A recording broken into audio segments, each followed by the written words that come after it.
Vicente, ¿dónde está el doctor Pons?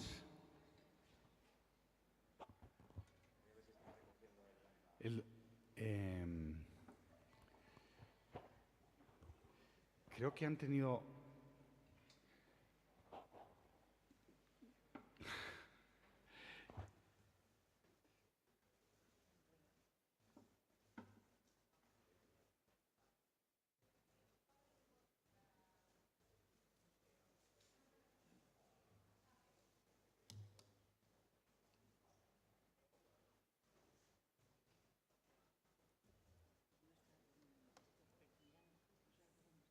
Pues si es que me ha estado llamando, ha tenido algún problema con el autobús, pero...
Buenos días a todos.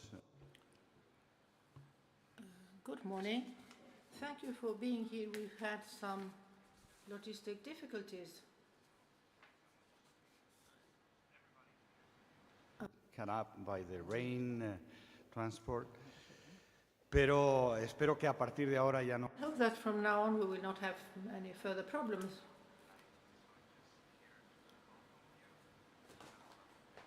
I want to welcome you,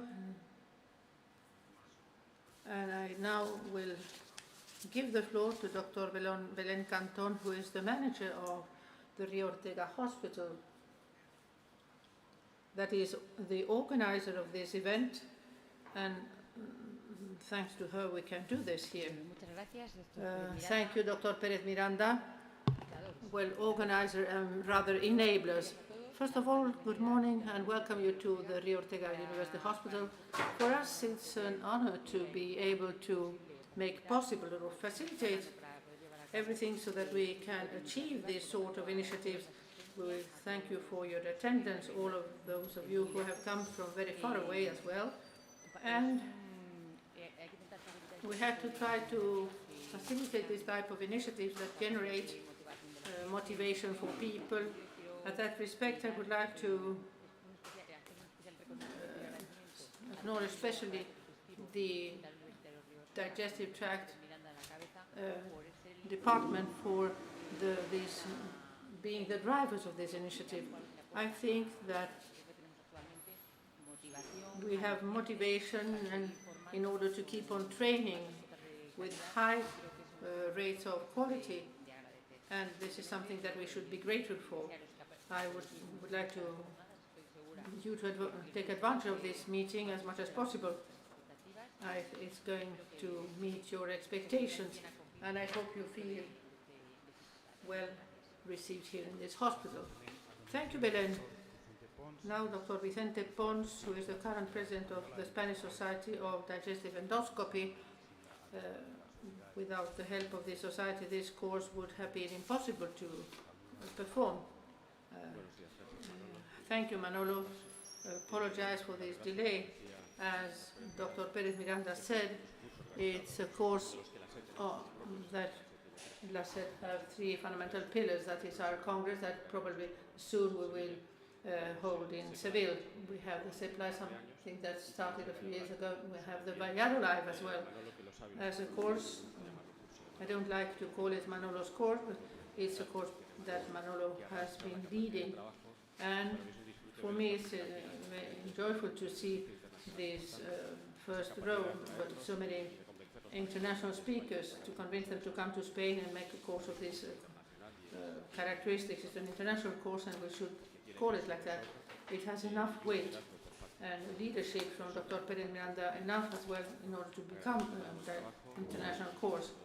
I would like to thank you to enjoy this important course where we all will be learning.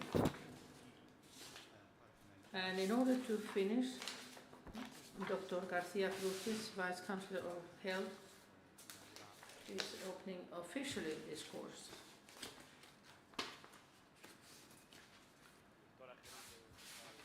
Director of the Ortega Hospital, President of the Spanish Society of Digestive Surgery, Director of the course, Dr. Perez Miranda. Good morning to all of you, ladies and gentlemen. It's a pleasure to be here. My first words have to be of gratitude, and I express to Dr. Perez Miranda and all the professionals in his department that because they have made possible once again this course, this meeting of a very high level, scientific level, with so much experience, practically all from people from all the different continents. It's a pleasure for us to be able once again start, especially now after the COVID crisis. We think that it's over now, hopefully so. And I would like to welcome more especially all those who come from far away, from outside the borders of Spain, because this welcome to here to Valladolid, to the autonomous communities, one of the 17 that make up Spain, Castilla and Leon. It's the largest one, the second largest one of the whole Europe. It's an autonomous community with social and demographic conditions that is quite peculiar. Very large, very wide, with a very low density of population, not 20 inhabitants per square kilometer, a very aged autonomous community with the highest rates of aging in Europe, and with a life expectancy the second greatest in the world after Japan. So these circumstances make that our public system, our health system, that we manage from the junta, from Castilla and Leon, and as a councillor I'm very committed with, is facing an important challenge, that is to transfer good health care from the universality and from the free access to all the services that we deliver, both primary care and inside the hospitals. It's a pride and joy to be able that we have in this setting of gastroenterology, endoscopy and digestive medicine, community of medical community healthcare providers that is of the greatest in the world, fruit of their job and their commitment with the public health system. I also would like to point out the task that has been achieved here. I think it's very relevant to bear in mind that Dr. Miranda, with his group of collaborators, has involved all the different people that this scientific course has to be a success. So in current times, I think that we have to all be together as it's very relevant for us. Digestive medicine from the 14 hospitals in the public network of public hospitals in Castilla y León has been involved in this event in one way or another. I want to emphasize that, especially so. And there are the figures. Throughout the whole Castilla y León, throughout our healthcare system, 160,000 consultations per year, more than 12,000 hospital admissions, 6,500 emergencies. We also have in this hospital, that is one of the first line ones in our network, apart from being the future, in the future National Reference Center for complex endoscopic surgery and biliopancreatic surgery, we are convinced that the Ministry of Health will award us that for the whole healthcare system, national healthcare system. I suppose it's a success, and I hope, Dr. Perez Miranda, that we can enjoy that success soon. And in this hospital, since more than 20 years, the liver transplantation program is ongoing. There is an increase, important increase with respect to previous year. In Salamanca, the hospitals of Salamanca, we have the pancreas transplantation as well, a transplantation, and this emphasizes even more the good development and the high level of digestive medicine and gastroenterology in our autonomous community. This is the result of the efforts of our healthcare providers, whose personal richness is based on many circumstances. One, that drove this scientific session, a meeting of a very high level that has to be lasting and has to go on. And we encourage Dr. Perez Miranda and his collaborators to make out of this course something that is at the vanguard here in Castilla y León for all our citizens. And that's all from my side. Repeat the congratulations to those who have made possible this. Welcome all of you as well. Valladolid is a fantastic city. It's in the center of this big autonomous community, Castilla y León. And that was all from our side, from the political direction and management direction of the public healthcare system in Castilla y León. It's a pride to be able to be here with you today, and wishing you to have not one more meeting, but just a very important meeting, both from a professional point of view and the personal point of view. Thank you, and that was all. And I declare open the 5th international course of biliary endoscopy and interventional pancreatic biliary endoscopy course in Valladolid. Thank you very much.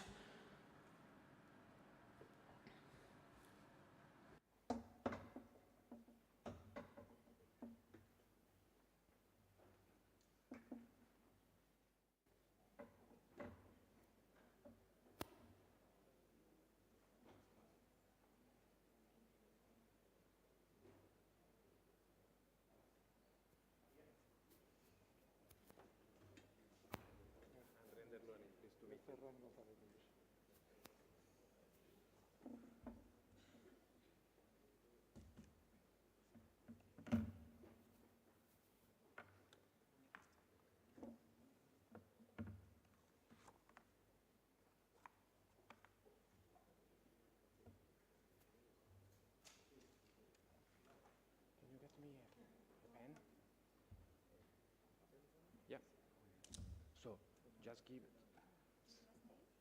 Anderloni a pen, and you don't have it. Okay.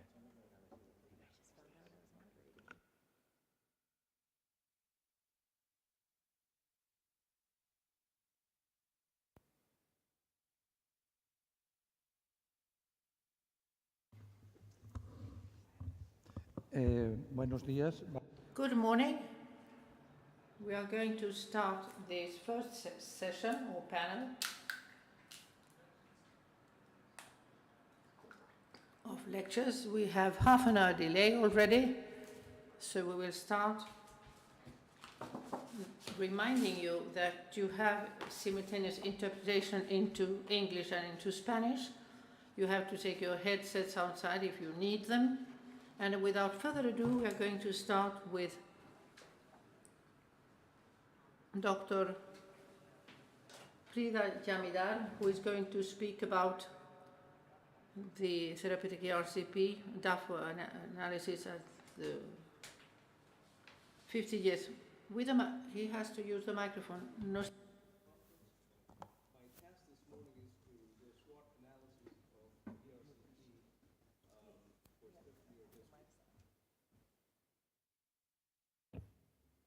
Thank you. I'm going to do a SWOT analysis of ERCP.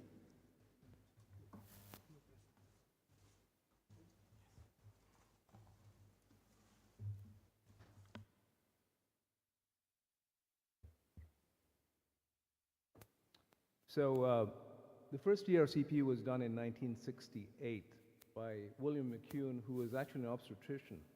He used a fiber optic duodenoscope, taped a catheter along the edge of the scope, and he had a 25% cannulation rate. So I'm going to cover some of the strengths of ERCP, weaknesses, opportunities, and threats. So we do very well with biliary sphincterotomy and stone extraction. This has become a standard procedure now, and any well-trained endoscopist can do this successfully 90+% of time. So again, ERCP and common duct stones, this is the best example, I think, of ERCP strength. It's largely replaced laparotomy and common bile duct exploration. So now we can do this procedure as an outpatient, send the patient home the next day versus admit them, do a common duct exploration, leave a T-tube in, and have a prolonged hospital course. So using wire baskets and balloons, ERCP and sphincterotomy and stone extraction successful over 90% of the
There are a variety of ways of breaking up a stone or performing lithotripsy. The most common is mechanical and the least expensive. There's also laser, electrohydraulic lithotripsy, but you need a cholangioscope for that. Example of mechanical lithotripsy, a stone is captured by a basket, a metal sleeve is advanced to the hub of the basket, and the stone is crushed on the metal sleeve by tightening the basket. And this is effective and makes stone extraction easy afterwards. Cholangitis is another area in which we've done very well with the ERCP. Biliary decompression is usually necessary, and randomized trials have shown that ERCP is better than surgery for decompression. Percutaneous biliary drainage has higher adverse events and bleeding and a longer hospital stay, and there's somewhat a weak recommendation from the ASGE favoring ERCP over PTC for cholangitis. Another area that made a lot of progress in is ERCP, urgent ERCP for acute biliary pancreatitis. So in the setting of acute biliary pancreatitis and cholangitis, ERCP with stone extraction results in a better outcome and less morbidity. Another big area of development has been the development of self-expanding metal stents, and there are a variety of these on the market. They basically can be the foreshortening and non-foreshortening stents, and fully covered stents and uncovered stents. in the United States is principally two fully covered stents, the Vibro-Gore stent and the Wallflex stent. Another important area where ERCP has done very well is treatment of benign biliary strictures. This is a 30-year-old female who had a post-laparoscopic cholecystectomy stricture. This stricture is within 2 centimeters of the hepatic confluence. It's bismuth 2 stricture. She was treated with endoscopic sphincterotomy, stenting, balloon dilation. A very lucky lady because she ended up with a normal-looking, essentially normal-looking cholangiogram 3 months later. This endoscopic technique had been criticized as not being durable, but this is data from the Amsterdam group, and they took patients with benign bile duct strictures, treated them with sphincterotomy and stenting for an aggregate of over a year, and then removed the stents, and 80% of them had a 10-year plus benefit. In fact, they stayed open for 10 years or longer after endoscopic therapy.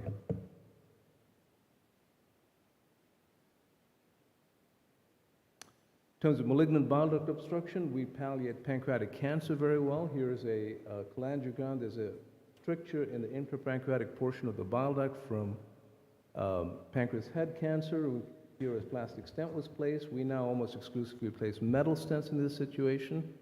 More complicated as to what to do with high-low strictures. There's a lot of controversy. Do you put 1 stent in? Do you put 2 stents in? Do you put plastic stents in? Do you put metal stents in? How much of the liver needs to be drained? So that still needs to be worked on.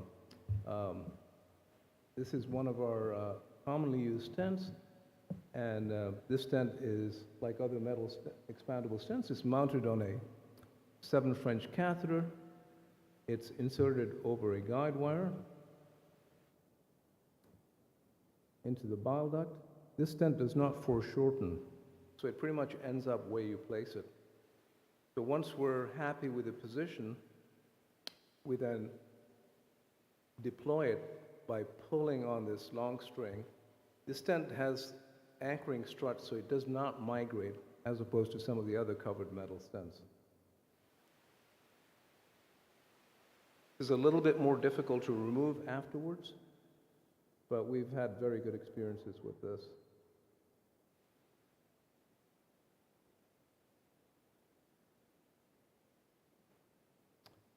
So this is a big problem with ERCP, complications, and it's still, still an issue. There are 6 major complications of ERCP: cholangitis, cholecystitis, pancreatitis, hemorrhage, duodenoscope infection, and prevention.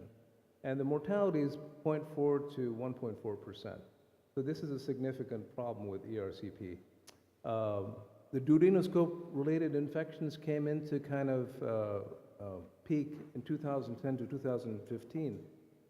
There were many reports of contaminated duodenoscopes resulting in multi-drug resistant organisms. Many patients died from this. It's difficult to disinfect a duodenoscope as the design is complicated. There's a lot of small, intricate moving parts, a long channel, and it's heat lay-by. Another problem that's a big issue is ERCP access and training. There are approximately 1.5 million ERCPs done in the world every year. 750,000 of these are done in the United States. 200,000 are done in China. I was in Kenya a couple of years ago, a country of over 50 million people, and they had only about half a dozen ERCP physicians experiencing ERCP there. Now, the ASG tells us that you need 225 endoscopic ultrasound and 250 ERCPs if you're a trainee to be basically competent in ERCP and EUS, in basic ERCP.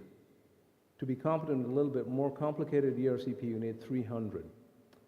This study from Europe, which I think Dr. Perez-Miranda was part of, shows that exposure is not very high with trainees.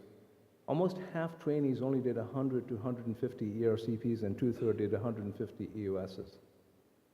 Another issue also with training is the gender disparity. It's only 14% women as opposed to men.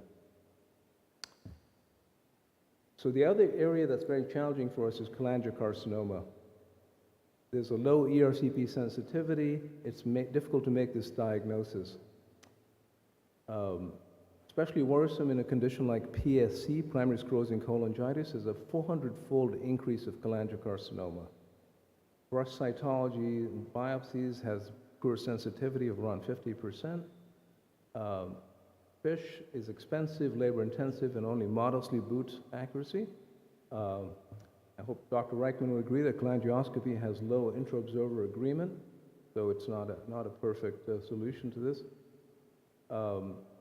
One area that we have, is an area of opportunity is post-ERCP pancreatitis. We do understand the risk factors now involved with it. You can think of them as patient-related risk factors and procedure-related risk factors.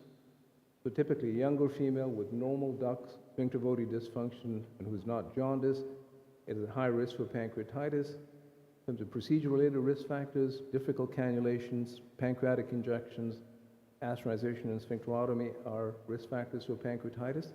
Stenting has been shown over and over and over again to reduce the risk of post-ERCP pancreatitis. Indomethacin has also been very effective at reducing the overall risk of pancreatitis and the risk of moderate and severe pancreatitis. So we will have a low threshold for giving indomethacin and pancreatic stenting in patients we think at high risk for pancreatitis. In terms of what can you do about duodenoscope-related infections, regular servicing of strict adherence to guidelines. The FDA in the States recommends duodenoscopes with disposable components, either the end caps or completely disposable duodenoscopes. The disposable scopes have been shown to be roughly equivalent in performance to reusable scopes, but they're much more expensive. There's also a significant environmental impact with the disposable scopes. It generates 20 times the CO2 emission. This is a very interesting area, I think, for cholangiocarcinoma, and this is next generation sequencing. So basically, this was developed at the University of Pittsburgh. 28 genes involved in cholangiocarcinoma and biliary cancers have been sequenced and studied, and they found that if you do next generation sequencing, you can boost up the sensitivity to about 95% and specificity to almost 70%. So this is a very useful technology. We're looking forward to hearing more about it. So threats. This is the main threat to ERCP. So endoscopic ultrasound-guided biliary and pancreatic drainage. So the ESGE recommends EUS-guided biliary drainage over PTBD after failed ERCP. Now, it doesn't recommend it as yet instead of ERCP, but this will failed ERCP. Also, EUS-guided biliary hepaticogastrostomy for malignant hilar obstruction if ERCP and PTBD fail. And then EUS-guided pancreatic drainage when ERCP fails.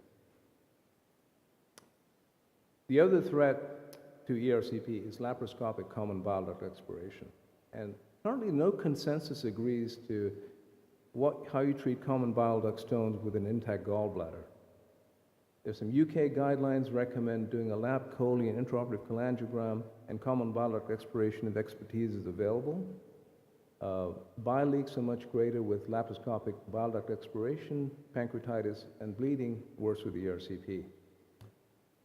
A lot of common bile duct exploration is now done transductally and not just transcystically. It's like 70% versus 30%.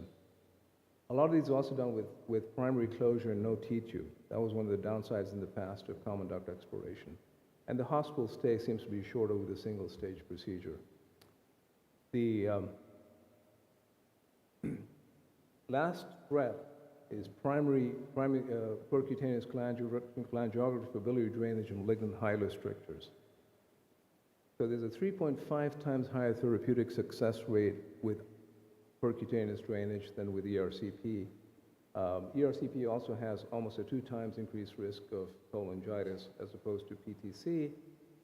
Patients undergoing ERCP were 12 times more likely to require PTC. This is for hilar biliary strictures.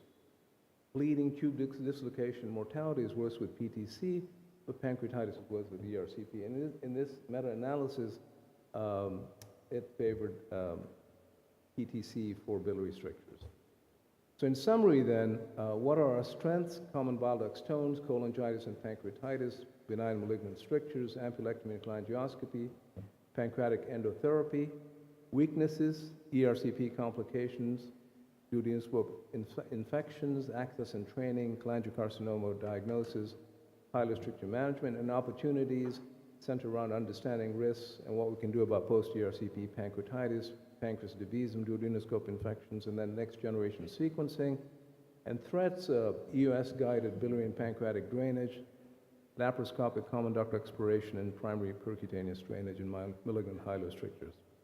Thank you very much.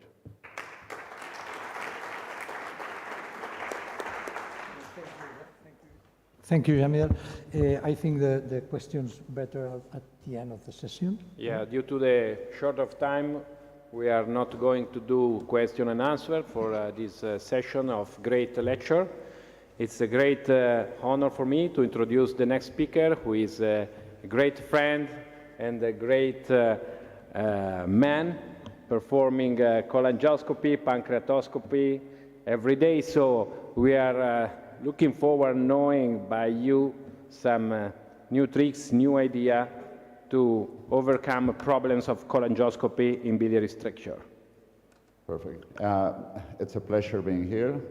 I was debating whether to speak in English or in Spanish, but my Spanish is so I'll do this in English.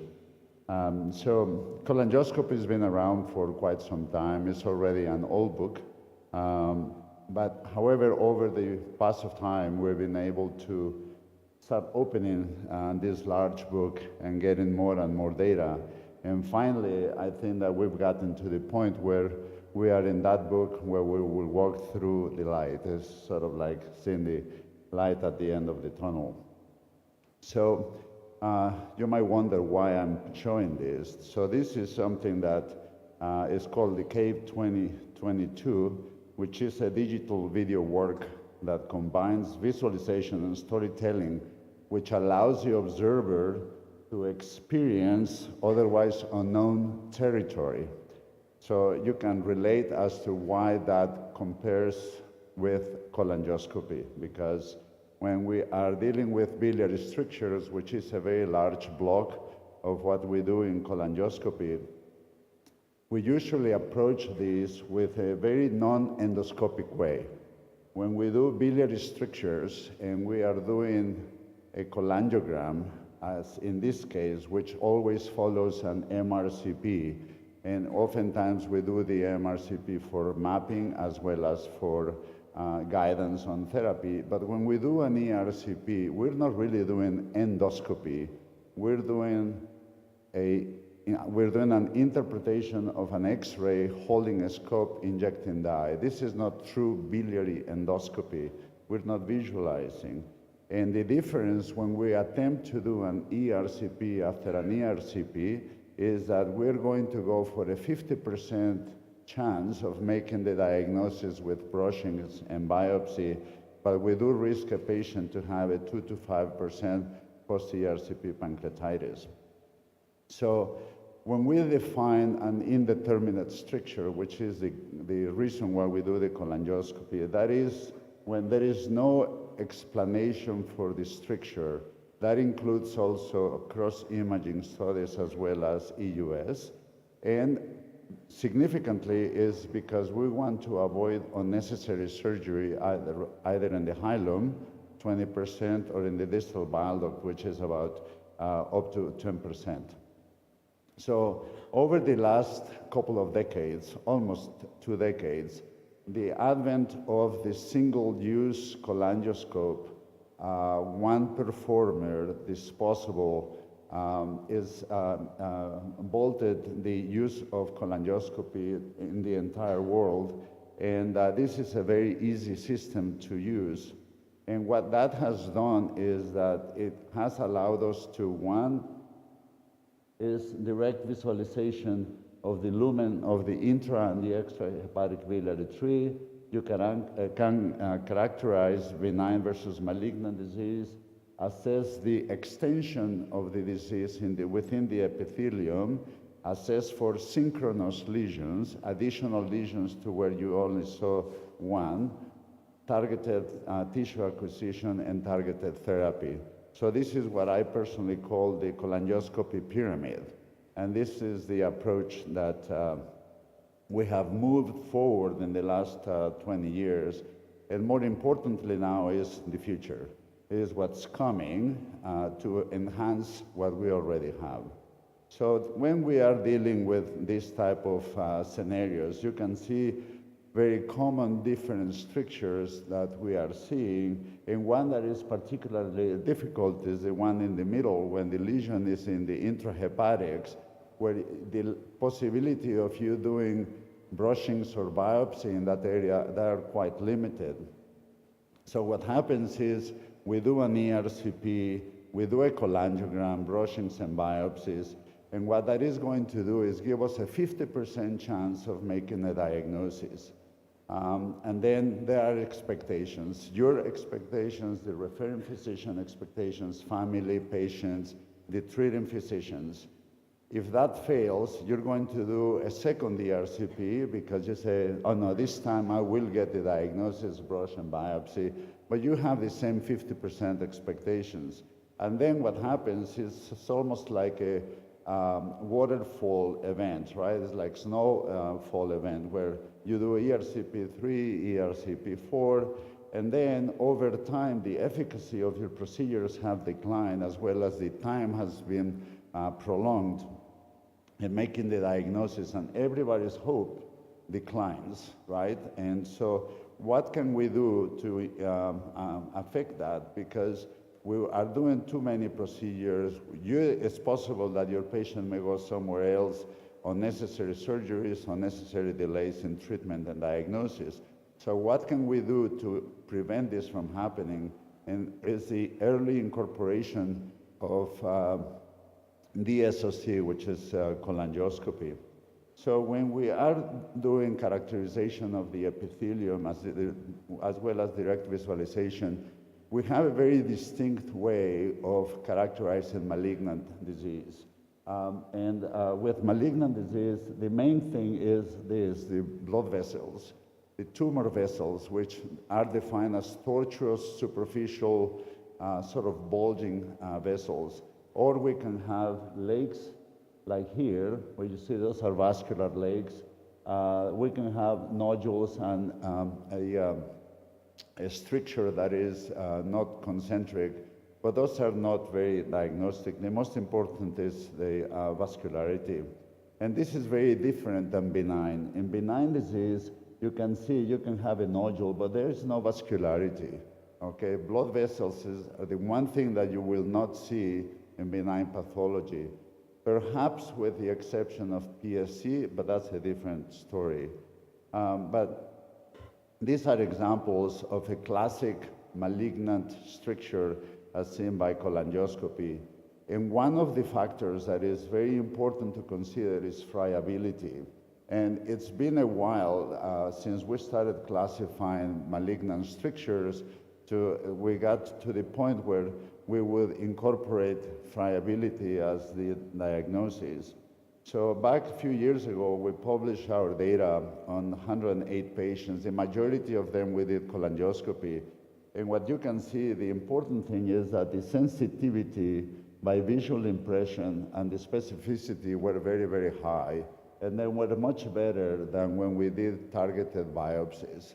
And part of the reason why that is, I'll explain that in just a second, but what do we do when we see the lesions? How do we categorize those? So we've had multiple classifications. We did the Monaco 1, Monaco 2, then Carlos Robles Medranda in Ecuador has one, and then we came up with the Mendoza classification because we were in Mendoza where we classify as lesions. And the intent of that was to say, what are the most important characteristics of a lesion that we can remember, apply it on the fly, and then make a diagnosis? And what we found with a very high inter-observer agreement was the presence of tortuous and dilated vessels, raised intraductal lesions, and friability.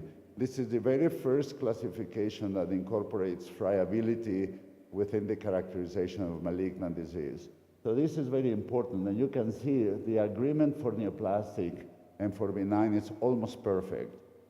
But what happens, so this is one step forward with cholangioscopy.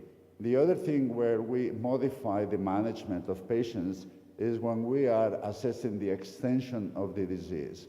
So when we did our study here, you can see that of 118 patients, 25% of the patients with bile duct disease, biliary strictures, we were able to avoid surgery. And that's a huge number.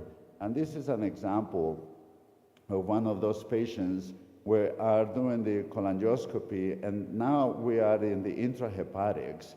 So I'm going to move there to the left hepatic duct, where the epithelium looks perfectly fine. And as we move back, you're going to start seeing characteristic lesions of malignancy. And this was a lesion that was not seen before. Now you're seeing the epithelium between that lesion and the distal lesion, which is the biliary cancer. This patient was scheduled for the pancreatoduodenectomy. And we did this an EUS, the lesion was all localized in the biliary tree, was not pancreas. So we saved this patient's surgery. So that's a huge number. A quarter of the patients avoided surgery. Now, when we do biopsies, this is a tricky scenario because if you look at the data, some of the papers have reported 1 biopsy or 2 biopsies. You have to take at least 4 biopsies, at least that's a very minimum. So then your pathologist can create a block to make the diagnosis. So if you see it, like you see this in the jar, then your diagnosis, as you move, you have to be able to see the biopsies to make the diagnosis. And when you're doing the biopsies, there are 2 things that you need to do, which I've seen that is done in the sort of wrong way. You cannot be shy in making the biopsy and taking the biopsy. If it's sort of infiltrated and serous, you have to push hard to get the tissue. If it's villiform, you just grab that. You don't have to push very hard. But you have to be able to see the biopsies, and then you can aspirate bile from the bile duct when you take the biopsies, and that may increase the yield by 10%. Part of the reason you have to understand why biopsies are not so very good is because of the model of cholangiocarcinoma is usually the highly desmoplastic reaction tumor, can be paucicellular. It grows in the subepithelium, so it's difficult to take biopsies. But you also have to remember sample size, and currently the biopsy forceps, even the more improved biopsy forceps, are still small. So the more you provide, the better it is. Also, they can create a block and read it better. And of course, the handling has to be there. But a very critical component of this is the pathologic interpretation. So you may do a perfect job, but if your pathologist is not willing to call it, you may not be able to make the diagnosis. So what are we doing in order to try to avoid that step? And I'll show you that in just a second. Now, what happens is when we compare the classifications, we as a bunch of experts, we put together our data and then we publish this. And what happens is that even when we, as the creators of classifications, compare videos to videos, our inter-observer agreement is not perfect, it's not ideal. And so we have to come up with different solutions for that. And part of the reason why is because if you look at what happens is that many of the factors that are in neoplastic lesions are also in non-neoplastic lesions. There are a lot of crossover. The one thing that is never there is the presence of tumor vessels. So tumor vessels is key in making the distinction between malignant and benign. So where are we now? Where is the future? So we are incorporating now artificial intelligence, and we're doing work with Carlos Robles Medranda through something called AI Works. And what that is that I'll show you in this video. So what you see is initially we had AI Works 1, which was our introduction to AI cholangioscopy. And then we created a CNN template. And then we improved that with version number 2, which is the one that you see in the middle.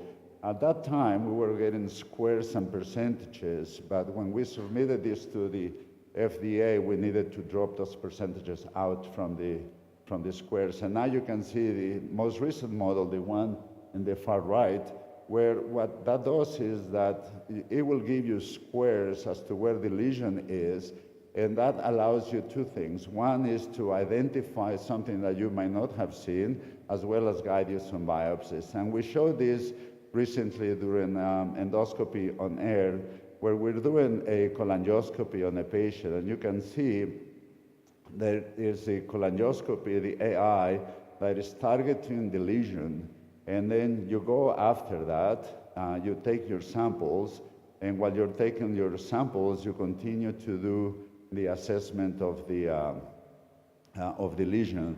So you take a biopsy just the regular way, at least 4, as I mentioned before, and once you do that, you pull the biopsy, and then you will continue to look at the lesion. So once we do that, the one thing that I wanted to show you that potentially will avoid pathologists, and this is work in progress, is that once we take the biopsy, we'll take this to this machine that you see here, that is called NovaScan, which is not available in the market yet. We're doing work with it, but what you do is you drop a piece of tissue and you put it on the scanner, and within 10 seconds, the scanner will tell you whether it's positive for cancer or not cancer. So this is work in progress, and I hope that in the near future I will be able to show you more of that. So the positives and the negatives of cholangioscopy. The negatives are really more of a perception than a true issue, except for cost.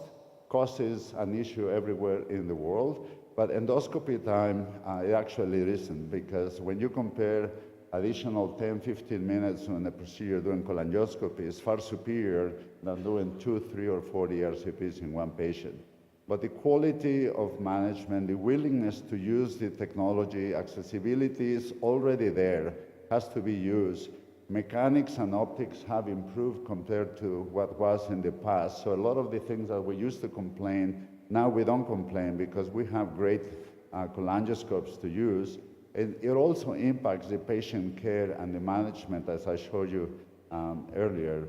So if we have an early incorporation of digital cholangioscopy, or be prepared to perform it, even if you don't plan to, but I certainly hope that when you are looking at doing an ERCP in a patient that has an indeterminate stricture, I sure hope that you are prepared to do cholangioscopy, because that will yield the diagnosis faster. So with that in mind, the algorithm of diagnosis and treatment in cholangioscopy are changing in favor of the patient, certainly, as well as in favor of the endoscopy.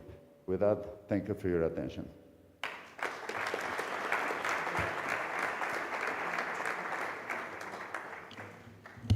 Great talk. No questions, though. So. All right, next we have our friend and colleague from Italy, Dr. Carlo Fabbri, who will be discussing 2 decades of progress in interventional endoscopic ultrasound.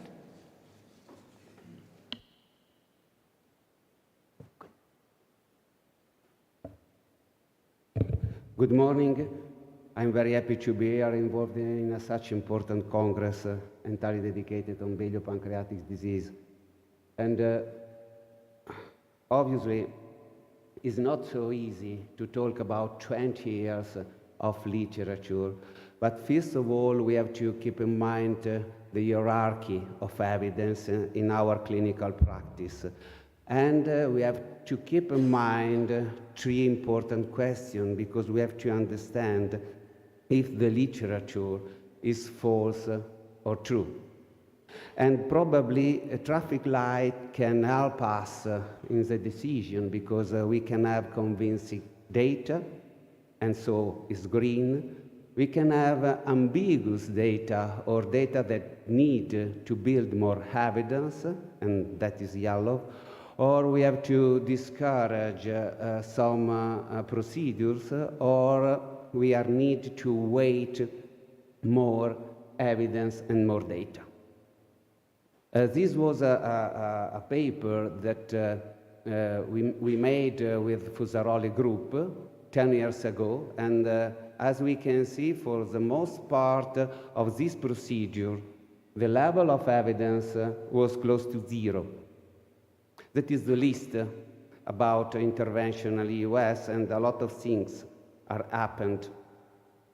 For sure, pancreatic fluid collection means the groundbreaking for our procedure, and there is a new solution because we have to keep in our mind that it is very important to work in a multidisciplinary staff. I think that this classification represents an important step forward because we have a possibility, working with radiologists, to quantify the number of quadrants that are involved in the collection, and we have to quote also the amount of necrosis and infection.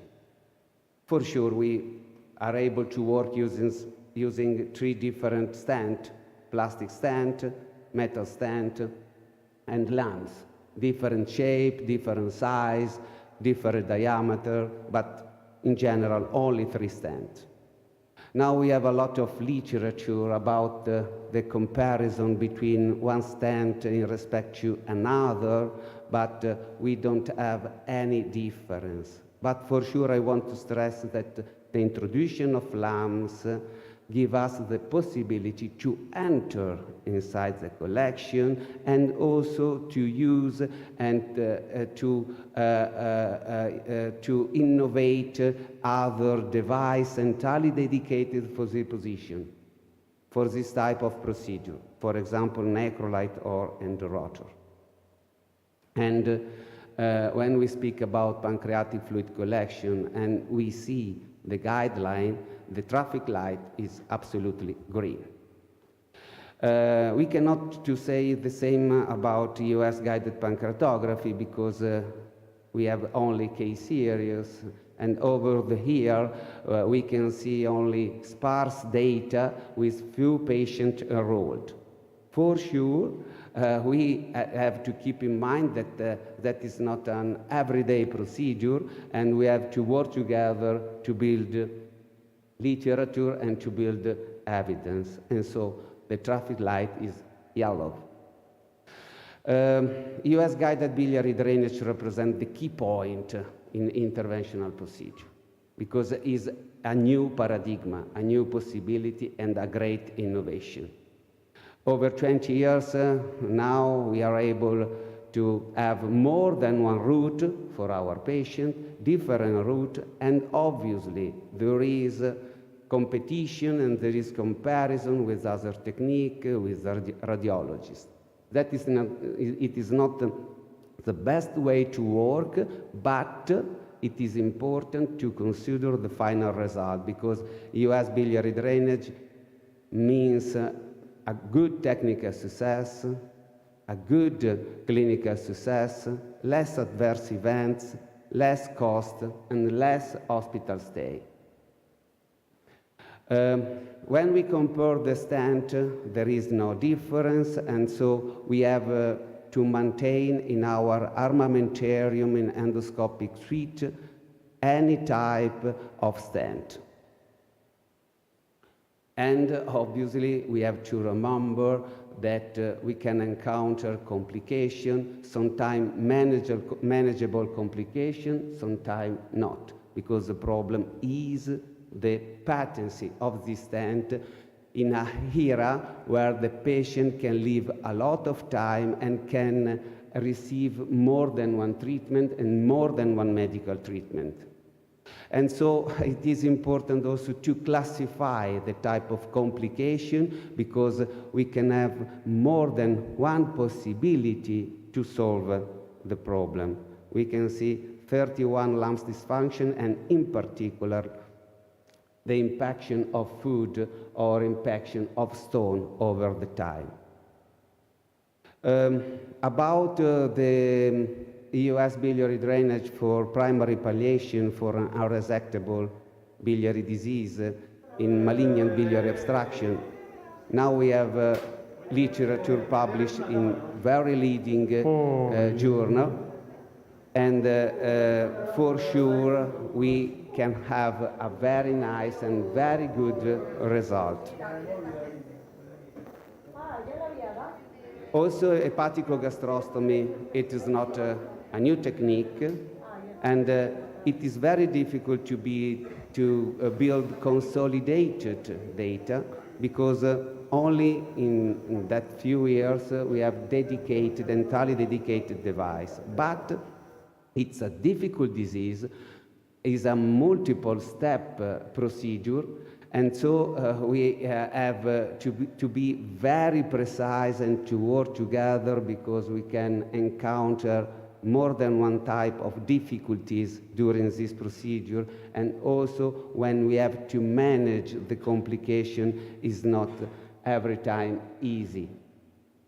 I want to stress just in this slide that when we compare the complication that can I encounter in choledochoduodenostomy in respect to hepaticogastrostomy is different, because I pay a lot of cholangitis using bulbocholedochoduodenostomy, and that means infection, and that means interruption of neoadjuvant therapy and chemotherapy. At hand, I think that that is an important meta-analysis that compare different procedure about the biliary drainage. For sure, hepaticogastrostomy encounter more complication and more adverse events. And so we have to build literature and to build more dedicated training for this procedure. Guideline told us that for primary biliary drainage, we have to wait time. I don't have time to discuss about the problem of ill or malignant biliary obstruction, but it is obvious that it is mandatory to work together with the radiologists, and also as endoscopists, we can approach this area with more than one procedure. EUS biliary drainage, ERCP, and the integration is the goal. Now, the gallbladder drainage using LAMS is for sure very popular due to the fact that LAMS is easy to use, and we have more than one stent. And we have more than one option for our patient. For sure, about acute cholangitis in patients with frailty or unfit for surgery, because when we compare ERCP with EUS gallbladder drainage, it seemed to encounter lower recurrence and lower adverse events. And in this Italian paper, we underline the importance that we can approach also the gallbladder, the drainage of the gallbladder, as a rescue treatment for malignant biliary obstruction. In this new era, we have another doorway, is the gastroenteroanastomomy. 12 years ago was done the first procedure, and now we build another time a lot of literature, and when we compare with other technique, laparoscopic technique, and also enter a stent, for sure this technique represents an important step forward. And another time we have to stress the importance to classify our complication, because a complication that we encounter during our procedure doesn't mean every time a failure of our procedure. And so probably the traffic light now is green just because guidelines suggest that in particular setting we can adopt this technique. We need to control, due to the advent of LAMS, our creativity, because we can obtain more and more procedure, very innovating procedure. EDGE represents a very important step for that, because we are in the era of ever-increasing obesity, ever-increasing surgical procedure, and these patients encounter benign and malignant disease in the biliopancreatic tract. And when we compare the technique, for sure, EDGE is a very promising procedure. We don't know why US celiac plexus neurolysis is unable to take off, because it's a safe technique, easy technique, but it's not easy to work with the service of pain control. And so it is difficult to generate in our hospital a good process and to find the perfect time for this type of technique. But we have randomized trial and we have evidence to consider green our traffic light. It's very exciting what can happen using EOS in vascular intervention, for sure, about portal intervention, portal hypertension and treatment in gastric variceal. We can use EOS because we can blindly see the cavity, we can see the vessel, and we can obliterate with glue and with endocoil our vessel. And so we have to wait, we have to build literature, but it's a very nice and promising way. About tumor ablation, we have data about the treatment of the cyst when we encounter a nodule or in particular in neuroendocrine tumor. The new setting is for sure about neuroendocrine tumor and in particular in symptomatic neuroendocrine tumor, and in certain circumstances we can replace in the future surgery. Obviously, I want to conclude my talk considering that in day-by-day life in our hospital, our day is every time different, because are different the resources, are different the staff, and so we have to keep in mind the patient centricity, okay? And also when we look at the literature, we have an huge amount of literature, and we have to work together, like in this day, to understand which I have to find my article and my publication, because we have to keep in mind the context of a big picture. Otherwise, it's impossible to see the forest for the trees. Thank you so much.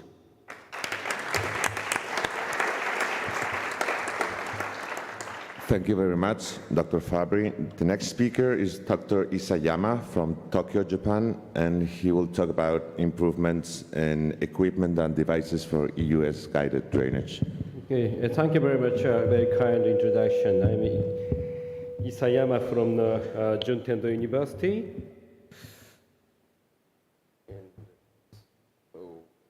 I will talk about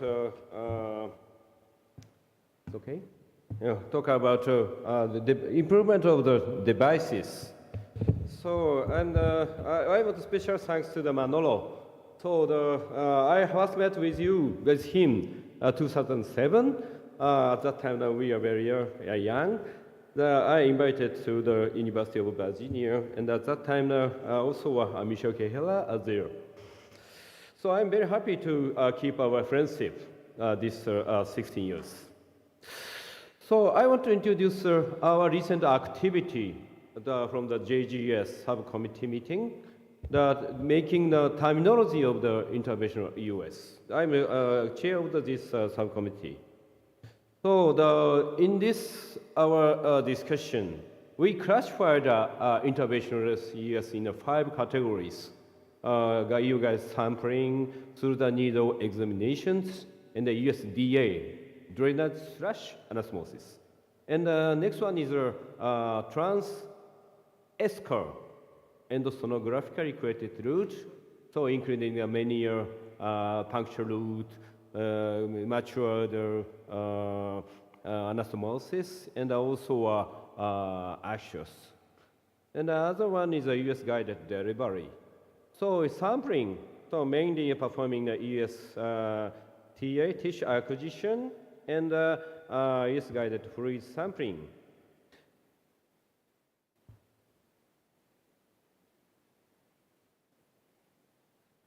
And next one is through the needle examinations. So mainly portal pressure gradient measurement and is TTNB biopsy. And drainage / anastomosis, so-called ESDA. It is the general term of this kind of the procedure. So for the drainage of organs, so bile duct. So drainage name is ESBD, but procedure name is STOMI. So HGS, CDS. Also gallbladder drainage, procedure name is CCDS or CCGS. We should define such kind of the terminology. And for the acquired fluid region, fluid correction, so wound, pseudocyst, we don't use STOMI, only drainage. And please memorize the name of the TDAS. What is the TDAS? Transluminal drainage / anastomosis stent. So basically stent placed at the stricture, but TDAS, so placed for the keeping eschar, endosonography created route. So aim is different, so then we should make a different category. It is so recommended by your government. So the kind of TDAS, plastic stent and the copper metal stent, including the lance and the tubular type. This is the eschar, so endoscopically created route. So in the anastomosis and the tract, we want to use a tract for the wound or pseudocyst, non-organ acquired fluid correction. But for the organ, we should use anastomosis. And this slide shows the trans-eschar procedures. So antegrade stenting. Most famous one is necrosectomy via a mature tract for the ESGAR drainage. So also edge, including this category. Also US-assisted rendezvous as well. And the delivery, so ablation or something. So delivery energy or some drugs or some equipment through the US guided delivery to the some organs. Okay, move to the equipment. So this slide shows the national survey in Japan, the radiation exposure amount. So in our result, so higher region, higher stenting, and the interventional EOS are very high.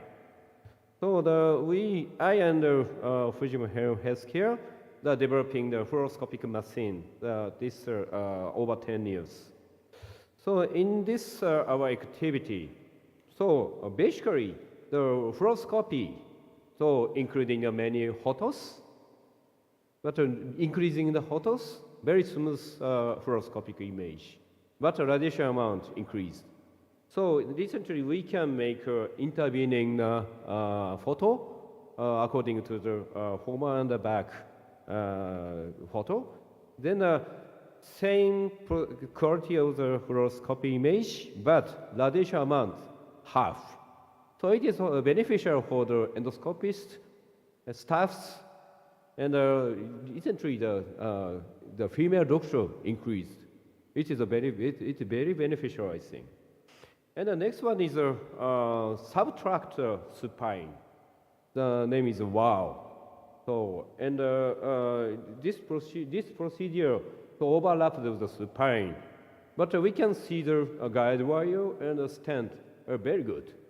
So this is also including this fluoroscopic machine. So it is also beneficial for the not only interventional EUS, but interventional endoscopy in pancreatic area. Okay, move to the scope. So I and the R&D team of the Fujifilm staff, developing the new echo endoscope named the EG740. 740, the scope head, very small, and also a locking device, guide wire locking device provided, and a wider scanning area. And look, it is a puncture direction, much different from the other type of the scope. So then we can puncture the wider area. And the other improvement is the movement of the CCD camera. So basically, CCD camera beside the elevator. So, but this scope move to the back of the elevator. So then we can see the puncture point very easy. So right side, so puncture direction, the 580 and 740. So using a 740, so almost a perpendicular puncture we can perform. And also sometimes we switch to the ES image to the endoscopic view. At that time, we can get endoscopic view very easy, puncture area. So this is dedicated for the interventional EUS, I think. So it is schema, the B3 puncture with 19-gauge needle. So Olympus 580 and 740. And for the B2 puncture, next one. So we should avoid the esophageal puncture. But sometimes it's difficult, but using the 740, we can do. So it is much different.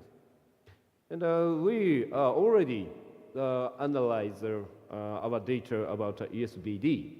So compare the procedures, old and new. The procedure time and the fluoroscopic time are dramatically shortened. So it is also beneficial to us. Okay, move to the other devices. So dilators. So basically, many doctors use electric cautery, but we have the very thin tip needle cautery. And also bougie dilator, very thin tip. Also a balloon dilator, very thin tip. These are the Japanese original and also available only in Japan. This is a screw dilator. So it is much different from the Sohendra dilator. So, and very easy to dilate a puncture route with a screw drill. So if we pushing the bougie dilator scope, so pushing back, but scope very stable. It is also beneficial for the beginners. Okay, so sometimes double guide wire technique is very beneficial to stabilize the devices and the scope. So there are many devices available.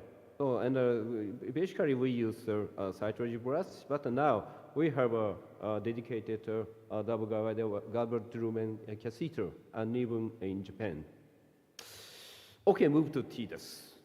The recently CDS. So Axios is available. So, but we cannot use Axios for the CDS in Japan. So still we use tubular type fully covered metal stent, and recently this stent covered by government insurance. But the CDS is relatively easy, but for the HGS, there are many dedicated stents in the world. So most of the stent has anchoring nature. We Japanese in a very long time use modified geoball stent, and recently we developed a new stent named the spring stopper. This stent provides very anchoring, effective anchoring property in the gastric site, and this is a very good anchoring ability. We already performed published our data, the pilot study using the spring stopper, and no migration occurred, and we also measure the anchoring power compared with the other type of the HGS stent.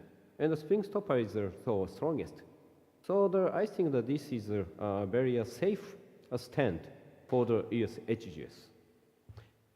And recently, now this is under submitting to the government.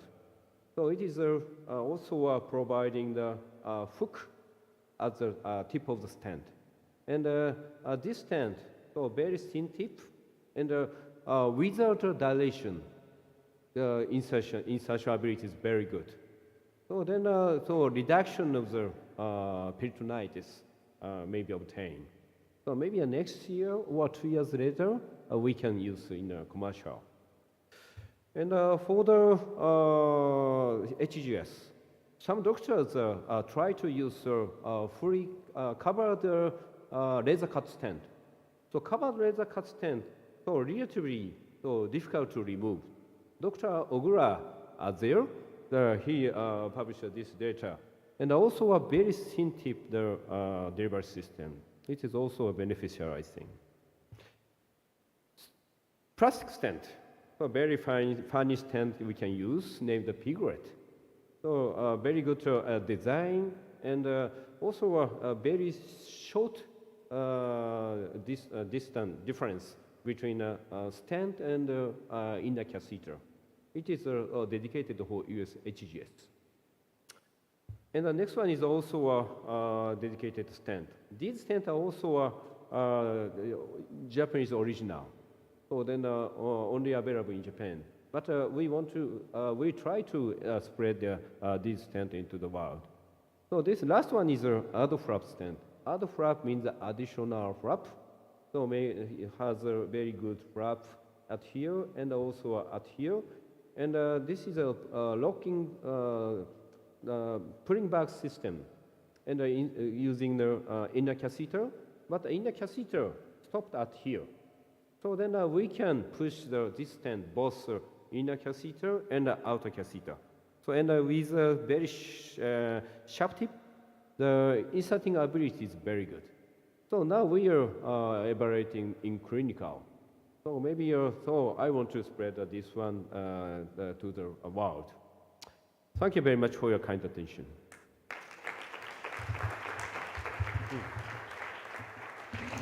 Thank you very much. I think in the interest of time, we are going to go to the live cases. I heard they are ready for us. Oh, yes, Hello. Okay. Oh, remote. We are ready to go. So in the meantime, you prepare. Let me thank you again for this incredible 5th edition of your marvelous meeting. Actually, I consider this one of the best in the world, and definitely the most interesting as far as the crazy procedure are concerned.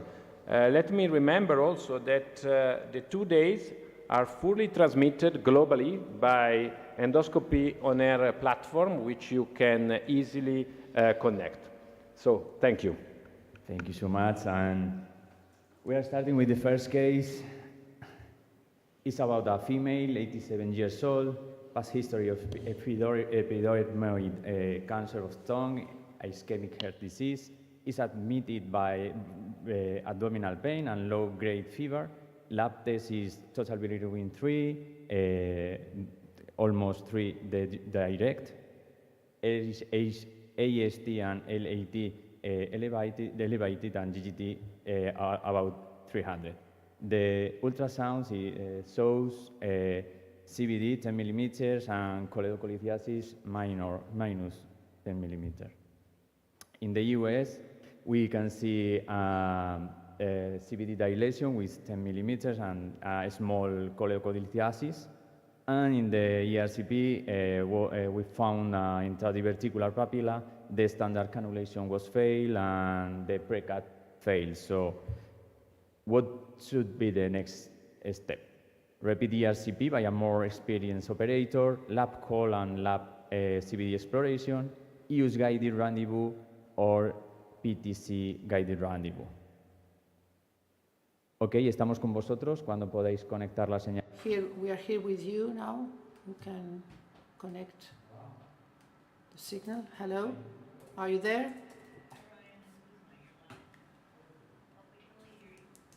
We can't see anything yet.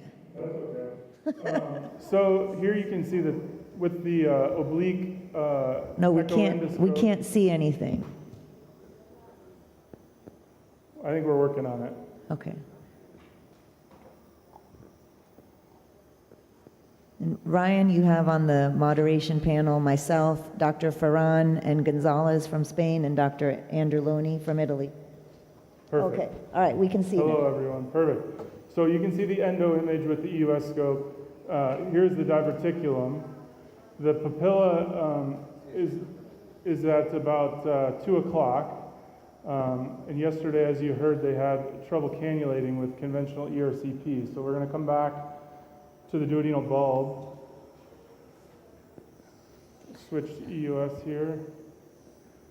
I guess, Ryan, for the audience, you know, some of the options are just trying ERCP again by a different operator versus what I assume you're going to try is EUS rendezvous.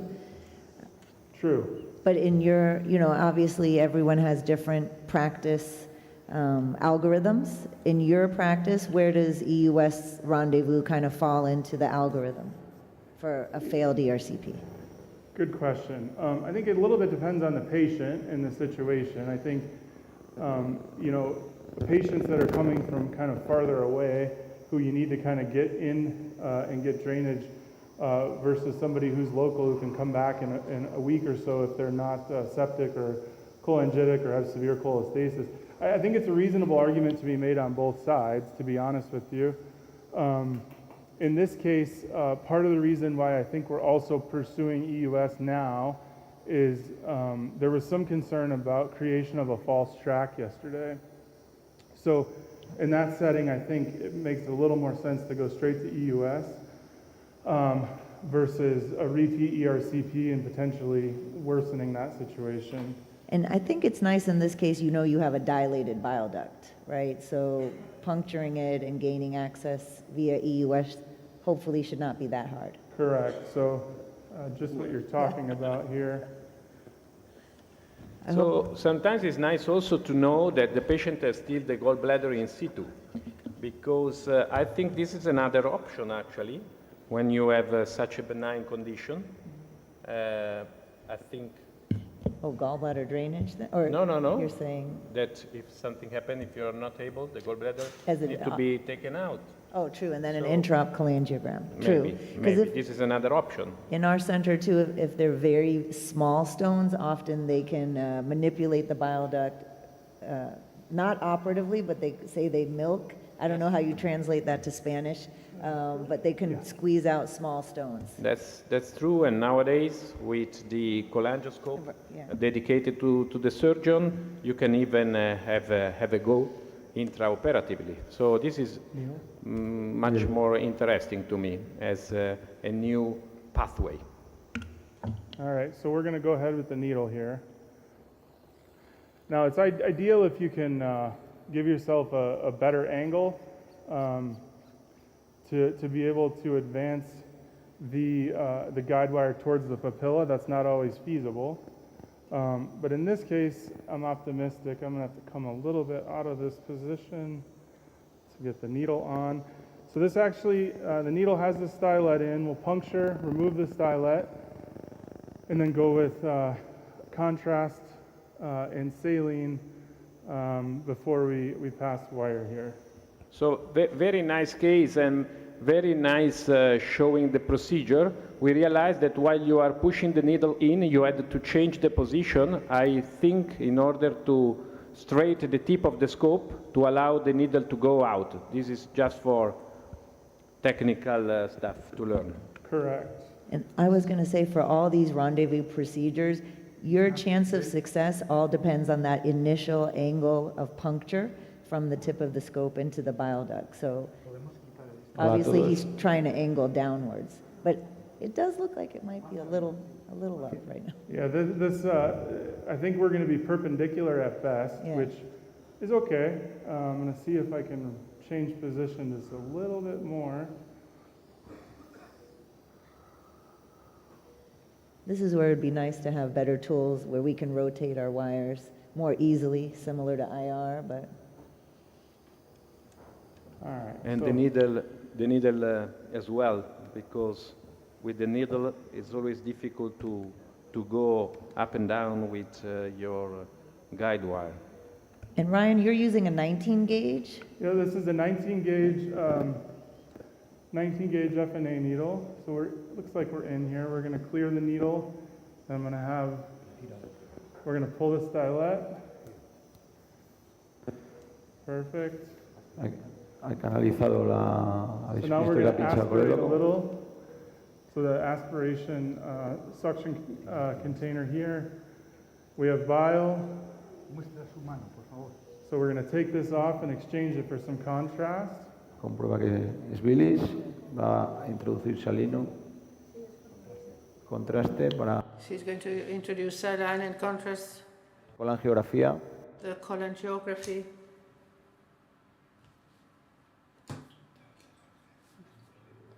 You can see the common bile duct, it's drawn.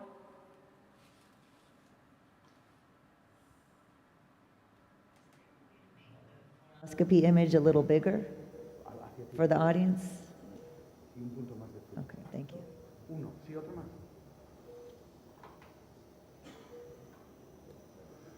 Okay. Very nice cholangiogram. We can see that you are in the long position. Voy a intentar rellenar con salino ahora. So there's our cholangiogram. We're going to give a little bit of saline just to clear the needle. And then we're going to go to our guide wire. My preference for these procedures is a 0.025 inch angle tip wire. So I think that gives us our best chance at being able to manipulate this in the right direction, also out the papilla, and then also once we're in the small bowel to get it deep for a rendezvous. Same, I like an 025 wire, but I tend to use a straight one. I'm always worried a little bit about the angle on the wire and stripping. Yeah, totally fair. I think that this particular guide wire, I think of all of the ones available to us, tends to shear the least. Nice, very nice. So now it's going to be... And you'll notice that Dr. Law is manipulating this wire himself, just at the needle tip.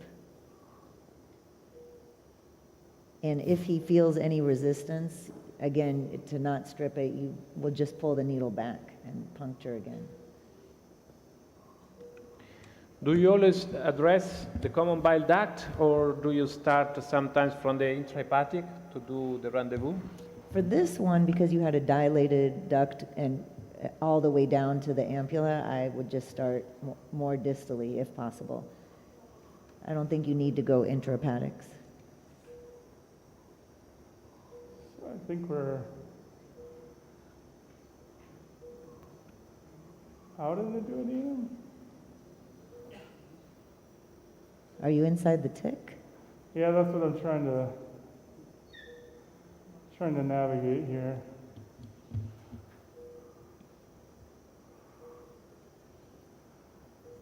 ¿Veis cómo está jugando con la guía para intentar pasarla? It's playing around with the guide in order to try to pass it into the duodenum.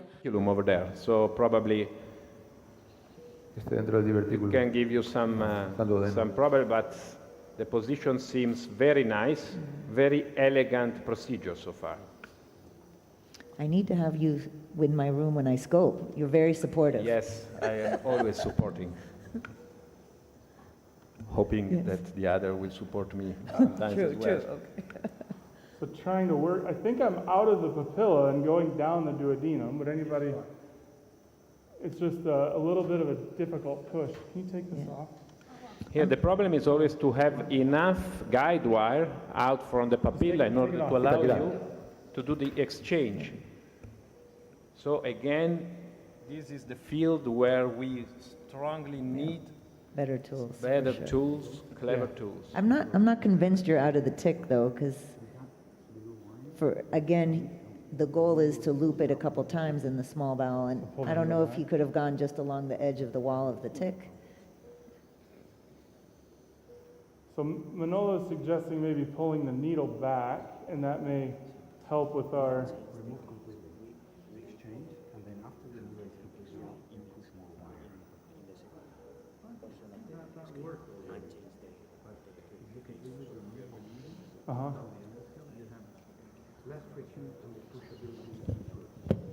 I don't know if you guys have used it, but sometimes we use the NovaGold kite wire, which is 0.18, and it's kind of, sometimes it's easier to pass it through and it doesn't break when you come back and forth.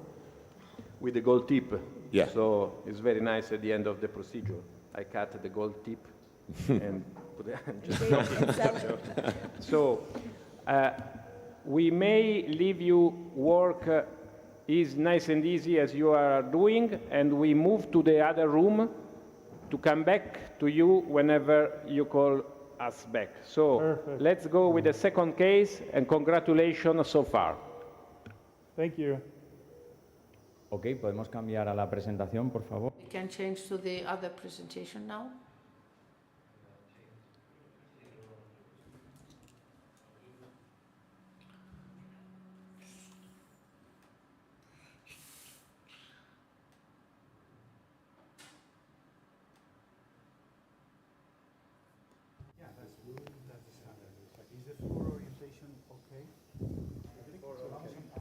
Vale, ¿nos pueden poner, por favor? Please, can you present the case in this, or introduce the case in this other screen, I think you're saying?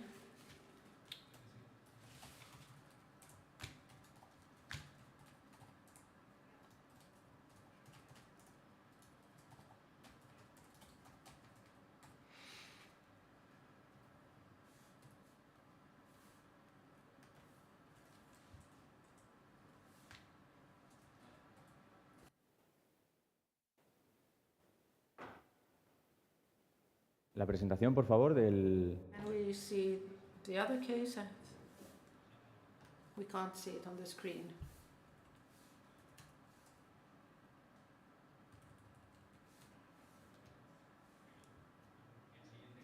The next case.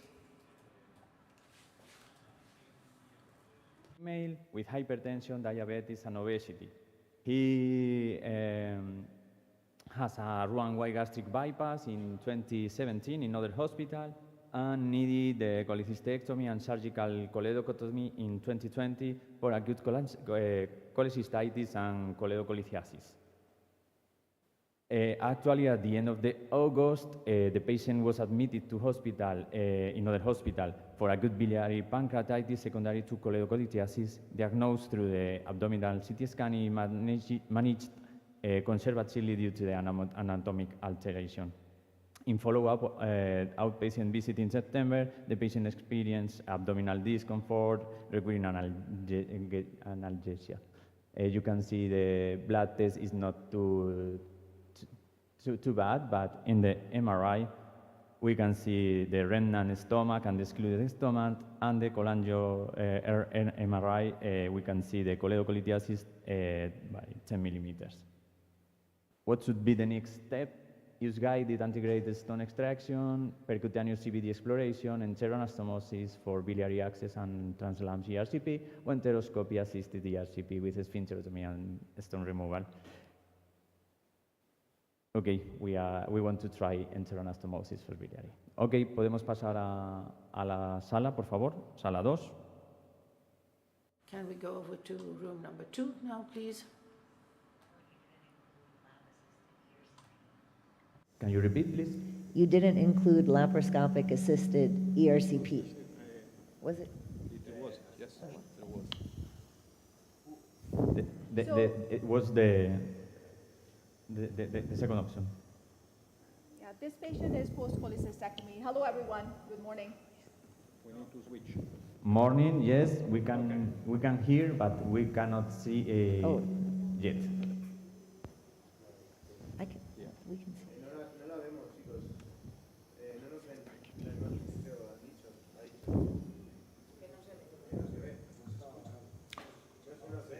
they listen to us, but they are not able to watch us. So they are trying to. Sí. Buenos días. ¿Nos veis desde? Morning. Can you see us from the audience? We cannot see in the big screen, so Okay. I kindly ask So to the okay. master to show. We In the meantime, we have realized that you are facing a very difficult case, so we were wondering which is your planned approach. Okay. Dr. Shahal is going to explain us which is her strategy to solve this case. Yeah, hi, good morning, everyone. And it's a pleasure to be here in the room. I have Jose, Paul, Antonio, and a fantastic team with the radiation technology technologists and anesthesia staff helping us out. So this is a lady who, as you heard, has a CBD stone, came in with acute pancreatitis because of that. So this is going to be a one-stage edge procedure to facilitate ERCP. In my normal practice, I do two-stage. So I bring them back about 3 to 4 weeks later to do the ERCP or EUS, whatever is needed. But today, we are going to do one stage. We'll go into the pouch, identify the remnant stomach, and with the 19-gauge needle, which has been pre-flushed with saline to make sure there's no air that you're going to pushing in the remnant that's going to interfere with your visualization. And we have a pre-mixed solution of about 300 cc, which has methylene blue, contrast, and water. And then the tubing, make sure you guys flush that as well. You want to eliminate all the air so it doesn't interfere with the visualization. And we'll puncture the remnant stomach. I don't know if you guys have on the screen. It's what Todd described as $10 sign. We have identified that. And it's not a distended remnant. Sometimes remnants are quite distended. You don't have to distend it with the solution. But this one, it's not. There is some air. And we'll distend it and then go freehand 20 millimeter lamps, dilate the lamps, and then perform ERCP. Very nice. Now we can see you. So we are very interested about this procedure. I had a chance to discuss with you this morning during breakfast about the opportunity of doing it in 2 sessions in order to reduce the risk related to the stent, let's say, migration during the procedure. But of course, since we are here, you have to do it in one shot. Then we will ask you what about fixing the stent or not, but at the moment, I will let you describe this marvelous procedure. And Prableen, it's Uzma. What position is the patient in right now? So good question. Patient is more like semi-prone. So I don't know if you guys saw, we just inserted a 20-gauge needle into the remnant stomach. So in this case, I generally have 1 foot on the pump and then the other is on fluoro. You see the remnant stomach. Actually, you could see the air in the remnant stomach. And you can see the rugal folds, which also confirms they're in the right position. And already you can see the remnant getting distended. And I generally try to, based on how big it is, go with 200 to 250 cc's. And I give them anti-motility agent like glucagon, because sometimes a pylorus, if it's open and patent everything that you're instilling, it just runs out into the duodenum. So if you see that happening, give them anti-motility agent, but this seems to be staying in place for now.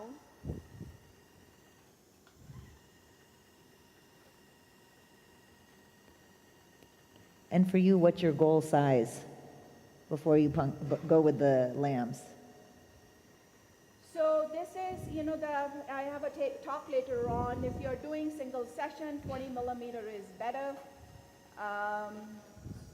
Fixing them perhaps a little bit better. Despite all these measures, the dislodgement rate is up to 10%. So today we'll go with 20.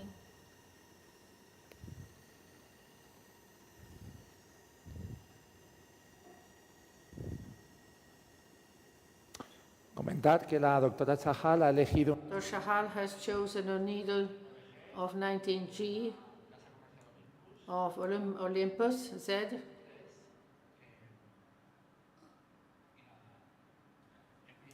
In principle, The idea that she said is to achieve 2 punctures. The first one, to fill the gastric remnant, and once the gastric cavity is well distended, in the second stage, puncture with the axis a little higher up in order for her to introduce, easier to introduce the scope to do the ECRP. The first puncture to fill the stomach, the gastric remnant, and in the second stage, with a freehand technique, the puncture close to the zone where she has punctured now, to place the luminal apposition prosthesis of 20 millimeters. Thank you, Chema. Mariano, could you ask her if there is some position that is more adequate or not to place the axios in order then to have a more favorable axis to place the duodenoscope? There is any position or any, what do you prefer to put the axios in order to be more easy afterwards to introduce the duodenoscope? Proximal, in the proximal stomach and the distal stomach, what is your preference about where do you prefer to put the axios in the stomach? So yeah, you know, this is exactly what we were talking about. I think if you're doing one-stage procedure, you know, try to eliminate any kind of a hockey sticking or candy cane of the scope that can happen, in which case you may want to go a little bit more proximal of the remnant stomach.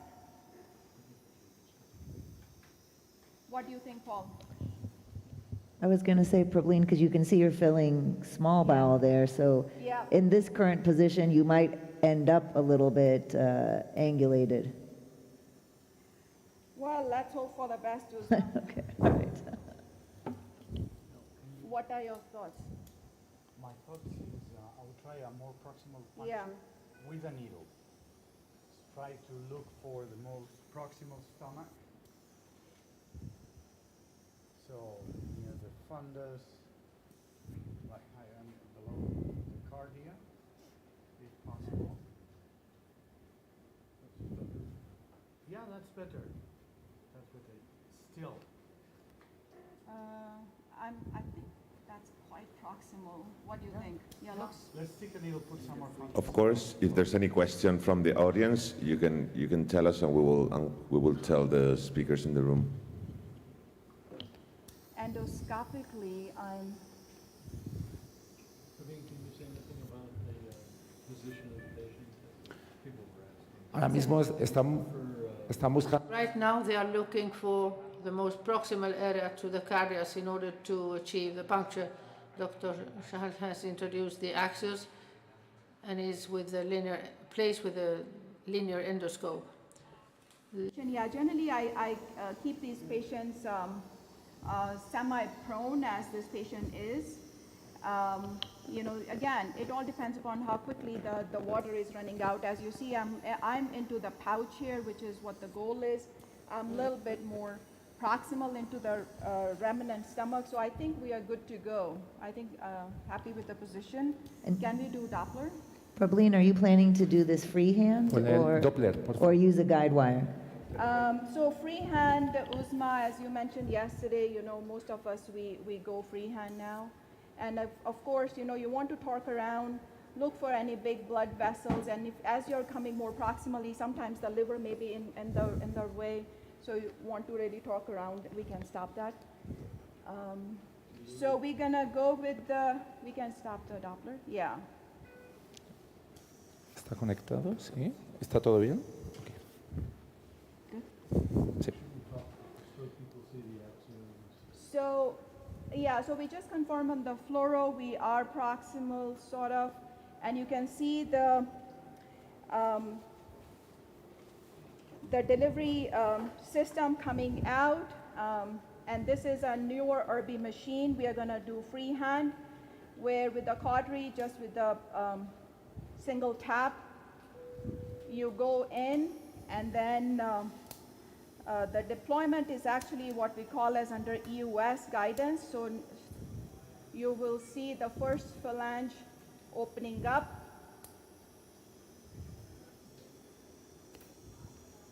hopefully.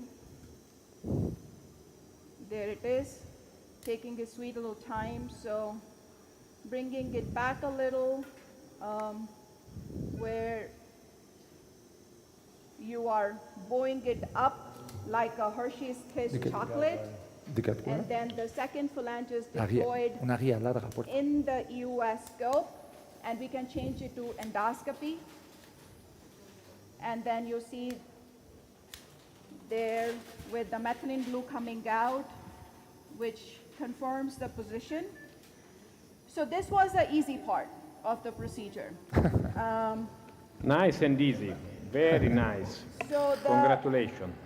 oh, thank you. I think, You want the guide wire or freely so pass the... now, yes, we're gonna dilate the lamps. We'll take the CRE balloon, since this was a 20 millimeter lamps, we're gonna dilate it to, we can save that please, to 20 millimeter. Get the wire across. Since I put in about 250 cc's, I have to, spend some time to suction this out. How do you want to put the wire? Do you want to just I'll in the take, balloon? I can freehand also, yeah. Which is your Prableen, Yeah, also, freehand is fine. since you're doing, hand the wire? since this is being done in a single session, are Freehand is fine. you going to suture or clip or do anything to fix the stent? Yeah, we are, excellent question, Uzma. And again, I think for people in the audience, as I said before, I think 2-stage is the safest one. If you are doing this single session, 20 millimeter lamps, if you are equipped to suture it, try to suture it. If you are equipped to Vesco clip it, try to do that. Does that totally eliminate the risk of, of dislodgement? Not really. Another thing is now, we used to have a pediatric JF scope, which is skinnier, slimmer, and possibly less friction. If I'm doing single session, so I would use all these tools and measures to minimize the friction, to minimize the dislodgement.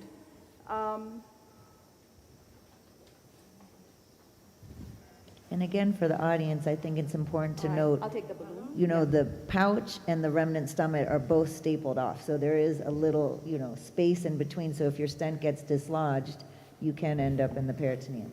18 to 20, yeah. So another thing, again, I think we're gonna talk a little bit at the talk, as you're getting closer to the staple suture line, I feel like the risk of persistent fistula is a little bit higher.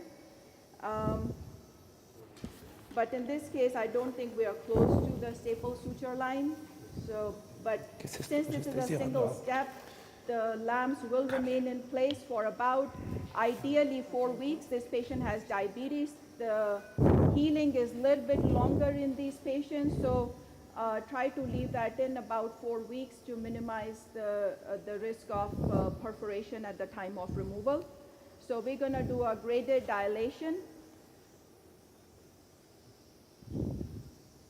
All right, let's go up, a pump at a time, slowly.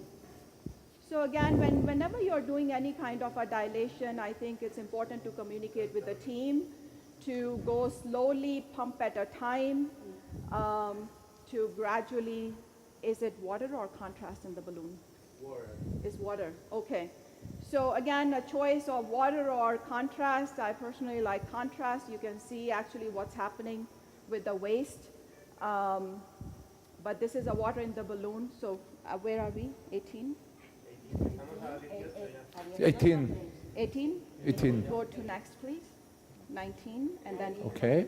and 20. So when you perform this procedure in 2 times, do you usually dilate? 8, ¿no?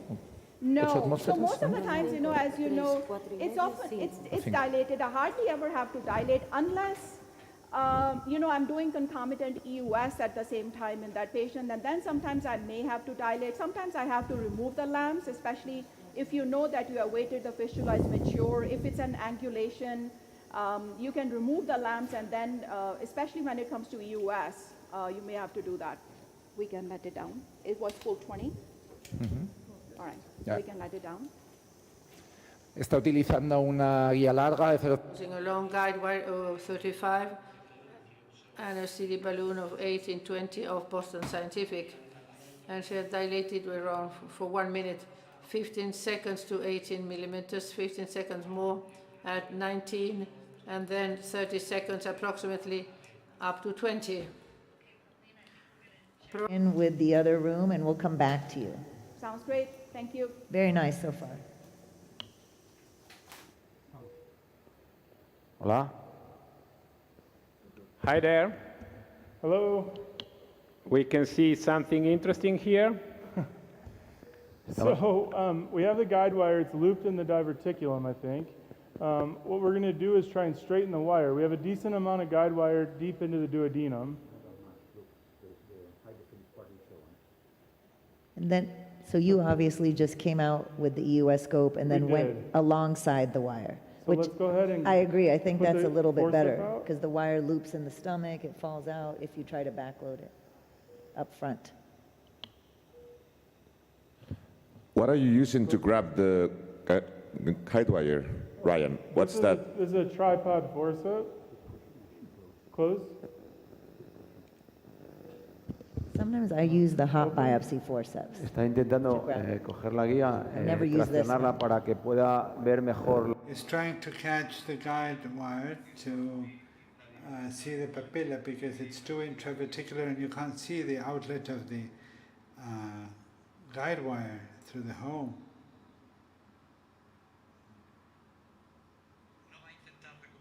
Isn't he going to try and retrieve it? No. Oh, yeah, well, it's gone into the canal. You see that he's introducing it into the canal. Papilla that much easier. I'm going to push this wire out. Pull more.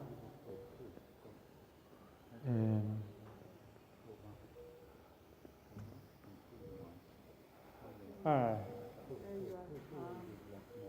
Veis que ahora al traccionar se ve mucho mejor, afronta la papila. So now you can see the papilla much better. You couldn't see it before, but now you can see it quite well.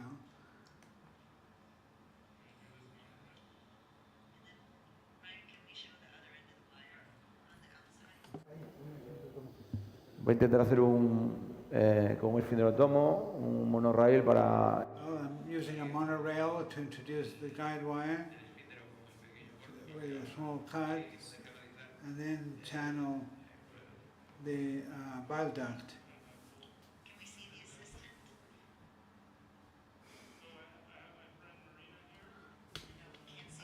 Let's show Marina, because she's advancing the wire She's to give advancing him. the wire and matching what I'm doing. You have to be a little bit careful. You don't want to cheese wire the bile duct, but also too, you want to avoid excessive tension on the wire because that's how you lose it in the scope channel. So we're just going to kind of go slow. Keep going, Marina. So Ryan, let's say you are going now the classical way instead of the parallel rendezvous.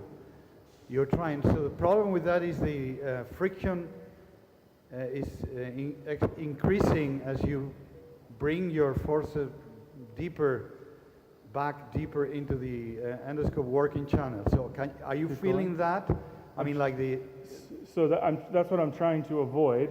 So I think that in these cases, even though it's painful to go this slow, for all of us who are naturally impatient, I think that it's hugely key for rendezvous procedures to make sure you don't lose the wire in the scope and you get it out on both ends, because that to me, if you're going to go over the wire versus parallel, is the key step by far.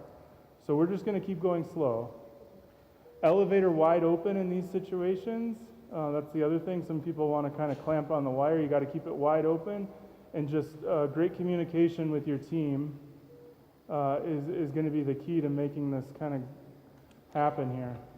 Just to give also some other tricks, if the wire is loose inside the channel, you don't have to worry too much. Just keep the elevator up and you come back with your scope. This is actually what I do usually instead of doing so slowly. Oh, yeah, and have both ends of the wire outside. So Yes. you can even try to put a stent across that way too, but in this case, he needs to get rid of the stones. So. But it seems it's going very, very smoothly, nice. Yes, and spectacular easy. So, technique. Yeah. We're keeping the guide wire very straight as well. So there's not a whole lot of loop in it, which is important. We're going to keep going exchange here. I'm hoping we're almost out here. But as Manolo mentioned, when you get towards the end of the exchange, that's when you start to feel a lot of friction. So you have to continue to be really patient.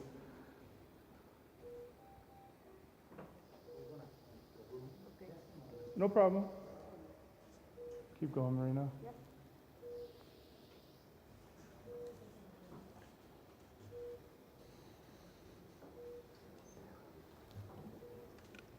So while you are doing this, we may have to switch to the other room. We will be back soon to see.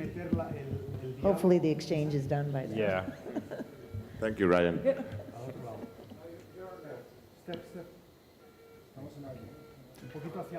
Hello, Hola. we're back with you. Hello. We are moving the fluoro to improve the visualization. No muevas. And Ahora horizontal, venga, céntralo, el endoscopio también.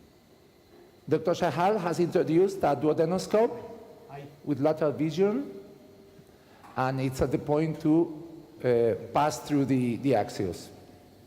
Once you go through, I'll ask him to zoom out. Okay, sounds good. So, all right, guys, welcome back. You know, I chose to leave the guide wire in place after dilating, so I left the guide wire. It's coming out from the patient's mouth, and I'm going next to it. It's just sort of a safety net in this situation. And I don't know if you guys can see the fluoro. It's a magnified. You can see it's a pretty straight alignment. I have the disposable cap-fitted duodenoscope, and we're going to gently try to navigate. So it's just slow and gentle. You're looking at the fluoro. You're keeping your scope tip straight and navigating it. There's no rush, no hurry. And you're watching the dials. Pylorus is in front of us. And even though you are in the remnant stomach, again, continue to maintain as much gentleness as possible. Now here always you have to put in a little bit of a loop. This is where I would ask everybody in the audience to continue to pray. Okay, they're doing it. All right. But that was a very nice angle of entry into the remnant stomach. And also the idea of putting the parallel guide wire, very nice, safety first. So if this stent migrates, she can hopefully salvage it and put another one. It's kind of, it's angry. yeah, there's a resistance. Manolo. Okay. Maybe a little bit. Está Lift the intentando patient up a little bit, left lateral. enfrentar el píloro, pero nota cierta resistencia, está angulado, está un poco... It's a little bit angled, and we're going to try and move the patient to see whether we can get a more favorable access while the tip of the duodenum advances to the pylorus. The patient is with general anesthetics, endotracheal intubation. As I was saying at the beginning, the patient is in the semi-prone position. Now we are placing her in the lateral position to improve the angulation a little.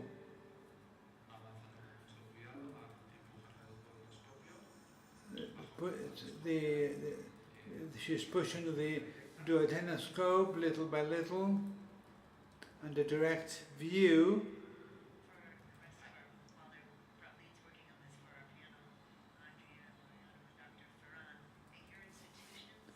Patients, typically edge will be performed, or at our institution, our surgeons are very worried about the fistula not closing, so we tend to do laparoscopic assisted ERCP. But that's with the understanding that the surgeons give us access in a timely fashion, and we go first if there's a cholecystectomy after. Can we get the tip of the scope, please? But we have a very high success rate because the port So, is there. Uzma, what's showing on screen, the endo screen there? We see it, we see it. The Papilla? papilla, yes. Yeah, okay. Can we straighten the spine? Nicely done, Prableen. Thank you. Everybody still continue to pray. I'll take the tome and wire. Wait, at your hospital, Andrea? Depends So on the we are patient. not very keen on laparoscopic assisted ERCP, mainly because if we have any kind of complication in the next few years, you don't Wire have the out of the access device. anymore. So I prefer this approach. We have a surgical department that perform, obesity. So we're switching again to the other room. Ryan, we can see you now. Perfect. So we're just finishing getting the wire out. We already have the sphincteratome loaded over the wire. Still doing the exchange. Yeah. You are very patient. Cuidado here, Ryan. Yeah, we're good. So I'm going to start to advance the sphincteratome over the wire.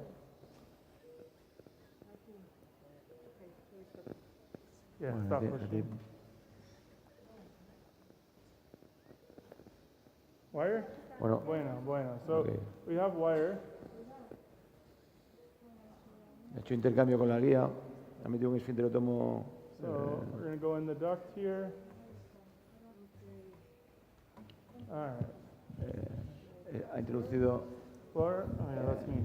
colédoco. Vamos a introducir contraste para All right, I'm asegurarnos going que to come estamos back with the dentro. tome a little bit. Let's inject some contrast. Yes.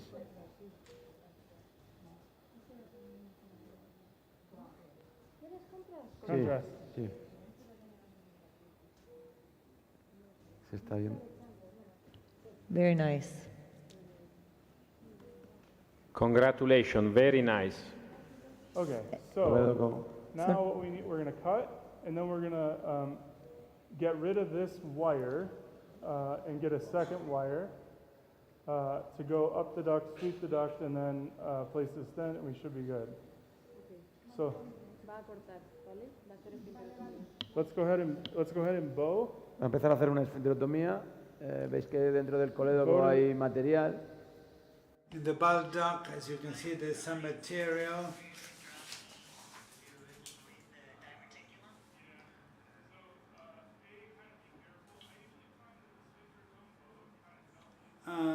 Here, well, one.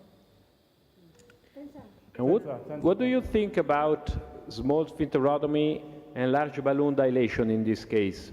I think it's a great option. I have to say I probably do that more than anything because of the risk of kind of cutting in the wrong direction. So we're going to cut right now. Reconnected? Conectado el cable. I think it will be good for both the situation of sphincterotomy and having a large opening for the large stones.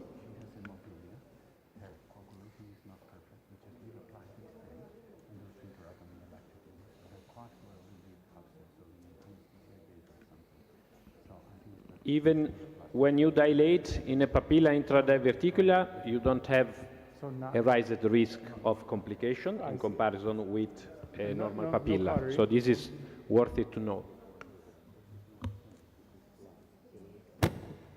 Yeah, we can see large stones there, so maybe dilation might not be a bad idea as well. Yeah, that's what we were just talking about. So one of the issues, she had a little bit of a derangement in her coagulation profile, so we're a little concerned that that's blood.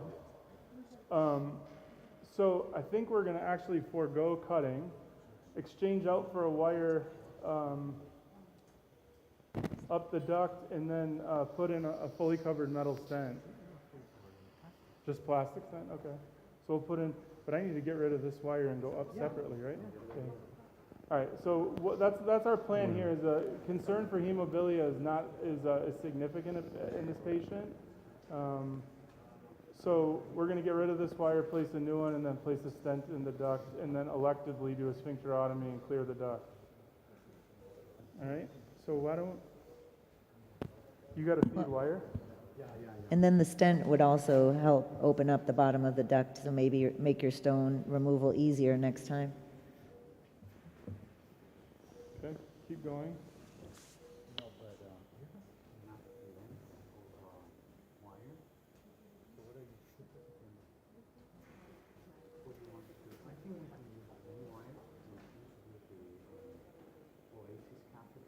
Okay. All right, I think we're going to switch rooms Intenta hacer un again. cambio de guía. Para hoy. So you're going to pull the wire back and then just advance it? No, yo que se ha llenado todo el conejo de sangre. Lo único que podía tirar de la guía, Correct. como el filtro dentro. I was going y to luego pull this out and then con go la with the misma guía next tira one. para Go arriba. with a different, same wire, but just up the duct. Yes. Es dura. Yeah. But you can do that at the same time you do it. So you remove Okay, yes, let's switch to the other room. Oh, I see. Hold on one second. I see what you're saying. Let me take this wire. Gracias. Yeah. You ready? Prableen, we're back with you. Oh, all right, perfect, yeah. Oh, that was nice. Yeah. So smooth and quick. Yeah, yeah, I think your prayers are working, guys, so good. Anyway, but yeah, so it's a very dilated duct system. I don't know if you can see the cholangiogram. The scope is like close to 20 millimeter. The duct looks like it's like little more than 15. And you can see a sort of a meniscus sign at the bottom. So we're gonna do sphincterotomy. Whether we need balloon sphincteroplasty, we'll figure it out.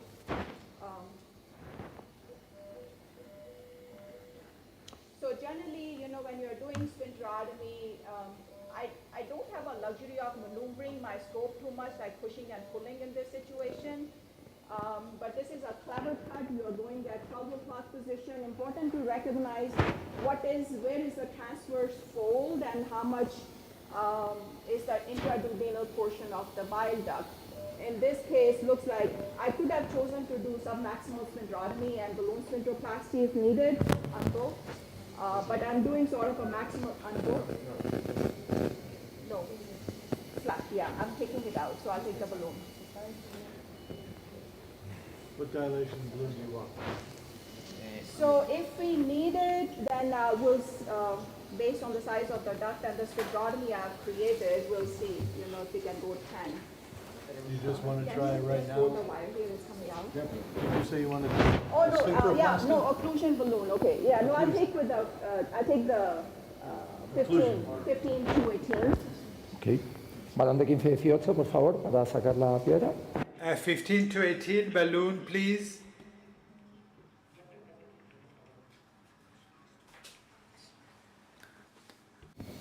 Vale, está utilizando material... Que se acerque el micrófono.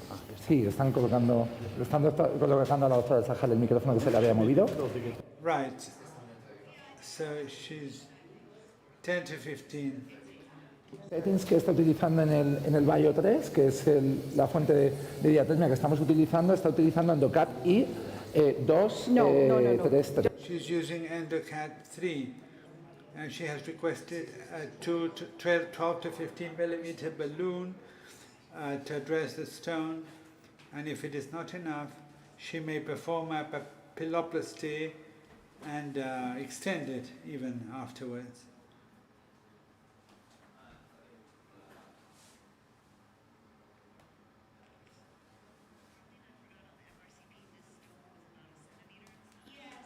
Yeah, so by definition, it's a small stone, but it was more like, long, 1 centimeter long. It was not like a wide, faceted, jagged stone. So I'm hoping we don't have to do sphincteroplasty.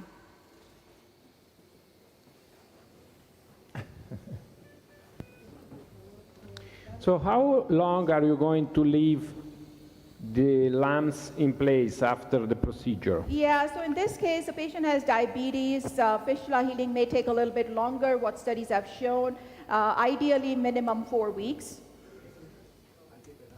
And after that, are you going to remove and to close it? Yes, another good question. That's where we really need some standardization of the procedures. What is my practice? I do a really good APC, cauterization of the fistula. And if I think that the patient may need recurrent procedures, for example, pancreas divisum, etc., I leave a small pigtail stent across it. The pigtail stent actually does facilitate fistula closure. So there are a variety of practices. A lot of us, we do just APC. Some people, they choose to, close it by Wesco clips or suturing. I get a upper GI study 6 weeks later on, and so far I've seen just one or maybe two that had persistent fistula, and that is usually smaller, not significant. Balloon up. I wonder also what they do in Valladolid. Can you ask? Yeah, that's what I'm going to do. Let's go with the 12. Yeah. Well, obviously, this is the advantage of EDGE, right? If you have to go back multiple maneuvers or you had to leave a PD stent. So it is nice to be able to do multiple procedures. Balloon down. Ha hinchado inicialmente el balón a 12 milímetros 15. Yeah. y ahora va a subir a 15.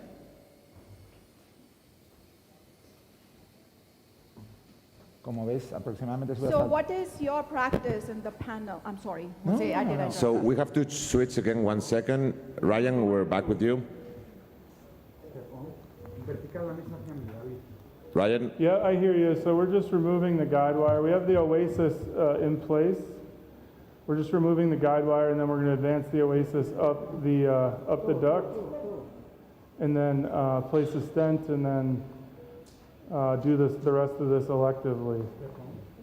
You couldn't have, you didn't want to leave the sphincter tome up in the duct and just change the wire? Yeah, that was certainly an option.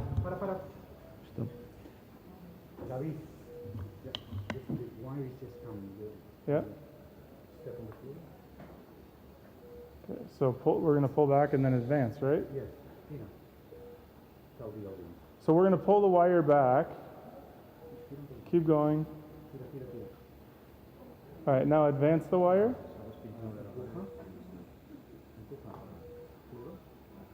So now we're going to advance this wire just instead of using a second wire.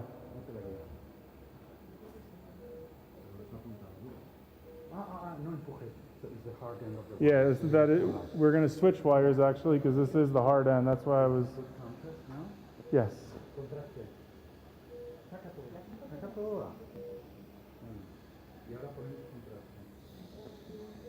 Yes, so for the audience, he's just pulling the wire and flipping it so the floppy end is inside of the bile duct, in the proximal bile duct. Manolo, while we have you there, Andrea wanted to know how long you keep the lambs in for an EDGE procedure. I want to know when you remove what it is. Oh, sorry, when you remove it. I think that's Manolo right next to you. So you can see the filling defects there that we're concerned is hemophilia. We're going to advance the wire and then place the stent.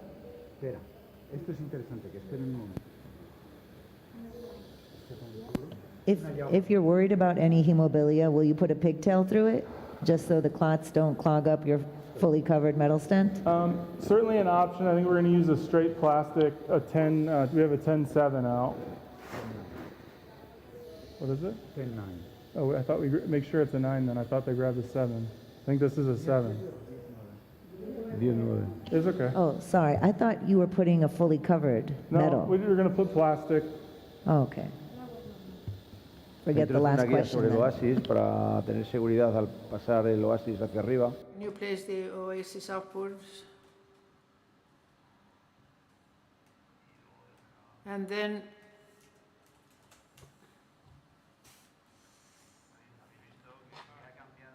they have changed the guide because the hard part, we couldn't push it upwards because it's the part that could damage the intrahepatic bile duct. We have changed for a normal guide. The soft part is the upper part. It's included in the Oasis.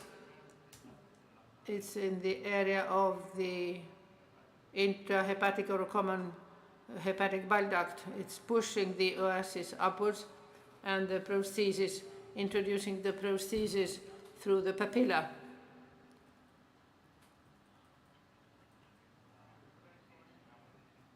the prosthesis of 9 centimeters. Bleeding though? Again, possibly a fully covered metal with a plastic through it? Or not?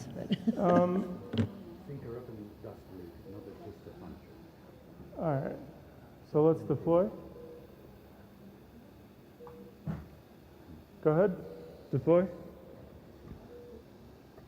So, Osma, the concern for bleeding is why we did not do sphincterotomy.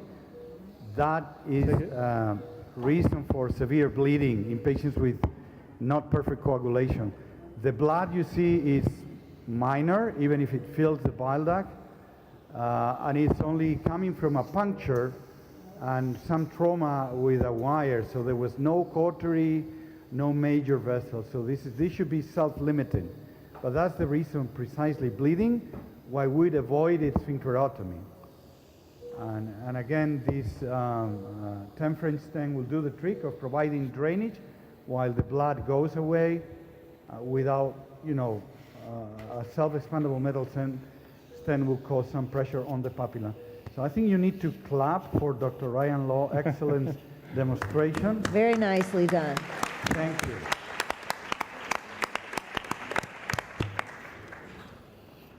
Que se ve la piel. Prableen, we're back with you. Vale.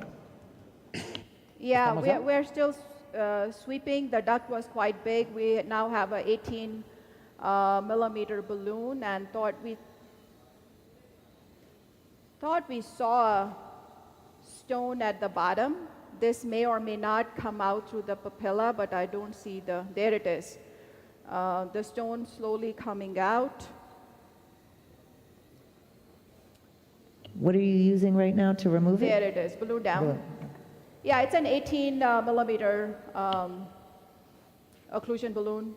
So I think that was the only filling defect that we saw that just came out. I'm not going to talk around. It flew out somewhere. Sí, da la I hope impresión, you ahí guys abajo a saw la it. derecha se ve algunos trocitos amarillos. We see some yellow osteophytes to the left.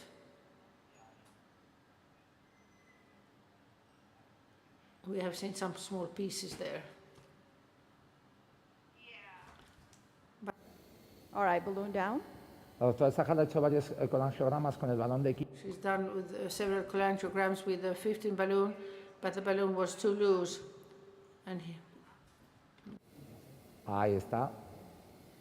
It seems to be attached there. Yeah. Balloon down. You thinking about switching to a basket maybe, since your balloon's kind of skidding over it and you might have a little ledge No, right there? it came out, I but think. it's not- No. it's not It seems attached. like it's attached, you see? Oh, okay. Oh, yeah, maybe. Yo creo que- Yeah, looks like, exactly. Eso lo- It this looks is a- like the part of the it's like an papillary ectropion. complex. Yeah. But it looks like a stone for sure. Sí, All sí, right, balloon nos up, let's inject. Nos ha confundido el ectropion papilar que tiene, que queda ahí justo a las 12, y como se veía, as we had the feeling it was the lithiasis, but not. So just getting está haciendo de nuevo un colangiograma dinámico. Angiogram, dynamic angiogram with the balloon inflated at 18. So, people, they question whether you go full contrast or you go, No, That's Yeah. the stone, es I ectropion. think. Oh, no, you're right. It is down, that thing. balloon down. It is that little Save that. projection. Yeah, this keeps on popping in and out, Osma. Seems like either this is a stone, so I'm just going to try it. It looks like it's attached to the tissue there, you see at the bottom. Yeah. Yeah. I So agree. I'm going to try to grasp it with the biopsy to see what this is. I don't see anything on the cholangiogram. No, una pinza de biopsia. Una pinza de biopsia, por favor. Biopsy forceps.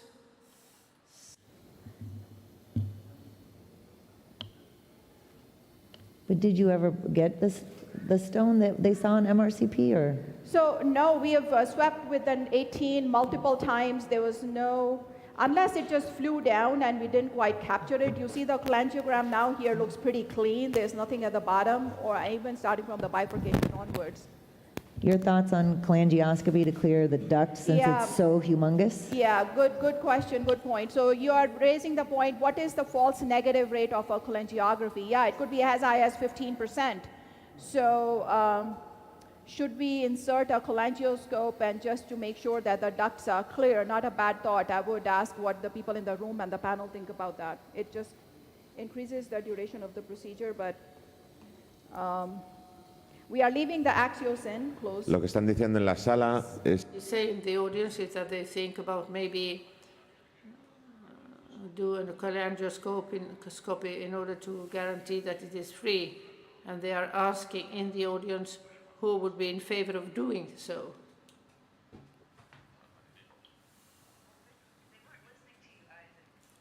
10 extra minutes.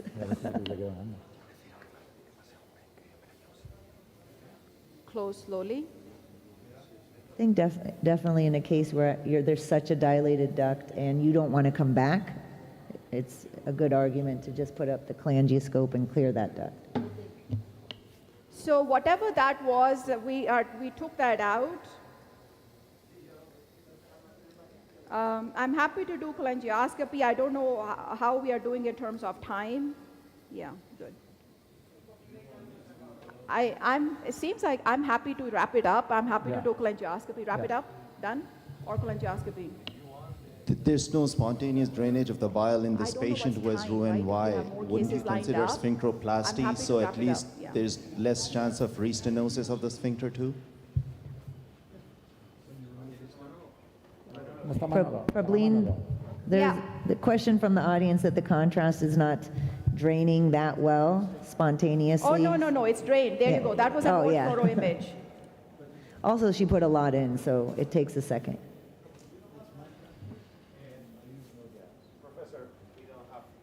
Yeah, that's what I thought. All right, guys, I think We're that's done? it for now. I think Okay. we're pretty happy. Very Thank nicely you so much done. for sticking around. Spectacular. Yeah. Very nice. Great. Great demonstration. Thank you, guys. Thank you. So, thank you to everybody. It's time now to change the rooms and to use this time for a nice Spanish coffee. Yes. Break. So, break until the next. How long? 15 minutes. 15 minutes, more or less.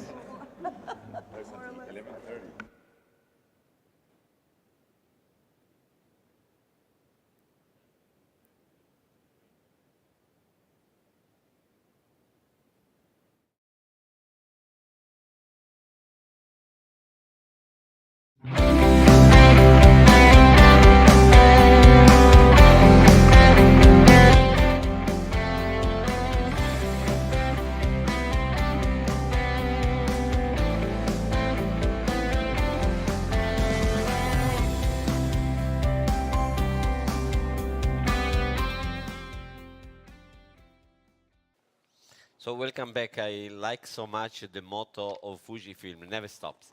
So it's very good. Thank you very much. And now my pleasure to introduce Shungo Asano from the Product Development Department Endoscopy, Fujifilm Japan in Tokyo. Shungo, thanks for joining us. And we're ready Thank you to very much. listen from you with your presentation. Yeah, thank you, Professor Ripsky, and very congratulations for this wonderful event. Thank you. And thank you so much for this opportunity to introduce Fujifilm's artificial intelligence. And I'm very, I want to enjoy this time. So thank you very much. My name is Shungo Asano, working for the CAD-EYE product development in Japan. So very nice to meet you. Okay, so I'm moving to the next slide.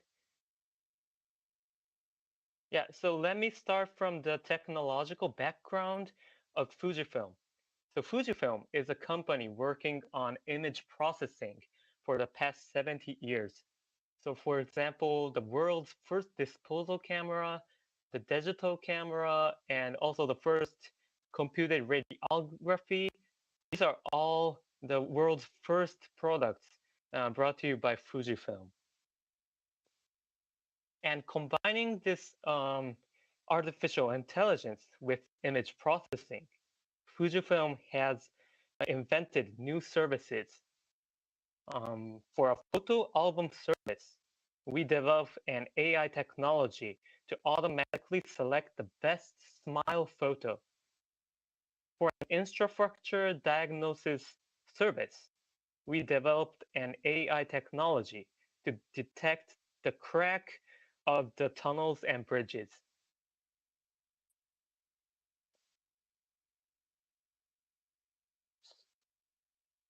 Okay, and in 2018, Fujifilm announced the medical AI technology brand, Riley.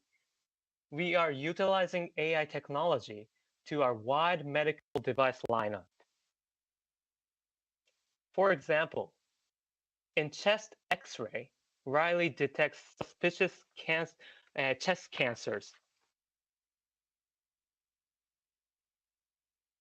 In C-arm, Riley recognizes leftovers such as surgical gauze. And in ultrasound, Riley estimates the bladder volume. In CT scan, Riley labels spine and ribs. And putting into the 3D analyzer, Riley detects COVID-19 related findings from CT image.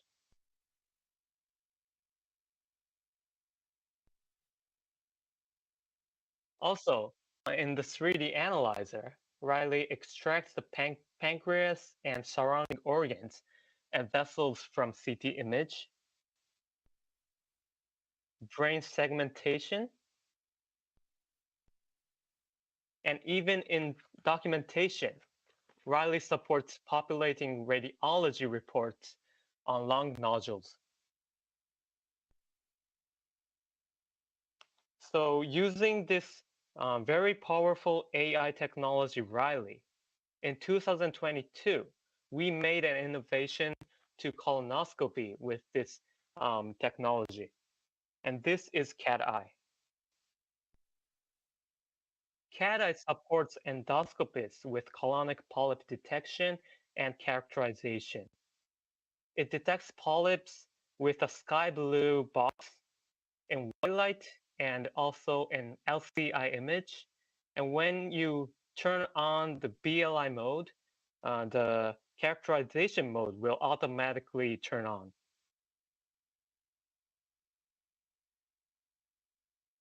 As an in-house developed AI product made by an endoscope manufacturer, we have pursued on high AI performance and usability. So CAT-eye is linked with observation modes and also scope.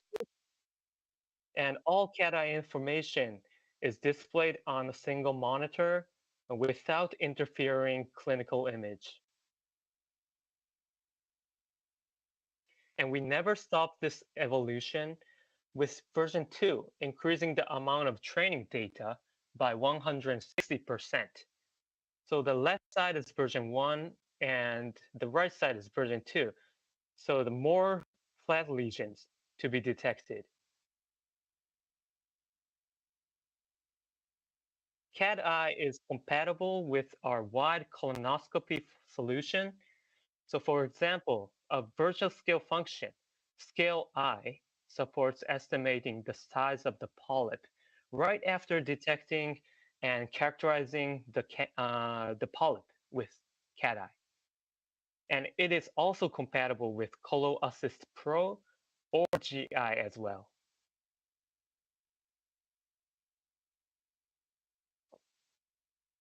CAT-eye expands its target to the whole GI tract. In 2022, we achieved the first approval as a medical device supporting detection of suspicious gastric cancer and also esophageal squamous cell carcinoma in Japan. So this is a movie. So right in the esophagus, areas suspected to be squamous cell carcinoma will be displayed with this blue box. And once you go into the stomach, suspicious gastric neoplasia will be displayed in real time. And we added one more function here to support the observation. So this is called landmark photo checker. So when you take a picture, landmark photo checker will assist you with the proper observation of the major landmark.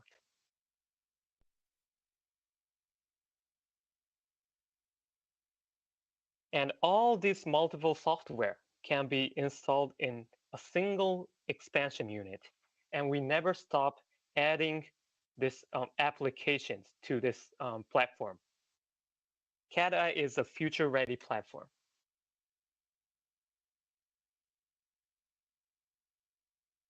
CAT-AI has been introduced to more than 60 countries in the world as of 2023. We aim to spread our medical AI technology to every country for better medical care. So this is my final slide, and this is my take-home message. Number one, Fujifilm is more than just an endoscope manufacturer and invests in powerful AI technology. And number two, Fujifilm provides great usability for endoscopists. And number three, Fujifilm never stops developing new innovations and deliver to the world. So thank you very much. This is all from my side. Thanks, Shungo. Thanks for sharing with us Fujifilm vision on AI. I have very few questions. So the first one, very nice system also for gastric lesions, which is available in Japan. When it will be available in Western countries? Yeah, we are trying to clear the regulations, and yeah, we are trying to working hard. Good. So for all AI algorithms that you have been developing, including sizing, are you using only, so videos coming only from Japanese patients, or are you having a mix of Japanese and Western patients' videos and pictures? I'm sorry, can I confirm the question? But you're I'm asking mentioning about the learning data? Yeah, the learning data are just from Japanese patients or also from Western patients? Oh, no, we include Western patients also, so it's a combination, and we learn from all over the world. Okay, the last question is about automated medical report. You think that Fujifilm is going in that direction? Of course, yes. We are looking our opportunity to support the full workflow of the clinical doctors. So of course, the reporting is one of the important topics. And also we are thinking about observation support, also like maneuvering support, everything coming from endoscopy from the beginning to the end. We should think of a solution using AI. Okay, thanks so much, Shungo, for the vision of Fuji, for having showed the technology that you are proposing to the physicians. We look forward to hear more from the company because I understand you never stop. So it's now time to move to two physicians who have been involved deeply with the Fujifilm development for AI products. So I want to introduce Emanuele Rondonotti from the Division of Gastroenterology in Como, Valduce Hospital.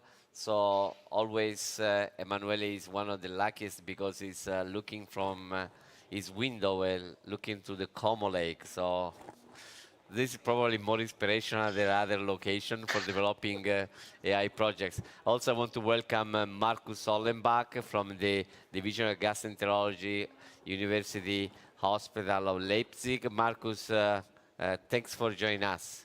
So, if you don't mind, I will start with a few questions. So, how do you use AI in your practice? You ready to go? What are you doing?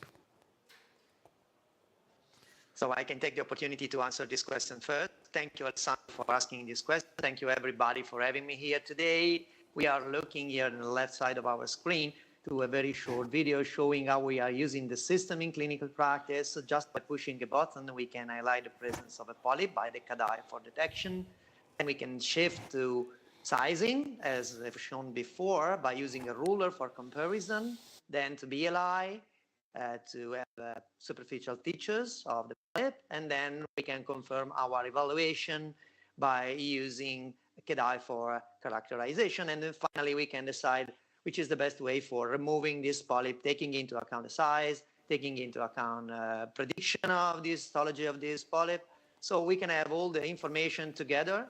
We can create our own flow in the evaluation of the polyp.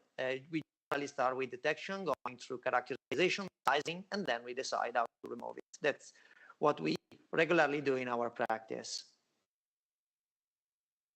Marcus? Yeah, thank you for your invitation. And following my colleague Emanuele, I also use the CADAI system in daily practice in almost every colonoscopy. And in addition to the possibility of the detection mode and to the scale I with the measurement of the polyp, I would like to highlight the characterization mode, where you can very easily differentiate between the hyperplastic lesion and the neoplastic lesion. And this is very easy to use for both for the beginners and also for the advanced users. And this really contributes to everyday colonoscopy. That's a very good point. I have additional question for both of you. Emanuele, you start first. So ECI for everybody is only for experts, is for non-experts? The contribution of CADAI is for everybody, I guess. Looking at literature data, you can see that experts and non-experts, both of them have an advantage by using AI. Probably the amount of the advantage, it's much more higher for beginners compared to experts. But for both of them, there is an increase in parameters such as adenoma detection rate, for example, when you are using CADAI systematically in your practice, not only for screening colonoscopy, but also for every other indication. I think that particularly thinking about detection, it is important to use for all patients undergoing colonoscopy and for both experts and non-experts. Marcus? Yes, I fully agree with Emanuele. And I think this system, this is a helping tool, and this helps us to have the possibility to do colonoscopy, screening and surveillance on expert levels, even in the non-expert centers all over the countryside. Okay, that's a very good point. So I want to start again from this point, Marcus. So where you use CADAI, so you use for all patients undergoing colonoscopy in your practice, or you have a subgroup of patients where you believe it's more important to use CADAI? I think regarding the subgroups, it is very important to use it for the screening and surveillance colonoscopies, of course. But I think in addition, if you do a colonoscopy for other reasons, like to find a bleeding source and something else, then you have also the benefit to do not miss the polyps you might have missed if you do not use it. So I use it in every colonoscopy, but I think it is most important to use for the screening colonoscopy patients. Emanuele? I agree totally with Marcus. I have to say that I use CADAI whenever possible. I mean, for every colonoscopy which is planned. Unfortunately, not all the towers in my unit are equipped with the system. So if I have to choose between a patient and another one, I think that patients in which the contribution of CADAI is maximum is particularly for those undergoing screening colonoscopies. Because in these patients, particularly, every single tiny polyp counts in terms of establishing correct surveillance intervals, in terms of making prevention at maximum level as possible. But as I said, I think that there are also data from literature, very recent data, that's supporting the use of this system for every patient undergoing colonoscopy, for every indication, not only for screening. Emanuele, you presented a beautiful video with sizing device, so the SCALI. So can you briefly describe the SCALI? I've seen it categorized 5, 10 millimeter or above. And what is your opinion about SCALI? How important it is? Compared to CADAI, SCALI is not based on the eye. It's a projection of a ruler over your image. It's a very, very versatile tool because just by pushing a button, you can decide if you are using a scale to up to 5 millimeter, up to 10 millimeter, up to 20 millimeter. This depends on the size of the polyp you are facing and the polyp you would like to measure. You can also decide to use a linear ruler or a circular one, depending on the size of the polyp. If you would like to measure different diameters, you can do that. You can move your endoscope by directing the laser beam, which is on the tip of your endoscope, just close to the polyp border, and that you can measure, you can compare the polyp with the ruler you are using.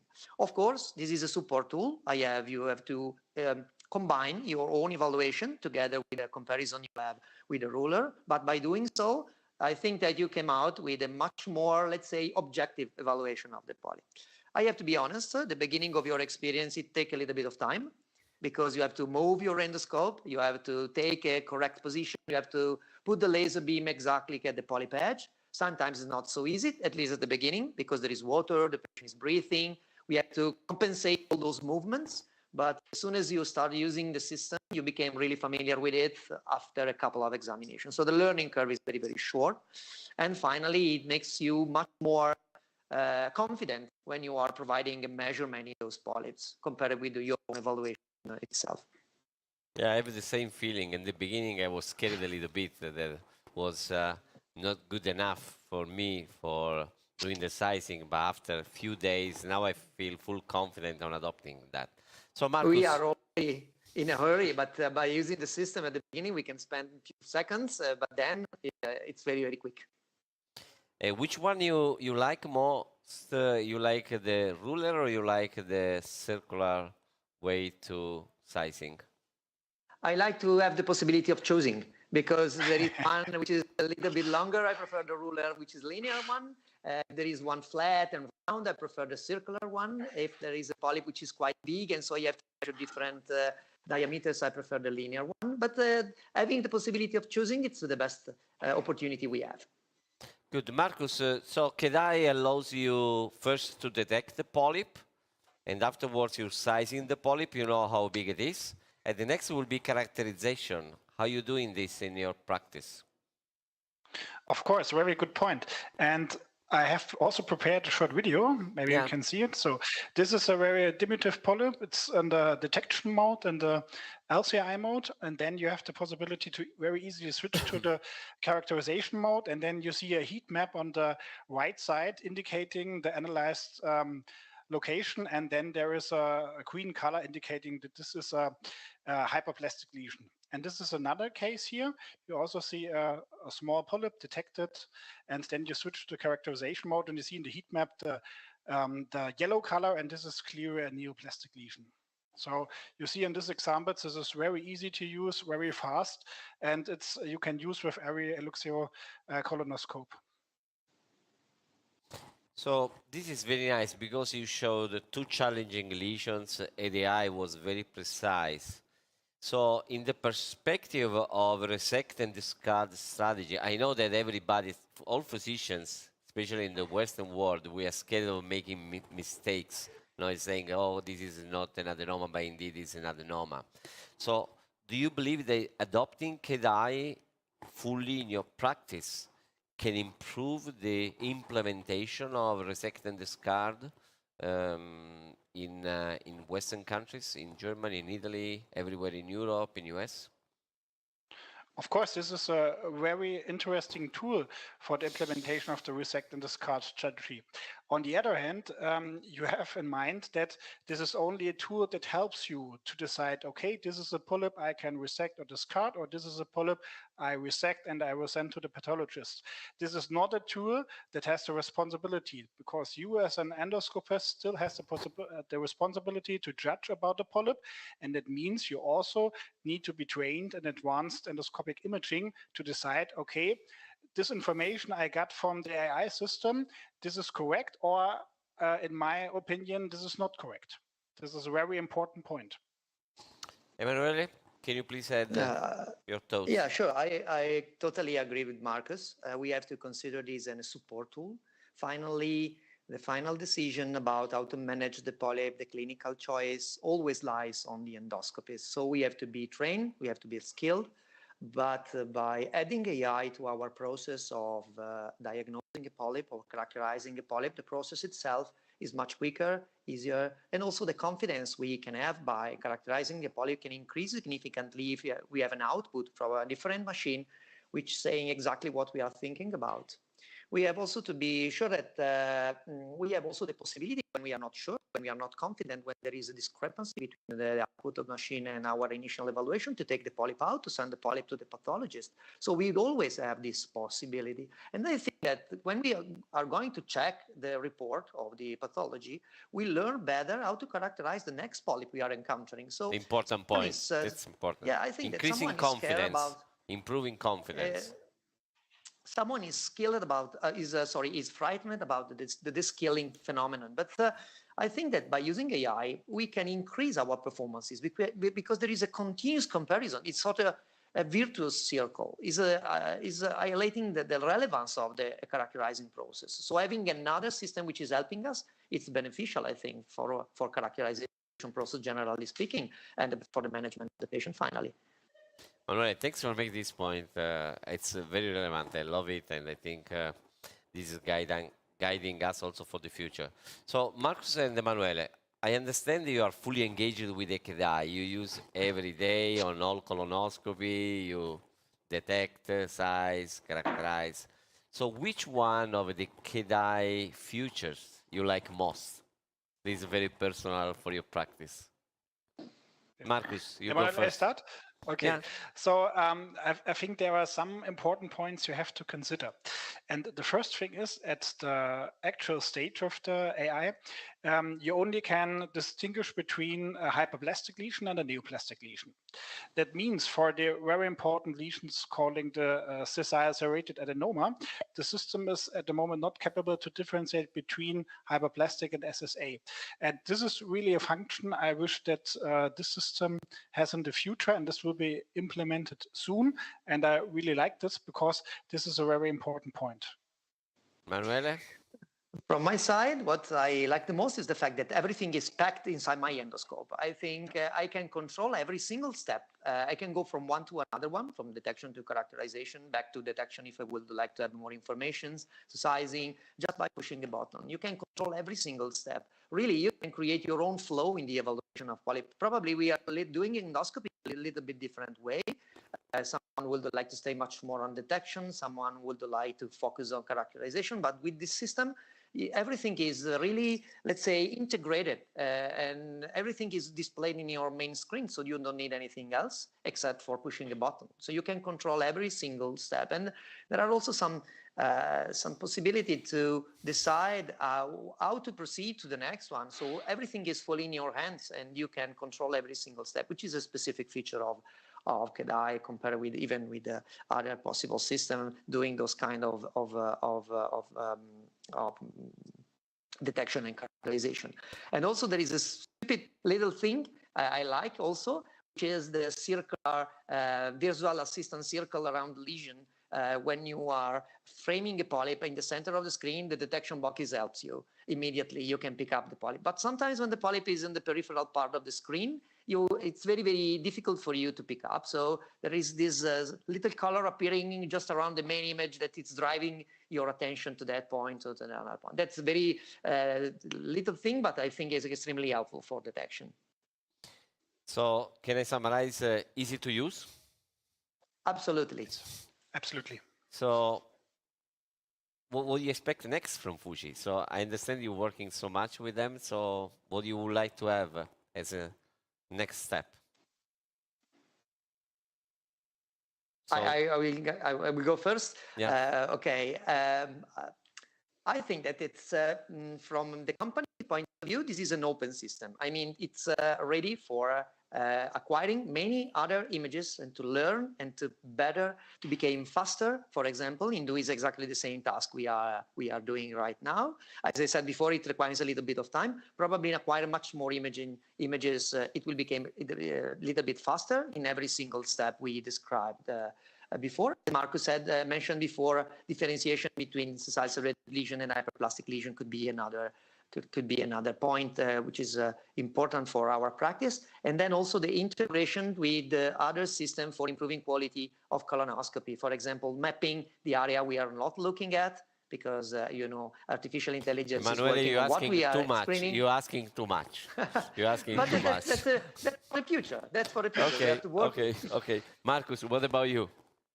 Yeah, and as I mentioned before, there are other fields we have to talk about. Yeah, and if we look beside of the colon, the application in the upper GI, that means in the esophagus and in the stomach, this would be also future fields where we can use the system, because this is the platform. And no matter if you're doing a colonoscopy or a gastroscopy, you have the same information. That means you have to adapt the software that you can analyze the Barrett's, you can analyze in the stomach, maybe to find ulcers, to find H. pylori, and so on.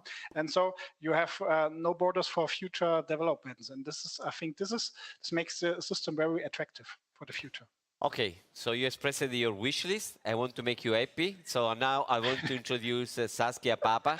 She's product manager from Fujifilm. And Saskia, you see these guys, they have a lot of expectation. So Saskia, you need to make them really happy now. And Shungo, also, you make sure that from Japan there are good news coming. Saskia, what is going to be next for Fujifilm in the field of AI? Yes. Thank you very much, Professor Refugi, and thank you for having us all here. It was really nice to listen to Dr. Rondonati and Dr. Hollenbach to hear what their wish list is. And of course, we listen to them, we listen to you, we listen to other experts in the field. So it all comes down to developments, to new developments that we do together, strongly together with our colleagues in Japan. So with Shungo and his team. So we started with the solution for colonoscopy with CAT-EYE. And of course, like Shungo also showed in his presentation a little bit, we are working on new modules. So we also want to give the possibility to have the support for Barrett, later also for in the stomach. So we have new modules to come in the near future as well, because as you mentioned before, we never stop. So we continue developing to support you and ultimately your patients in the best way. Shungo, you want to add anything on the next step coming? Yeah, thank you very much for the wish list. And every time the request is very challenging, but the more challenging it is, the more enjoyable this work is. So please keep supporting us, and please wait for our next solution coming. Thank you very much.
Bueno, muy bien.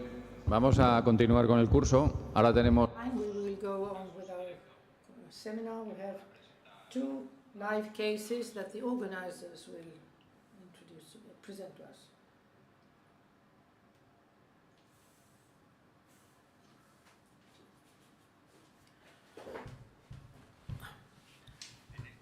A female, 80 years old, with atrial fibrillation, treated with apixaban, ductal breast cancer in 1998, and cholecystectomy and biliary surgery 30 years ago without any info or any other data. In August, she presented acute cholangitis in the CT scan, intrahepatic biliary dilation and stone in common hepatic duct. Lab test show GGT almost 800 and AF around 300. Here you can see the CT scan. Okay, we can see the surgery. And in the first ERCP attempt, Roux-en-Y surgical, we can see Roux-en-Y surgical changes and ampulla not visualized. Total bilirubin goes to 2.5 to 5, and we perform a diagnosis EUS. What should be the next step? Diagnostic MRI, enteroscopy ERCP, EUS-guided antegrated stone extraction, or PTC antegrated stone extraction? Okay, maybe it's EUS-guided integrated stone extraction. Por favor, ¿podemos pasar a la sala?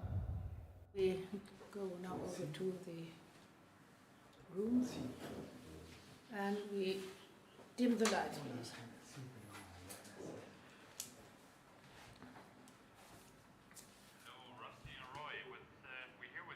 Hola. Maybe it's the other room. We have to change room 1. Cambiamos a la... Change over to room number 1, to the ERCP room.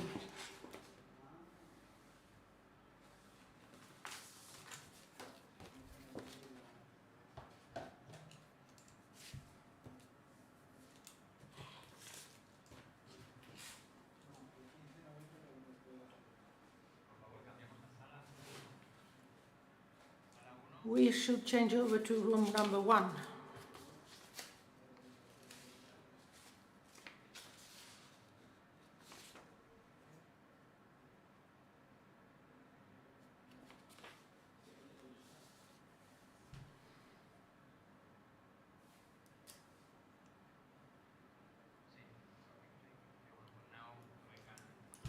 Okay. Hello, good morning, Takeshi. Ohayou gozaimasu. We're here with you in the room.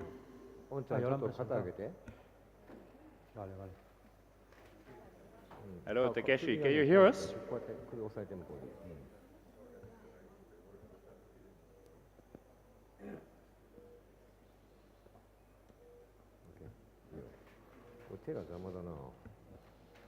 ¿Nos podéis oír en la sala?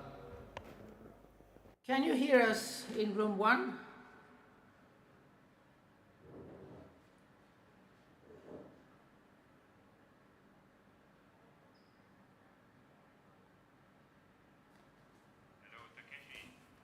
And Dr. Takeshi, hello. Sí, está. So, okay. Es un paciente con... A patient, a lady who is 80 years old, we have already mentioned that, with a Roux-en-Y procedure. Yes, yes, we can hear you. We can hear now in your room number 1. Hola, sala 1, here we are.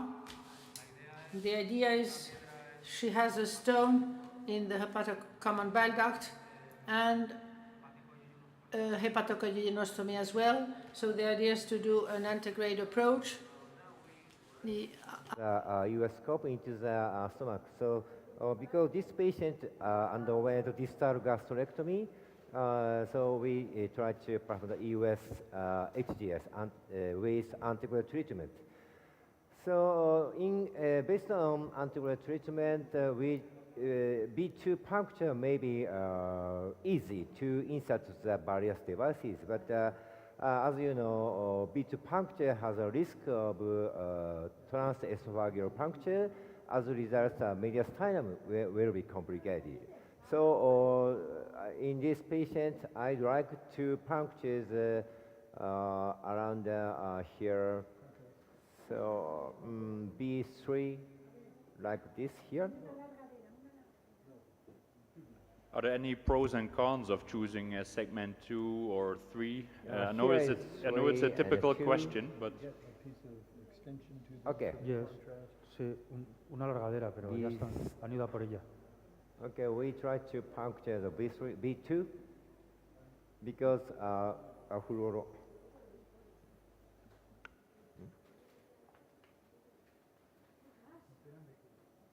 Esto.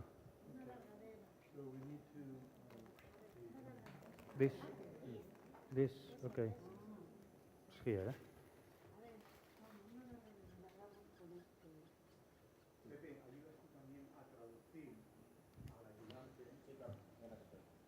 So what needle are you using now? It's a standard needle or some kind of access needle? Left and right needle. No. Left and right, reverse. Okay. More up focus. No. Picture is large. Pedal to do continuous fluoroscopy. Oh, yeah. You want a bigger image. I want a bigger image. Okay. Magnification. Zoom. Okay, you have to don't push the pedal. Step off the pedal. Okay. Venga, David, zoom. Yeah. Step on the pedal. You get the zoom. So he's making the image, and that's what the zoom. Okay, and more little bit lower. Hacia abajo. Lower. Hacia los pies. Ahí. Okay, perfect.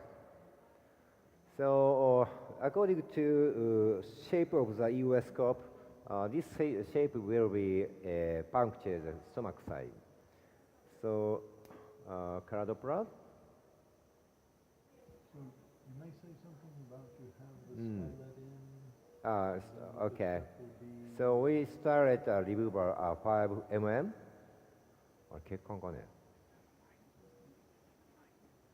So as you can see, the bacillus is observed around the puncture site. Therefore, we must around here, puncture here.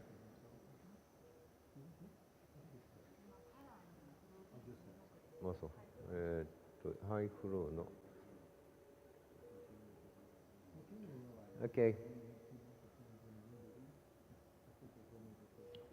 So I don't know what you think, but I think that this is the most time-consuming part of the procedure, no? Segmento 2.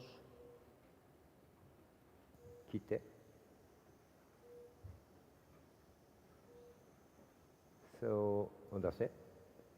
これ結果ないよな。ほんま? Say something about the communication with the assistant. Yeah. Okay, how's it? Doppler? Ya, sí. これ門脈かちゃうな。I think here we've seen already a couple of important steps for the puncture of the bile duct. Okay, One that is the scope position. You can see that's quite a big angle. And I think there was a paper of Dr. Ogura himself that the bigger the angle, the higher technical success. Yeah.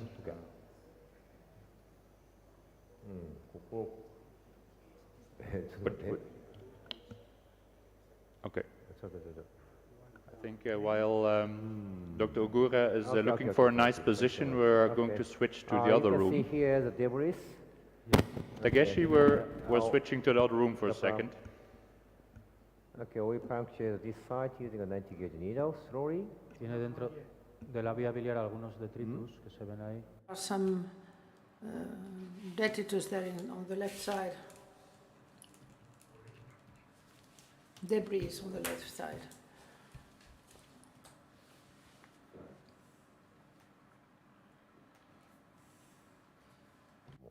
Ahora está retirando el estilete para hacer la... They remove the stylet in order to give this contrast injection. Well, now... In this case, is a male, 74 years old, with acute pancreatitis in 29. In September, he presents a constitutional syndrome with vomits. In the CT, we can see a body and pancreatic neck neoplasia, that loose separation plane with second, third duodenal portion in relation to infiltration, multiple liver metastasis, pathological locoregional adenopathies, and perineal carcinomatosis. In the US, we could see food in stomach, duodenal stricture in third portion, mass 27 millimeters in the neck body of the pancreas, and ascites. Histology was adenocarcinoma of the pancreas. What should be the next step? Use guided gastrointestinal anastomosis, duodenal SEMS, PG jet, and palliative radiotherapy or laparoscopy gastrojejunostomy. Okay, obviously. Por favor, pasamos a la sala.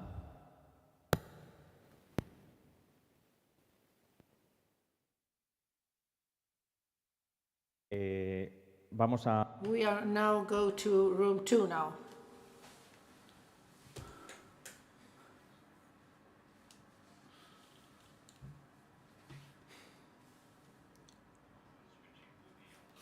What do you think of the CT that you just saw? I think there was some ascites already there, a big portion of ascites. Is that something that would influence your procedure? Maybe we just say hello to Roy and Rusty. Hello, we are Roy. with you. Hello, Rusty. We have no sound, but we can see you. Oh, can you hear us now? You can hear us? Yeah, yes. Perfect. Oh, perfect. Both Hello. of us, is it okay?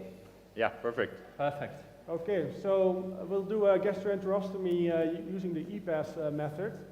And Emmanuel asked me, because last time Professor Itoy did it and it looked very easy, to make it look a bit more difficult this time. So if you see me struggling, that's all in the plan. But jokes aside, this patient is quite challenging because there's a stricture actually in the third part of the duodenum, which you can see now live on the screen here. Mm-hmm. And there's also peritoneal metastasis and ascites. Usually how I perform this procedure is by placing a guide wire across the stricture and then placing a nasobiliary drain. But the EPAS is also a very elegant method. I don't have any experience, but luckily I have Rusty, who has a lot of experience with this technique, so we'll perform the procedure together. So we have the scope loaded now with the overtube. It's a gastroscope, and we just passed the pylorus, and we entered into the duodenum, which is quite dilated, as you can see, and the stricture is located in the third part of the duodenum. So I entered the gastroscope as far as I could, and almost at the side of the stricture. And we'll try to navigate the guide wire across the stricture. Let's see if I can find the angle to optimize it a little bit better. And strictures in the third part of the duodenum are much more challenging. You could also try to use a pediatric colonoscope if this would not work. The bending is just... Can you see a fluoroscopy image in the audience? Yes. Okay, so you can probably appreciate how hugely dilated is the second portion and third portion of duodenum. Roughly, I would estimate it's 9 to 10 centimeters, which creates, like for the selective cannulation, like a biggest nightmare to pass through a stricture, because you're coming from the large lumen and getting to to this. Can we follow more towards me with the fluoroscopy? Thank you. And it seems like we have been lucky enough that we passed the stricture. Let's follow with the tip of the catheter. We are using to honor pioneers of biliary endoscopy from Amsterdam, Kees Huybrechts. We are using Kees Huybrechts' metal ball tip catheter, which is rather atraumatic, but we are already somewhere around the area of Treitz ligament, passing the stricture. But we definitely, for EPAS technique, which is technique using special tube with double balloon occlusion of the segment of jejunum, we definitely want to go deeper. Maybe if you pull on the wire a little bit? Yes, I'm pulling. Okay. So we need to be synchronized. We're trying to... we are through. We are basically... Yes. Okay, we will hand over to the next room. Okay, let's show me. We'll see you back, Rusty. Looks good. Yeah, see you then. Yeah. No, pero esto no vale porque tiene que ser recto porque tiene que pasar al... So we are back to the other room.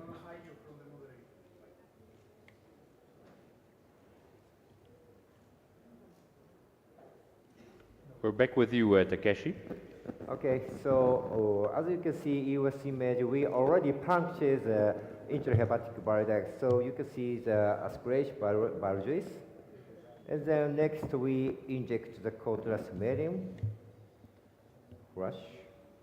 Vale, acaba de retirar el alargador y va a inyectar contraste. You have removed the extension. With the extending cord on the needle. I saw Ryan doing it with the syringe. I think those are the two options. I like this one because the nurse has a little bit more flexibility.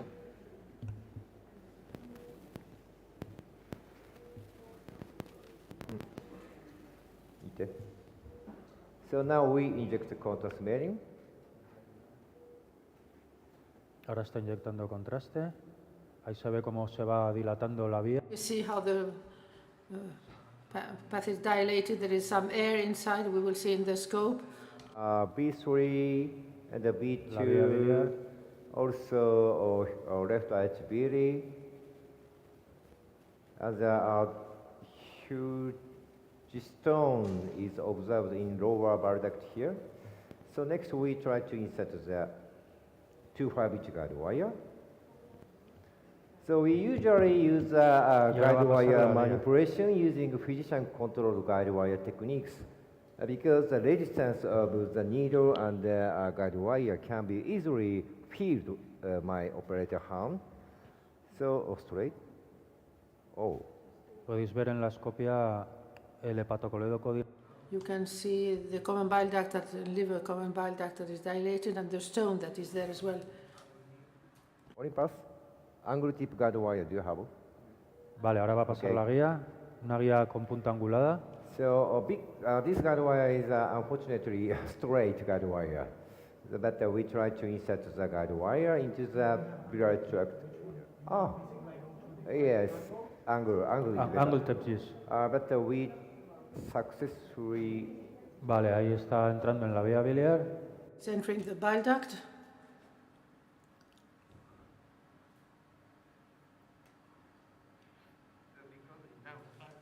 We remove the needle, the hepatic parenchyma. So by doing so, we can R. Y ahora está negociando. Okay, we change the angle guide wire. Sorry. Negociando la vía biliar a ver si le baja la guía para abajo.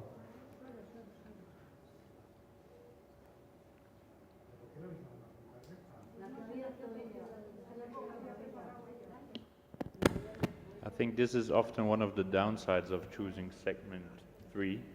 I sometimes like to switch, but I think for hepatogastostomy it doesn't really matter. La guía que estaba usando por error era... That was used wrongly, was of a straight, had a straight tip, but now we will go now to an angulated one to better negotiate, or better deal with addressing the tip towards segment 1, I think they said.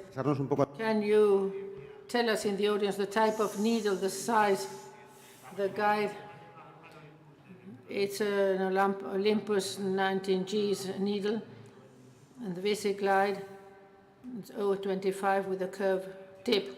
And the use of the curved tip is to be able to guide it with the hand, with the fingers, in order to look for the direction that we would like the tip to go to, and little by little bring it down to the jejunum in this case, because it's a hepaticojejunostomy. Now it went down. Until now it went through segment 2. But now it took a radical from the 3 and it went to the 2. But now it's in the hepatocommon bile duct, and it seems that it touches the stone there. He's going over to the jejunum now, around the edge of the stone. Nice. Thank you so much. Because this isn't easy, and especially if you're already Y committed ahora with your se needle. pone suero en la mano y va. He has a saline in the hand, and he's going to turn the tip to. Antibiotics beforehand? Yeah. Y a ver si consigue bajarla. See if he's able to lower it. There is a great angle in the upper part, and this removes part of the strength. It makes an angle in the hepatic hilum angle, and this removes some strength. A needle, maybe a bile duct stone. So this is a very large stone.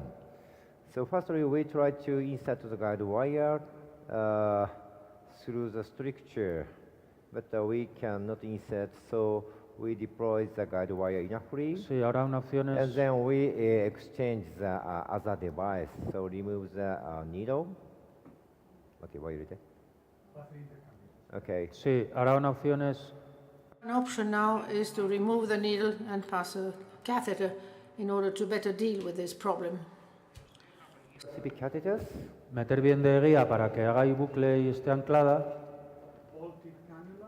Only ball tip. José Carlos, ¿algún truco para que la guía no... Trick for the guide it's not peeled, and something else that Dr. Takeshi would like to comment on. The lesion of the guide. Sorry, again? The lesion of the guide with the needle. Oh, yeah. Okay.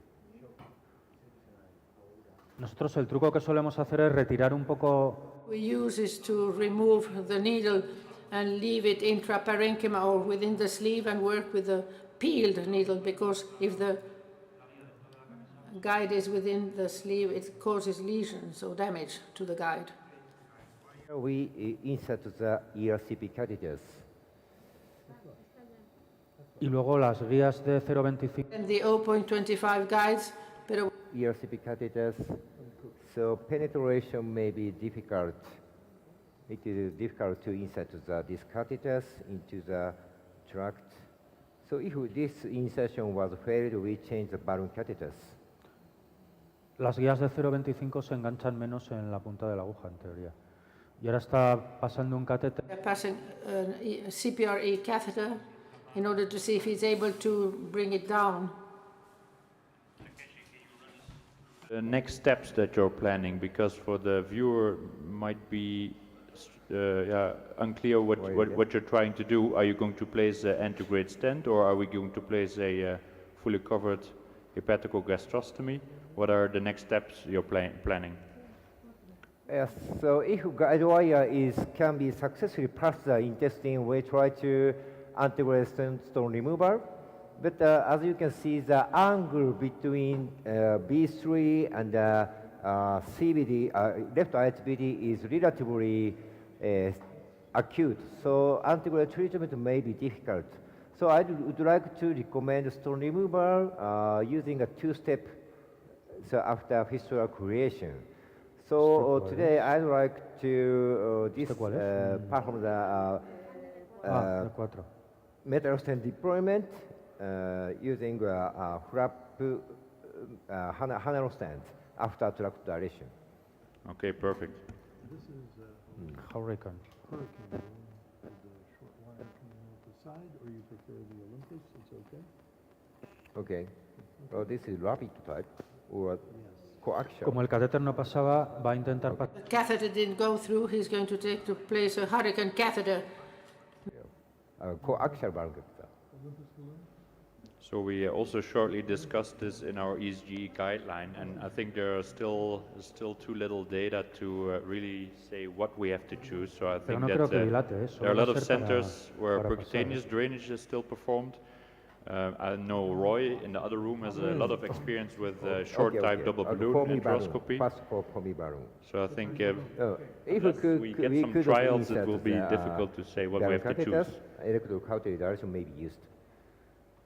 So today I bring the novel balloon catheters from Japan.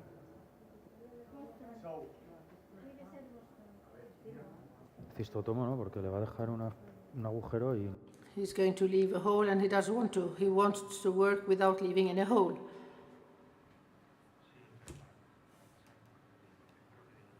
I don't think he's going to dilate the tract.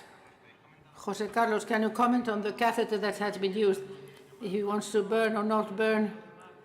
I don't think he wants to burn. He wants to have the access directly with the catheter to prevent any damage and to be able to go out without leaving any prosthesis. So he has passed a dilator, but he has been using it as a catheter. I don't know if he's going to dilate or not.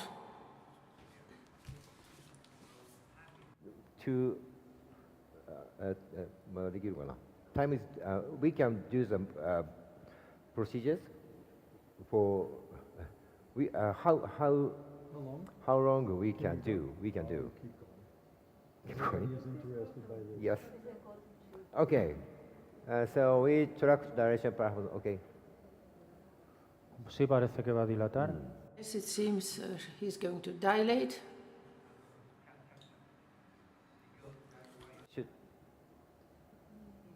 The white wire is in the jejunum. It's hepatical jejunostomy. Okay, so jejunum. Depression. It's not papilla, it's anastomosis. It's inflation. Yeah, like this. Depression here. I think it's water, not deflation. Oh, no. No. Okay. いけた？はい。はい、ここ。Again, we track direction around the stomach Está side. dilatando. José Carlos, ¿cuál es el diámetro del balón que estáis What's the diameter of the balloon? 4 millimeters. Different. So we should evaluate the more HJS site around the stone. So I would like to insert the caster next.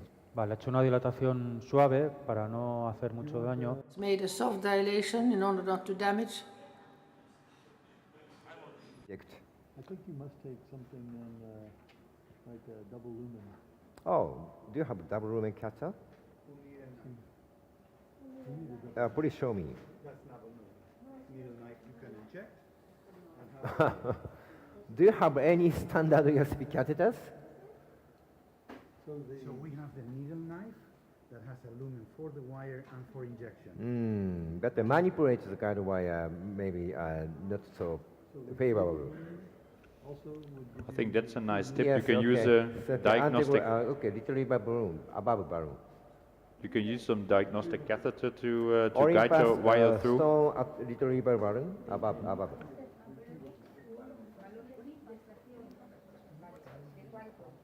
So we're just going to leave you for a second here and move to the second room because there are some interesting stuff going on. So let's move to room 2. It's small. We'll come back to you, Takeshi. Hello, gentlemen. Hi. So we passed the first structure, the stricture, as you could see previously, but now we're having troubles to pass the wire more deeply into the jejunum, which is required to place the EPAS balloon. And we think that there might be a second stricture there. And I do think this is something you see more often, especially in patients who have substantial peritoneal mass and metastasis.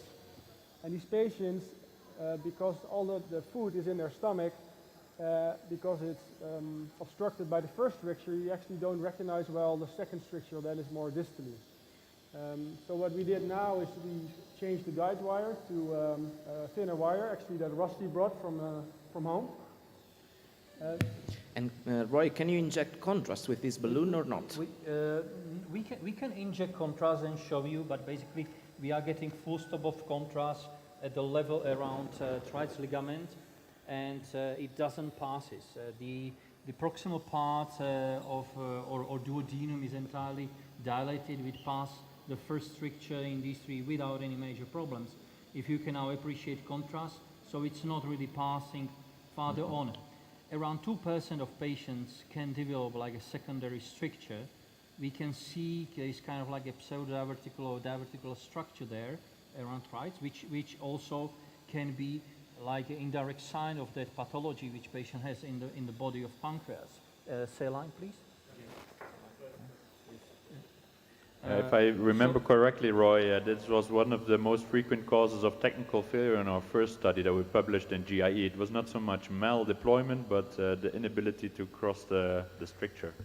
Yeah, but I do believe that we can, the important thing is to recognize that you have secondary stricture, you know. Exactly. You can become satisfied that, oh, I see area of trites ligament, and majority of gastrojejunal are still placed around trites ligament. But I still do believe that it's mandatory to visualize proximal jejunum and overall, especially when there are pathologies in the body of pancreas, if there are pathologies comprising lymph nodes or there is a lymph node involvement. So I do believe that this is somewhere the area. We may change to different wires soon. We still do not have that special wire. So try to keep it in this position.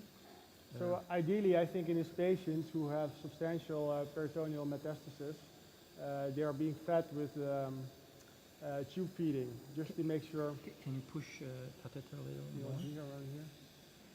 Yeah. Okay. So if you have tube feeding, then for sure you can actually make a treatment with a bypass, make it more sensible. Because if a patient has another stricture, they also might have more strictures. And what you don't want to do is to perform an intervention that is not helping the patient. Okay, we will switch to a different wire, just to try to do some matching at the different perspective. Once you're failing in some step, you definitely would like to change somewhat your strategy. And but there's definitely some experience involved there, especially in type 3 strictures. They're always a little bit more challenging. The most what is challenging in this case is that you don't have such a maneuverability with the endoscope, you know, and of course with the increased distance, even using whatever catheters and guide wires, the maneuverability is decreasing. So you need to use all the tricks of the trade to keep your procedure efficient. Don't get stuck too much in your failures, and just to be persistent and pass it. You know, eventually you pass it, but it may take some time. And let's hope that we can find some proper angulation. And again, what is also challenging is that we are coming to some narrow path to relatively stenotized proximal jejunum or duodenum, and that's really very important to be sure that we can maneuver guide wires through this. All right, X-ray. So we are using guide wire, which is not very frequently used in gastroenterology or digestive endoscopy, which is called Terumo Advantage. It's ultra stiff guide wire with typical hydrophilic Terumo. Okay, so Rusty, we're going to leave you there for a second. We'll come back. Takeshi, we're back with you. We are on air now. Explain que se ha cambiado. Sí. Ahora se ha vuelto a cambiar. Ahora está el con. So now they're working with the endoscope.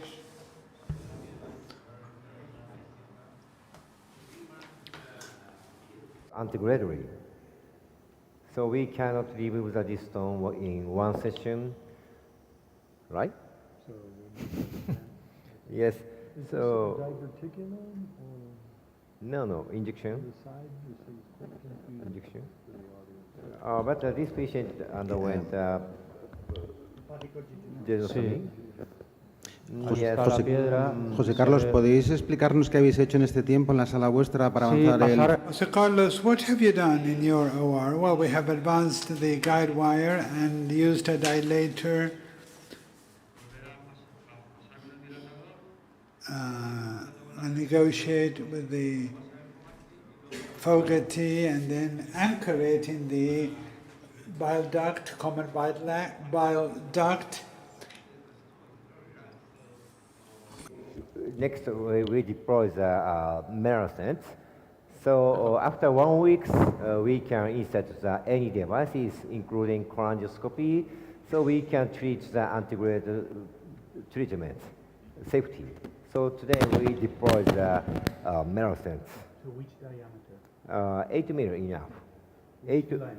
8 mm diameter and 12. 12? 12, yes.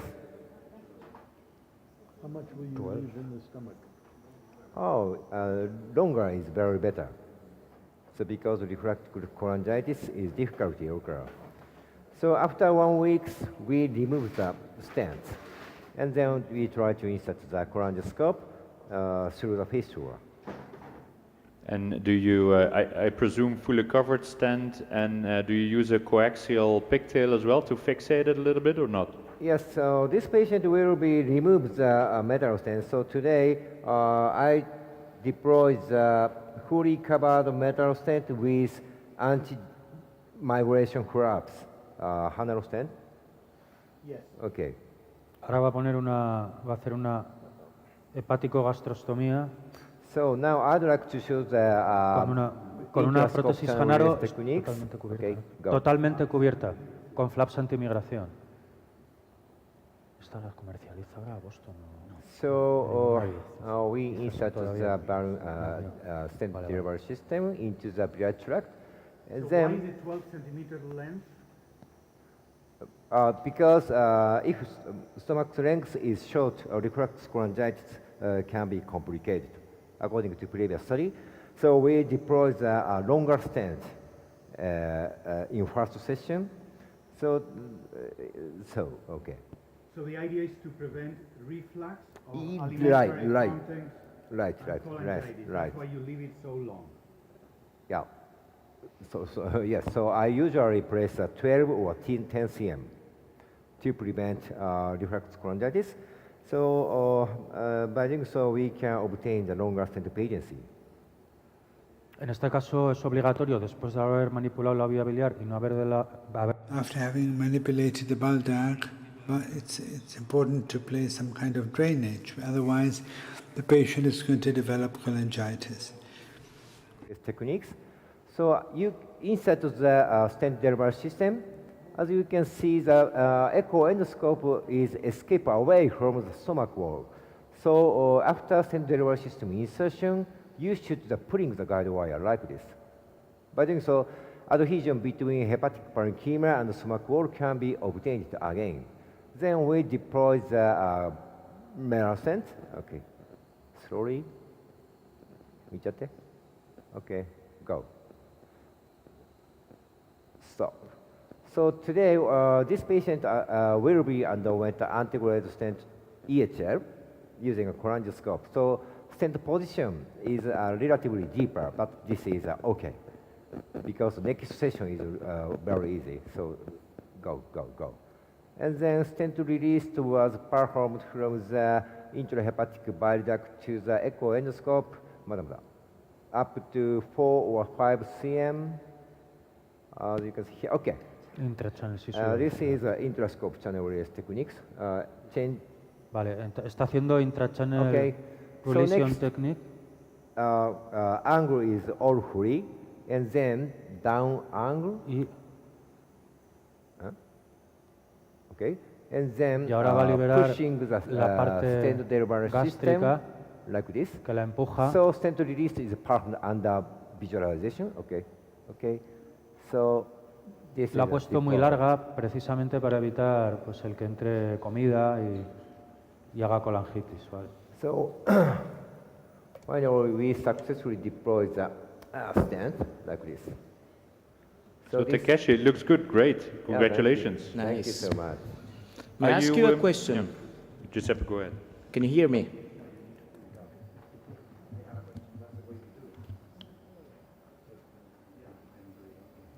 So Takeshi, we have a question for you. Okay. Yeah, congratulations on the case. Aren't you afraid of fully covered SAMs on blocking side branches? I think you have punctured in a zone where there was a confluence between two large ducts. So aren't you afraid that fully covered SAMs block other bile ducts? Yes.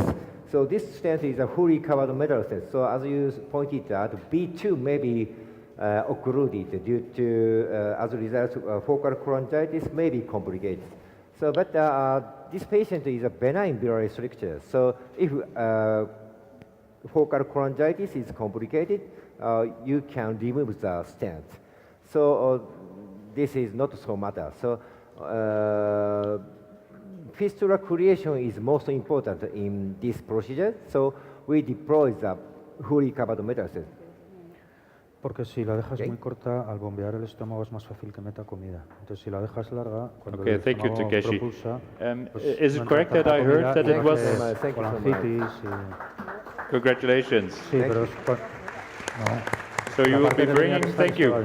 You will be bringing the patient back after 1 week for antegrade treatment then. Okay, we'll move to room 2 again, to Roy and Rusty. How's it going, gentlemen? Yeah, it doesn't go really well. We are not making progress. We have delineated more of our anatomy, but we are almost sure that we are dealing with a secondary stricture and trying to pass it. It seems like the jejunum, proximal jejunum, has continuity just in front of the columna, in front of vertebrae, and we are trying selectively to pass the Y in that direction. You see some cases often that people switch to needle-guided water installation or saline installation. Is this something you would encourage or not? Before the anatomy and before the presence of secondary and even tertiary stricture is either confirmed or overruled, I would rather suggest not to do so, because then you will end up in real problem. You know, you would create anastomosis, but you don't resolve problem, and there is still present of obstruction, there is present of congestion of the food about the stricture, which can bring all the consequences for this patient. And let's not forget that if this patient has peritoneal metastasis, he has ascites, I wouldn't choose this technique as a salvage in this case.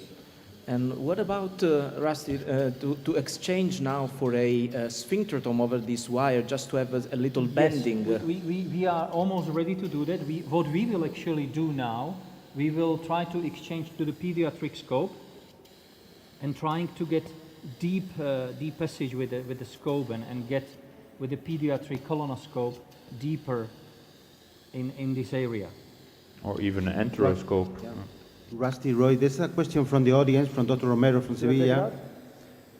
He's asking if it would be something that may be helpful to do a gastroenterostomy when it's so far the area of the stenosis that you're not able to reach properly, to do a gastroenterostomosis before the stenosis, and then you'll be able to get closer to the area of the stenosis and be able to negotiate better the stenosis. Is this something that you may think in difficult cases like this one? Well, my opinion is that in these cases, also I think the prognosis of the patient is quite limited, and you have to be very sure if you're going to do an invasive procedure that it will actually benefit the patient.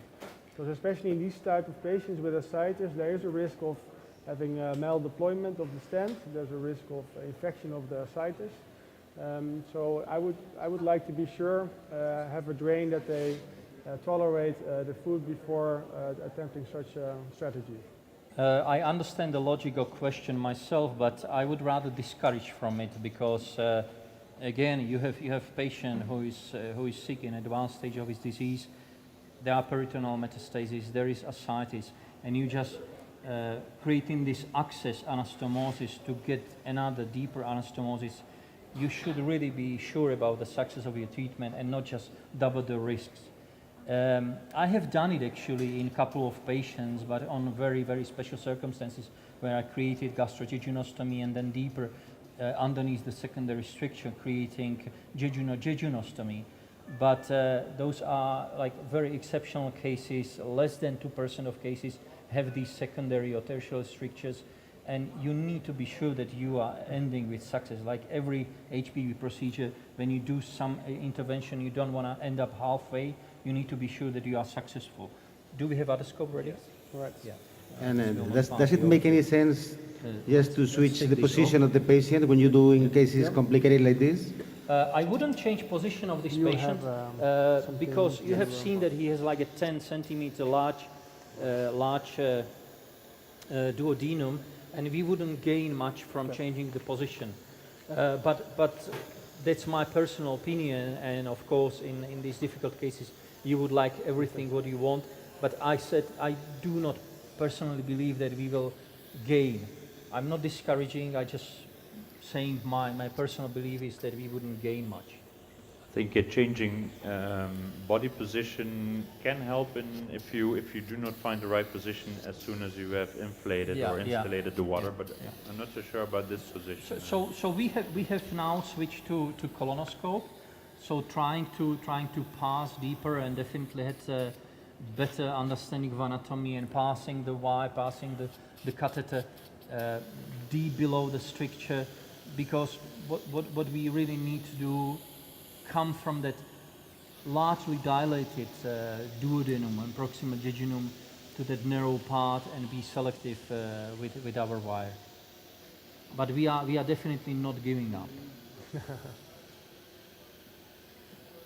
Are there any more questions from the audience? We wish we ¿Alguna pregunta en la sala? We wish that we have smoother progress in the case, but this actually is a very nice case to show the complexity. You know, not everything is just a mild GOO somewhere in a pillar duodenal area, but these are the most challenging when you have like a stricture D3, D4, hence even duplicity in strictures. And am I right to think that we already passed the stricture just now? Higher up, type 1? No, I think we are now at the same position we just were. So this is where we went with our catheter. Yes, we are still in a D2, D3. Now we are approaching the first stricture, where we expect the compression from the pancreatic body. Yeah. So that is right around here. So this is where we were with our catheter. Yes, that's where we were before, and this is where we are passing now. And now we're going to see what was the problem more distally. So this is where we were with our guide wire, around Treitz ligament. Let us have a look here.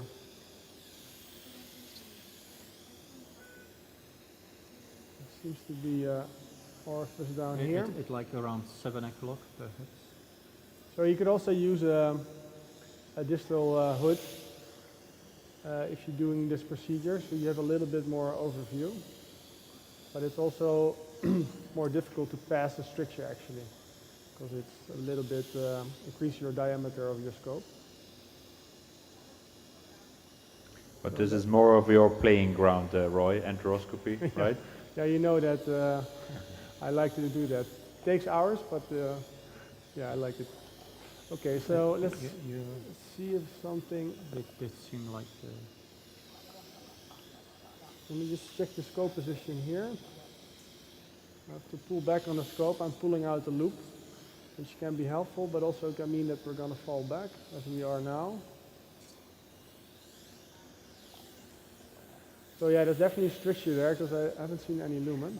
I'm not sure if you were able to appreciate it on your images when we showed fluoroscopy with the contrast, but I do believe there was some likely pseudodiverticular structure on the top of convexity around Treitz, which is frequently seen when there is infiltration and malignancy in the pancreatic body area, and which also can make more difficult to pass the wire, because then you are simply all the time losing wire in this structure, and it's diverting the good position. So Rusty, what would be the ideal first patient if you underwent training and you're starting out on your own? What would be the ideal patient profile? Ideal patient profile is no ascites, no lymph nodes, obviously gastric ulcer obstruction, that's go without saying. And look for the patient which has stenosis in D1, D2 or piloroduodenal area, where you know that you can easier pass the wire. Be sure how you evaluate yourself, images on CT or MRI. Look for these secondary strictures. Be also aware that majority of imaging, even if you put the contrast, can overlook these secondary pathologies, secondary narrowings. So look for the simple case where the stricture is more proximally in the duodenum or around pylorus region. I can remember a couple of cases we've had where we placed the EOS guide gastroenterostomy and several more downstream strictures just got unmasked by stenting. Indeed. But be aware that even when you do it and when you do that, you still can be a bit confused, you know, is there or is it not? It's not always straightforward as it's unmasked immediately. You know, you're very right about it, but it still can remain masked or hidden stricture. And you think that you have resolved something, but actually there is no resolution of the problem at all. Obviously, you know, initially it's also good to have patient who doesn't have, you know, extreme distension of the stomach, and just follow instructions of your mentor, of your proctor in this technique, and be careful about it. Typically for these initial cases, what we see that's anastomosis is usually placed around trice ligament. I'm trying to be more selective and place it somewhere in between 15 to 90 centimeters from the trice. So I really go deep with the wire and trying to be more like create almost like a surgical fashion of gastrojejunostomy rather than gastroduodenostomy, because we know that many of these anastomoses end up towards D4. Shall we try with a wire or contrast perhaps? Maybe you can inject contrast with the working channel of the endoscope. So while you've been talking about, I've been looking around, but I really don't see any lumen to go through. So if you have contrast, maybe by our manipulation we'll get some sort of a mouth still telling us where to go. We don't really even see like carbon dioxide, which can usually nicely delineate anatomy. We don't see passing much of it. Can I get fluoro? Yeah. Okay. All right, so injecting contrast. Most of it is going backflow. There is something passing. There's something. Yeah. You have some more?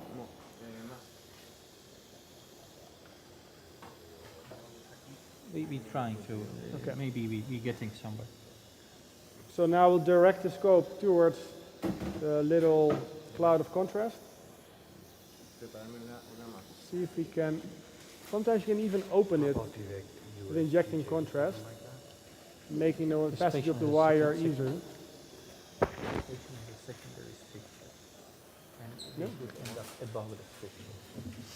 That's what we are doing. Roy, Rusty, just in case you're not able to get through with the guide wire through the stenosis, is the moment to give up? Or you just think in another potential alternative, like for example, going with an EOS scope, try to refill the distal part of the stenosis and then try to do the anastomosis? We will try to do it as a last resort, to direct puncture. But we also know that there is the most risky procedure. Yeah, just getting something to enter it.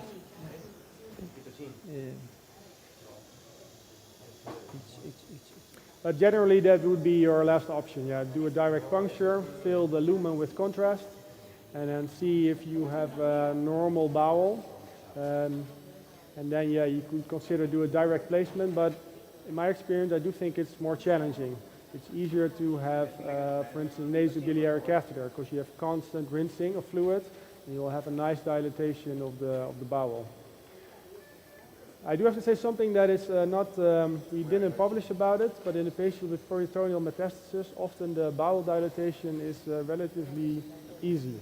So you need less fluids and less Buscopan. Hybrid will not be long enough for this scope. Would you think hybrid catheter? So I'm giving you directly. If it's long enough. Okay, that's right. What do the other experts in the table think about that? Another option.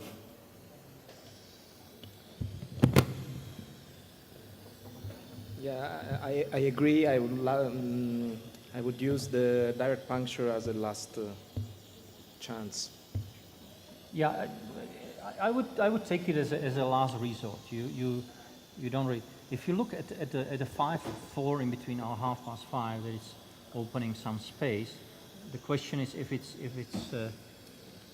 But I mean, we have to consider also what alternatives are, because this patient, you say, this has some carcinomatosis and some ascites, so probably surgeons doesn't want to operate on this patient, and if you cannot pass the stenosis, you cannot place even the enteral SEMS, so actually you have no alternative then, if you not succeed in passing this stenosis, to try to puncture the loop and go for direct. I think in these patients it's up to us. Although it's also our responsibility to keep the risk-benefit ratio a little bit in check. But perseverance is quite important here, because I had several patients that were referred where they tried to do a gastroenterostomy, and eventually after almost an hour we got through, so it is worthwhile to keep on trying as long as it's safe.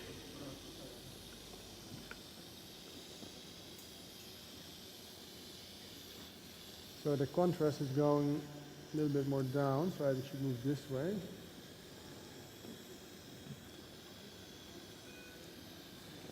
So I think the line is straight from the scope, but that's where the contrast is. Yeah. Yes. Yes. Looks good. Let's hope that we're getting somewhere, unless we have created some false route. Yeah, the contrast is still there. And that's there seems to be a bowel. And perfect. That's what we wanted to see. Let me just go with all this enthusiasm a little bit back what you just said a couple of minutes ago. You know, I'm a surgeon, and I just would respectfully a little bit disagree that endoscopy remains in this case, last resort. Because we have to remember that those cases with direct puncture also bear the highest risk for that something goes wrong. And then the patient needs to end up at surgery anyway. So I really like to see direct puncture as a last resort for this. Okay. We probably may have to stretch a little bit on the wire and try to get it vertical. Because we need to get it deeper. But now we are happy what we see. But again, we can definitely confirm that there is secondary stricture. Yeah. So that feeling, that hunch was good. So again, here we probably have direct infiltration, but in a D3, what was? That might go. We are putting wire in a like say better position. Nice. Because we have colonoscope, so we're starting to be a little bit limited which tools we are using. Nevertheless, we will prevail, and it's a great job what Roy is doing, and I think that soon we can be satisfied with this, and place. I would suggest in this case that we perhaps refrain from using EPAS technique. Yeah. Because the point of EPAS is that you need to use overtube, otherwise the double balloon starts to looping in the stomach. It's very elegant, it's very safe, and hopefully we can have another patient to show it. But in this case, let's use just a jejunal catheter, placing over the wire through the scope, and we can do almost like most of us is doing a majority of gastrojejunostomies, if Roy agrees with me. No, for sure. So we can go there. I myself, I'm satisfied with the position of wire, so we have enough space to be there. if we can perhaps zoom out. Do we have a nasobiliary drain? Yes. Perfect. What size? 70? 10. Yeah, 10 French is good. 10 French. Yep. So There it is has a great advantage to use a nasobiliary drain because it has the loop, and while we pull back, it might, instead of losing position, it will get stuck on the stenosis, and you can still inflate the fluids. If we can zoom out fluoroscopy, zoom out a little bit, like one step. 8.5. Oh, it's also fine. Yeah, no problem. The bigger image. You know. Yeah, because where the wire is in that loop, we do see again a stop of the air cholangiogram. So I would love to see the contrast flowing more distally. I think that we certainly have also things there, but let's examine that when we are done with the gastrojejunostomy. We can place some contrast to gastrojejunostomy, and it's more distal. Then we are dealing, that's not area of pancreas, then we are more in the peritoneal cavity, then we are in the area which might be affected by lymph nodes, but that would require another intervention, which then goes beyond gastrojejunostomy and done endoscopically. The X-ray, the maximum. It's maximum. Okay. Yes. Okay. Zoom out. If you want, we can up the patient.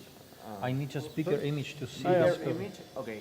Yeah, Let's zoom. We can lift the patient a little bit. Yeah. You want less zoom or more zoom? Less zoom. So it means that instead of this, I see that. Okay. Hasta el mínimo. Okay, that's fine. That's fine. If you want, we can up the patient. Yeah, you can I up a think little bit. Yeah. the West method or using the nasobiliary catheter would be a great option here because of the high grade stricture. I do, we already were looking at this just now, that there's a new dedicated double balloon catheter being developed. It would be a potential nice through the scope option here, but I think it's only in development now. It's actually a very good comment. You're talking about, I guess, D-Box catheter or D-Box catheter developed in Montreal by Chess Medical and Yanni Chen behind this, which is similar to EPAS we are using. It's just much slimmer. It's going as a TTS-X catheter, so you can inflate those balloons and exclude segment which will be. So probably that's the best compromise between the facility to advance and the stabilization of the balloon. I mean. Yeah. Okay. I can push it. Yeah, push it further. So what are you now using? What kind of? So I think we got an 8.5 French nasobiliary drain that will now advance over the wire. It's always with these types strictures in the D3 that when you remove the scope, you actually have to push out the nasobiliary drain. At least the ones that I use, because they're too short. And also when doing this, you have to make sure not to lose scope position. Otherwise, you have to start over again. And hopefully we can see the nasobiliary drain coming out on the endoscopic view. Let's see, we're there. Oh, the drain, the wire has to go in. Oh, I'm sorry. It went out. See if we can get it back. So we lost the wire, but now we found a way. So there's now also more air inside the small bowel, which is promising. Okay, but this looks good because I was just worried that the small bowel was occluded, but if you see the air enterogram now, it looks open or patent. So there, on the endoscopic view, you can see the nasobiliary catheter going across the stricture. And we'll try to place it a little bit. I think having a lot of wire in the small bowel always helps here, and your nurse, or in this case Rusty, I'm sorry for that. Very expensive nurse. Yeah, pulling a little bit on your wire always helps to advance the catheter a little bit. I'll pull back a little bit, Rusty. Yeah. That was my childish mistake that I pulled it too much, and I really apologize. No worries, we'll get there. The thing is now we have a curl in, so now it'll be difficult to. Now once the curl is in, you won't get it out anymore, except when I pull it back inside the scope. The only thing is, we can also be satisfied with this because we know where we are, and the curve stays around the area, which, as you can see on a fluoro, would be also our area of interest where to place gastrojejunostomy. Exactly, and then we have a reference because it will be. We have difficult. reference, yeah. Okay. So close to the stomach, close to trites. Yeah. Yes. All right. So we do the long exchange. Yes. Okay. So I'll take out the scope. You take out the scope. That's better. We have to now be careful because another challenge is that we have a colonoscope, and it's by that we are using nasobiliary drain. You are running with such a huge dilated duodenum and dilated stomach. We need to have enough length of catheter to keep it in position. You can see how the scope is looped in the stomach still. Yes. And once it shortens, then suddenly it will shorten position. Yeah. Then it will pull back on your drain. Okay, just a moment. I think the important tip is here coordination, but also pulling back on your wire already a little bit that the pigtail forms. And then it can handle a little bit of traction. The pigtail is already formed. There is basically only hydrophilic part of the wire. Can you show also the tip of the scope on the fluoro?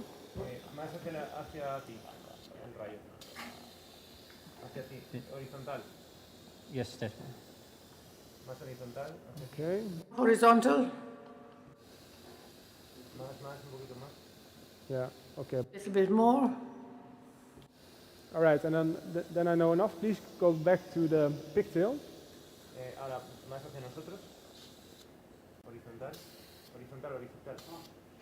Horizontally. Just to see the scope position, but now we have to make sure that the pigtail is in place. Yeah. Yeah. Okay. Perfect. Then you can come back with the scope. Yeah. What do you need? You can pull now. Let's continue just. You can pull on the scope. Pulling the scope out. Yeah.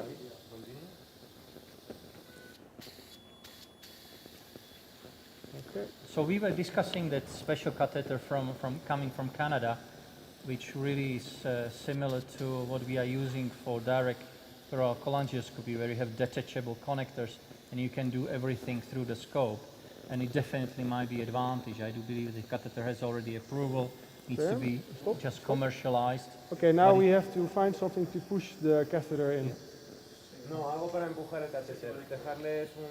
Let's push the catheter now.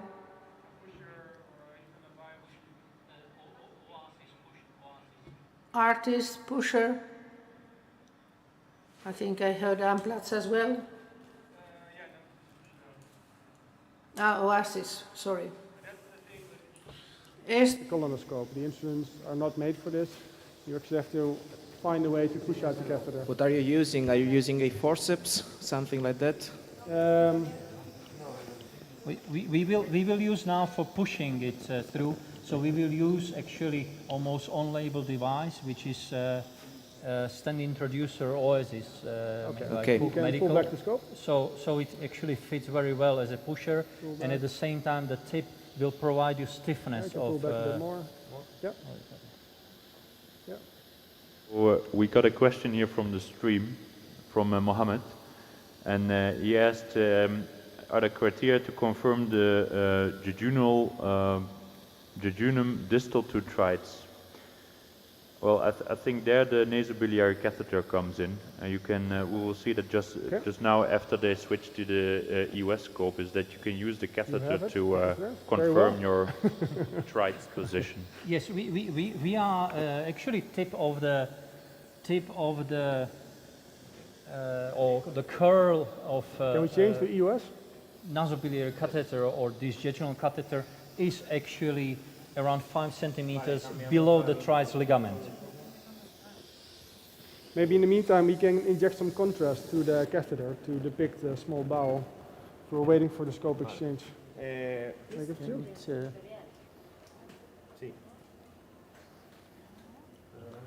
Let me ask the room here. I want to see some hands. If you would perform EOS guided gastroenterostomy, which stent diameter will you choose? Will you go for 15 millimeters? Okay, Uzma? Is this question for audience? For the audience, yes. Oh, sorry, I'm quiet. Sorry. Exactly, I'll get back to you. And who will go for 20 millimeter lamps? Not a lot of hands, come on. Okay. 15 again? 15? Okay.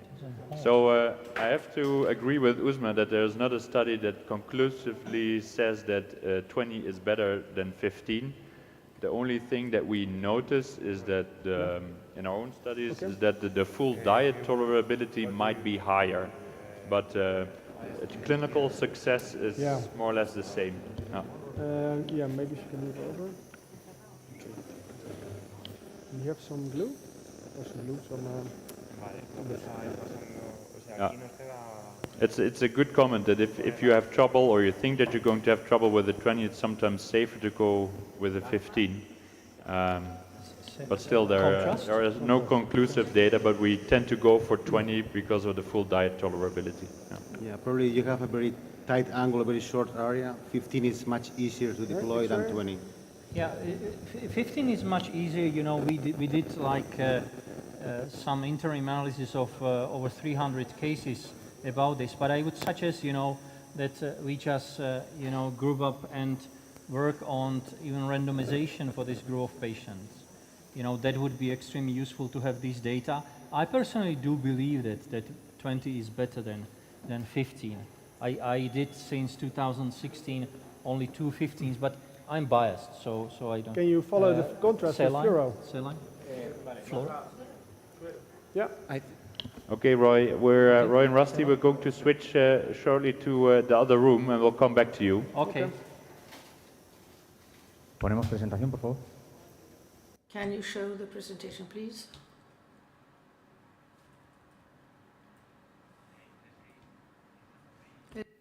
66 years old, admitted for weight loss, vomiting, and hyporexia. In the lab test, we can see total bilirubin 7, 3.5 of direct, and some alteration of GGT and AF.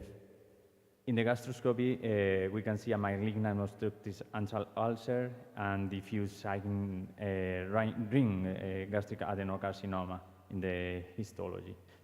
Placement and nasovaginal feeding tube.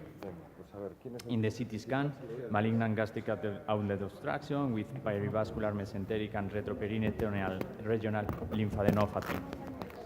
In the US, metastatic lymphadenopathy and in the hepatic hilum, CVD dilation, 10 millimeters, cystic dilation, and cholestasis. What should be the next step? Donatelli approach. Dr. Donatelli is here, so maybe it's not correct. Use BD, integrate preferably and duodenal SEMS. Use CDS and use GE. Or use HGC, hepaticogastrostomy, and use GE.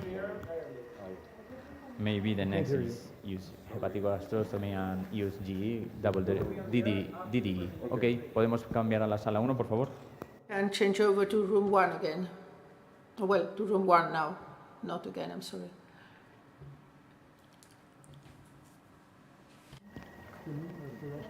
Hello, we are with you.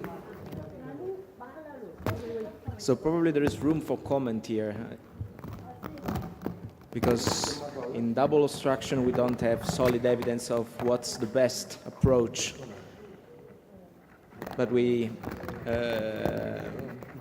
have some retrospective evidence, and as you know, me and Michiel probably are biased on this because we would prefer an intrahepatic approach as well for this kind of jaundice.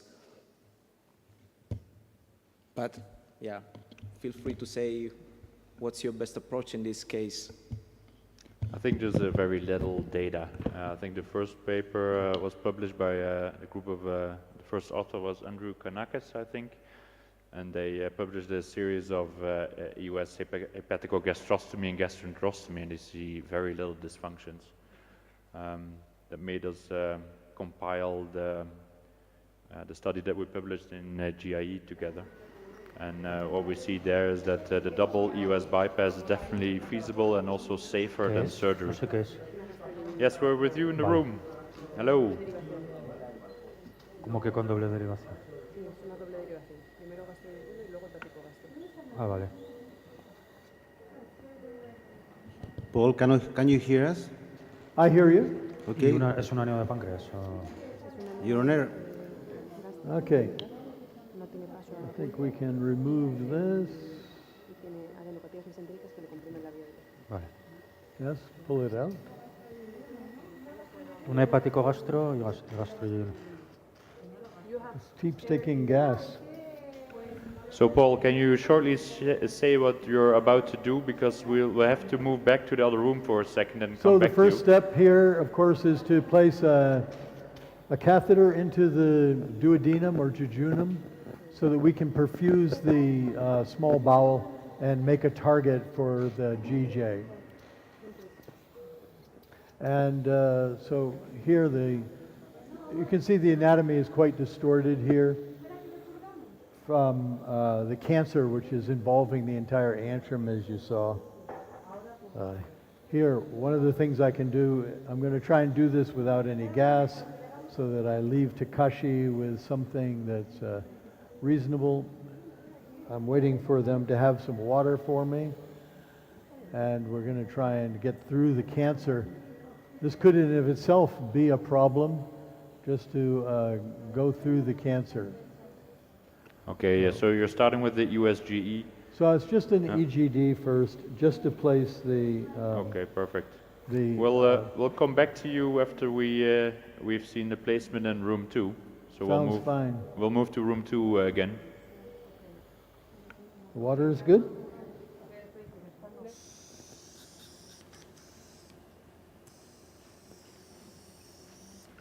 Okay, Roy, we're back with you. So we just introduced the US scope and positioned it on fluoroscopy at the site of the nasobiliary drain, and now we're just looking for the bowel loops on EOS. Do you also have the EOS image? Yes, yes. We have. Okay. So there was a lot of air still in the stomach because we're taking a long time to get the catheter there. We are on the EOS. We see some ascites here. So this is all ascites, what you see here. So let's see if we can find a bowel loop. I got a bit far off. And just before you were back, we did see some bowel loops, so they're all not yet distended. Maybe there.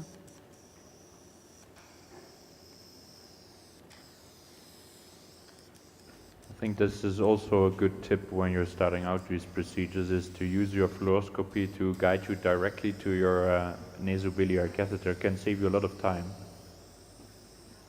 Maybe we do some rinsing with the bowel, see if we see something moving.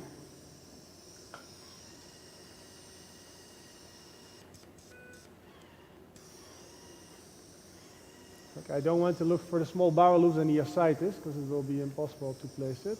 You do see now on the fluoroscopy that there is more distal bowel filled, so it does seem to be an okay size. So here's a small bowel, but it's completely in quite a lot of ascites.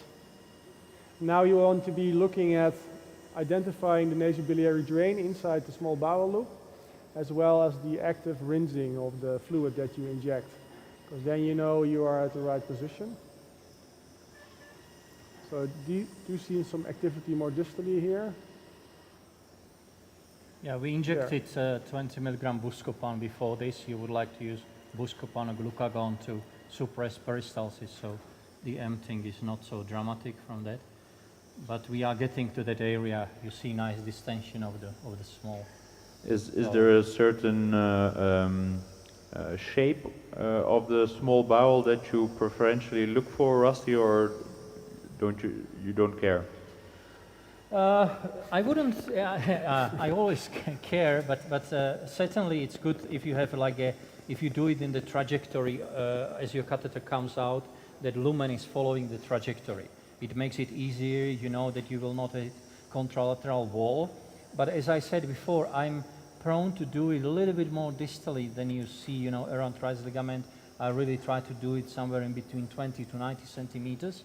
So I would say generally I don't care, but as it is now, you really would like to see there is like the downfall of the jejunum is in the trajectory of where your needle comes out. Simple question. What are you injecting now? Saline. Saline with or without dye? Without dye. Okay. That's indeed a good question, because there are many of us using dye,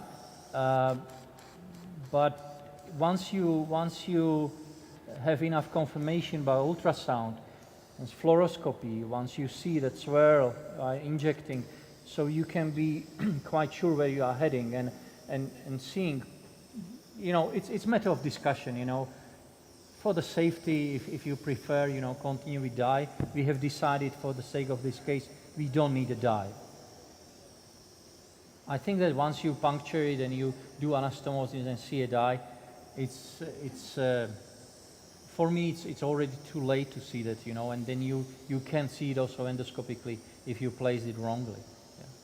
But you see, we just now have to choose, you know, proper. You see swirl of the saline, you know, and you talked about the direction of the loop, Michiel, and I think this would be the excellent direction. Yeah. So it's right in line with the trajectory of the stent catheter. I would say that it's as good as it gets.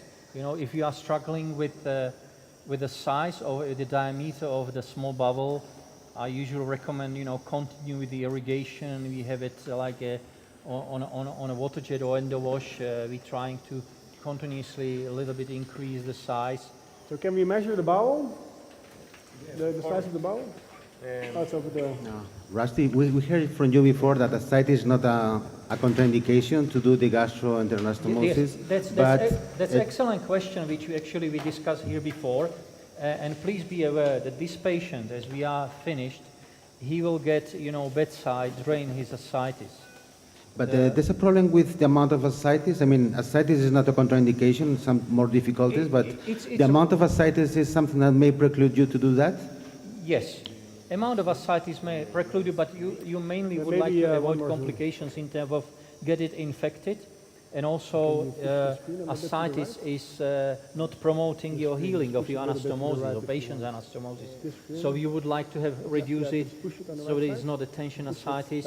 I typically like to have placed for 48, 72 hours percutaneous range of ascites and then just remove it. But for this amount, you know, I wouldn't contraindicate it, but I would like that this is followed by bedside drainage of ascites. Mm-hmm. And it doesn't interfere with the trajectory, which is an important point, I think. Yes. Yeah, if you go, you'll try to burn through the ascites, you will lose all your current and you won't get into the jejunum. You end up with a gastric perforation. So Roy, what are you selecting, a 15 or a 20 in this case? I'll go for the 20. I think the data that we have indeed is not conclusive, but very suggestive that the 20 is better. And I think in contrast to biliary drainage, where you place a lens, the size of the lens really matters, because the bile duct is really, it doesn't give in. So if you want to deploy the stent, you should really look at what is the size of the stent or with the bowel. The trick is to get your stent catheter inside the jejunal loop. Once your stent catheter is inside, you can deploy it. You have enough space. Yeah. If you do a simple mathematics, you know, cross-section of the lumen in between 20 to 15 millimeters is almost doubled. No. In terms of square millimeters, so it makes also a little sense. Do you usually have your guide wire inside the catheter just for backup, or aren't you? I don't. I do not, but for the sake of safety, there is no harm if you have that guide wire, you know, especially if you are not as familiar with the freestyle technique, and you do not have that succession of the steps that you would really in a fast manner, and you lose your ideal EUS or ultrasound coupling. So it's never harm to have a preloaded guide wire. But neither me or Roy, we don't use it routinely. Which settings would you advise us to use for doing gastroenterostomy in the terms of the burning? I use as high as possible, so at least 200 watts. I know Michiel always leaves it at 100, but I think there's never a problem with going in too fast. It's always a problem with going in too slow. Yes, that's an excellent point. What just Roy said, that's a bottom line of this message. There is never problem going too fast, but problem is if you go too slow. I also use it like 100 as Michiel, with the effect 5 on RB, high frequency electrocoagulations. And technically you don't do much harm or any harm if you use 200, you know, it's a pure cutting current. So there is no effect in terms of coagulation, not on a secondary, you know, development of necrosis, and you really want to get there as fast as possible. So what I'm looking now is just, I'm a little bit unsure if there's a bowel in between, a bowel loop here. So I'm trying to get away from that, and I really like to see the tip of the axial stent, because I really want to make sure that I can get direct visual on the tip. So maybe if you rinse a bit more.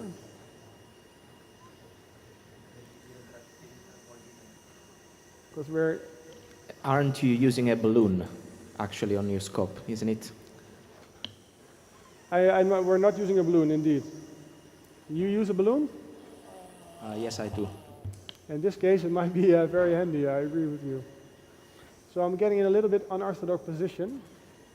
I think it's a good one. But the view on the small bowel is much better. Now I just really want to see the tip of the stent catheter. Of course, you don't want to start burning blind. I see it moving, but I really want to have it in view.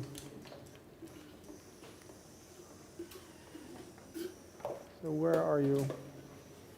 You are a good one because you're on the gastric wall, and you should be fine, even if you don't see it, you know, because there you have that echo.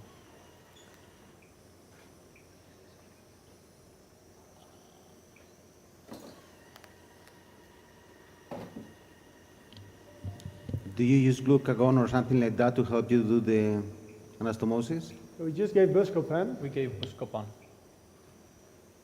We can give more Buscopan. Buscopan has a half-life of 5 minutes, so unless the patient is not fit for that, so you certainly can take another Buscopan after 5 minutes already. So what do you think, Rusty? I'm a little bit in doubt here.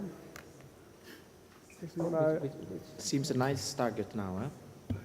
Yeah, the bowel is good. I just want to see, really want to see my tip. The coagulation.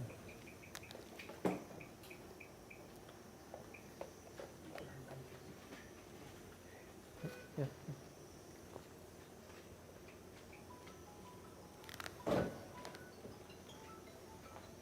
Sorry to make you guys wait, but I really want to see and know what I'm doing. Yeah, but it's better to take your time and double check. So we can see it moving here, but sometimes it does back off from the...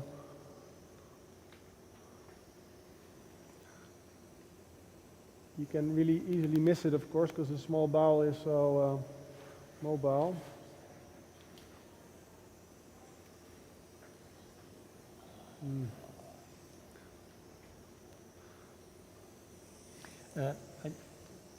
Yeah, what do you want to say, Rusty? I do not essentially insist on see. I completely get your point, and for the safety reasons, it's very important to really not be sorry later.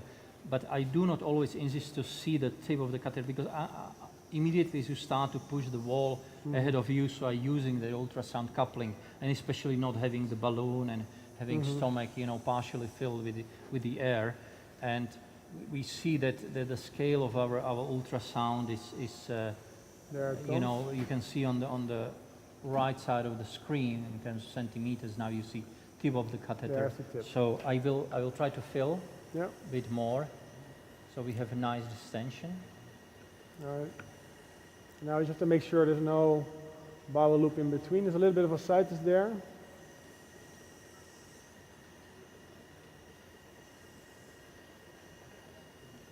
Also goes for this loop maybe. Well, here's the ascites, so.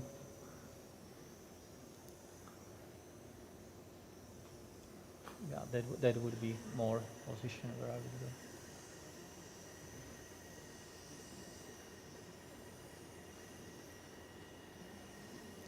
This one. Yeah. Now I'm back to the loop where I had problems with the air. So I tried to turn away from this one. There it is. This looks good. And the loop is nicely snugged against the gastric wall. There it is, okay.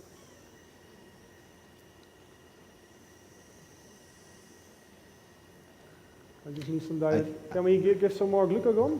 I think this is a good lesson, not to rush to do the anastomosis, just to make sure this is the right position and you don't misdiagnose ascites by a loop of bowel. And this is a very, very nice lesson for all of us.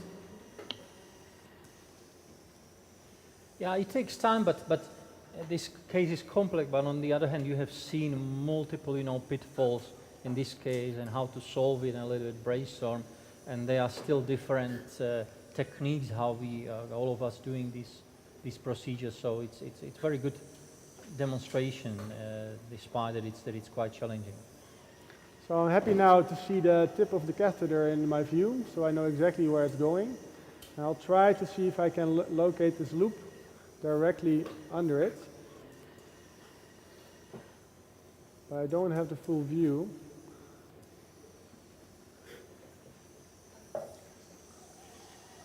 And this is all ascites here, so that's why I'm also very cautious. So this should be good. Go for this one. Okay, so we're connected.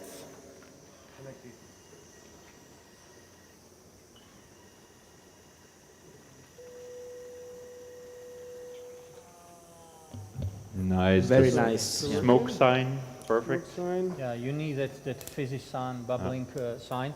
Then immediately when you see it, you can stop with your coagulation. The same applies like with the gallbladder technique. Be sure that you are deep enough. Deploy the first flange, which is now Roy doing. And now you can see deployment and as it widens and retracting the flange, and it will also improve immediately your ultrasound coupling. And we can be sure that we are in small bubble now. Yeah, definitely. We do not do any more, direct visualization of the catheter, but we are really applying intra-channel scope release technique, which we describe all together with Alberto Larghi many years ago, which is more standard technique, especially if you do frequently gallbladders and gastrojejunostomies, where any rotation of the scope may compromise your positioning. You can also slip from ideal position. So when your first flange starts to change the shape to American football, so lock and release the second flange. So now I have to pull back on the scope, and we'll start seeing the lamps on the right top side of the screen.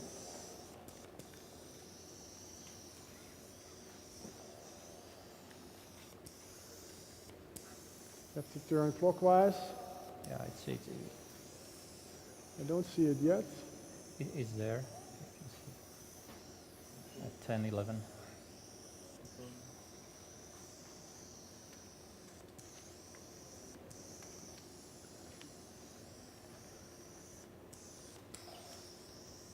Can we perhaps see fluoroscopy instead?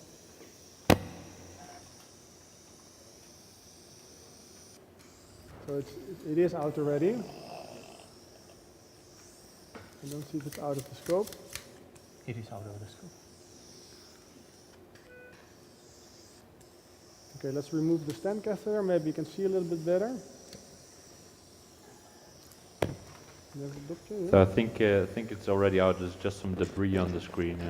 Yes, I have seen it in it. There was a glimpse where we could see deployed flange internal.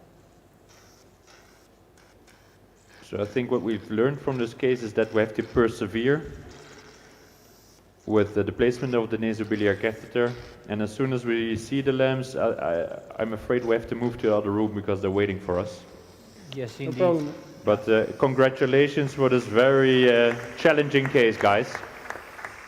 There's the lamp. Yes, perfect. Ah. Vale. And a visual confirmation as well. Okay, Paul, we're back with you. Okay, so the tumor is so huge in the antrum that the endoscope can't pass through the antrum. So we've used contrast to find our way to the ligament. And I am just advancing this 8.5 French nasobiliary. Vivek is assisting me. He will pull the wire and form the pigtail. Yeah, pull the wire just to form the pigtail. That's sufficient.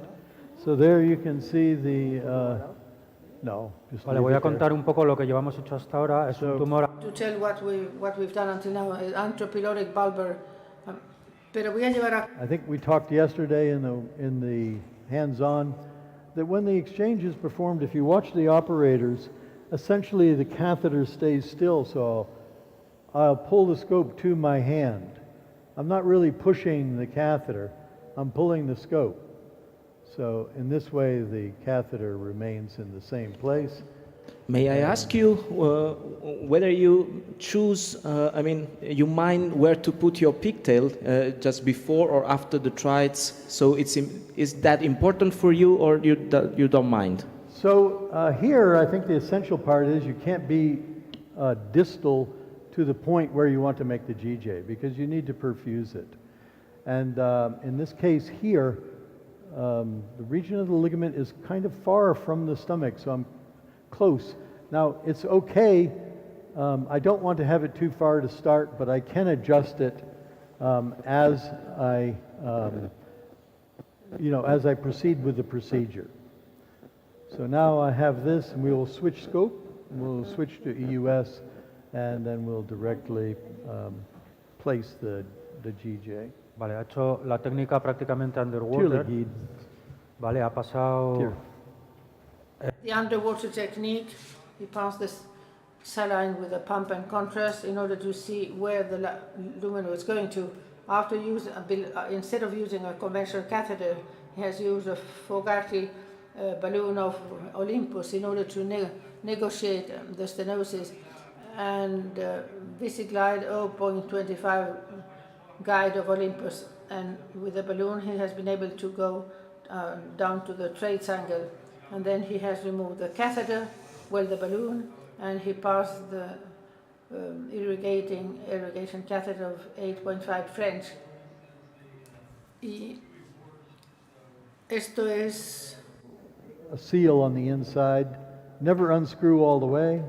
I'm just going to push it in a little ways here and then tighten it, and we will attach the water to this. So I have a pump. Que nosotros solemos hacer and es I dejar la guía. Use the pump to distend. And at this time, when we get the echo endoscope in position, we will administer some Buscopan, something to make a limitation of the motility of the intestine. So I want a clear target when I puncture. Hi, Paul. This is Uzma Siddiqui. Hi, Uzma. Question for you, and I learned this from Manolo, about only infusing your solution once your EUS scope is already down. So you know right away that the loop that is filling with dye, and saline is the loop you want to target, versus infusing before the scope's down. Yes, there is no point really in infusing at this moment, because I had to put some contrast in just to understand the anatomy, and I didn't show you, but I had looked already at the CT scan to understand what the anatomy would be. But that is also, I think, an important point, not to over-inject the jejunum, because you might end up in visualizing the colon after a while. So probably a pump irrigating even without it's needed. Doesn't work that way. Este no mete agua, no tiene canal de agua. one has no water channel. Una cosa que nosotros solemos... One thing that we usually do, we do not remove the guide in this step. I usually just move the catheter, so if you have the guide inside, it gives you more stability. Probe detection failed. Check the connection. Ahora, Perfecto. now.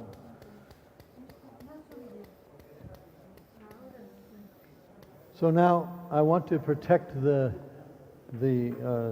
tube while I advance the scope. You can see that as I advance, I'm going to hold the nasobiliary while I advance the scope.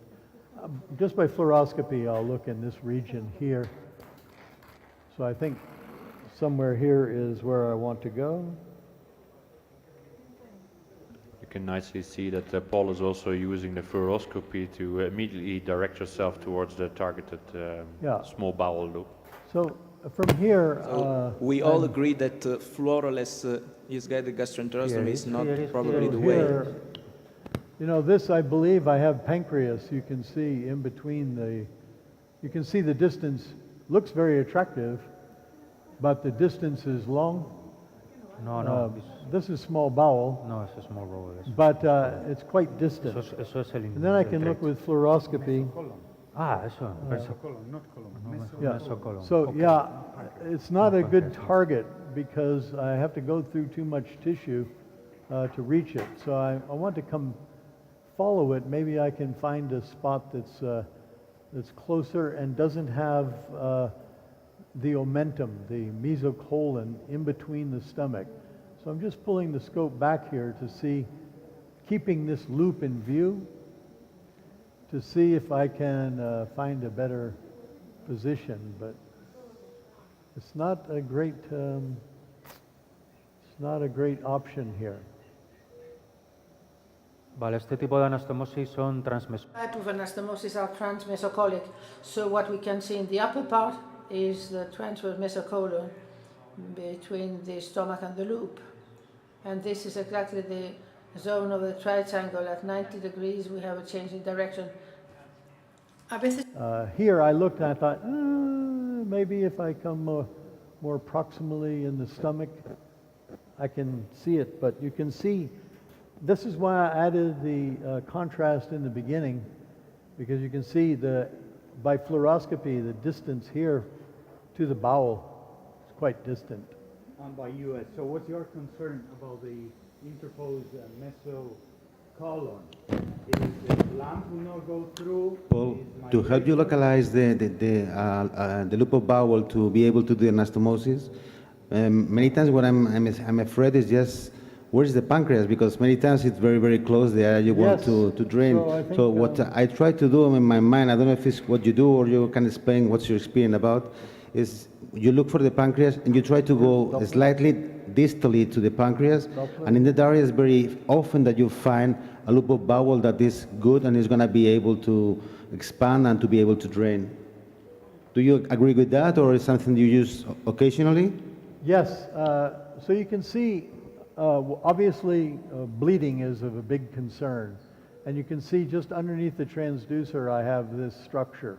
And then the question is this a vessel or is this the pancreas duct? So we can turn on the Doppler. So, yeah, I have some concern that this is actually the pancreas, because I looked at the CT scan before and I saw, well, the pancreas is quite large. And then I'm looking here, you can see it has a very typical normal appearance of a pancreas, the so-called salt and pepper. So it's one thing to puncture mesocolon, but there's no way that I can put the stent through the, I can try and come out here to the tail. Can I find a spot here? I still think this is probably pancreas in between the stomach and the small bowel, even as I rotate the scope very slightly, looking in the other direction. I don't think I can have another window. It's a whistle, no? Not a whistle, no? So I can try and push the stomach by, you can see I'm tenting very much the the gastric wall, and you can see now I'm quite distant in the stomach here. So I'm trying to push the stomach down to see if I can get below the pancreas, but I still have pancreas, and then here's another loop of bowel that's not distended. Probably, This is could colon, be, eh? this is colon, because you can see the wall The is, behind me, in the comment is made that we can see the fecal material inside the lumen. So that would be a bad choice. So, and then I don't think if I come up here fluoroscopically and then tilt the tip of the scope here down, now I've pushed the scope in towards the antrum, but I run the danger of being very close to the cancer. So I'm already almost on the cancer, and this probably is a bad choice here for a puncture to be very close to the cancer. And also the scope angulation doesn't improve the stent placement in general. Yes, this would make it more difficult. So I think I have to consult with the boss. Is the And boss what somewhere about behind changing me? the patient to a left lateral position? Well, I don't. This is a possibility. So in certain cases, I have the patient supine. I think it's an interesting question about the position of the patient. If you put the patient left lateral, you can see that in that case the body supports the scope. But I don't think it will intrinsically change anything about the jejunum. So I don't think that changing the patient's position will change the jejunum. You know, this is the most attractive space I have here. I'll check again with fluoroscopy. You can see I'm back right where I started. But again, here, you know, I surely have pancreas in between me and this limb. Discussing in general, I think this is the PD. Turn the... No. See, that's not a blood vessel. No, but you, yeah, and I looked at the CT. I have a lot of pancreas. The landmarks of the this is an important issue. Yeah. Being able to differentiate between the pancreas. This is pancreas. Carlos, ayúdame. yeah, sí, lo de arriba es páncreas. To the right, to the Upper part is pancreas. More, más arriba, más arriba. Pull back. Higher up. This is one of the things about this. You can see that I have to be careful not to dislodge the nasobiliary drain. So I'm going to pull the scope gently, and I'm going to hold the nasobiliary as best I can. No, somebody Pull will back, do that. pull back, pull back, pull it's okay. back, pull back. I'm doing it. Pull back, more. But I mean, there's no Slowly. point here for me to... Are we pull going back. to abandon the GJ? I don't have a window. Le busco yo el páncreas, que me lo deje un poco.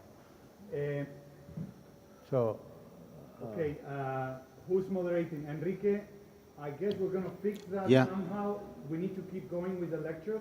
Manolo, no te oímos. Te oímos de fondo nada. We can't hear you, Manolo. We only hear you in the background. Enrique, we have to go over to the lectures.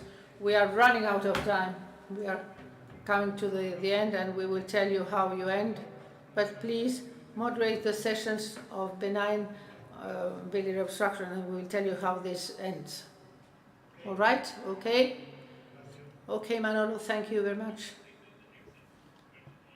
Still considers using the nasobiliary catheter to place a duodenal stent. In this case, there's nothing wrong with that, and in this case, it's definitely safer, I think.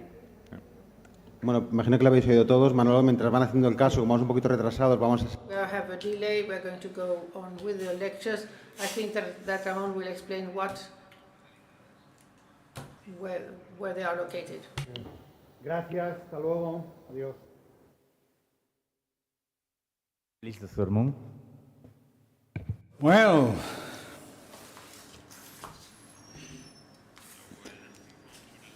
And I see that Dr. Moon has already taken up his position. Go ahead. Okay, thank you very much, Chairperson. It's a great honor to join here, especially thanks to Manolo to having me again. It was the same meeting 2019 before pandemic, and Hiro is here, MS. So As always, we enjoyed and learned many things from this outstanding meeting, and especially the kind of special winery tour was fantastic. So as you know, post-operative stricture is the most common cause of benign biliary stricture, and endoscopic management of benign perihilar stricture is more challenging and complex than distal CVD stricture. And contrary with malignant biliary stricture, we should consider many factors of stenting for benign biliary stricture, especially long survival patient having almost normal bile duct except the short stricture segment. So early result of plastic stent placement is acceptable, but the long-term result was unsatisfactory. And we can have another weapon for multiple plastic stent that shows the improvement of the long-term outcome. Recently, Dr. Costamagna reported the long-term result of multiple plastic stenting for post-operative stricture, including perihilar lesion like this. And the result is quite good and very effective. Safe outcomes and other studies are supporting with the same result. But these are problems of multiplastic stents, like we need multiple stations. Our assistants don't like that kind of situation and technical difficulties. And so, as you know, retrieval fully covered metal stent can be another option. It can be an ideal stent for benign biliary stricture. This study showed the fully covered metal stent high efficiency and needed less endoscopic intervention for the treatment of anastomotic biliary stricture after liver transplantation. Recent ASG guidelines suggest fully covered metal stent should be used initial treatment for the extrahepatic liver transplantation biliary stricture compared with multiple plastic stent. But these are a problem of currently available conventional fully covered metal stent because of it originally designed for malignant biliary stricture, not benign nature. So again, this landmark study result shows a high technical stricture, high success rate, like stick resolution, very high. But look at the data, the problem is the stent removal failed in around 25%. And stent migration and stent related adverse events are higher, like 31% and 27%. Especially this meta-analysis shows the kind of fully covered stent showed the high recurrence of the stricture comparing with multiple plastic stent. For the prevention of stent migration, we have some specially designed stent like a bumpy, fully covered stent having a different segmental radial forces to prevent migration. And this is another, maybe Dr. Ogura used this one, and fully covered stent having anti-migration proximal side flaps like this. These are conditions for ideal fully covered metal stent for benign biliary stricture. This is one suggestion. This is a non-flared intraductal stent having 10 mm diameter and center portion 8 mm waist in here and having long reservoir for easy removal. It can be a one candidate of ideal stent. So we are trying to using this stent of suprapapillary intraductal placement, showing some advantage. Let me explain with this diagram. If using conventional fully covered metal stent, it can make a bile duct injury by proximal flange and the covering of the normal bile duct from here to here, and also stent migration because of difficulty of placement of center of stent at the stricture, and also the risk of duodenal reflux and pancreatitis. Using short lengths of intraductal non-flared metal stent, we can minimize bile duct injury by non-flared cover the ends and also not cover the distal part of here. Just the covering of center portion, it means we can minimize migration also and minimize the duodenal reflux by intraductal placement and avoid the risk of pancreatitis. This is very typical cases, and stricture, benign stricture here, and stent is inserting over the guide wire. But after stenting, you cannot see the distal end of the stent on duodenal side, just a long nasal. And 6 months later, stent is removed, just catching the distal lesser with metal tip and through the working channel. and easily removed like this. And finally, you can see the removed stent like a bullet type.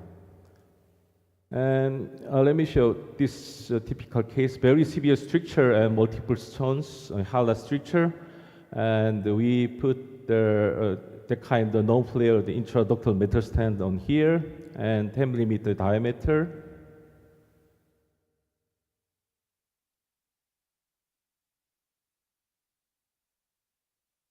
Too hot.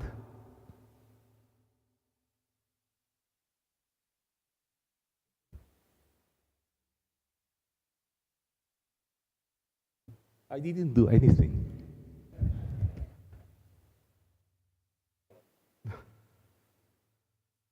We should wait more?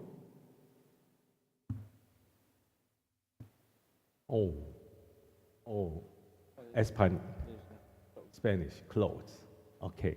It's good time for learning Spanish.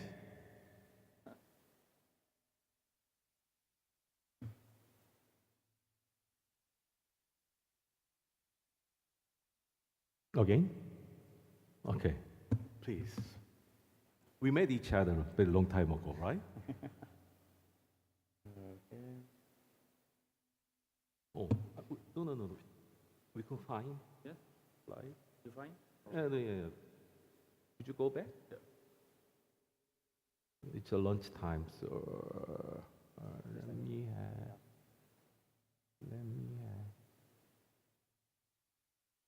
maybe from this. Okay, this one. Okay, slowly. Okay. Now stenting is advancing over the guide wire, and it's a 10 millimeter diameter and 3 centimeter length. Very short, very cute stent like this, stenting on here. And for plastic stenting is for the just in case of the obstruction of multiple stones.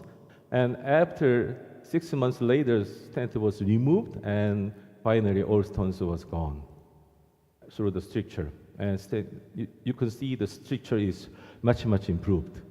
And this is another very severe stricture after disease, the donor liver transplantation, even after 2 plastic stents. Stricture is still very high. And again, we put the intraductal non-flared metal stent to cover just the stricture portion, like this. And you can see the proximal located stent in here.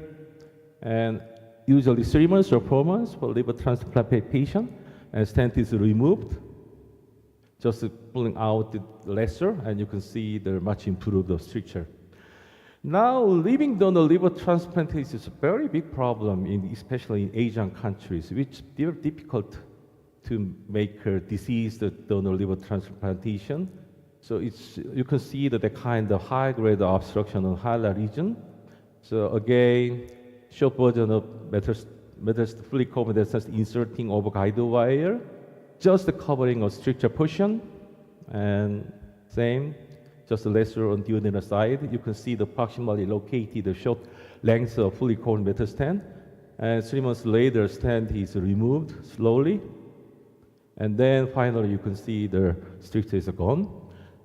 And fully covered metal can be the contraindication because for the periHALA stricture nearby hilum, because of possibility of collusion of intrahepatic ductal branches. So one solution is placement of fully covered metal stent across the hilum after contralateral plastic stent placement for intractable bile duct stricture. You can see the very complicated stricture on here.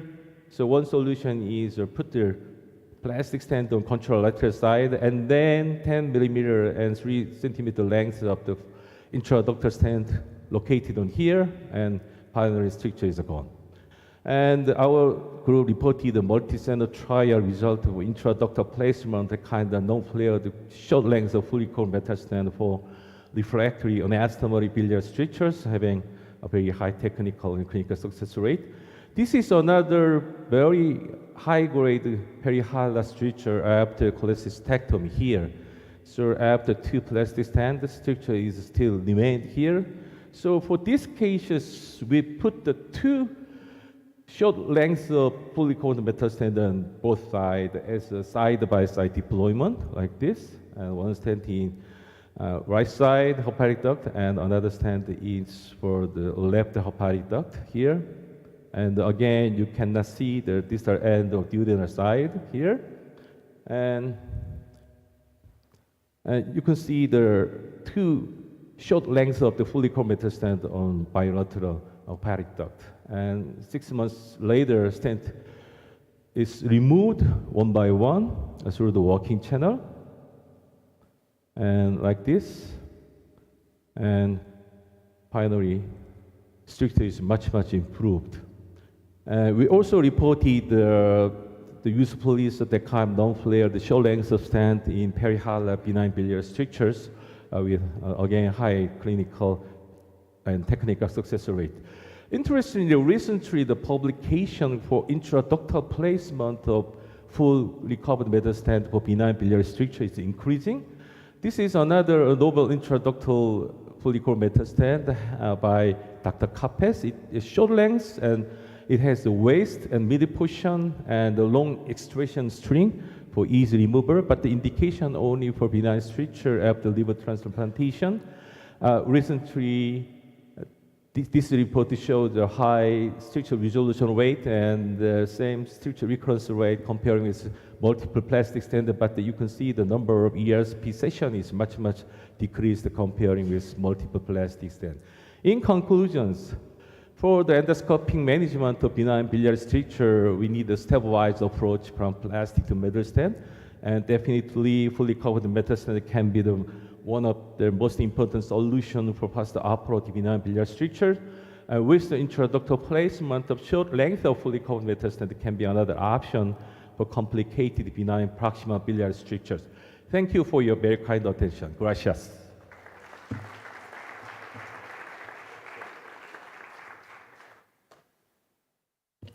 Hay alguna pregunta en la sala. Any questions from the audience?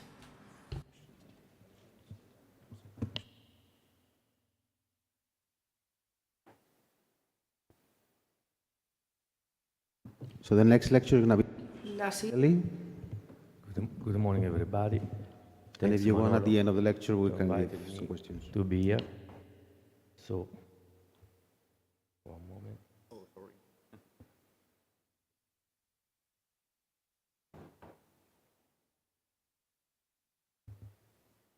Okay, perfect. Thank you. And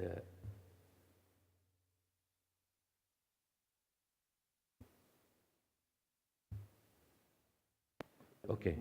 Yes, okay. Thank you. The video, okay. Thanks. So, thanks, Manolo, again. Everybody knows that actually almost all complications after cholecystectomy can be treated by endoscopy.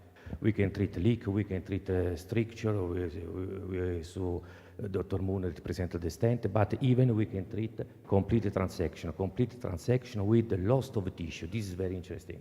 So, what it means, complete transection of a CBD? We have this kind of a situation. For different reasons, we can have during laparoscopy cholecystectomy the injury of a common bile duct, and usually there is a part of a common bile duct. This is a common hepatic duct that unfortunately go away with the gallbladder.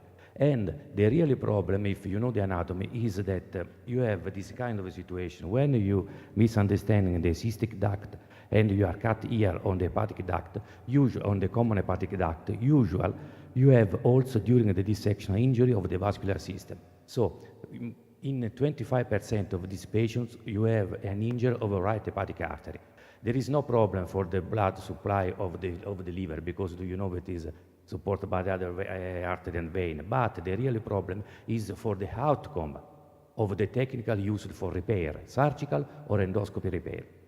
In this kind of injury happens in 0.03, 0.8% of the case. It's nothing, but it's not nothing, because if you think that we had a lot of cholecystectomy per day, every day around the world, if you think that we had 0.03 crash of a plane per day, we have 40 planes that crash every day. So it's not anodyne, the injury of a common bile duct. And you have to, you know also something else, that all these kind of injury, almost the half are complete transection, the worst.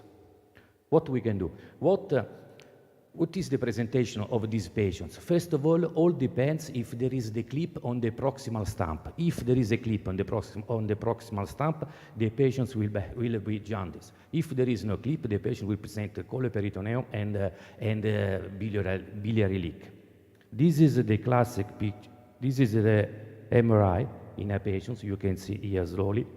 You can see here the loss of continuity here. But when we do by endoscopy, this is the situation.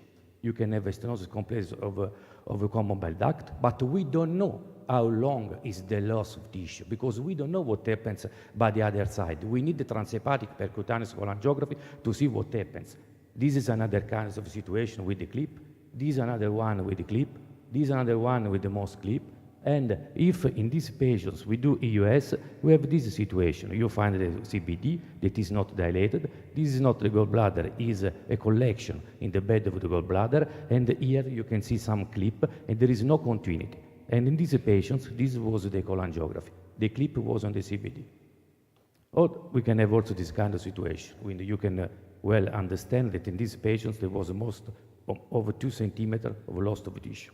What we propose is an extraluminal rendezvous. Means we, by ERCP, we go by the below. By the other side, there is the percutaneous cholangiography. We try to push the clip, but sometimes it's very hard to push down the clip. So what we do, there is a breaking point, usually at the extremity of the clip. Here, there is a breaking point. So we go out in the Wislow space, anatomic space, in the where was the gallbladder, and at that level we do rendezvous. We grasp the guide wire inserted by the other way, and we reestablish the continuity. That's it. We are out in the subhepatic space, in the Wislow space, and we establish the continuity. We dilate, and then we insert plastic stent. If the lesion is high, very high lumen, we put before the internal external drainage for 2 weeks, and then we insert plastic stent. If it's down, we put directly plastic stent. For how long? For 18 months, 15, 18 months. All the study that we done, we understood that the stent should stay in place for at least 15, 18 months. And not one stent, every 3 months, we change the stent for 2 reasons. Dr. Moon say, to avoid the clotting and to avoid microlithiasis in the hepatic duct, but also to increase the number of stents until the maximum that we can deliver. Just to show you the technique when we grasp the guide wire, this is the Dormia basket. We insert the guide wire by the other side. We unroll the guide wire with the Dormia open, and then you grasp, and that's it. You have to be careful. You have to be careful because there is the portal vein. And the other real problem is that sometimes you are in 2 different planes with the radiologist. It means that one is behind the bulb and the other one is by the other side, at the bulb. So the bulb is in the middle. So when you have the guide wire that go in the liver, pass in the Wislow space, do a loop around the bulb, and then by the other side I'm in the duodenum. When you pull, you can cut the bulb. So you have to be careful. And this is we have some check for this reason. So in some case, you can see here, you think that we had all the liver, but not. This patient still had the leak. So we did the percutaneous cholangiography. This was the results. All the right liver was not more connected on the biliary tree. So we did a selective rendezvous, and you can see with the stent, 18 months on the stent, this was the results. But sometimes you have also to think different. This is a patient that had a lot of clip. It was impossible to pass through. The same day, we send back to the surgeon, for sure for another surgeon, an hepatobiliary surgeon, that removed the clip, put some stitch, and some days later we did a rendezvous without any problem. Because if there are a lot of clip in the space that was the CBD, it's impossible to pass through. What happens when we insert the plastic stent? It means that there is a neo-CBD that grow on the plastic stent. When we remove the stent at 15 months, 80 months, there is a short neo-CBD that is there, is fibrotic, but is open, so the bile can pass through. And we did a rendezvous without any problem with the plastic stent. Manolo, for sure, now the new trend is the hepatic gastrostomy, did by EUS, that if it works well, but we can approach just the left liver. So sometimes we have a problem because, like in this case, that the lesion is very high, we need both approach, left and the right liver, to reestablish the continuity. And also, as Dr. Moon say, maybe I have to start to use the stent of Dr. Moon. I put we not suggest to put a metallic stent because there is migration. Because at the beginning it's like that, then when it's deployed is like that, but when it's completely deployed, there is a force shortness, so there is a migration down, and sometimes you can have also the leak. So for that, in this kind of patients, when there is a loss of tissue, what we suggest, multiple plastic stent, the maximum 6, 7, 8, not one time, every time to increase, until at the end we have this kind of results. So what about results? We did in 130 patients with the loss of tissue. There is a loss of tissue. We attempt in more patients, but in 10 patients we have a technical failure because sometimes for the history of the bulb, and in the other times was because for radiologists was very difficult to puncture the liver because the intrahepatic duct were not dilated. So the mean age is 60 years, 8 patients in elective surgery. The rendezvous was done at 2 weeks from surgery. The mean duration was almost 60 months with the stent in place, and 8 endoscopic sessions. 8 endoscopic sessions, again, because you have to change every 3 months. What interesting is the kind of injury. Mostly were E2, E3. And what means? Mostly were the lesion that less than 2 centimeters from the aisle or at the level of aisle, like that, without separation of the right and left system. Results, 11 patients are actually under treatment, 35 patients means 35% technical clinical failure, 60 patients, 65% at 5 years clinical success. It's not the solution, it's not the gold standard, but it's a good idea because it's a good technique in particular condition. For sure, if you have a patient of 22 years with the lesion of CBD, with the loss of continuity of 2 centimeters, you have to send it to the surgeon. This is in the United States, they propose immediately the liver transplantation. If not, you have to do hepatic jejunostomy. In Europe, still we do hepatic jejunostomy. If not, but if you have a patient 95 years old with loss of continuity, with this situation, this is the ideal approach. And of the study that we do, we understood that the cutoff is 50 millimeters. If the loss of tissue is more than 50 millimeters, you will have recurrence, and the results is not the high risk of recurrence. But do you know why? You can understand, because when I show you the picture of the mechanism of the iatrogenic lesion, when you have more than 50 millimeters of loss of tissue, I'm a surgeon too, so I don't do any more surgery, but I'm a surgeon. So when you prepare the gallbladder and you misunderstood the cystic stump, during the dissection, you have the hepatic artery. We have no mortality. We have less than 5% of a complication, mostly bleeding, not bleeding from sphincterotomy, not bleeding from transhepatic, the pseudoaneurysm of the hepatic artery, seen due probably to the inflammation, and also to the maneuver to grasp the guide wire, and that's it. So when you have a patient that has liquid in the abdomen after cholecystectomy, ERCP as soon as possible, for sure MRI, CT scan to understand. Extra-luminal rendezvous is a valid alternative to surgery to establish min-invasive bile duct flow. Multiple endoscopic session, never is one shot because you have to put the stent, you have to change. Close cooperation between hepatobiliary surgeon. Mostly is not the main surgeon that did the injury. We work with another one, the hepatobiliary surgeon. Endoscopist, radiologist, and the patients, and mostly the family, because you have to inform the patients that it's not one shot, that it can be recurrence, that it can be failure.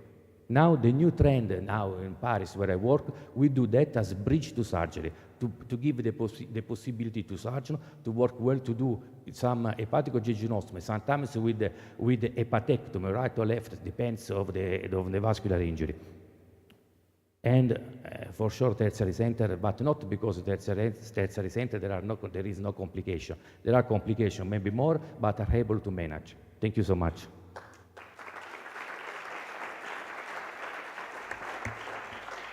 Thank you, Dr. Donatelli. For the sake of time, we're going to move on to the next speaker, but this is a very challenging patient population, very nice overview.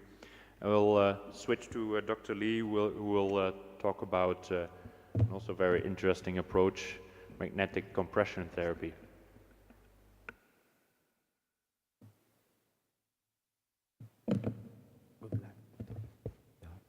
Thank you very much for the kind invitation. Previous talk was very fantastical. I hope my talk also will be fantastical. Today I'll be talking about magnetic compression anastomosis in the biliary obstruction. The MCA can be indicated in benign biliary obstruction, which shows total occlusion caused by mainly various HPV surgery, which are usually caused by the severe ischemia and consequent fibrosis. I think the anastomotic structure after living donor liver transplantation and the bile duct obstruction after cholecystectomy are very good example. This patient received the LDLT, but as you can see, there's total occlusion of the anastomosis. This means I cannot pass the guide wire through the stricture, and also I cannot introduce contrast media over the stricture by a percutaneous and per-oral method. To perform this procedure, I introduced one magnet using the ERCP and one magnet through the PTVD route. I pushing the proximal magnet using the balloon catheter. As you can see, we can confirm the magnet attachment during the procedure. After the magnet attachment, we will wait for 3 or 4 weeks, and we can remove the magnet using the PTCS catheter. You can see the newly formed fistula tract here. And after removal of the magnet, we introduced one plastic stent, and we introduced the short, removable, fully covered metal stent to reinforce the newly formed fistula tract. I usually indwell this stent for 3 to 6 months to forcing the newly formed fistula tract. After the procedure, you can see the total occlusion was very beautifully fixed like this. After cholecystectomy, this patient shows the total occlusion on the highlight area. So with the same manner, we performed this procedure. And after removal of the magnet, we indwell the Foucault metal stent, and we can confirm the total occlusion was very beautifully treated. 1 year later, the distal scan shows good drainage. Therefore, this procedure is very effective more than several years. This is a more complicated case. After the cholecystectomy, there's a disconnection between the intrahepatic duct and the CHD, and they're also showing the bile lead. I think the surgeon cut the aberrant intrahepatic branch. As you can see, the ERCP shows the bile duct tree here, but the inferior branch was missing. And we treated biloma using the PCD. And fortunately, the radiologist succeeded in PTVD through the undilated intrahepatic bile duct. And we can perform the MCA. But as you can see, there's some distance between the two magnets. Therefore, we increase the number of magnets to increase the magnet power. And finally, the magnet was attached. And for 1 month later, we can remove the magnet like this. And as you can see, the missing branch was very beautifully reconstructed like this. To perform this procedure, we need to secure 2 magnet deliveries, usually one percutaneous tract and one per-oral track. This patient received the whip operation, but 1 year later, there was a total occlusion at the choledochoenteric anastomosis site. We performed this procedure. I delivered one magnet using the colonoscopy up to the anastomotic area, and we can confirm the magnet attachment. This is endoscopic view. And 2 weeks later, we can remove the magnet and we can achieve a beautiful new fistula tract.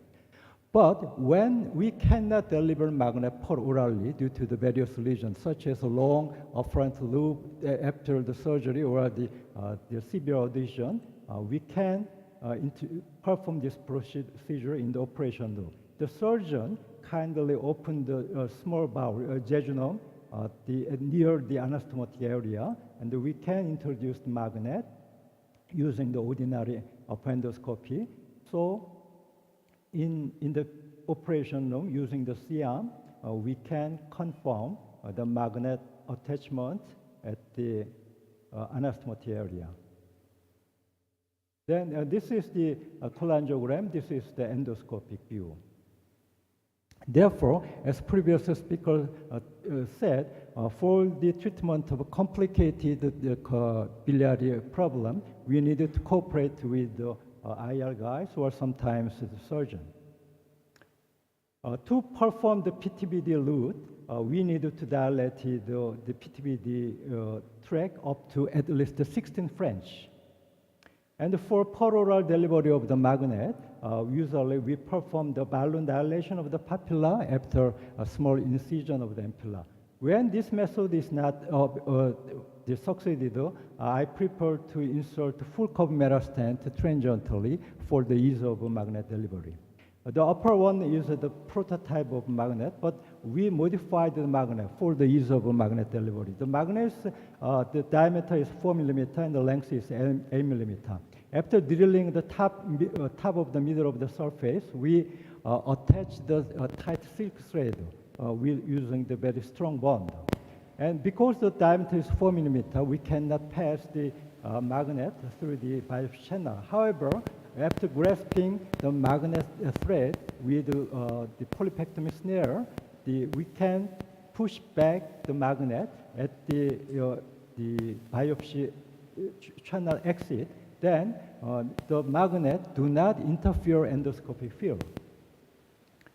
To success this procedure, the structural distance and the direction of the two magnets are very important. When the magnets are close to each other, they attach like this.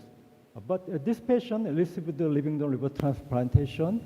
He received the left lobe from his son. But several years after the operation, there is a total occlusion like this. Therefore, I decided to perform the magnet compression anastomosis. Through the PTBD track, I introduced one magnet up to the obstruction area and one magnet using the ERCP.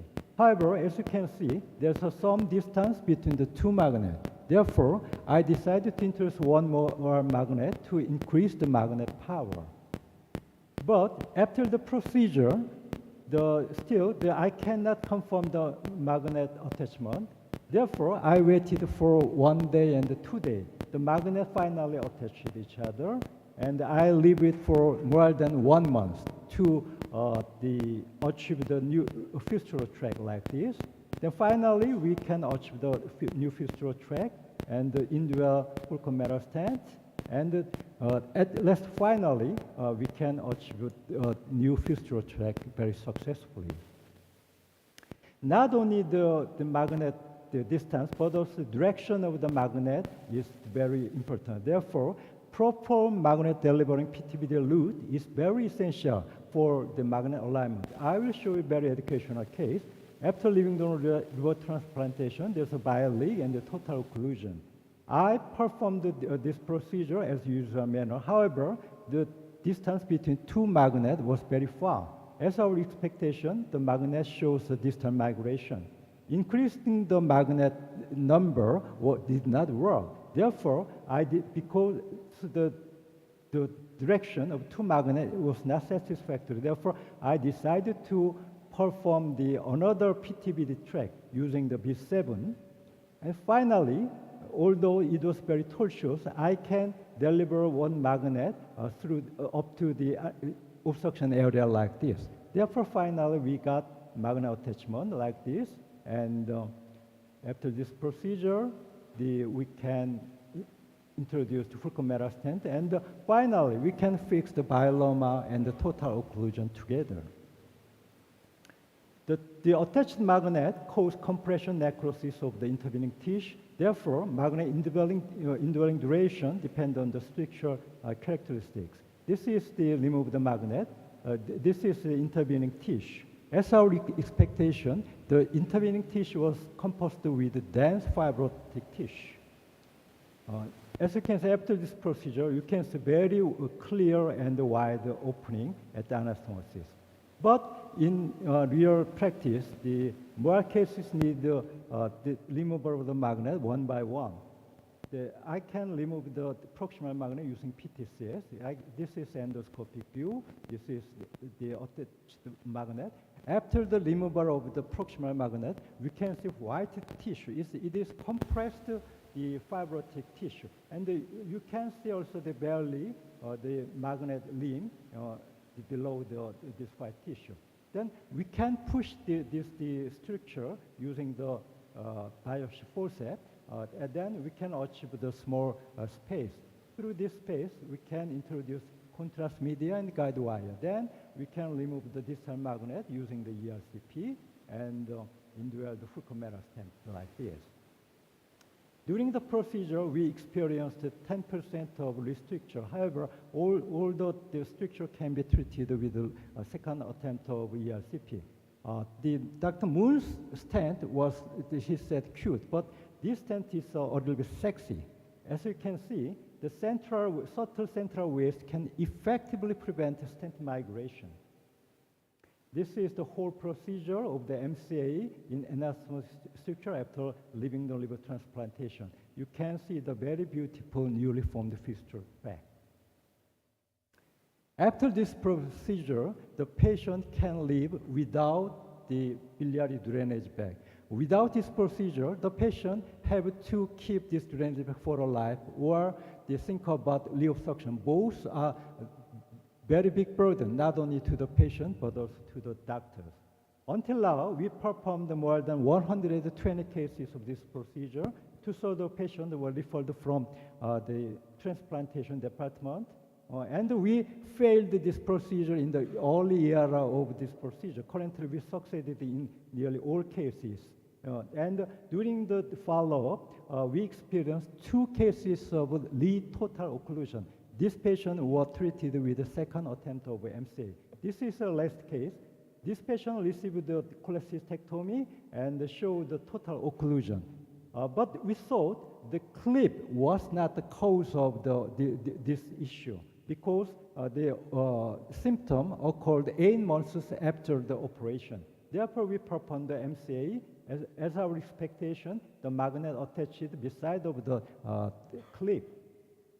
Therefore, after the procedure, we can achieve the very beautiful new fistula track. However, this patient readmitted due to the cholangitis 8 months after the procedure. Therefore, we treated the intrahepatic stone and the structure with the ERCP and reinserted the Fulcrum-Mehra stent. After experience of this case, when we meet very difficult case, we try to indwell Fulcrum-Mehra stent more than 6 months.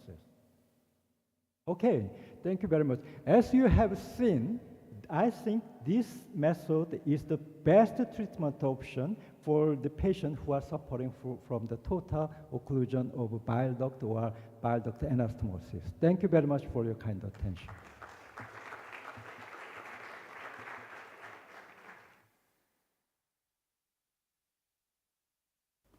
Muy bien. Thank you very much.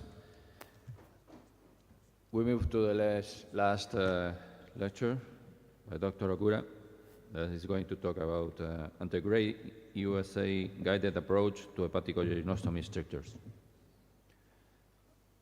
Al final de la presentación nos iremos todos a comer a la tercera planta. Okay, can I stop? Okay. It is my great honor to present my lecture in this Ballard Live. So my topic is integrated US guided approach to hepatic genome structures. You know, hepatic genome structure, HGS, is usually treated by endoscopic or percutaneous transhepatic approach. However, prolonged procedure time or low technical success rate may be disadvantages of these procedures. On the other hand, US-guided antibiotic treatment for HGS has been first reported in 2012 by Korean groups as a case report. To date, various US-guided antibiotic treatment techniques has been reported. However, you know, in case of HGS, compared with malignant biliary obstruction, the diameter of the intrahepatic bile duct is relatively thin. Therefore, HGS itself may be difficult. In addition, appropriate antibiotic treatment is still unclear. So today, I'd like to talk about the following two subjects. First, I'd like to talk about the basic techniques for HGS, for HJS. Firstly, I'd like to talk about basic techniques for US IGBD puncture. So, you know, you can see here the intrahepatic bile dilatation. So IHBD puncture should be gently performed to prevent vessel injury, around here vessel injury, vessels. So if Selzinger method is performed, vessel injury can be complicated.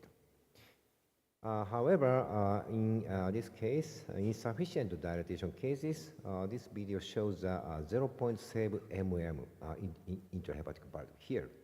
So in this case, I think Selzinger method is needed. So we try to puncture this site using a 90 gauge needle, and then we successfully punctured and got contrast medium injection. However, in such cases, guide wire is easily inserted into the non-interested bile duct. In this situation, you should pull the guide wire into the pulling the guide wire is needed. So during this procedure, wire sharing can be complicated. So to prevent this adverse event, liver impaction techniques is very useful. So I'll watch the video. The intrahepatic bile duct is punctured using a 90 gauge needle. However, the guide wire is advanced into the periphery of the bile duct. As you can see here, this is a peripheral site and a hepaticohyla site. So to prevent wire sharing, if the needle itself pull back into the hepatic parenchyma, like this. By doing so, the tip of the needle is impacted by hepatic parenchyma, so we can prevent wire sharing, so we successfully insert the guide wire into the hepaticohyla, like this. So, but I think these techniques may be not so easy for assistant doctors because the resistance between the needle and the guide wire is very difficult. So, in such cases, we usually use physician-controlled guide wire techniques. So, by doing so, we can easily feeling the resistance between the needle and the guide wire. So, I think technical success rate of guide wire manipulation during the US HGS may be improved using by physician-controlled guide wire techniques. So, where is IHBD? Where is? So, but this is very difficult. So, in this case, contrast medium injection may be helpful. So, I'll direct to the video. So, after contrast medium injection, you can see here slightly dilated intrahepatic bile duct. So we try to puncture this site using a 90 gauge needle around here. So we successfully puncture this site, and then we inject the contrast medium. So you can see here the intrahepatic bile duct. So we try to insert the 2 5-inch guide wire and successfully deploy. So after tract dilation, we deploy the partially covered metal stent using intrascope channel release techniques. So, however, these procedures such as liver impaction techniques or contrast medium injection guided puncturing may be not so easy for non-expert hand. So two devices will open new windows. One is a novel 1/8-inch guide wire. This guide wire is very stiff, like a 2 5-inch guide wire. So one is, I'm sorry, this is confidential, so dilation device. So this device will be available next year at April in Japan. So I'd like to show the video US HGS using a 22 gauge needle. So compared with 90 gauge needle, 20 manipulate of the needle is very easy. So therefore we can easily avoid the small vessels. Okay, so this is intrahepatic valve here. So we try to puncture using 22 gauge needle. So after successful puncturing, we contrast medium injection. So this is a slightly observed here bile duct. So we tried to novel 1/8-inch guide wire into the blood tract, successfully deployed. So after a dedicated device for 2 5-inch guide wire, so we extend the 2 5-inch guide wire. And then finally stent deployed was performed. So this is a novel dedicated dilation device, so which we call a type OT dilator. So the intrahepatic bile duct is punctured using a 22 gauge needle and a 1/8-inch guide wire deployed. And then we insert the novel dilation devices like this. So this device for dedicated for 1/8-inch guide wire, but we can inject the contrast medium. Also, we can insert a 2 5-inch guide wire. So very easy for double guide wire techniques. So this dilation device has a 7.5 French delivery, 7.5 French.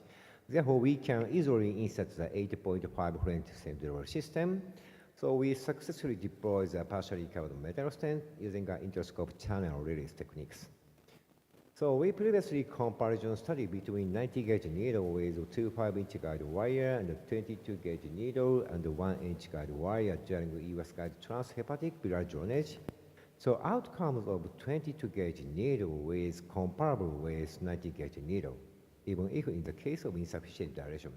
So if dilation device will be improved, so I think a 22 gauge needle may be a standard needle during US HGS.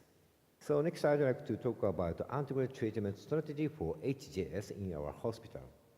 So this is the operating findings. As you can see here, the hepatic fistula formation is strongly made. So after US HGS, we can obtain the certain fistula. So this slide shows a one-step or two-step techniques for treatment HGS. So compared with one-step techniques, also technical procedure itself is complex. And prolonged hospital stay, we can various devices, including a cholangioscope, without risk of bile leakage. Therefore, I would like to recommend to treat HGS using a two-step techniques. So this slide shows our hospital treatment protocol for HGS. Firstly, we perform US guided hepaticogastrostomy. So to create certain fistula between hepatic parenchyma and stomach wall, and to prevent bile leakage, we use a partially covered metal stent. And then after 7 days, metal stent is removed. So I'd like to show the technical tips for stent removal. So after ERCP catheters inserted into the mesh of the US HGS stent around the stomach side, so we deploy the 2 5-inch guide wire within the metal stent. And then stent removed was performed using forceps with devices through the channel. So by doing so, the guide wire is still placed into the biliary tract. So if fistula is not created, we can easily perform the reintervention. So this case, we insert the cholangioscope. So antegrade, you can see here the HGS was observed without malignant findings. So if cholangioscopic finding shows a tight structure with no malignant findings, antegrade balloon dilatation using 8 mm diameter was attempted. Then after 3 months, structure was resolved, evaluated during stent exchange. So if structure was resolved, so stent-free or stent exchange was performed. So, but if structure is present, we performed using antegrade metal stent deployment or other techniques were considered. So, if the distance between the HJS site and bifurcation between right hepatic bile duct and left hepatic bile duct is short, if fully covered metal stent deployed, right bile duct obstruction was complicated. So in this case, we try to perform the antegrade electrocautery dilation or Dollard dilation. On the other hand, in this case, we deploy the fully covered metal stent. Firstly, I'd like to show the video of the antegrade metal stent deployment. After the successful guide wire insertion into the intestine structure site, we insert the introductor stent. So we successfully deploy. So to keep the fistula, we deploy the usually plastic stent deployed. So next, I'd like to talk about the transluminal metal stent removal. Firstly, standard ERCP catheters. This is a SpyBite Max. So we insert the SpyBite Max into the ERCP catheters, and then the tip is cutting. Binding, so we can insert the SpyBite Max through the ERCP catheters. So I'll look to the video. After the guide wire deployment, we insert the modified ERCP catheters, and also SpyBite Max was inserted into the modified ERCP catheters. By doing so, we can insert the SpyBite Max. So then we grasp the fully covered metal stent at the proximal side. So by doing so, we can remove the transluminary. So endoscopy is not needed. So by doing so, we can remove it through the fistula, like this. So next, finally, I'd like to talk about two novel dilation devices. So one is this is a fine gauge electrocautery dilation.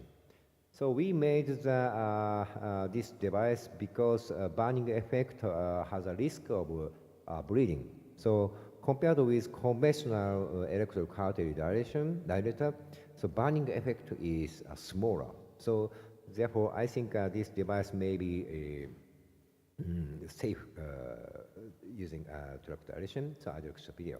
So after the guide wire deployment, we insert the fine gauge electrocautery dilator, which we call the Fine 025.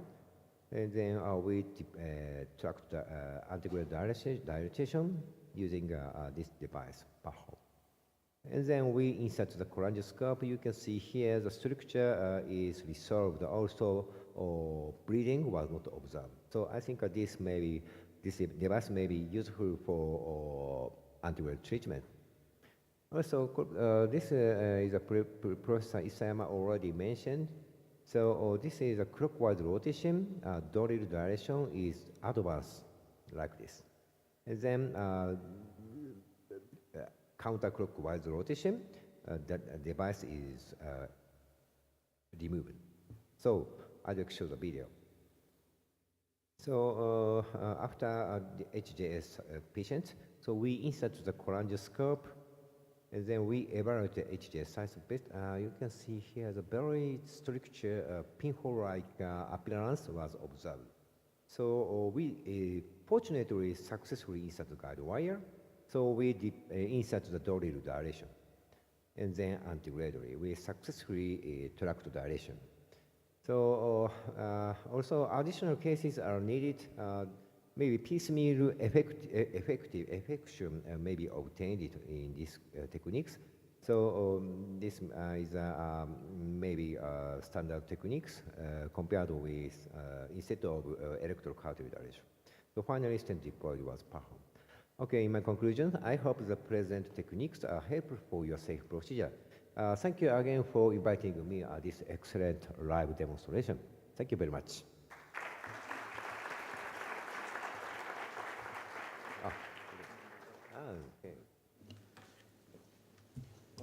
So thank you very much, very useful.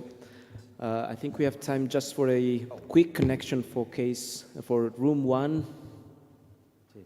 ¿Podemos pasar a la sala 1, por favor?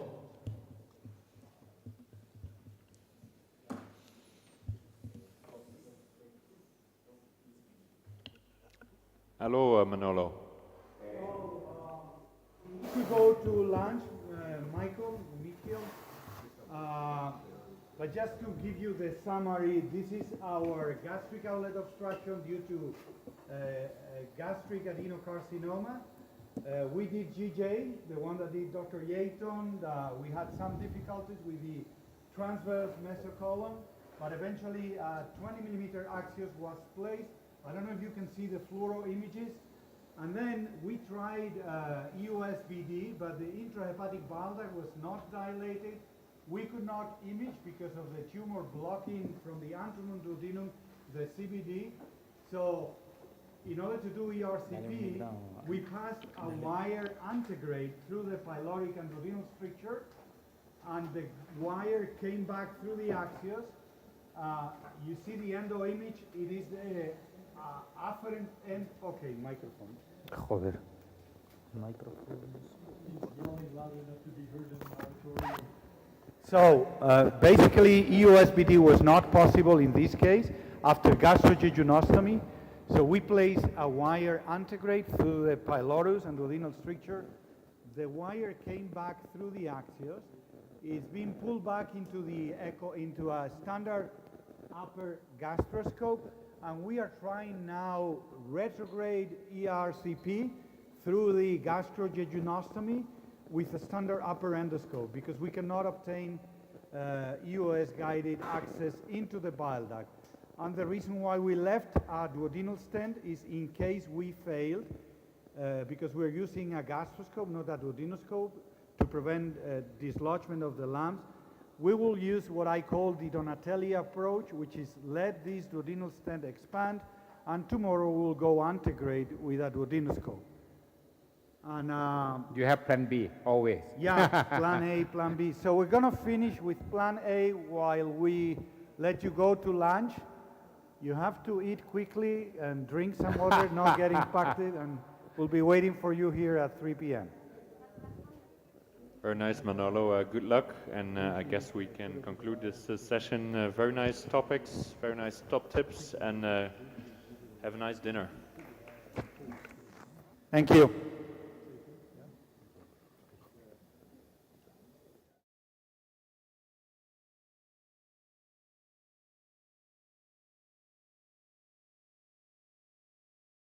Around the way, showing you the way.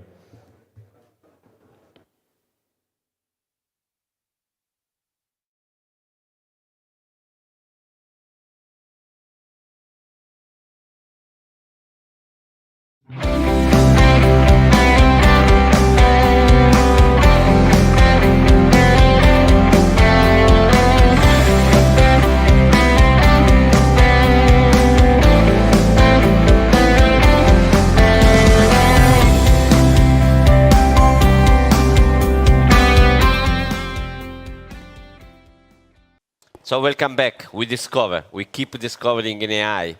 It's my pleasure to introduce Hannes Seibt, who is a global product manager for digital solutions in Pentax. Hannes, thanks for joining us. And next to you, there is my very good friend, Peter Siersema. Professor Siersema is Professor of Gastrointestinal Endoscopy at the Department of Gastroenterology and Pathology at Erasmus Medical Center in Rotterdam. I have very beautiful memories of some holidays with Peter and his family along the coast of Sicily, and hope we can do again, Peter. So guys, I think there is a presentation from your side. We all very eager to listen from you. Thank you so much. Thanks for the nice introduction. Thanks for having us. Thanks for the invite. My name is Hannes Seibt. I'm the product manager for AI at Pentax, and I brought Peter Siersema with me today as the clinical expert in the field, answering my questions and going in a little discourse about the whole topic of AI in the real-world clinical application. And you will hear me saying the word real-world clinical application a lot in the next few minutes, because this is, to me, what this is all about. Because we've seen results from studies that were done at expertise centers, and they not necessarily reflect the real world, and we have to evaluate where is AI going, especially for those smaller centers focused in screening. And I would like to start with a quote by Professor Hassan from the ESGE days this year in Dublin. He gave a talk with the title, "Is AI the Answer?" And the talk was brilliant.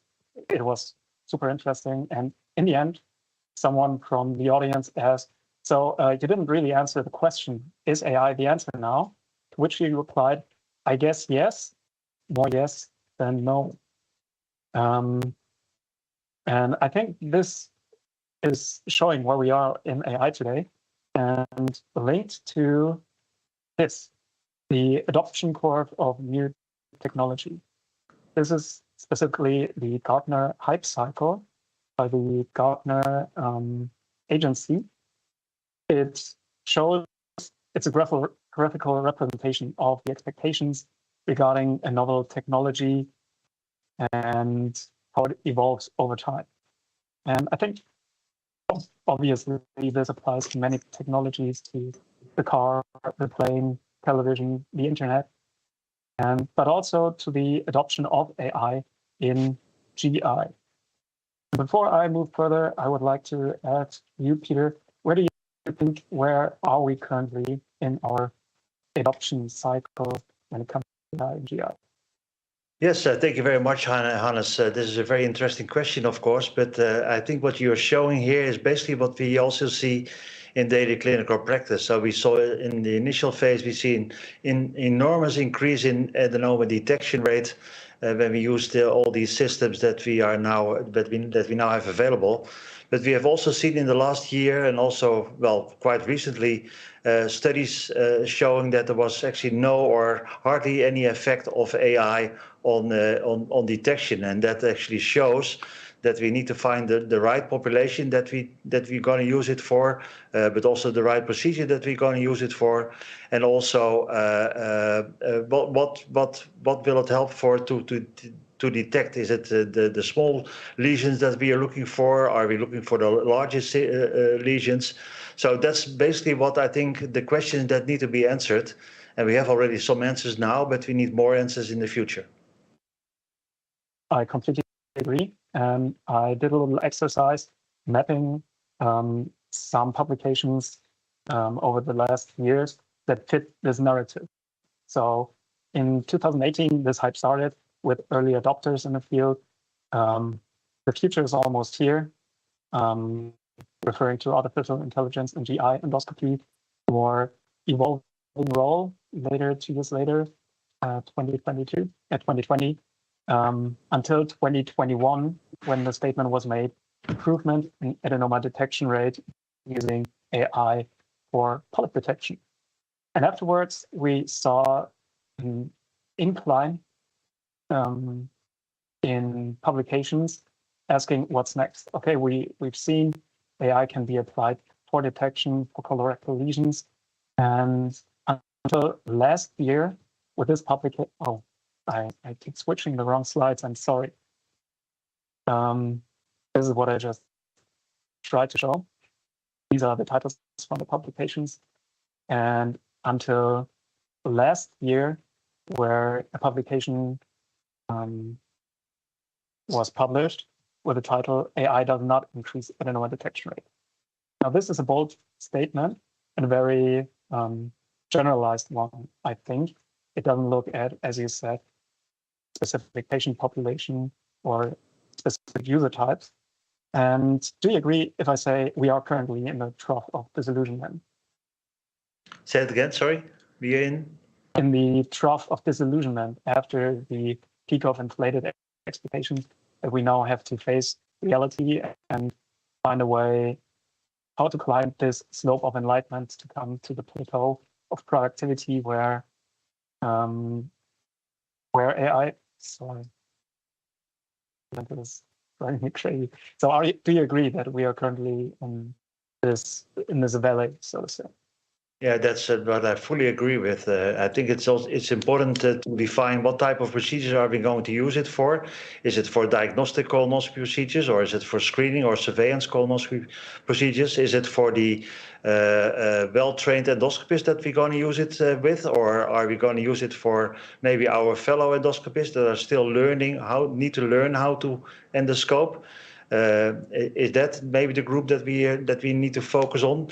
At the same time, we also need to consider what are the lesions, the type of lesions that we are looking for. Is it the small diminutive lesions that we are looking for, or is it more the larger polyps, or maybe the sessile serrated lesions that are important and that we maybe sometimes miss, and by that way also miss the development of cancer in time. So I think those are the questions that we need to address. And also another, I think, important issue is by using AI, does it also make that endoscopies are becoming easier? So does it also distract the attention of the endoscopist to also looking behind the folds, because there are also polyps over there, and that of course are not detected by AI if you are not applying or using the right technique. Yeah. Again, 100% agree. And I would like to dive a little deeper into this little rectangle. How do we climb this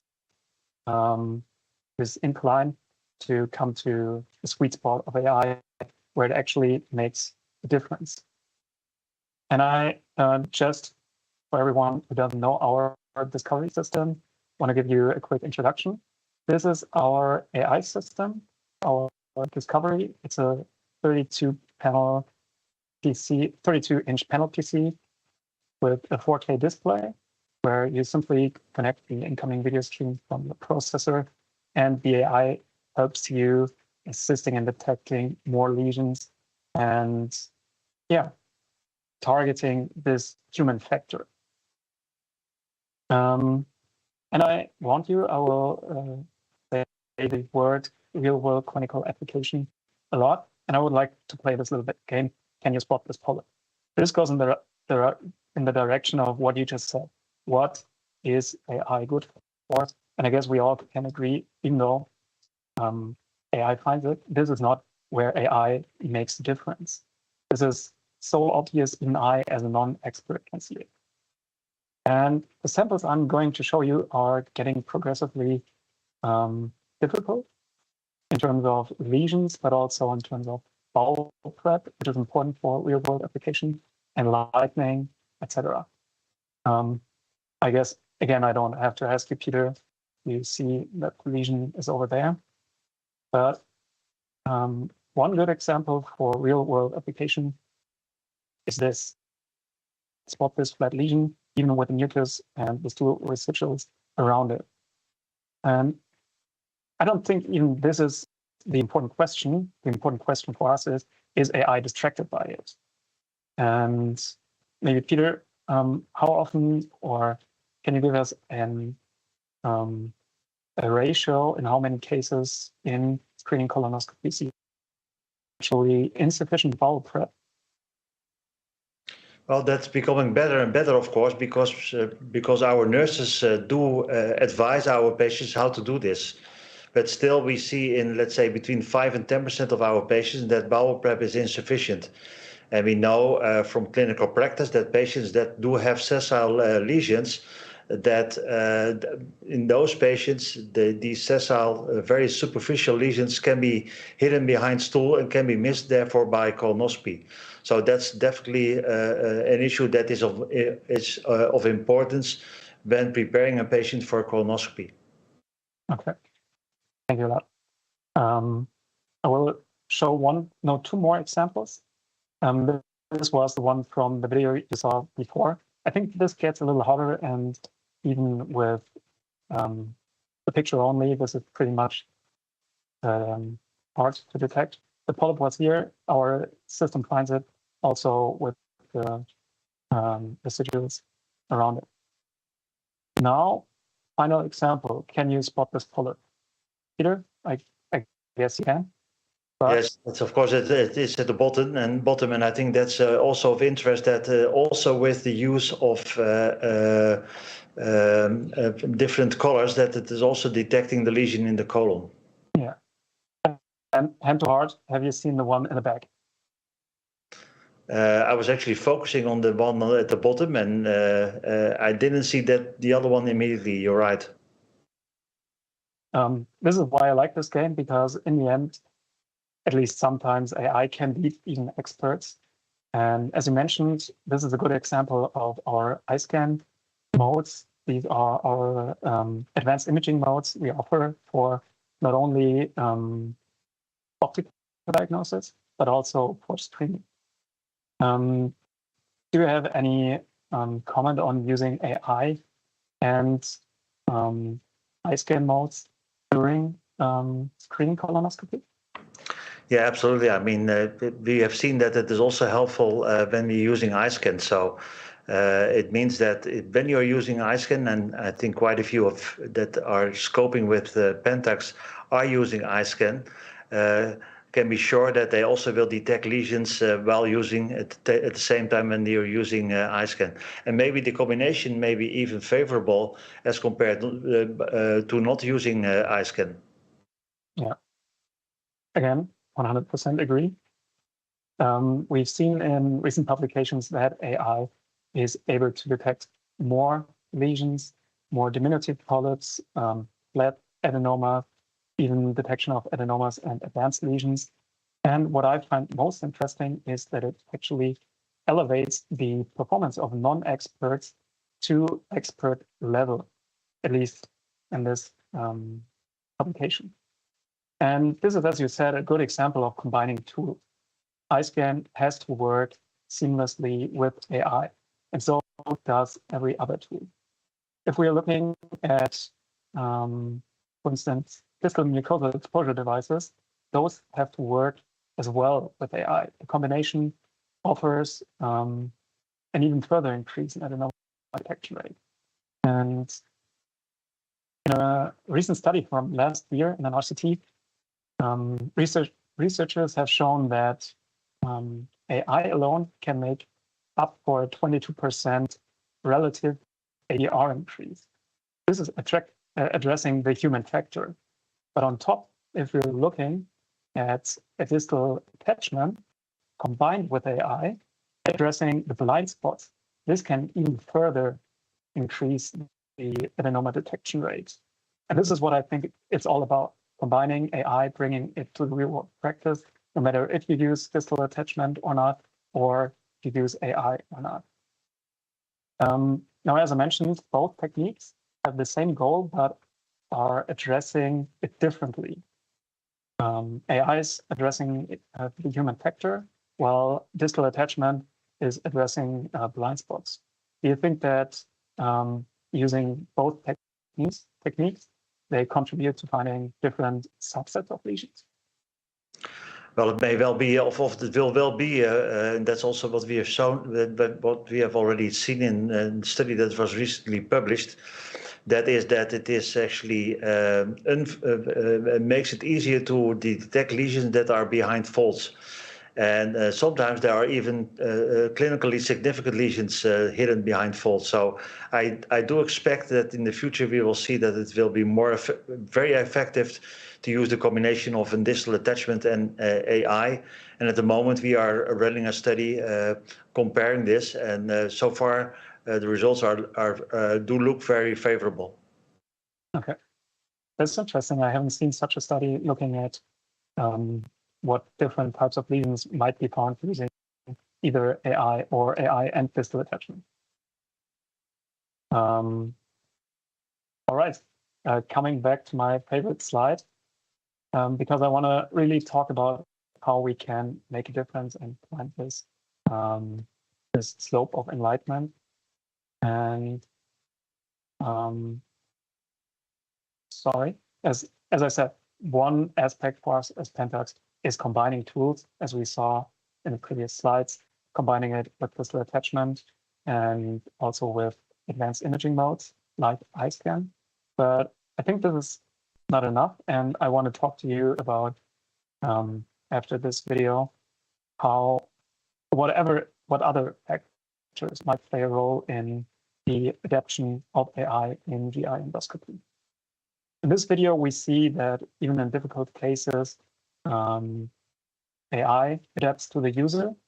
He can switch the iScan mode however he wants to. If he wants to use it for optical diagnosis or for detection, the detection of AI is fluent and stable.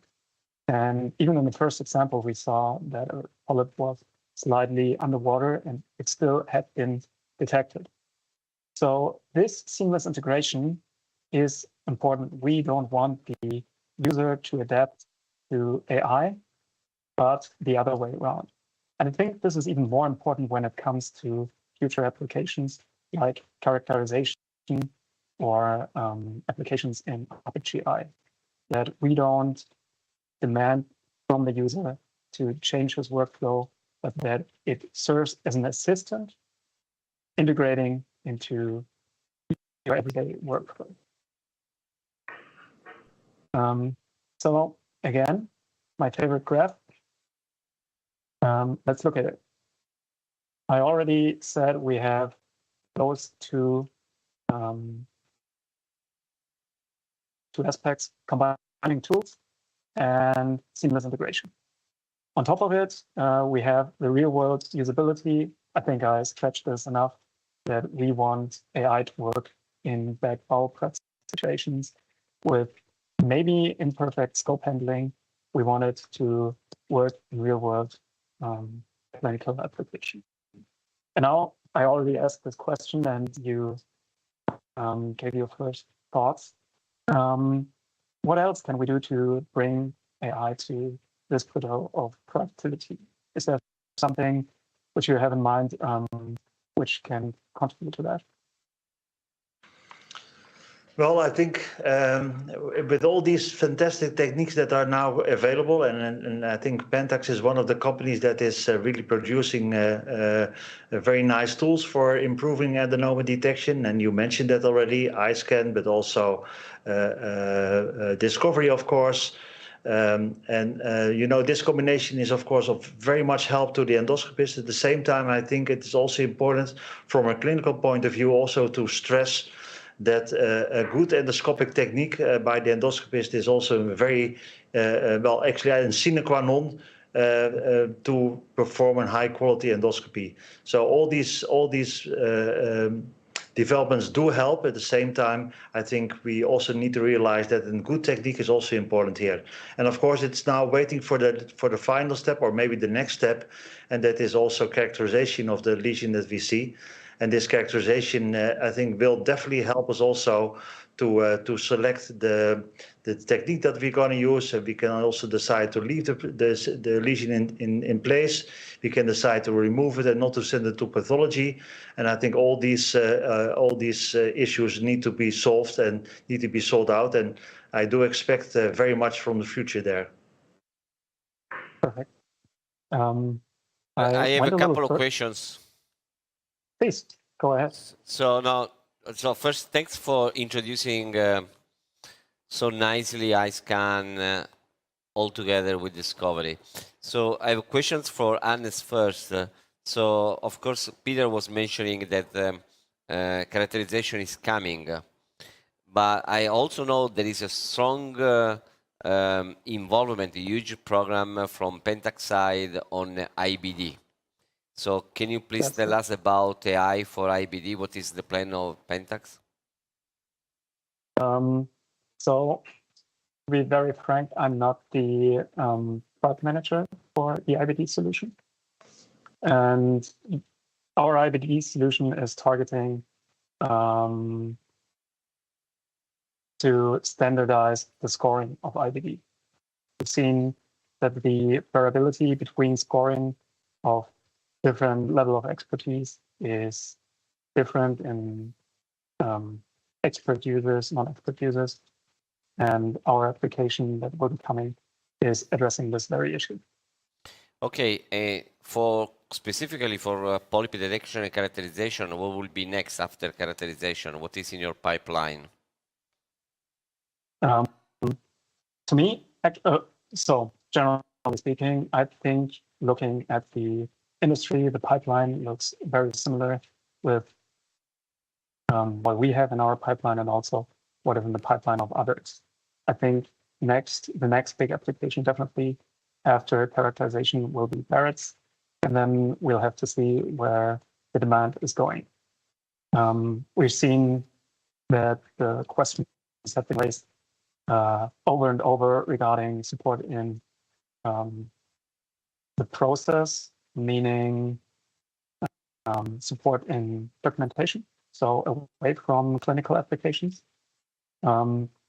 But overall, the field of application is just so big, I cannot foresee where exactly we will be going in 2, 3, 4, 5 years. Peter, you are also one of the top researchers in the field of endoscopy, leading Endoscopy Journal as chief editor. So what is your vision, research in AI? Where are we going? We are in the right direction or we need to change? No, I think we're in the right direction, but it's not only about detection and characterization. I think it's also a technique, or I would say a technique that can be used to standardize how well the patient was prepared. It also can help us to tell us whether we did the right procedure, whether the mucosal exposure was enough, whether the cleanness of the bowel was enough. So there are many more applications that need to be added to detecting and characterization. And specifically for the Pentax system, I think you're using in your practice. Can you please give your thoughts about Discover? Discover is an interesting system, and I think, as I mentioned already before, it needs to be used by the right endoscopist, but also for the right indication.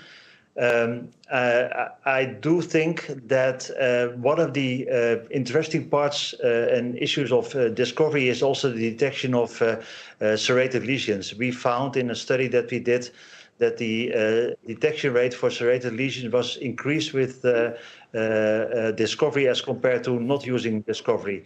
And this is something that is relatively new because the other systems haven't shown this as clearly as I think discovery has done so far. This is probably because the dataset that you use to implement to feed the machine contained a lot of serrated side lesion. That's what I expect, but that's something Hannes can answer, I think. Yeah, absolutely.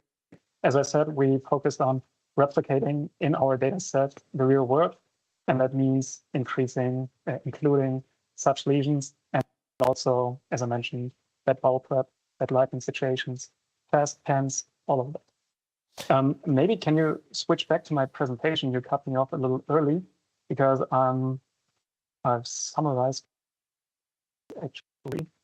So I dreamed a little in the future. Right? Okay, can I have back the Anne's presentation? Okay. I basically did what I showed in the beginning. Which slide you want? Number 20. Number? Maybe final slide. The final one. Yeah. Okay, you have on. Let me go through, because I basically did what we just discussed. I think this is in line with what Peter said. We have to find the right use case, the right user group, and maybe even, and this goes to the sessile serrated detection rate, maybe even the right geography. Meaning in Australia, we have an increased sessile serrated lesion prevalence compared to, for instance, Asia or Europe and the US. And maybe this is where AI makes really a difference. And I think the only way to come to this point is by generating clinical evidence that is unbiased and showing in cohort studies that it really makes a difference. Okay, Thank you, Hannes. Thank you, Peter. I love the last sentence, cooperation between clinicians and the industry. This is going to be the key, especially for AI, because it's pure technology that needs to be fed with clinician inputs and with a lot of videos and frames that are to be analyzed by AI. So thanks for being with us. Thanks to Pentax for supporting this meeting. And Peter, hope to see you soon in person. Okay? Absolutely. Thank you very much. Thank you so much.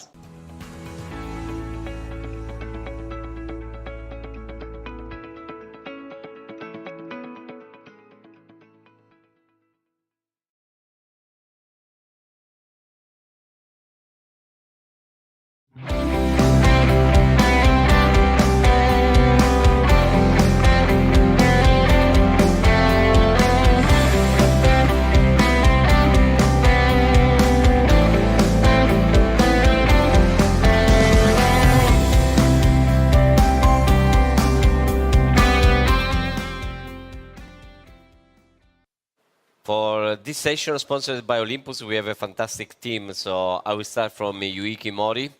He's Associate Professor of Gastroenterology, University of Oslo. I would say despite his young age, he was one of the first in the field of endoscopy to invest time and efforts in developing a new AI system. I must congratulate to Yuiko for what he has done up to now in AI field.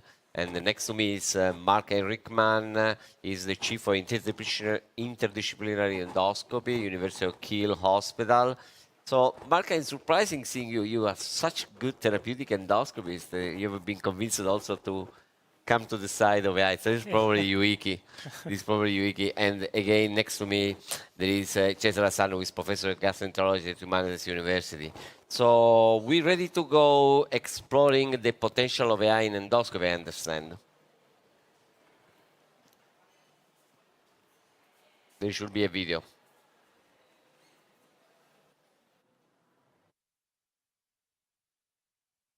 Scanning the mucosal surface with their naked eyes. With AI assistance, they can focus their attention on areas flagged by the system in real time and characterize the polyps more efficiently. The AI system acts as a second pair of eyes, assisting in identifying potential polyps. It has the potential to significantly improve patient outcomes by reducing misdiagnoses. Additionally, CADX is addressing the issue of reading time efficiency by characterizing the polyps and can therefore minimize clinician variability. The rate at which precancerous colorectal polyps are missed has been estimated to be 25%. Research studies have shown AI colonoscopy to reduce the adenoma miss rate to 15.5% when CAD-E was used. So that's nice. I think we can start debating. So I will start with Yuiki. So what was your vision with AI? How did you fall in love with AI? I think a lot of the thanks for having me here in this exciting the endoscopy on air, Ale. But I think there's been a lot of innovations happening in this field. Absolutely. Maybe the number of the AI items will increase from 0 to 100 in the future. But an absolute goal of our development and innovation is to improve the patient care and also to reduce the burden of endoscopies or the healthcare systems. So as long as we stick to this kind of goal, everything is welcome. However, as we experience, some of the kind of counterwork or the drawback can be found in actual use of AI. So today I'm very happy to share my thoughts on this kind of topic and also discuss this kind of matter with you. Thanks for having me. So Mark, you using AI in Kiel? Yes, we do on a quite regular basis, actually on every single screen. Also when you do ERCP? You don't using for ERCP. I'm not only an interventional endoscopist because before you can do the intervention, you have to have a diagnosis, of course. And I guess in this field, AI helps quite a lot. So we use either the commercially available AI systems, but on the other hand, we have a quite large and good working group that develops own AI systems regarding GI imaging, so hepatopancreatic biliary, then we are back with EOS and ERCP, and also on risk assessment for whole patient care and patient stratification. Cesare, a very short question. I know you are using also Olympus EndoAid system and the AI for polyp detection. Briefly, what is your thoughts with this system? Yeah, Alessandro, I feel that we have this feeling that in terms of sensitivity, probably all the machines that are on the market are very good. But in terms of specificity, in terms of false positive, is where you actually see the difference between machine and machine, because it is somewhat more relevant the sensitivity, so everyone invests in sensitivity. So I feel that EndoAid is a very good compromise between sensitivity and specificity. So what I like of EndoAid is the very low number of false positive. This is my experience. I mean, just good. So I think we have another video about clinical decision making and support. AI-powered solutions have the potential to enhance the safety, quality, and efficiency of healthcare services. Medical software companies use this ability to promote their products. One of these solutions is the procedure of automated landmark identification and documentation of the polyp size. Throughout the procedure, the AI system offers automated withdrawal of the visible mucosa and the computerized measurement of the withdrawal speed and examination time, which gets populated into the clinical report by the system. In a research study, a real-time automatic quality control system was examined. It revealed that the system improved the performance of the colonoscopist during the withdrawal phase of the procedure. Okay, from the video we can see the system works so well. But the question is, we are a little bit behind with the adoption. So if the system works well, all data are out there, there is superiority, we detect more polyps, we treat better patients. So why we are not using fully? The adoption is still scarce. So yeah, I was honestly speaking so much impressed by this kind of video demonstration by Olympus Corporation. It's a kind of automated reporting of what you saw during procedure. And I agree with your idea. Maybe it's not so accurate as we expect right now. However, it's quite important to introduce this kind of automated reporting system for now. Then there's a huge room for improvement in the future. So I think we are already, prepared for accepting this kind of technology, and very much excited to use that in real-time clinical practice. So I really hope Olympus to introduce it to our clinical practice as soon as possible. Mark, can you comment on the situation in Germany? So how is the adoption of AI for colonoscopy detection, of course? So the CAT-ER, CAT-X system that's on the market, that has only a rather limited market share at the moment, because we do not have any reimbursement for the moment. So all the colleagues and the hospitals, they have to invest in the systems but do not get any direct economic benefit. But when we calculate the polyp detection rate, adenoma detection rate, and the national economic effect on the long run, I think it's a very, very low investment to gain a lot for the patient and to gain patient safety on the long run when we potentially reduce the colorectal cancer incidence in Germany. But at the moment, unfortunately, the market share is quite low. So, Cesar, I think Mark is extremely right. So don't look right now, but go in the long run. And when you do this, the cost efficiency of AI is tremendous. Can you comment on that? You have done some research on that. Yeah. So the costs usually are now, but the benefit are in the somewhat long-term horizon. This is why similar barriers also were encountered, I don't know, in radiology or in mammography, but at the end, the barrier related to cost don't stop this revolution. So maybe they can slow down. But I agree with you that in the long term, they are convenient and society understands this. But there is also another convenience that is in common between CADX and Endoscopy on Air. Why is Endoscopy on Air so convenient? Because it is green friendly. Because we are doing an educational intervention on thousands of people who are not flying with airplane, etc., just to listen to all of this innovation. The same with CADX or automatic reporting. They are green friendly. You can save on a CO2 produced in terms of polypectomy devices, in terms of histology, etc. So also this green revolution that is affecting endoscopy. And for this, I really love intervention like endoscopy on air, because it's really green. The same will be for CADX and for automatic reporting, and probably Yuichi will do some job on that. Yeah, absolutely. I think the use of the CADX is super cost effective in terms of reduction of the number of polypectomies and also reduction of the, the CO2 emission, because it's closely related to the use of the polypectomy. But I'm really in line with your idea, Mark, which is the lack of the reimbursement. This is a kind of really big hurdle for the introduction of this kind of innovative technology. That's why we, as a part of the World Endoscopy Organization, just published some position statement that encourage the conversation between the society and the health insurance bodies in order to introduce some payback for the use of AI. Otherwise, this kind of innovative industry will go disappearing, which is a pity. I'm really focused on this kind of topic in the next few years. Yeah, Mark, but the protagonist of colonoscopy is the patient. Yeah, indeed. So we probably didn't involve patients too much or in the right way. So patients association, they should know that there is this innovation coming, and everybody should ask for colonoscopy with AI. Now, there are two parts. We should inform the patient that the colonoscopy as the standard now is not the goal to get, because we have this adenoma miss rate of around about 25%, and we can do much better. And if the patient is aware that we can do much better, we create a market from the patient side. And then in the second step, I think we can establish the AI system for the health insurances as well. And in the end, hopefully that will end up in a direct reimbursement and not in this indirect reimbursement, what we gain definitely in the long run. So Cesare, the other protagonist of colonoscopy is the physician.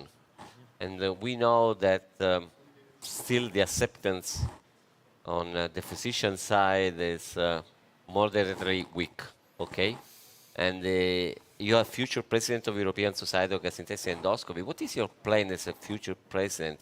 How you will push a physician to implement AI in their colonoscopy practice? This is urgent, and we cannot miss that. Yeah, so I fully agree on that, and this is quite similar to what we already experienced with the quality of endoscopy. We have been talking for 30 years about quality of endoscopy now, and most endoscopies still don't know their adenoma detection rate. But this is where we need to fit artificial intelligence in the field of quality. Artificial intelligence must be the new player in the field of quality. And you know why, Alessandro, people will use AI, because AI will assess the quality of the endoscopy. So now everyone is, I don't know if this machine is good or not, but AI will measure our own ADR every single day. And we need to enter, I don't know, with face recognition. Good way to push. Good way to push. It will be AI to push us and not vice versa. Yuki, so Olympus presently has a system with CAD, okay? And no additional features. I know there is a lot to come. So I think it's reasonable if I'm an Olympus user, I have all Olympus equipment scope, that I adopt this without characterization? I think it's, for now, quite understandable, because we have a really robust evidence only in CAD-E colonoscopy. So the introduction of only CAD-E in the market may be very reasonable. But I agree with your idea that a lot will come from this company. But as a medical doctor, we should create a robust evidence in order to support the new introduction of innovative items, as well as the support for the newly upcoming reimbursement. So that's our mission, Ale, I think, scientific support to the society and also patients. Mark, there have been a lot of papers on randomized trial. In all of them, whatever is the system used, there is superiority of AI. This doesn't seem the case when there are studies on real-world practice. What is your feeling on that? Yeah, I do not actually completely agree with these real-world data, because they are quite conflicting. We just completed a rather large real-world trial, randomized control trial. Oh, can you please tell us about this? Yeah, we randomized around about 2,500 patients in a completely real-world screening colonoscopy setting. And we experience exactly the same data with an increased ADR and increased PDR of around about 15–16% with the use of AI. So I do not agree with these a bit more limited data. This is very good news. Thanks for bringing this new data. Final questions and very short answer to Cesare and Yuiki. There are some bad comments on the impact of AI because physicians say, the non-believers, they say, okay, it's just adding a small polyp, a small adenoma detection. Is this a drawback? I feel it does not make sense because there's no overdiagnosis bias in colonoscopy because the main predictor of long-term cancer is ADR. It is not advanced ADR. I just had a short call yesterday with Michael Brettauer. It is the ADR. Maybe one day we will discover that it is the detection of flat lesion. That day we will change our opinion. But today it is ADR, and ADR is dominated by non-advanced adenoma. This is the truth. Yeah, I agree with that. That's a very good point. Yeah, no? Yeah, very, very nice point. We don't know how the detection of the increased diminutive polyp affect the cancer incidence, honestly speaking, nor the data. Therefore, we should do some trial to get focused on long-term effectiveness of AI. That's my focus. Okay, since Olympus is bringing more and more innovation, now we have another topic, which is workflow and documentation efficiency, which has not been touched during this meeting yet. So I'm very interested to talk about that. There should be another video. Data without context can steer clinicians' attention away from conclusions that enhance patient outcomes.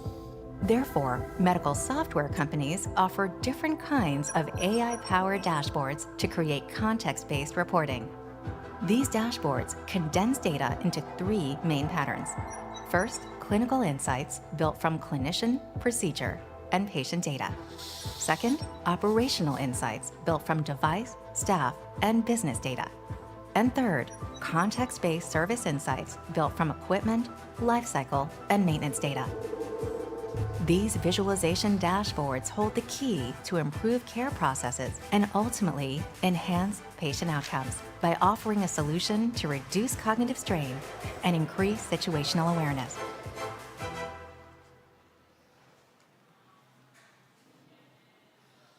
This is another big topic. Yuki, I want your comment. Yeah, I'm really impressed by this video as well. So let's say for this kind of new format, we are able to get a, let's say, ADR of individual endoscopies or your ADR. And also maybe you can get a proportion of the exposed mucosa of colon or stomach during your last 20 or 100 colonoscopies, endoscopies. This is a great information which we have never knew. Therefore, this can be a really good resource for improving your quality of endoscopy as a great feedback. This is something I'm super interested in, and this is going to be a really facilitator in quality improvement in colonoscopy and endoscopy. It's not only quality, also is saving time of physician. If you receive all of this information, you can put in the medical record, no? You're saving time, you're also standardizing medical record, all information are similar. So this can reduce physicians' burnout. Are you scared about physicians' endoscopists burnout? Well, I think that can really help, especially the younger colleagues, to get rid of this whole administrative workload, because that's very, very cumbersome. As we all know, we have to put the implementation of the gastroscopy, colonoscopy into the system. We have to write the report afterwards, and if this whole process is reduced, then I think we can significantly reduce the potential work burnout for our younger colleagues. But what we have to keep in mind on the other side, all these systems, I really like the idea, so that's no doubt about it, to cover the whole process. But all these systems will be trained on the very standardized process, on a standardized operating procedure. And as soon as we just leave, do not proceed the standardized way, the system is lost, at least now. And then we need to come back to human experience, human intuition, and direct reaction. So we still have to train our younger colleagues to think by themselves. Cesare? Alessandro, I very well know that there is only one thing that can really burn out you. And this is the workflow of patients. For instance, you need to do a procedure, but there is a delay. maybe for unpredictable reason, patient was not accepted, or the anesthesiology was not fully ready in that moment.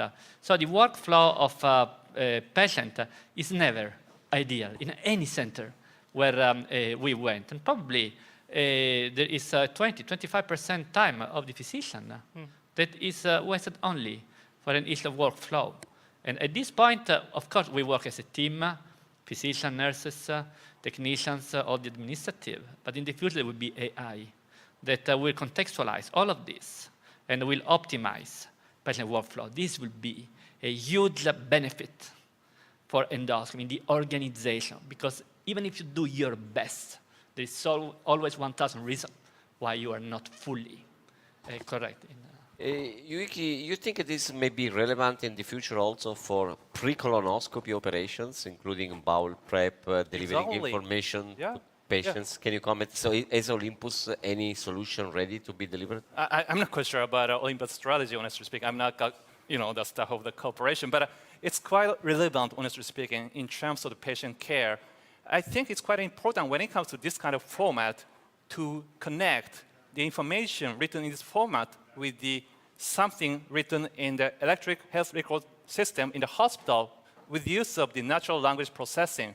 So then we are able to connect a lot of this symptomatic information of the patients with this kind of endoscopic information, together with a kind of long-term effectiveness data. Then everything is going to be connected in a way we can utilize for research or patient care. That's the kind of the future perspective that I have in relation to this kind of innovation. Mark? Yeah, there are also already some preliminary apps out that kind of guide the patients through the bowel preparation. So they get an alarm when they have to drink that certain volume, and then they can take a picture of their stool, and then the system tells them, okay, you have to drink much more. So we have to cover the whole process of endoscopy. So the pre-endoscopic part, the intra-endoscopic part, that's CADX and so forth, and especially the post-endoscopic part as well. When we have a crucial histology, we have to get any kind of alarm alert, okay, have a look, there's something wrong, connect the patient again, and then we can definitely improve the patient safety.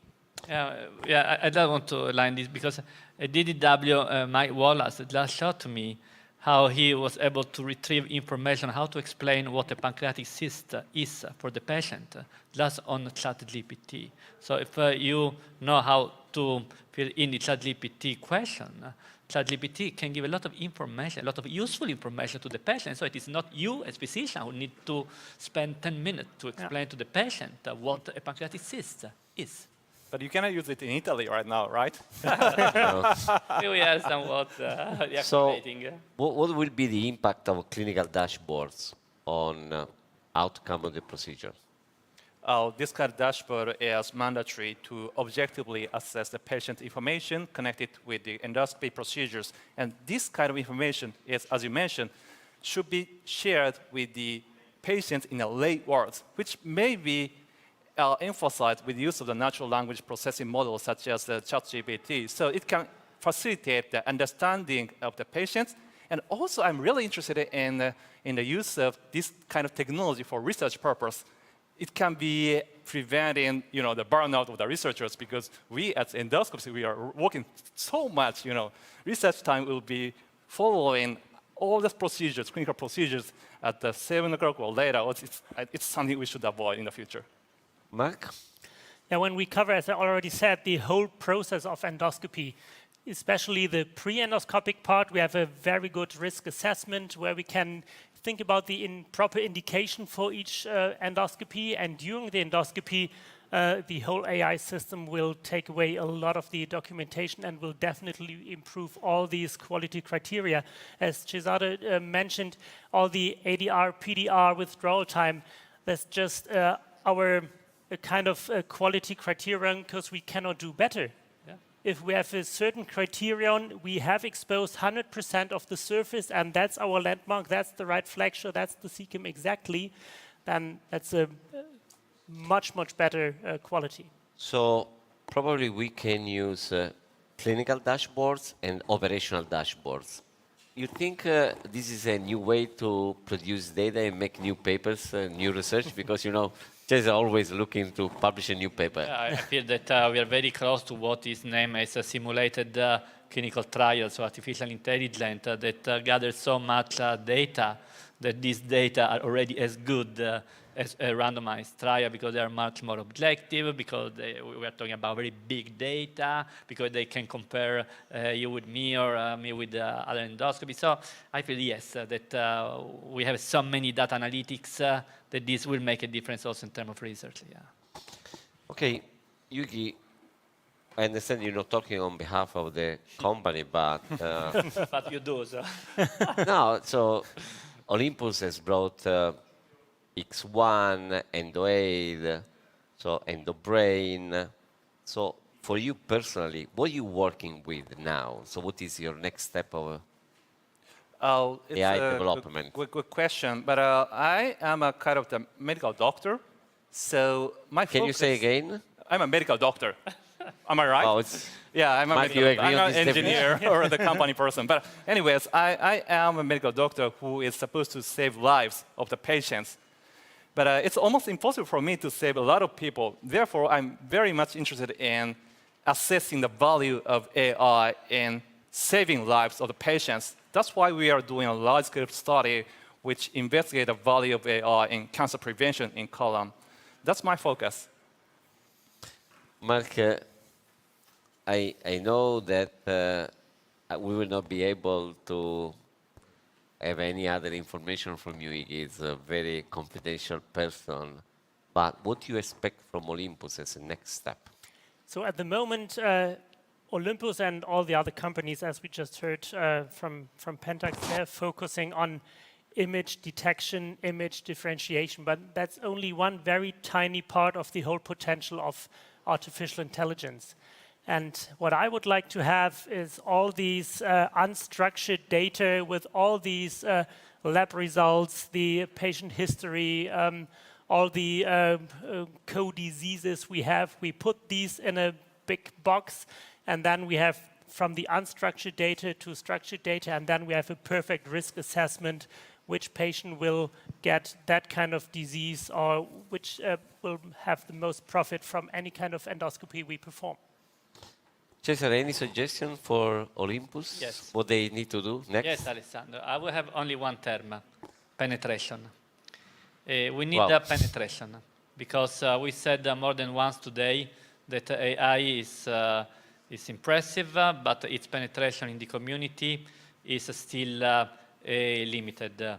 So I guess that these big players need to penetrate. They need to penetrate the market. They need to make this tool available to more and more endoscopy. For instance, Alessandro, I'm thinking of the organized screening programs where FIT positive patients have their own endoscopy. There is also some ethical obligation because we invite these people. So Olympus must help us in penetrating this market. And then, Alessandro, it's about Europe, because you said about European society, etc. Most of the time, the innovation started in the United States, that they had success in America and they came to Europe. This time is the opposite. Now it is us to have the leadership in artificial intelligence. So we should keep this leadership. But now the competition is open because the X1 by Olympus, the DDW, was launched in the United States, and so probably very soon also the software. So Europe must take the leadership, and Olympus must help us in penetrating the community. I know it is also an effort for the company, but it is a big opportunity for Europe. So we need to keep this leadership.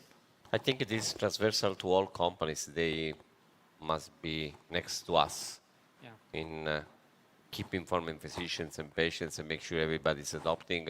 Of course, it is more and more relevant in screening program. So, Mark, is there any specific subgroup of patients where you absolutely recommend using KEDAI system? So at the moment, every patient undergoing screening colonoscopy. That's just a very short comment, and that's what we get the biggest benefit.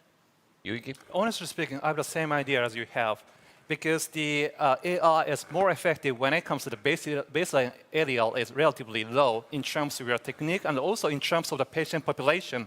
When it comes to the screen colonoscopy, the average ADR is around 20% more or less, while the FIT positive colonoscopy provides 50% more or less. So in this regard, I think the use of the AI in screen colonoscopy is the way to go. Okay, guys, we got at the end of this debate. I understand that you gave a lot of secrets to be delivered. There will be probably next Endoscopy on Air meeting. It will disclose more and more technology coming. And also, Mark, thanks for joining us and for bringing your experience in AI. And Cesare, I will see you later. Penetration is the word for Olympus. Okay, thank you, guys.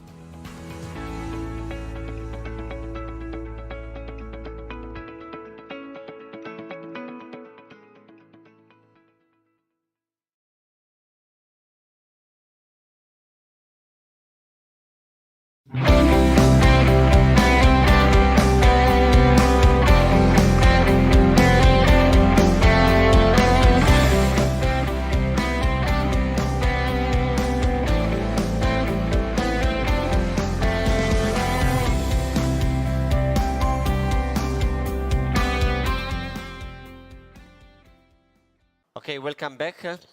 Great to see some friends on the screen, and Cesare is still next to me. We are now moving to Medtronic, accelerating AI innovation, and I want to introduce the people that you are seeing right now. Darren Wilson is from Switzerland, but he's a US expert. He has been working for so many years in the field of endoscopy. He's a business unit leader, Medtronic. He's taking care of Europe. He knows everything about endoscopy in Europe. So, Darren, thanks for being with us. And next to Darren, we see Giulio Antonelli. Giulio is a gastroenterologist in Rome. I will say very young talent, a huge research track record. And in the last few years, he's been so much involved in research for colonoscopy in AI. So, Giulio, thanks for joining us. You see, Cesare is next to you. Just make sure you do good. Otherwise, he gets upset. And finally, last but not least, Nyan Go Dean, who is the president of Cosmo Intelligent Medical Devices. So, as everybody knows, Cosmo is the company that envisioned the role of AI in colonoscopy, and most of this because of Nyan. He was working in the field of AI. He got the complete understanding on the value of using AI for polyp detection many years ago. So all of you are welcome to this meeting. Cesare, if you want to also say a few words about Medtronic team. I would say Medtronic Cosmo team. Yeah, I feel that it was somewhat magic for the instantaneous FDA approval for the Lidenius that came in a very tremendous moment because it was during the COVID pandemic. So probably it's one of the very few good things that we can keep in our heart for that moment. And I get that was really a breakthrough because I mean, from a small company in Italy to a very big company like Medtronic to then the FDA approval. It was a magic travel. Yeah. Okay, so we start from magic of you guys, and the stage is yours. Great, thanks Ali, for including us in today's program. It's a real pioneering, and being part of it is with the Endoscopy on Air program you've created is a special privilege for us. So thank you. We're excited to share with you where Medtronic is now with AI, where we plan to take it, and importantly, how we're going to accelerate that journey for you as clinicians. And we think that's going to add the real value. I will start out by talking about the current state of Medtronic's vision for leading AI. We will have then Dr. Antonelli talk about this from the clinician's perspective, and then Nan will, I think he's probably got the most exciting part of the presentation, frankly, and he's going to be giving you a bit of a vision of where we plan to take AI for gastroenterology. So What I'd like to start with is we have a mission, and we start with this mission that it fundamentally incorporates everything we do. Our goal is to bring AI to every gastroenterologist around the world, not for disease recognition alone, but in ways that will advance both patient and practice outcomes in a relevant and responsible way. Simply put, we are and want to continue to be leaders in this field, and I think you'll see that in today's presentations. So first, let me speak first a bit about the GIG unit that you see in front of you. It focuses really on three benefits and what made it unique. First of all, it works with all major processors. It's universal, it's agnostic, it works with Olympus, Fuji, and Pentax systems. Importantly, it works with white light too, so it intuitively adapts to your activity without needing to activate any special modes or buttons. And it moves from CAD-E to CAD-X as you see it in the video, giving a prediction without needing additional input. I mentioned the GIG highlights earlier. Here were a few examples of what we mean when we talk about our leadership in this space. About 2 years ago, Medtronic and the ESGE established a research award where we granted over €1.5 million worth of GIG units, as well as funding to accelerate clinical research in AI. And just this week, the NHS in England announced that Medtronic, partnering with King's College Hospital in London, are awarded £2.5 million to study GIG Genius used in real-world settings to accelerate local and national adoption. We've been also very active in the US, providing GIG units for underserved areas, winning funding from the US Veterans Administration for over 100 units. And importantly, we've been recognized by major publications around the world for our work in AI for gastroenterology. And this investment has been recognized by the hundreds of hospitals, both in the US and in Europe, who have GI Genius units installed in their endoscopy labs today. And importantly, this is just the beginning.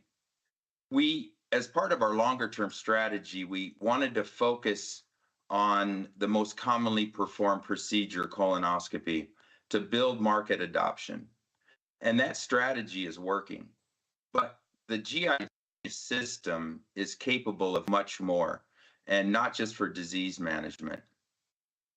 We know that there are many areas in common GI practice. You guys spoke about that earlier today repeatedly, that will benefit from AI, that includes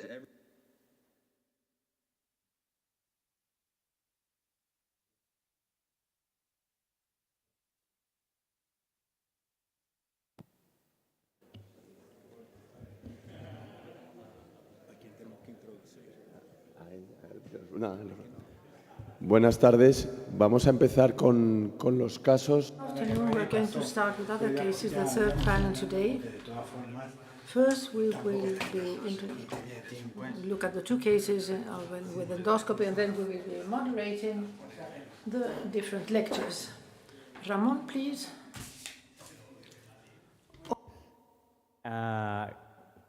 Going with the next case is a male, 77 years old, with retromolar squamous cell carcinoma in 28, treatment with chemotherapy and multiple surgical intervention after several recurrences.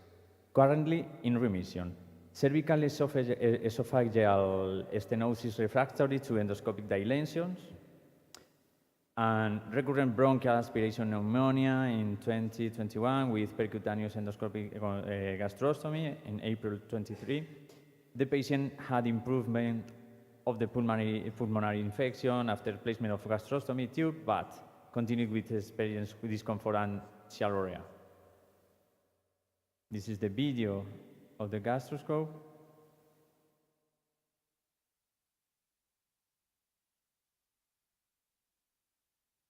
Okay.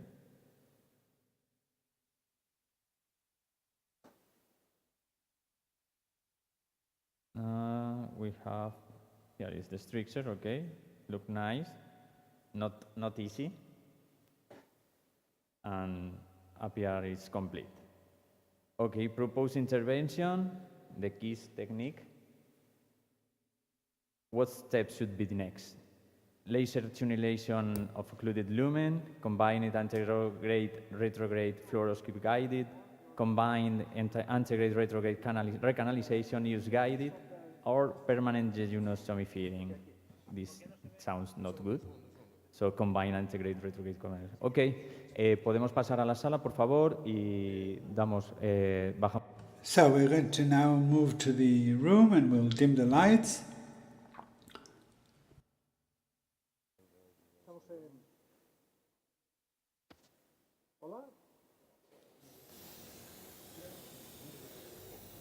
¿Nos oyen o no? ¿Sí? Ahora sí. Hola. Hola, hola. Aquí lo escuchamos loud and clear. Ok. Ya estamos aquí, os han explicado. So here we are explaining this case with Gianfranco Donatelli and Professor Dornau from Barcelona. And this is a very high stenosis. That's why we didn't even try to address it with the echo endoscope. We introduced through the mouth standard Fuji gastroscope with a working channel of 2.8, and Gianfranco introduced a pediatric gastroscope retrogradely. Pediatric scope as a retrograde approach. Now, can you see the both screens? Because now we are working with three streams. The fluoroscopy screen that in the fluoroscopic screen you can see both the scopes that are very close. And I think through the gastrosma and the esophagus. This image, this screen is the pediatric scope. That and this is the stricture. And we passed already the guide wire through our 19 gauge needle.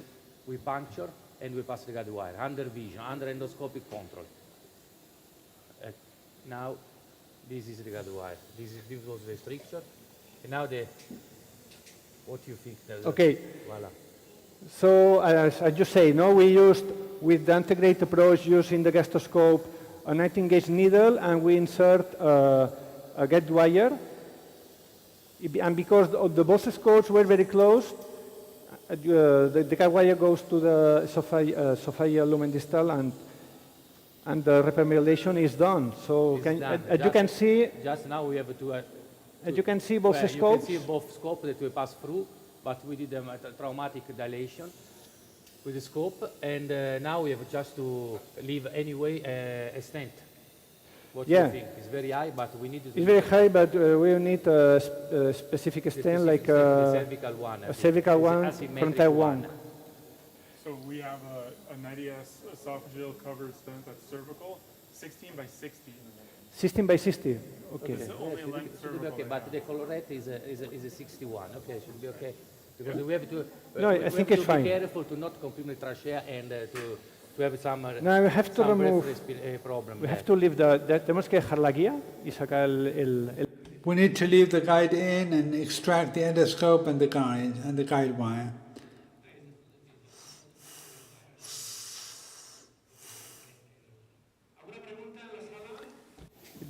So, a question from the floor?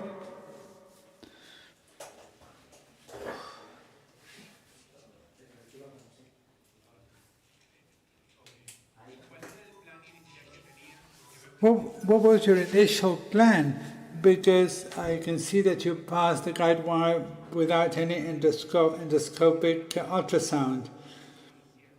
And if you hadn't found it that easy, what would you have done? Well, we would have placed a balloon retrogradely through the guide wire. We would have placed a target in the distal part as a 12-15 CRE balloon, fully inflated, to see it through echo endoscope puncture it with an echo-endoscope needle. That was our initial plan.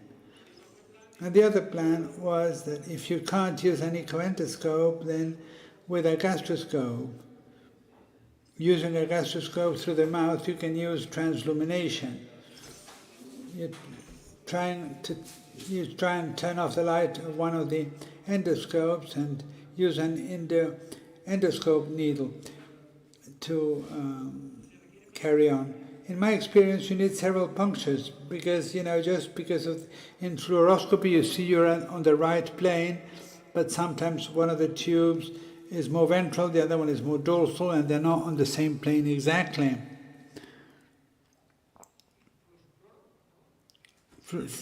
Any questions from the floor?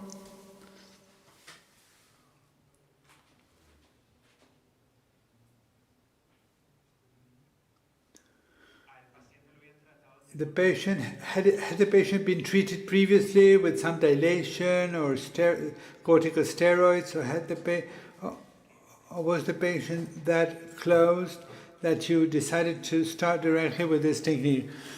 Well, the information we had is that the patient was completely closed. I don't know if they had tried some dilations, but the situation was completely closed. Can you see the stent? Yeah, there's a history of several previous non-productive dilations or non-successful dilations. So, we are using a stent that doesn't, it's not a TTS stent.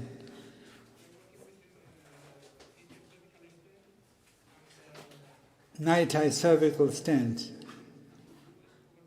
It's OTGW. Parallel scope. Where is the yellow mark? Okay.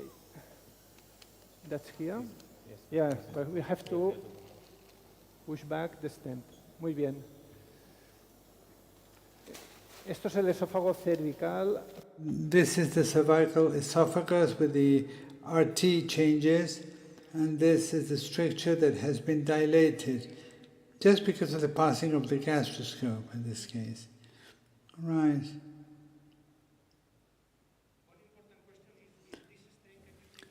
Proximal release o distal release. It's proximal release. Hay que saber estos stents cervicales si la liberación es proximal o distal. I think it's distal release. And what stent are you planning on placing? If you can talk a little bit about the stent. Fully covered, partially covered. Okay. Do you want to release? Yeah? Si hicieron una pregunta, no sé, aquí se oye flojito. No sé. We can't hear you very well. I don't know whether you asked a question or not. Yeah, the question is, what type of stent are you going to use? A fully covered one? And the second question is, how long are you going to keep the stent in before you remove it? And the third question, is it necessary to anchor the stent to prevent a distal migration? Are we going to anchor the stent to prevent distal migration? And how long are we going to leave the stent in for? Okay, it's a covered stent. The stent will stay in place for 3-4 weeks. Anyway, if there is migration, it will be in the stomach, and with the gastrostomy, we can find it. We are released the stent millimeter per millimeter, and we have to. Can I switch slide? Really. Okay. Gianfranco, I'm going to show the bottom of the stent. Okay, I'm so sorry. No.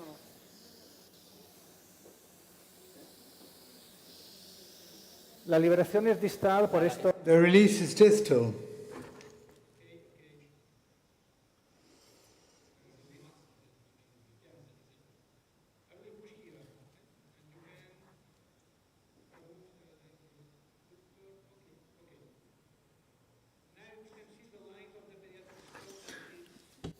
In the distal end of the cervical stent. Nice. Can you check the fluoro and see the stent and the both scopes? You can see a nice photo, nice picture from here. Okay, another, otra vez. Yeah. So it's done. Sí se ve, Joan. Joan. Yes, we can see it, Joan. I have a question. The distance to the posterior edge of the sphincter from the proximal esophagus. That's the level. Now we will see if the patients will tolerate the stent. When we extube the patients, we will see. If there is no pain and is breath well, there are no problem, we will leave the stent. If not, we are obliged to remove it. But in this kind of a patient, all the time it's like that. If not, the other option was several dilation with the summary dilation, iterative dilation every 10 days, maybe every 15 days. But the patient was dilated already several times. Disculpen, pero no se escucha bien. Si pueden poner el micrófono un poco más cerca. Sorry. No. We can't hear you. Could you speak closer to the microphone, please?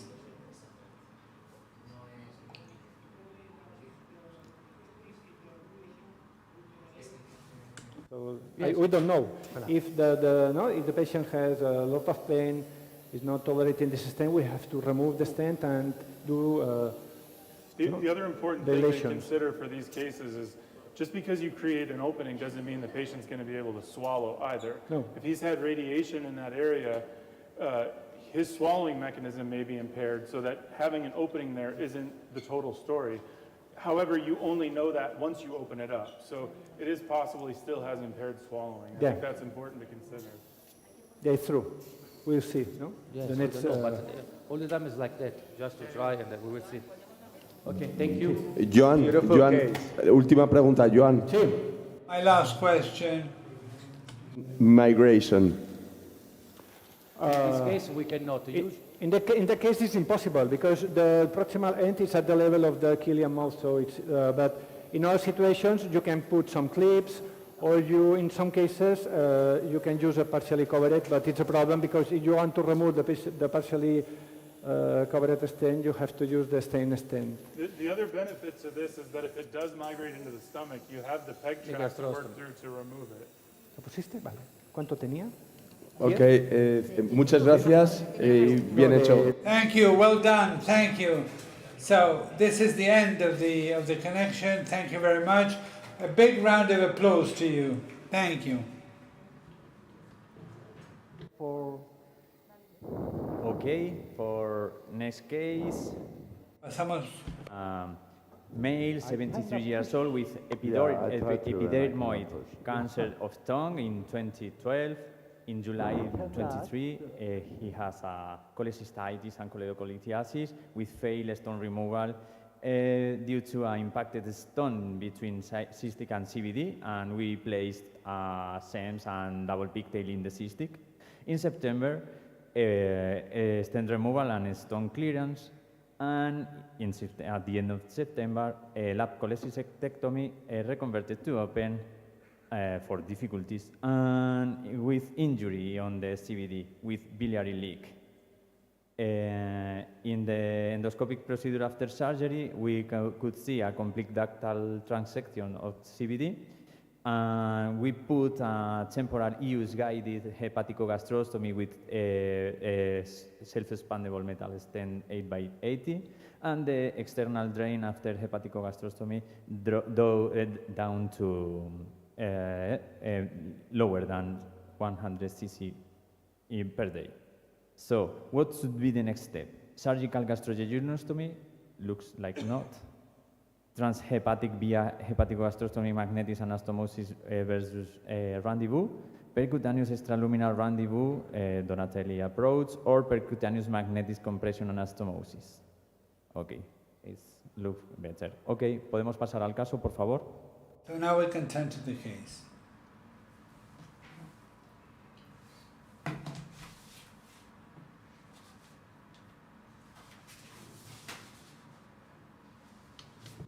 Okay, good afternoon. Dr. Lee, can you hear me? Yeah, I can hear you. But this is the first case performing this procedure using hepaticogastrostomy. But one problem is I cannot deliver the magnet up to the obstruction area.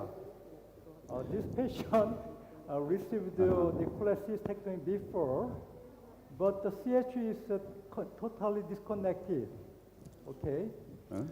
Now you are using what kind of scope? Do you duodenoscope or gastroscope? This is the gastroscope.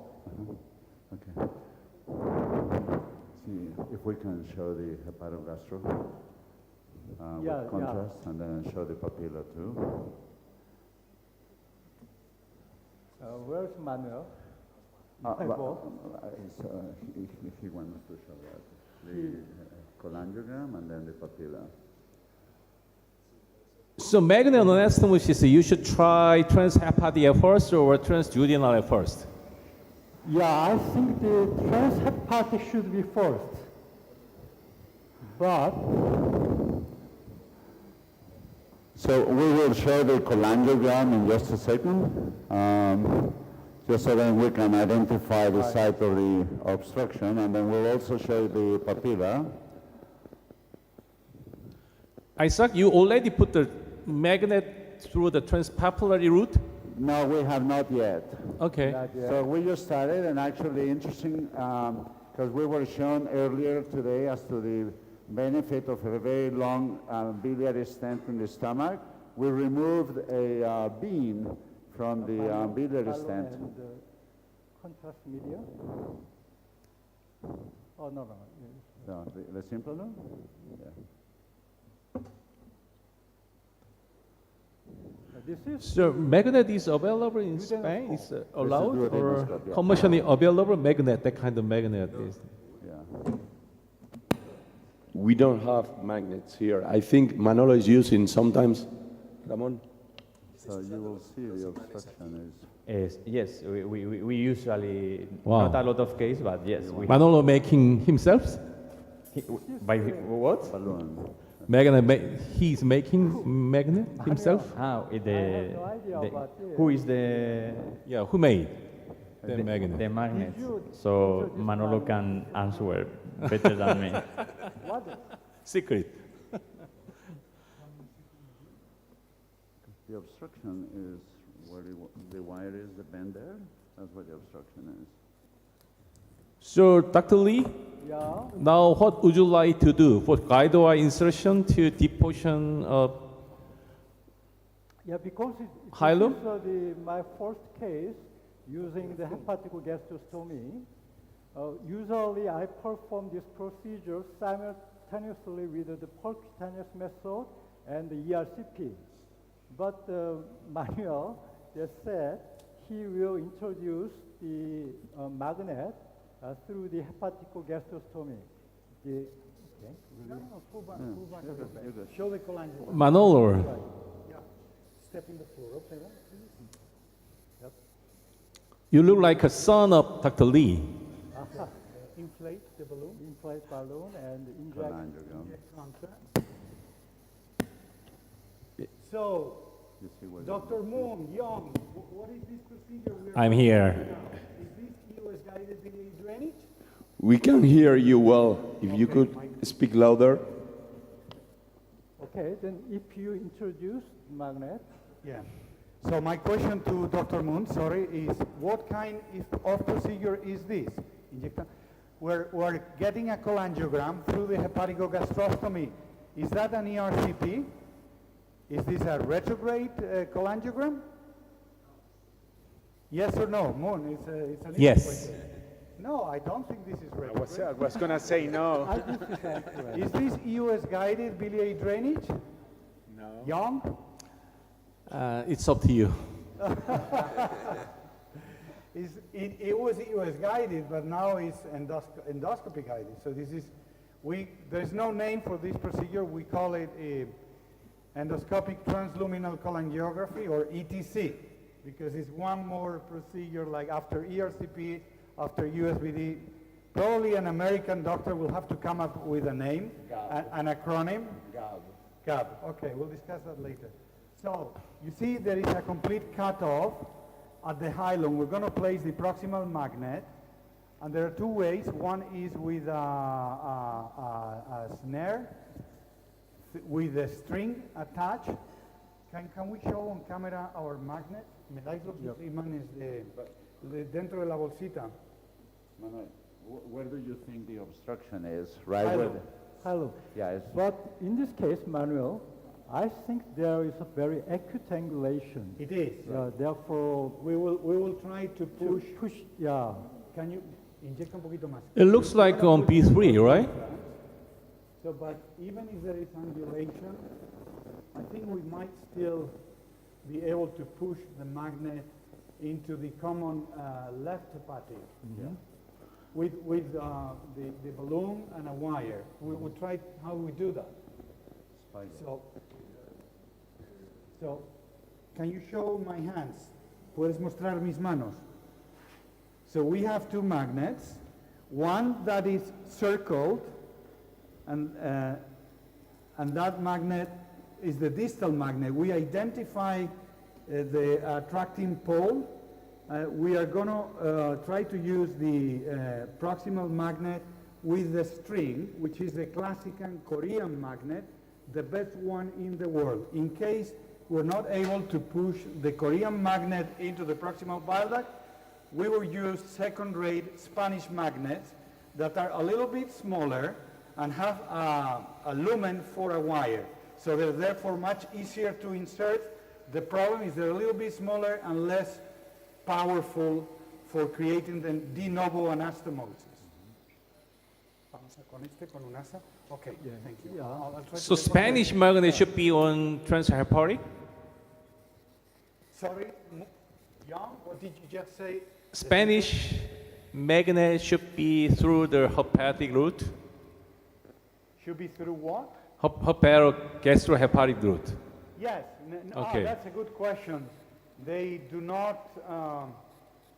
So the amount of metal in the stent is very small.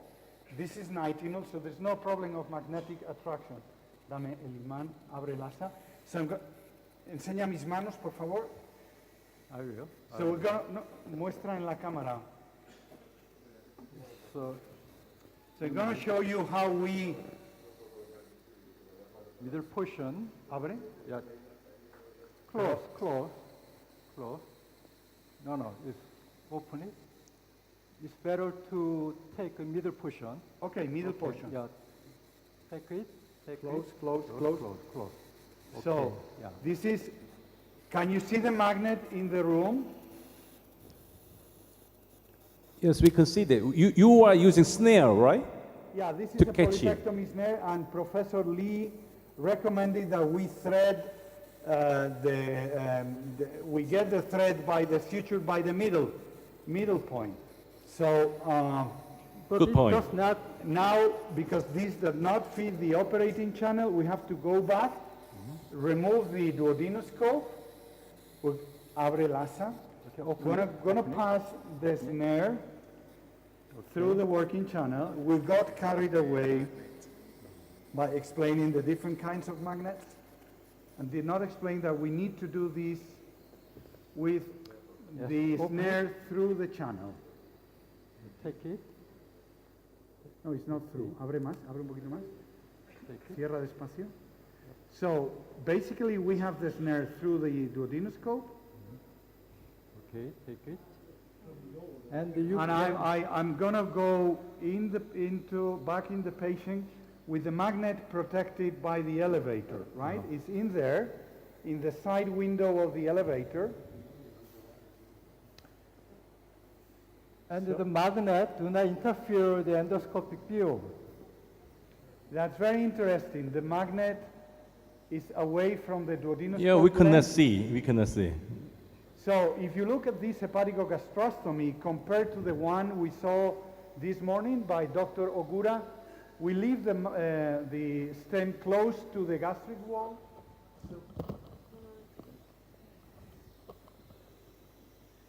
So we can work through the magnet, right? Now let's see if this works, like cannulating the SEMS with the magnet.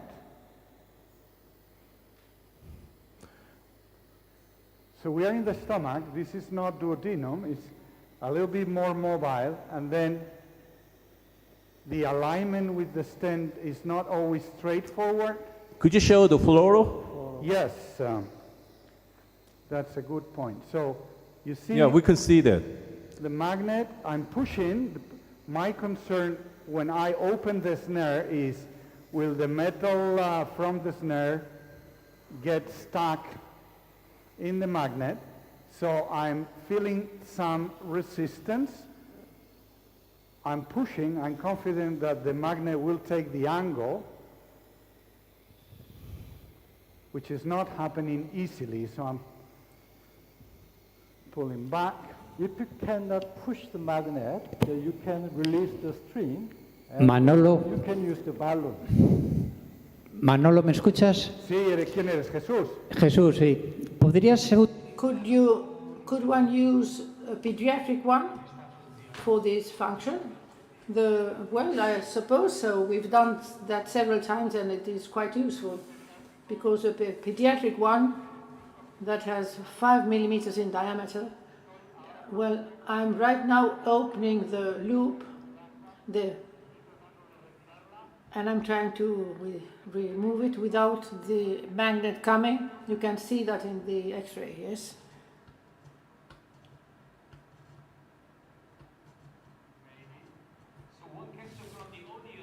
Won't you pull out the fully covered metal stand for gastrohepatic? That's a very good question. We could pull it out, but then access to the bile duct, particularly if we are trying to push a magnet inside, will be much more challenging. Okay. Because now it all looks very easy to get into the bile duct through the sense, but when it's a naked fistula, abre otra vez, está abierto. So we have a problem. The snare is fully open. We cannot disengage the magnet from the snare. It's coming out. Oh, So that's okay. give me a balloon catheter. Yeah, then you can push. Dame un balón de Fogarty. Yeah, we're going to push it with Fogarty balloon.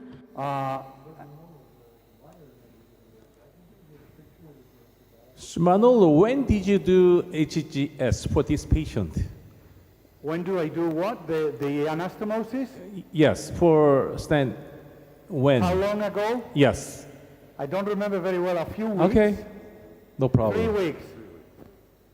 So maybe there is some concern for proximal tissue hyperplasia. No, this is a fully covered metal stem. Fluoro. Even fully covered metals can make that kind of complications. Yeah, not this kind. I These think are very conforming stents. It's better you... Which company for this stand?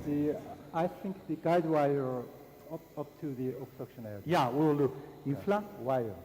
Inyecta un poquitín de contraste. No, desinfla. So my balloon, the magnet. I'm trying to push the magnet with fluid. Infla. Yeah.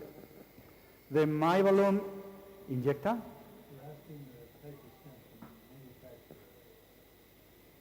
So what is the stent manufacturer? This is an MI Tech stent. It's fully covered, desinfla. It has anchoring flaps, which is very good. Good. To prevent inward migration. You see, I'm pushing a little bit, as Dr. Ogura rightly highlighted this morning. The stent moves a little bit towards the liver. However, you see the flaps, they are holding it in place. So this is reassuring for me. Now my balloon is coming, and I'm going to push freehand the stent, just my deflated balloon catheter.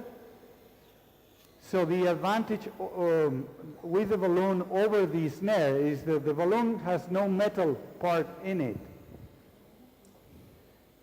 So I'm going to go back a bit, try to get away from the nylon thread, infla, and see if by inyecta. Okay, contrast flows, but not with enough strength. I think it's better you introduce guide wire. No? Okay, let's do that. Purga con un poquito de suero y una Jaguar de 0.35. Now a Jaguar of 0.35. To get rid of the contrast. And then we're going to put 0.35-inch wire. Manolo, soy de nuevo Jesús. ¿Quién eres? Jesús. I am Jesus again. Would it be possible, I understand, if these magnets had an inner space to pass a guide. It would be just to push them through the guide wire. Yes, exactly. The problem is that the magnets that we have, I believe that I have pushed a little bit inwards without wanting to do that, and the angle, Push the wire, mete la guía. Push the wire. We're trying to loop it. So we're going to pull backwards the stent a little bit. Una trípode. Desinfla. tripod and deflate. It seems that the proximal part of the stent is blocked. The dilated bile duct is blocked where you want to place the magnet in. He repeats what he said in Spanish. Right. That's right, Andres. So now it's tricky. I want to pull out the hepaticogastrostomy stent without making it too far out, or using a device that I cannot then disengage. So this is a tripod forceps. It's very good. It's 5 French. It will go through a baby gastroscope. I'm going to be very careful where I grasp the stent. Abre un poquitín. Yeah, no, está bien. So first thing is open just a little bit, not too much. Second is grab by the flap, cierra. And then I pull gently. And then I check on fluoro. I'm like lengthening the stent, but not dislodging from the too far deep position. So I'm going to pull gently, try to disengage. It's still the distal end is still in the, like embedded, or so I'm pushing 1, 2, 3, maybe. Okay, too far out. So you intended to remove the stent fully, or? No, I did not, but it happened by accident. So, cierra. Excellent comment. So I'm going to remove it, and we are going to work through the naked fistula. The magnet is still there. We pull out the SEMS. Cuidado con tu cara. Watch out with your face, man. After insertion guide wire on hilum, and how about CRE balloon dilatation for? No, está bien. No, sorry? No. Sorry, John, let me communicate with my staff for a while. Un Fogarty. Y una válvula roja porque esta está pegada. Guide valve. hilum and the CRE balloon dilatation to make sure the path. Yeah, that's a good idea. The guide wire to help me find the way towards the hilum. So now we need to find the hepaticogastrostomy, and it was quite obvious when the stent was in place. We do not need to worry about leakage. This is a mature fistula. I'm going to get my insufflation back. So, where is the hepaticogastrostomy? Who can tell? In the middle of the screen. Yeah, that one. Yeah, there are some. But would you say this is much easier? I mean, it's as easy to find as when the stent was in place? Yeah, we see some bile coming out, and then there's the issue of the angle of approach to the bile duct. So if we go with a catheter through it, we may disrupt the tract, so you have to be very gentle. Use soft tip wire. Try to get the same axis, the same orientation. This is just like cannulation. It's like a second ampulla. Yeah. A ver, despacito. Of not going exactly in the right. I'm pulling my scope backwards to change the angle of the tip of my catheter. Mete la guía. And it's coming backwards to me. I need to change a little bit. Yeah, no, it's not even sideburn. This is the, like the imprint from the mesh of the stent. Mete. My angle is not good. I'm trying, if I cannot get it with this catheter, I use a floppy tip catheter. Mete. Vale, dame un oasis de 8,5. Me an 8.5 oasis. Jesús de... No, I'm Jesus once again. Is it possible that you can start from the other side? Is it possible to start from the other side? Fantastic. Introduce it.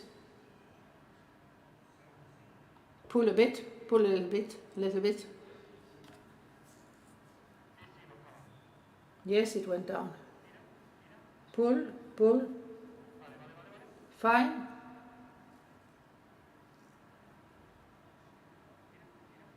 Pull.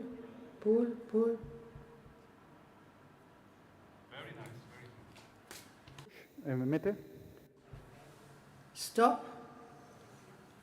Remove. Now. Again.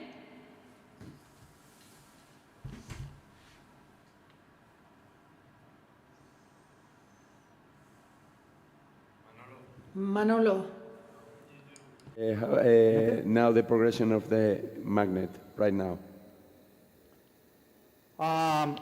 That's, I'm trying to, the guy who went through the transected duct, that sometimes happens. So at the moment, if we could get a wire through, that would be a major thing because, so I'm not thinking about the magnet. Mete un poquito la guía. No. We go to the right hepatic. Okay.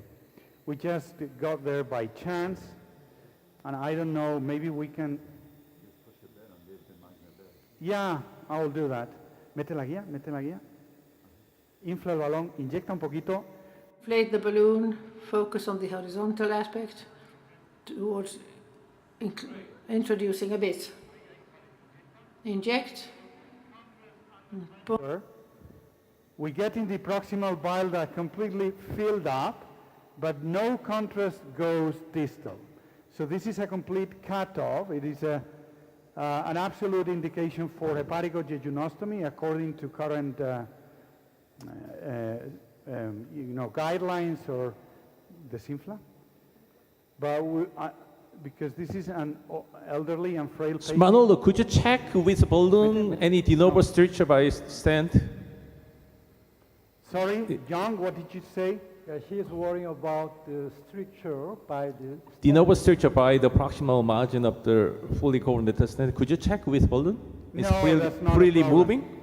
No problem. Okay. No problem. I'll trust you. This thing has only been... That happens when you have uncovered.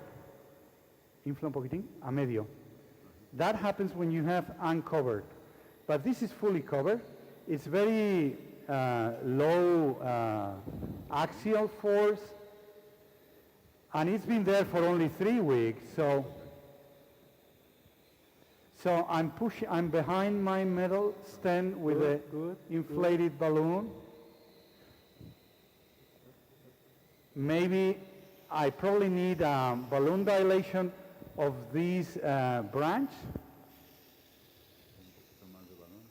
No, it's too stiff. Okay, I think I can. Okay. Good. Okay, this is right at the junction. Yeah, please. Yeah. So deflate. Push. The whole auditorium was clapping. Yeah, push a little bit more. No. To the stricture side. The stricture is okay, there. It's good. Perfect. Desinfla un poquitín. Y ahora me das otra. Now deflate a bit, and now you gave me another DC of 660, I think he said. Esto es lo que... Oh, Dr. Yaton, who is room moderator for this case, is asking me if cuidado que se viene. Saca un poco la guía. Infla un pelín. No, saca hacia mí. No, desinfla. No. Infla, mete la guía. Desinfla un poquitín. Oh. No, empuja. Mete guía. No, en el duodeno no. En el espacio subhepático. In a subhepatic space. The guide wire went across the proximal. Atravesó el muñón proximal.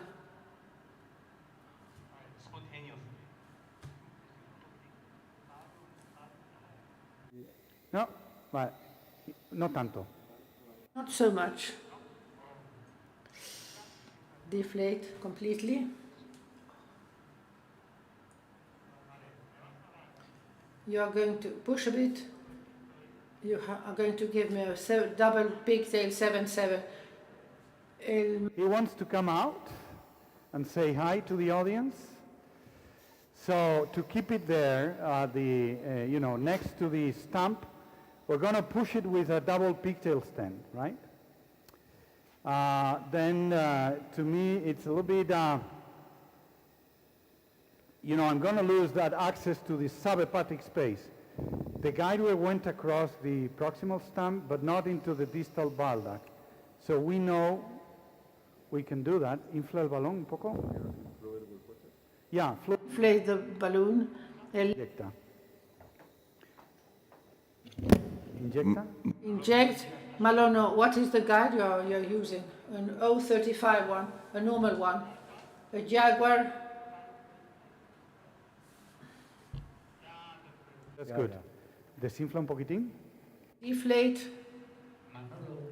Manolo, we are very impressed with this introduction of the magnet, but please ask the manufacturer to do an internal channel or an external channel in the magnet as well, so that you can pass a guide through it and push it as a prosthesis. The problem is that those magnets are too large for the channel of the endoscopic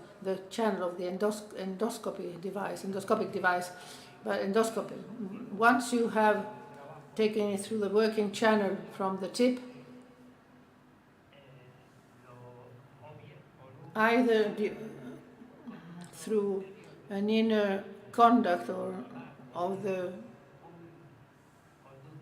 magnet or an outer conduct that is on it, like when you have a double lumen, one that allows you to introduce the guide and the other push with the pusher. Yes, there are some companies that are working on that already now.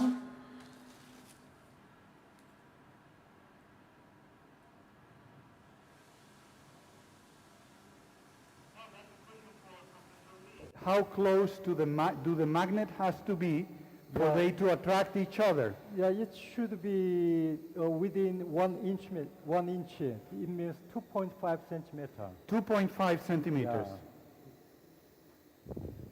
So we're going to use a 7 French pigtail. Try and keep it in place.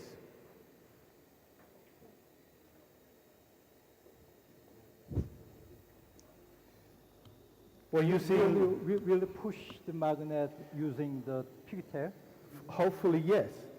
And because the pigtail stays there, the magnet will come back out. Jesus, like you suggested, if we were to retrieve the magnet from the proximal side, we might use a baby scope, a transnasal gastroscope, and use the forceps through it, pull from the string. So for retrieval, that's a good option. So you see my pigtail, the tip of the pigtail is coming. Yes, we can see that. So it's at the magnet. ¿Podemos dar un poco más de zoom o esto es el máximo? You have more zoom, or is it the most way you can take it? Move the table towards you 1 millimeter, that's it. Vertically, fine. Remove slowly. Withdraw the guide slowly, slowly. The magnet, I'm going to try and push it with the pigtail. Okay? Tira un poquitín. Just pull a little bit. Can get. So I'll leave the double pigtail. It's a 7-7. Saca toda la guía. A little bit more. I don't think we can. It's almost there. And it comes back up. So Okay, Can you try the next? I'll try. So we're gonna for the proximal magnets with Professor Lee. So we need to remove the echo endoscope. This is yeah, but we need to load the magnet. So we're gonna remove, and this is just want to show you what is the relationship to the cardia.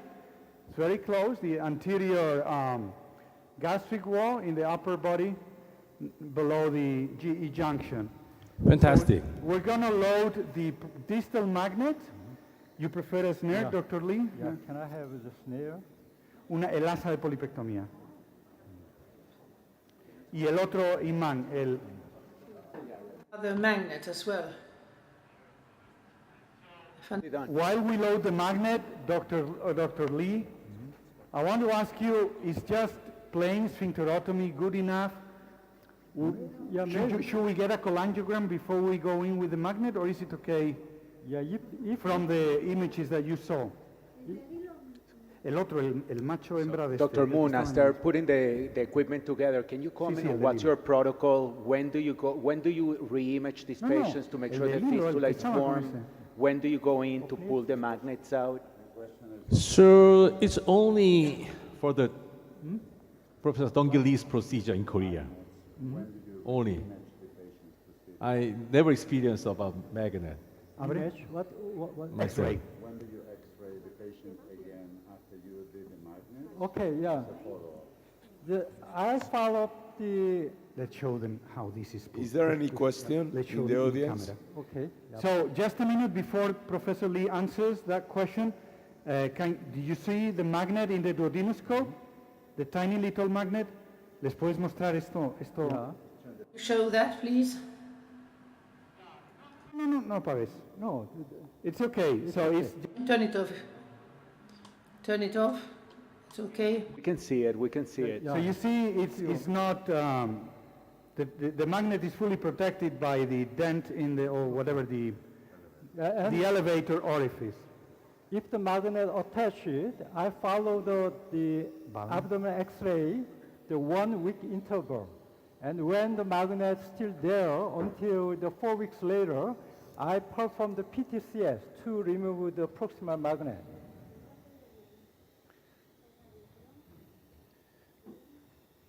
Un poquito para allá.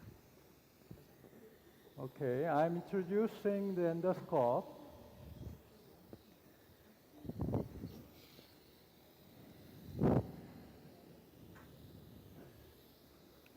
And I'm assuming that the magnet doesn't get stuck to the elevator. Me imagino que el magneto no se pega al elevador. So the question is, will the magnet get stuck at the elevator? Yeah, no, it's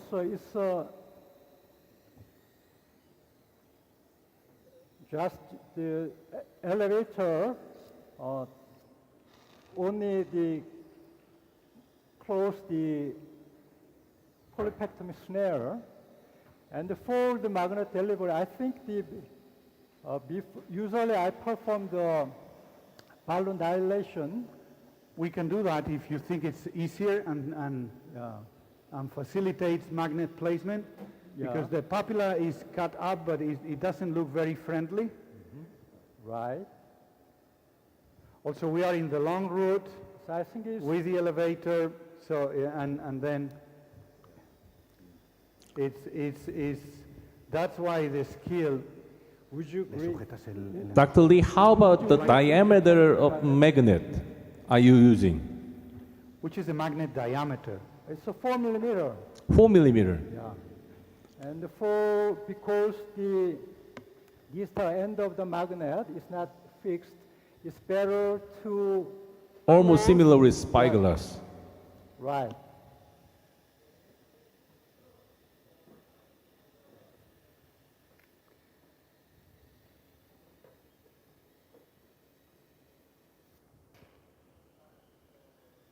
I think the opening is not enough.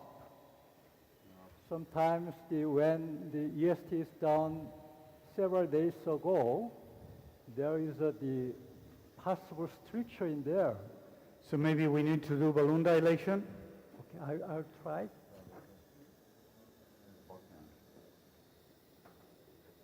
Yeah. No, it's not possible to pass.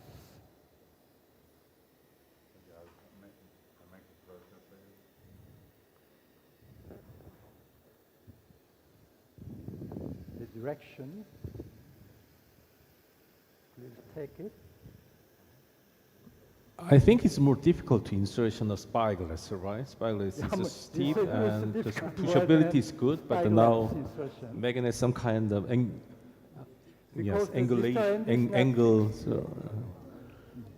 Yeah, no, and this is moving there's around some kind also of, as you like try to some push. kind of article. I think the idea of dilating, it's a very good one. So you can have a tunnel to push it in without difficulty. How about we perform the balloon sphincteroplasty? It was a complete sphincterotomy, but it looks a little bit. 10 millimeters. Yeah, un hurricane de 10. Well, one other method is we temporarily introduce the full coat metal stent, but it is too expensive. No, not in Spain. We are a rich country. Okay. Spanish healthcare system saves on doctors' salary. I Doctors are cheap, stents are available. Then instead of balloon dilation, can I have the full coat metal stent? Yes. Okay. So you get a balloon cholangiogram, and then balloon cholangiogram, and so we can assess what stent diameter. Full coat metal stent. No. What would you like for your? Maybe I can help you with this. Okay. It's okay. It's a little bit. It's not. Then the neck is. Yeah, you are through now. Okay. Yep. So we're going to get a cholangiogram, and Dr. Lee had two options to facilitate magnet insertion.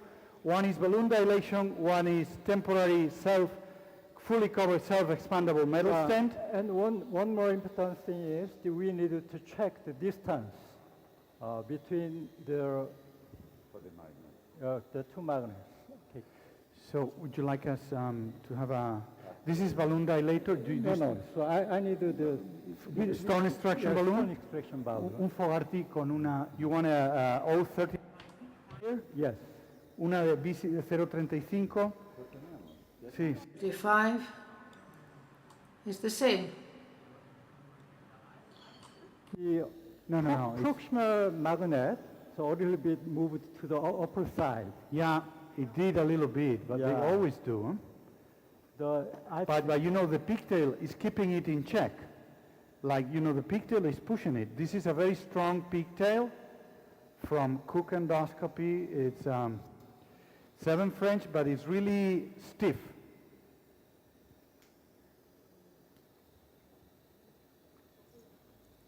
So Manolo? Yes, Jan? For this procedure, do you mind about intervening some kind of hepatic artery, some branches of hepatic artery between the magnet?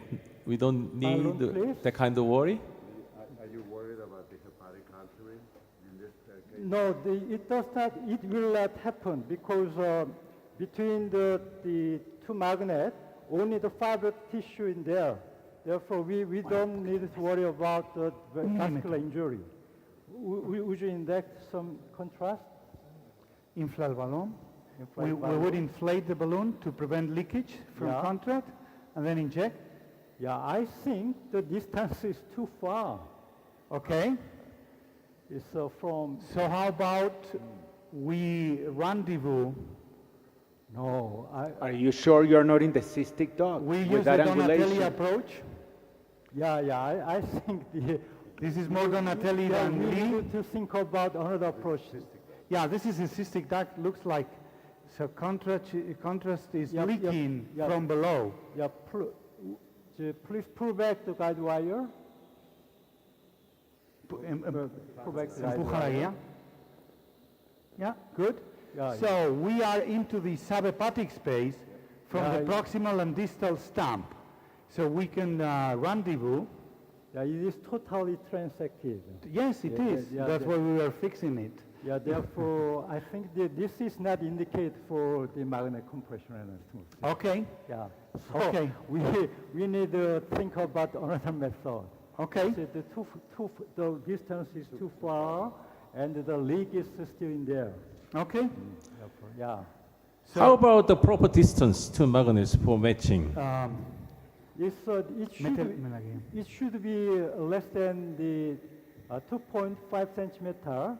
Oh, We can 2.5 overcome the centimeter, distance okay. by adding the magnet, by increasing the number of magnets. But in this case, the distance is too far, and it's totally transected. Right, but the guide wire seems to be out of the build-up. Yeah, maybe we don't know what the original anatomy was. Maybe the injury happened because there was an anomaly and the build-up was no, Rusty. Is that possible? That I would say that typically after complete transection, you've got also retraction of the distal and proximal common bulbar, and that's more feasible, or more frequently explains the distance in between both stumps. So it's naturally you're using the support of hepatodural ligament. let's do a spyglass. See what's going on. Can you Spyglass. pull back the guide wire? Claro. Empuja. No, let's, so there's one suggestion that let Dr. Reimann take a look with spyglass, try to find what the anatomy looks like. Is the guide wire going into the cystic, or is it going into the subhepatic space Maybe through the distal stump? Do you think that spyglass would be helpful? I don't think so. I think that it is definitely the wire going to the subhepatic space. Yes, but which point is it going through? The wire is going through the cystic duct. Is it going through the cystic, or is it going through the common bile? You think it's the common bile? Deflate it. See the cystic duct, you can see at the bottom. It just looked different. When you went from above, the wire had a different direction. So it gets the sense that we're in the cystic duct. Then we can differentiate the cystic duct or the CHT. You can see at the bottom there, on the cell balloon. Yeah, just pull back on the balloon. Pull back, Manolo. Pull back. Manolo. Pull back. Yeah. If you rotate the scope, can you Introduce see a better view of the biliary I tree? think the spyglass may not be helpful. Can I have the swing tip? Un esfínter automorrotable tenemos? I don't think we have a swing tip. You don't have swing tip. Okay. Would you pull back? Tira un poquitín. Pull back. Okay. Manolo, ¿tienen una MRI, un MRCP? Do you have an MRCP or MRI before this intervention? Anatomy gives us a hint. It just looks so distorted, so different. I don't think they routinely do MRI before cholecystectomy. Pull back. But that's an interesting suggestion. Introduce I think spyglass inspection is also a good option to see the cyst duct or the main root of the hilum. It's 5 people in the room. Okay. 4 say spyglass, yes. Spyglass. And then guide wire insertion on direct visualization, and you can try again. Maybe the visual field may not be so good. But if you remember from when the proximal magnet was being pushed, the wire went across the proximal stump into the subhepatic. So if you remember Gianfranco's Donatelli's talk about doing extraluminal rendezvous, we can exactly replicate the same approach here. Like we push a wire from above through the hepaticogastrostomy, and then, que no tiene fuerza, ayuda. And then we can retrieve the proximal wire with spyglass, and we can reconnect transpapillary the proximal bile duct with the disconnected bile duct. And there have been 75 patients reported in the literature from Amsterdam, Paris, Rome, Valladolid, and the overall long-term success rate is 70%, like complete stricture resolution. So it is very labor intensive, it has a technical failure rate, but even if the duct is completely cut off, even if the duct is completely transected, there's still the potential for endoscopic repair. We need the image of spyglass. Necesitamos la imagen de spyglass. So in room we have a master of spyglass, Isaac. You could find some kind of anatomical distribution. I'm into sharing, but the spyglass will give us the answer for sure. We cannot hear from you, Isaac. Sorry. I'll give you the spyglass view when you tell me. Yeah, but Whenever you say, I'll give you the spyglass view. sure. I guess you want endoscopic view now?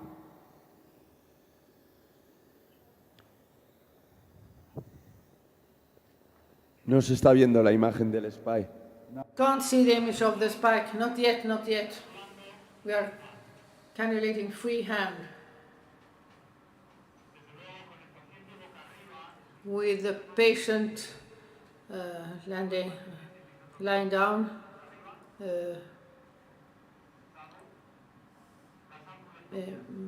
It's difficult to see except the ampulectomies. Lying down prone.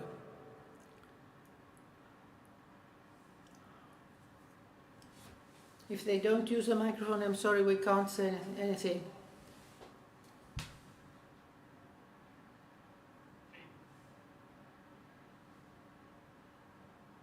Wire? Yes, no, the elevator is not work. Okay. Oh, no. Okay, sorry. I'm trying to delete the patient's name from the screen.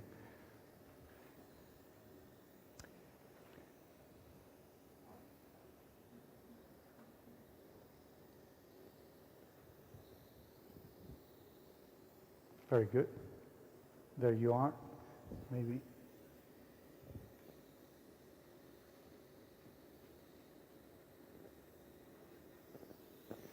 It is possible that the cystic duct is very low, Mhm. and so if we get the spyglass image, then we can drive the scope as opposed to just pushing. So, si tenemos la imagen del spyglass, We got the spyglass image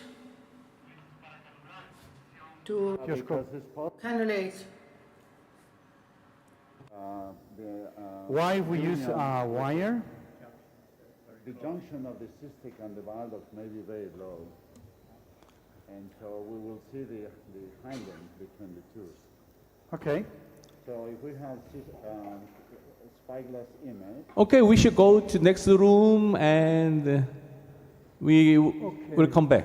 Okay, thank you. Thank you. Wow, Do you like a wire? Please keep going. Thank you. Thank you, Dr. Lee and Manolo and Isaac. Thank you.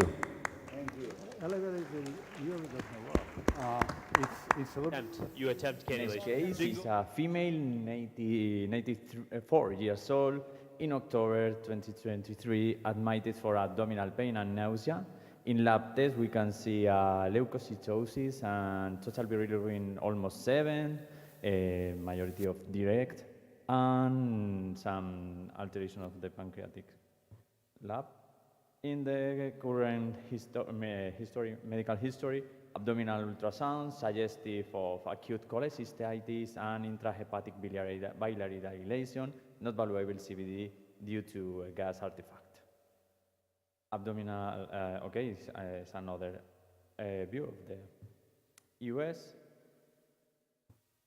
And what should be the next step in this lady with 94 years old, antibiotics and low-fat diet, ERCP and lab call, ERCP and use-guided gallbladder drainage or ERCP and wait and see. Okay, of course. Muy bien, podemos dar paso a la sala 2, por favor. Okay, Hiro, Dr. Isayama, you are on the screen. Oh, hello everybody. Hola, hola. Hola, hola. Yes, this time I will perform both ERCP and ES-guided gallbladder drainage using Fuji machine and Vinay. Yes. My partner. Yeah. And also I take the juniors. Come. Toshio, Mako, and Ko. So this is Japanese Juntei University team. Hola, hola. Hola. Okay, now I'm using the ED 580 XT. So now this patient is a very high age. So then intubated and the position is prone, but no air, no air. Please. So, Hiro, Yes. what should be the first, ERCP or EUS drainage? Yeah, so this patient already suffering from the cholangitis. So and maybe resolution of the cholangitis is the first mission, I think. So then I will perform the lithotripsy first. So now we are inserting the scope to the peeling, but a little bit so tortures this stomach. So is there any question about strategy for us? John, it's okay? Agree? Yes, very clear. So now you are using Fujiscope, right? Yeah, Fujiscope. So because we regularly use Fujiscope, but a little bit different, Japanese style and Western style. Yeah. So the backward angle in Japan, we use 15.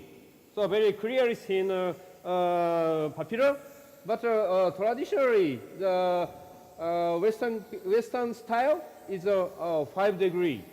So then a little bit different for the cannulation or other type of the procedures, I think. So then I saw a little bit confusing about scope manipulation. So now I'm gradually straight on the scope. Maybe this one. Yeah. Is it a native popular?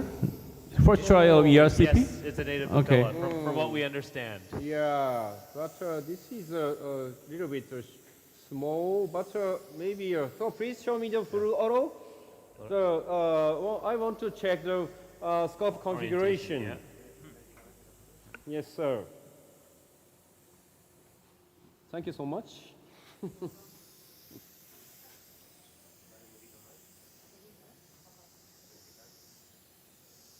You see the open there. Maybe, yeah.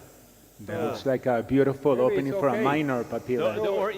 The orientation's a bit interesting, right? Yes, yeah, a little bit So- different, yes. And this Fujiscope is tip of the scope is not so long, shortened. So then insertion of the scope, it is very good. But a little bit different from the old style. And I select cannulation catheter, the Olympus, the Clever 3. It is a tip, length of the tip is 7 millimeter. And please insert the guide wire. Yeah. So guide wire are already inside. We select Autofile Vigiglide. So Vigiglide also a standard wire in Japan. So here, is it major popular or minor popular? So I think this is a major popular, I think. So a little bit. Okay, could you find minor there? Could you find the minor popular over there, just in case? So major is more deeper. Okay, I will search. Maybe some chance IPMN to producing machine. The reason the opening of the popular is here. There you go, beautiful. Oh, thank you, John. More beautiful. I'll your good friend. Yeah. Ah, there you go. Oh.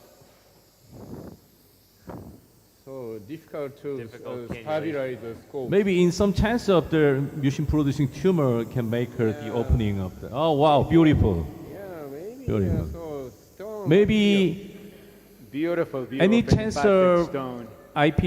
IPMN Yeah. producing Yeah, machine? it's a good question. We're not sure because The opening of major and minor popular. yeah, it's a good question because we don't know with It's smiling, if smiling to you. No, yeah, maybe Yeah. Hola. stone, yeah. Yeah. So it is also, please show me the fluoro. Okay. Okay. So it is not good position. It is not a good position. So then I try to straighten the scope, but sometimes lost a good location. So maybe. No, it's a good question from the panel because you know this patient had an ultrasound showing a dilated bile duct. They did not see a stone, but in someone at this age, we always have to worry about malignancy as causing obstruction. So that's why we're going to take a look and see what we have. Your point about IPMN is a good one. Okay. Okay. Can you rate? And please, Yes, please. We are choose the enjoying. fluoro again. Yeah. So no good positioning, but maybe it is a good position for check the papilla. Yes. Okay, please insert guide wire. Show me the fluoro.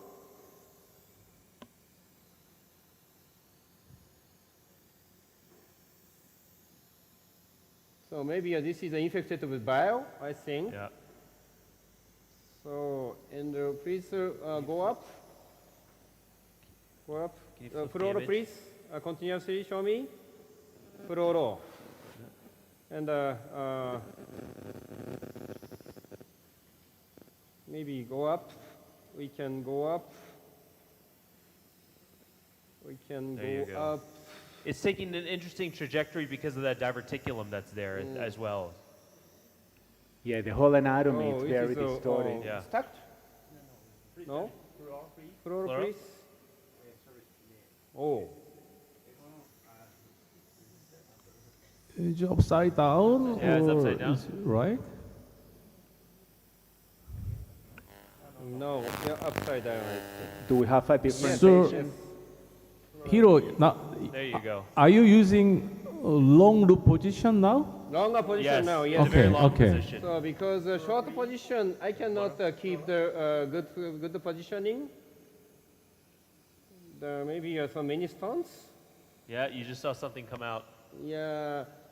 So I don't want to increase the bile duct pressure, but want to check the bile duct with a contrast. Please inject. Yes.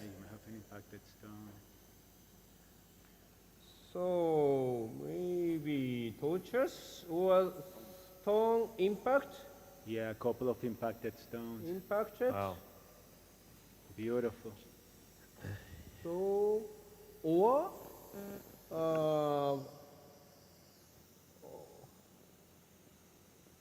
can you? Yes. Can you go up the guide wire? Maybe a torches. I Yeah. think. Yeah. And there's some stones that are impacting your wire path. You have to navigate that. Can you see the stones? Yeah. You? Yeah. Far, Yeah, right? no, we see them here nice Yeah, and yeah. clear. Yeah. They look Yeah, like beautiful yeah. pigmented Clear stones. image, I think. Yeah. So On top there. maybe as impacted. Yeah, exactly. Impacted. So sorry, we are discussing about the cholangiocarcinoma. CVD stone. There is something feeling defect on for distal part, but I'm not. We don't sure about this is a bile duct or pancreatic duct still. Yes. Yeah. So the bring back the bring back and touch again, and also. So Tomishima Sensei. So So please pass impacted stone. Okay. Now we are using the Vigoride. So, and difficult. So okay, maybe this one is bile juice. Yes.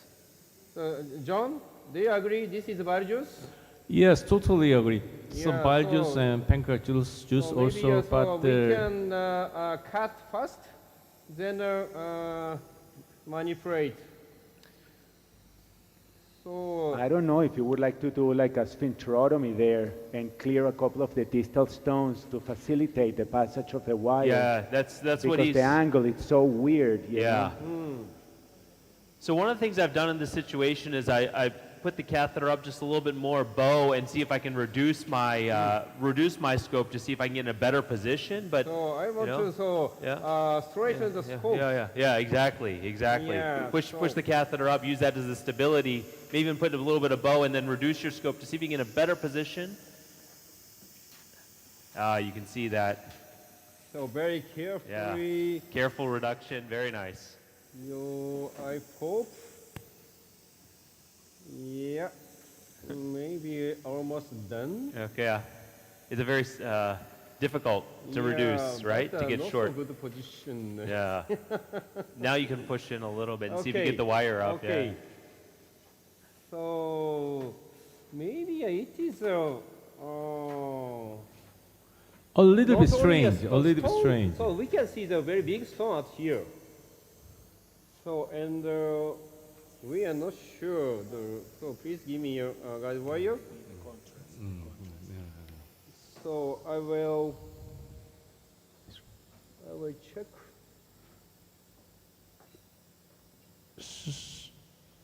So, but we couldn't.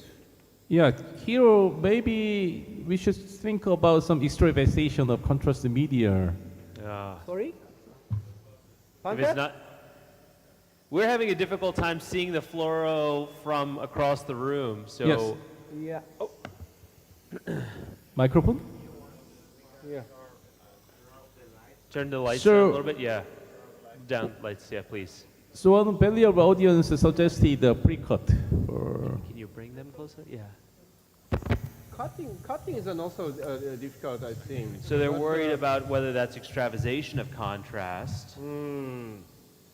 But Or but you have such nice, when he injected contrast, we were seeing a lot of stream of sludge and debris coming out of the duct.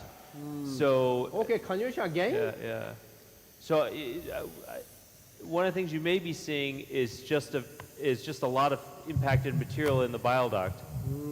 But I think it's very reasonable to start and just to confirm your location before you do any sort of aggressive maneuver. Yeah, we're concerned that looks a little like extravasation Yeah. there. Now I can see it better. I see what you're seeing now. Extravasation.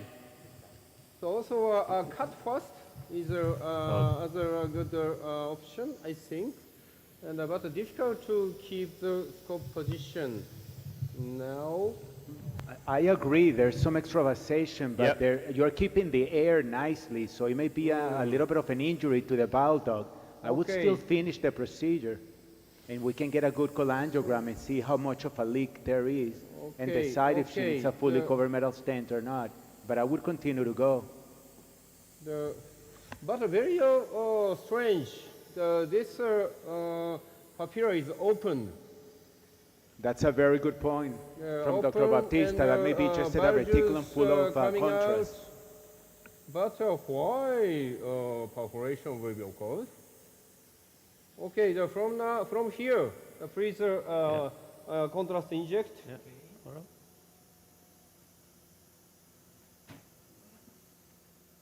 Still, we don't have no good image.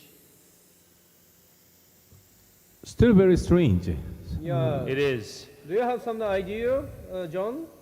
Hiro, you will doing US guided gallbladder drainage? Yes.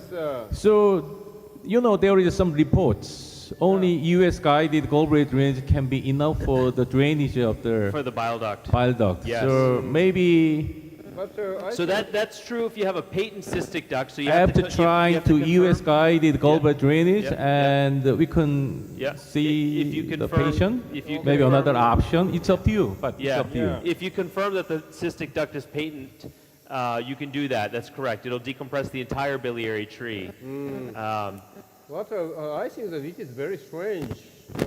For the open, He's not quite sure. no resistance. Yeah, you're entering in. So wondering if you have a back wall injury. Maybe at all, the back yeah, wall in the of the diverticulum. in the diverticulum, exactly. So that's the other thing that you have to consider. Okay, so vamos a contrast inject. But the good point is that there are different options. So maybe we All- can all see of them the are bile good duct. options Absolutely. for this patient. Yes, sir. So now you see. Oh, now we consider some duct. Correct. Yes, Correct. sir. Nice. Yes, Yeah, sir. because Correct. you still have pre-cut as a backup, no? Because you have a nice Absolutely. intraductal Absolutely. extension. So Now we can see that. Yep. You want to have a Some good duct. pre-cuts Keep going. Is perfect. Is a good option. You know what you may be feeling there is maybe some injury that was into the diverticulum. So look at the tissue there.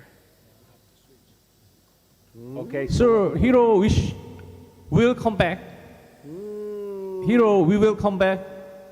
Yeah. Please keep going. So, Moving to but, next room. The guide wire movement is Cambiamos la strange, señal. I think. Sala 1, room 1, please. Por favor. So maybe So- pushing. They're gonna go switch to the other room. That's okay. No problem. so Go ahead and pushing- switch to the other room. We'll keep working. Yes, sir. So we will resolve. Okay, just please give me a floor, please. Kicking in. Huh? Okay, welcome back. Manolo? So we need spyglass view. Lama? Change to Manolo very quickly.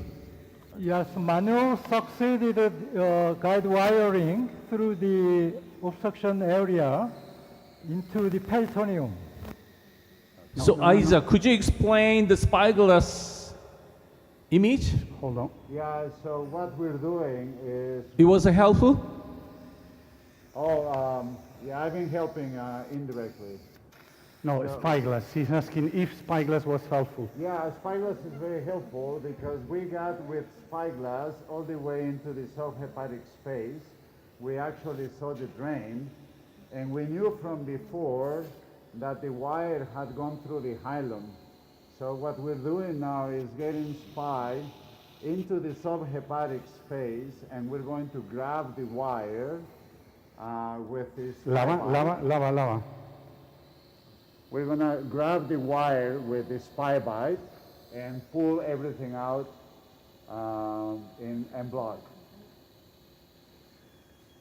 You mean guide wire is on distal bile duct? So you can see on fluoroscopy, no, the bile duct, the wire is in the subhepatic Like space. extraluminal?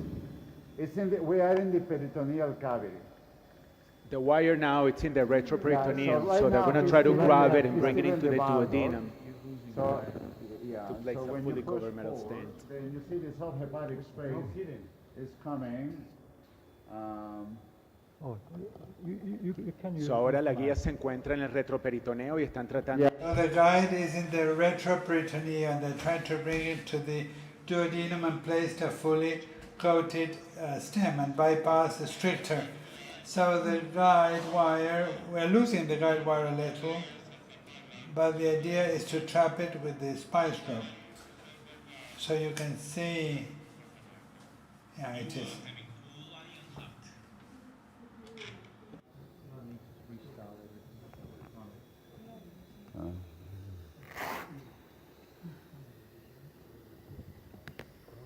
Very challenging to keep the position, the endoscopic position. Yeah. Oh, ya se está saliendo la Very guía. difficult. Oh, yeah. Okay. Bueno, esto lo podemos hacer otro día con más calma. The wire and bigelow swim scope through the hepatic gastroscopy. A ver, dame otra vez el cotton con la... Pass me the cotton, please.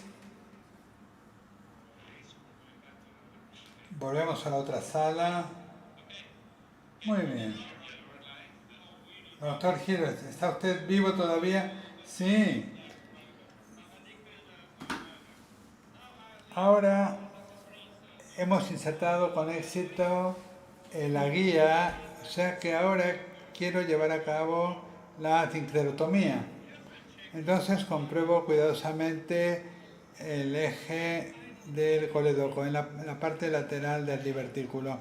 Quiero capturar el axios en el colédoco.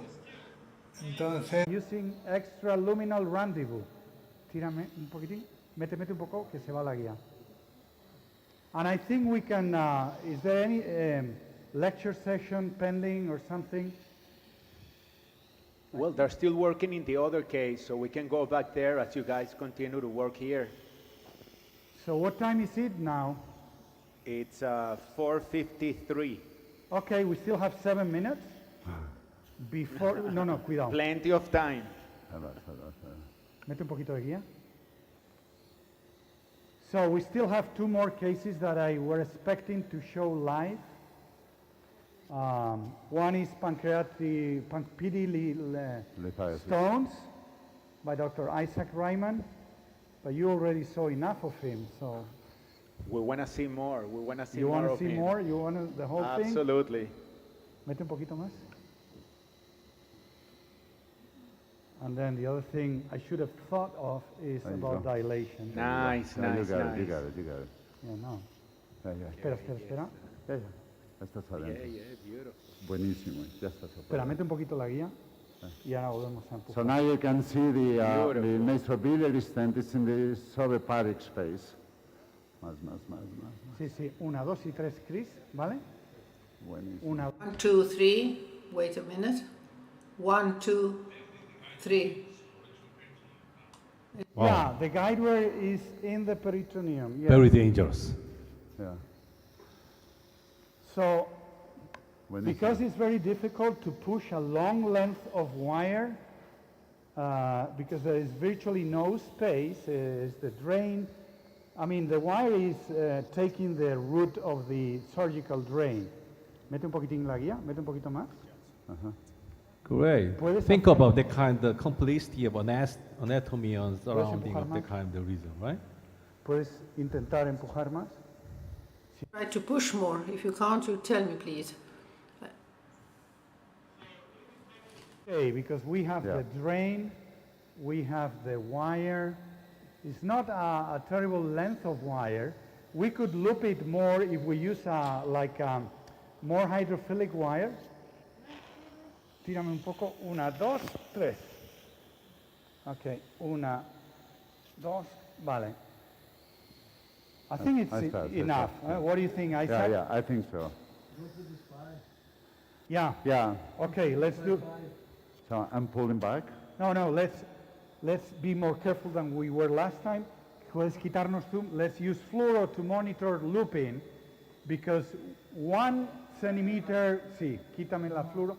1 more centimeter may mean looping in the stomach and then risk of dislodging. I'm gradually pulling with you. Yeah, we are. Cuidado. Yep. Shout. Un poquito más de zoom, por favor. Slightly more zoom, please.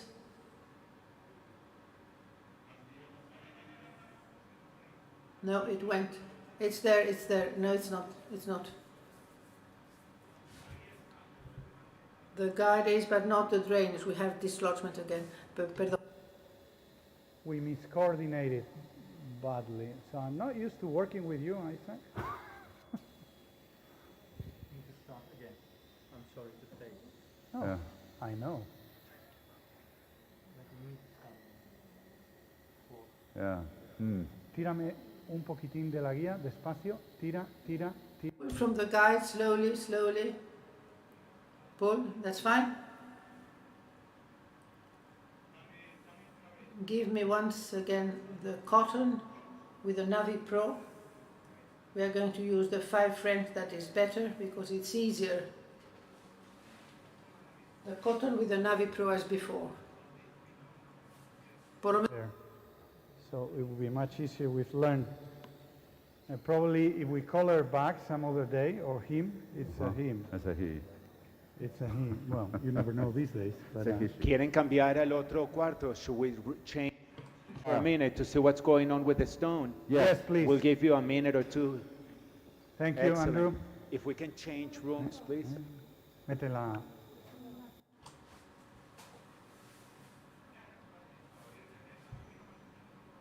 Un punto más de zoom.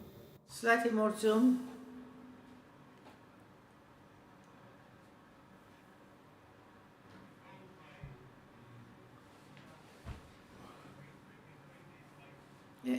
Hemos a esto. De Espera, que 5. tengo que ir. De Sí. 5, sí.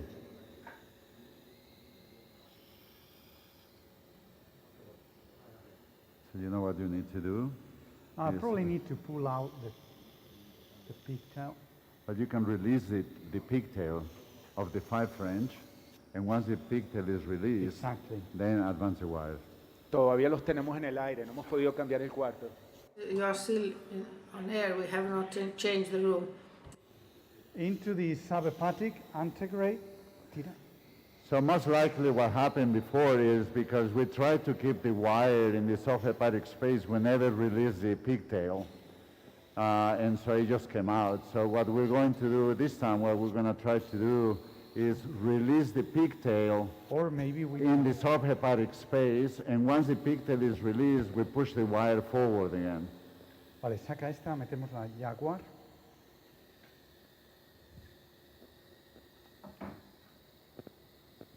It's just This is a case of perseverance, but if we are successful, it'll be a big deal for the patient. I totally Sí. agree. You're going to be solving a major nightmare for this patient. Yeah. And you're pero really close se to puede getting ver it con done. espátula. Es mucho más predecible. Yeah, there you go. Mete, mete. Intenta hacer un bucle. Take a loop. Yes, loop. That's it, fine. Try to do it again.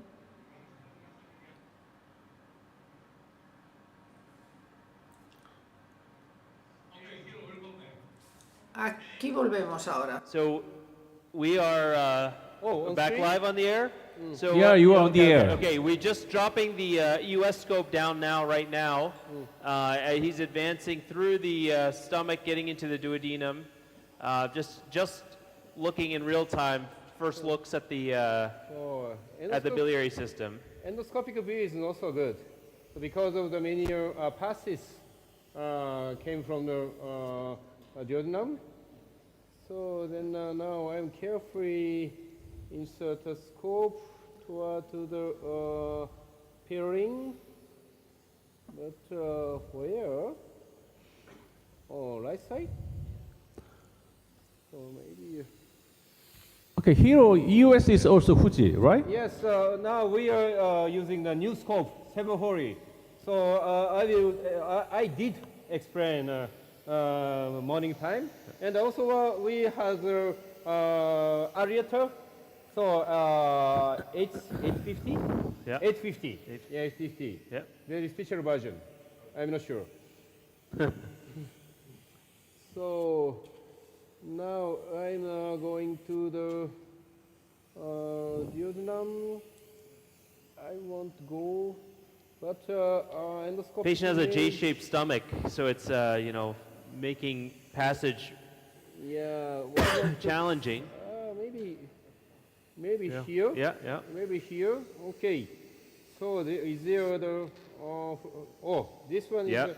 Can you see the US image? US image? Yes, we can Okay. see clearly. Very clear. And you can see some microlithiasis in that gallbladder. So how do you think about this gallbladder status? So maybe not so swelling. Yeah, the walls don't appear very So thickened. the wall is thickening, but so the some debris inside. But Not so dilated Yeah, not so actually. dilated, So I wall see. thickening. and now I'm touching gallbladder. Not so many slots There are and some small stones at here. Do you see? Can you see the stones?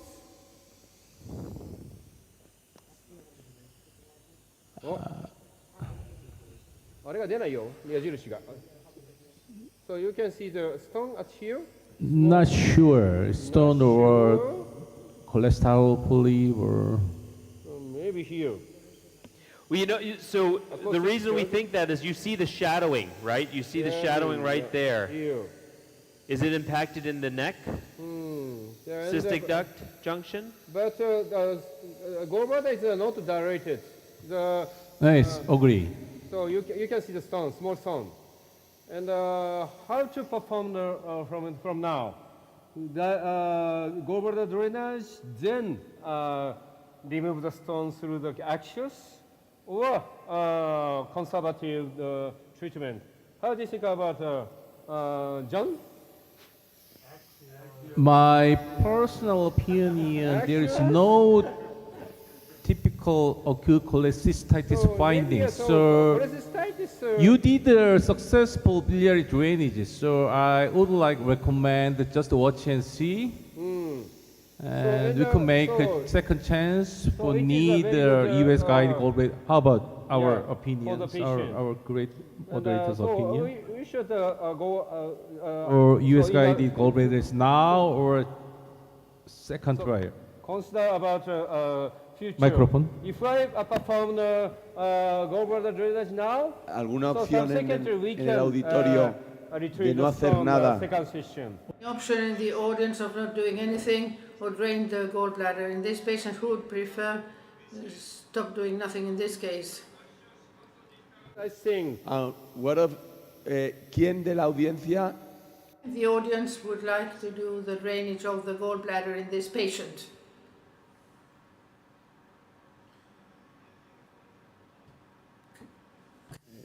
drainage? So, but maybe Main opinion is watch and see. Shrinkage Okay. now.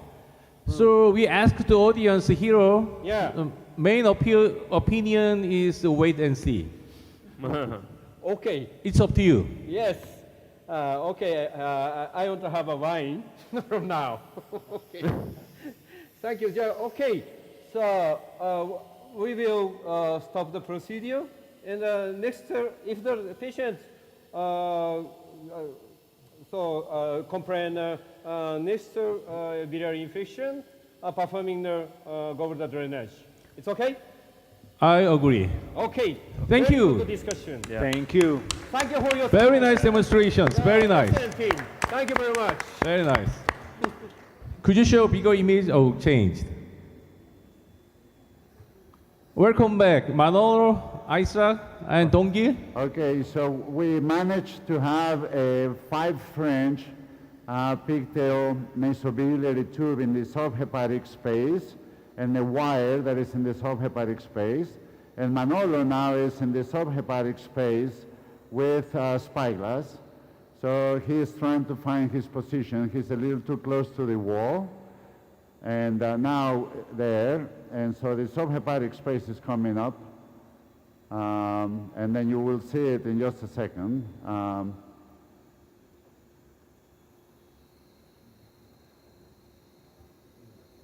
So now the trick is going to be to identify the wire, and then...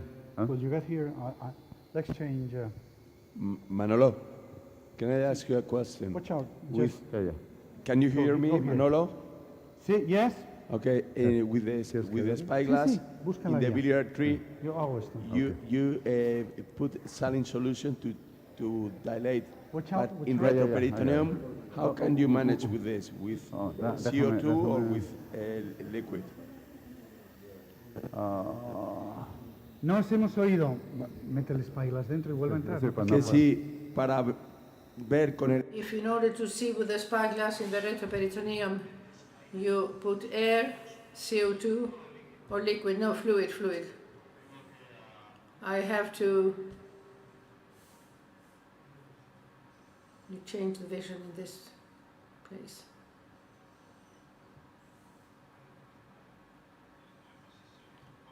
The endoscopic position is very difficult. Yes. And the stomach as well is very inflated, swollen. Change to CO2.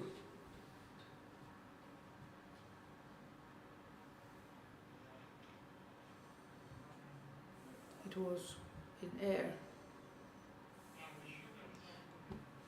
Because we were working with room air, not CO2. Hopefully you'll get better. Now, the guyware is relatively stable. It's protected by the nasobiliary catheter. And you're suctioning. So you can imagine that if this is difficult with a cholangioscopic or retroperitoneoscopic view, it would even be more difficult with just fluoroscopic view. And you have to remember, we have the surgical drain in the subhepatic space, the Jackson-Pratt drain that we saw with spyglass during our first run into the bile duct.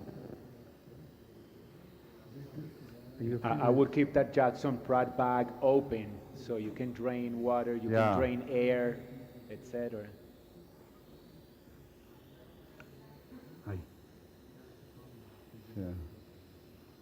El elevador está duro, ¿eh? Sí.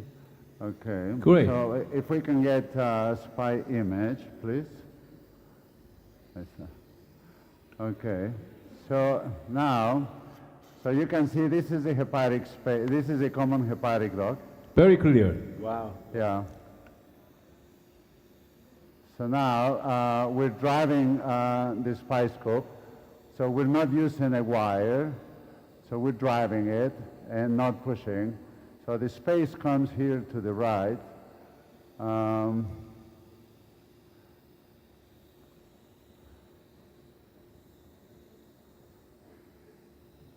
And so we don't have any guideline here as to what we're trying to see. We just the space. Before we saw the drain. So I'm just very carefully trying to maneuver the spy scope. So you can see, I'm going to get into the space now.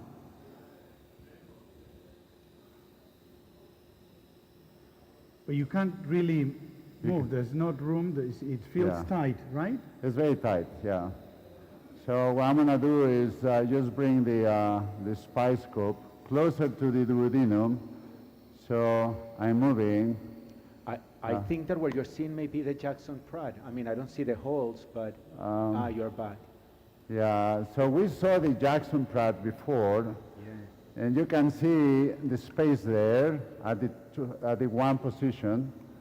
Well, the other thing might be to try and get it blindly under fluoro. I mean, not... I agree. Yeah, that's actually one of the things to do. You can see where the opening is there. We can get the spy snare. Oh, you didn't get... Are you through into the subhepatic or not? I think I am. Oh, yeah, this is Jackson-Pratt? No, I think that this is... oh, we're next to it. We're right next to it. So... well, you can see what happens is if you look at the duodenoscope image, we separate quite a bit. So that works against the spy scope. And there, I'm trying to maneuver my spy scope. I like the idea of trying blindly with the spy bite and see if you're lucky and you can grab it. It seems to be like a straight shot. Yeah, the problem is that I'm not sure where I'm going to be grabbing. That's really difficult because the spy bite is tiny. Yeah. This is 3D. On fluoro, it may look like a feasible thing to do. But it's not. It is not. So there, you can see where the open space is. So for the audience, Isaac, you are looking for such tiny opening? Yep. Okay. Yeah, so we saw it before. The problem is that this is yeah, it's very tight tight quarters here. Go back. So here, So you can see where we are. Yes, yes, very Yeah. nice. Yeah. So one thing that we could potentially do is because, the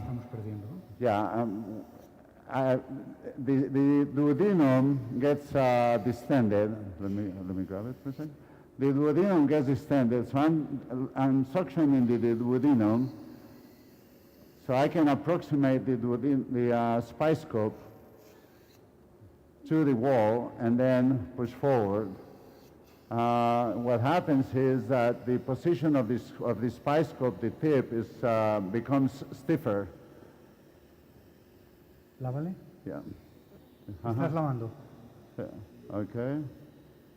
So one of the other options will be if we get a wire through the spice scope, just to help, because you remember that the spice scope is sort of a blunt tip, and I'm running out of options here to... Métele una Jaguar. sí, Jaguar. una Jaguar, está wire. bien, sí. La vamos ahí, por favor. There you can see the space up like, to the one position. You see, so when I push forward and driving it, I'm not just pushing, I'm driving it with the SPY controls, but the tip gets really stiff. Now I start doing very great work on spyglass, and you see the kind of angled tip and the scope. Yeah. Very nice. We hope. Yeah. You can find some slit. ¿Qué hora es? What time is it? Yeah, and the other problem is that you can see the stomach is so distended that I don't have, I'm just suctioning now before I move anymore, so I can approximate, because oftentimes when you push the spice scope, it will move you away from the wall. Exactly right. Yeah, and so you have to actually move the duodenoscope in order to move the spice scope forward. So you can see I'm just suctioning the stomach and the duodenum, trying to get in a better position. Do you think that if you use the basket, you can catch the guide wire? So we were talking about doing basket or snare or any of those, but blindly will be very difficult. ¿Le lavas, por favor? The other thing that is going to be a challenge is that once we get to the position, let me have the wire.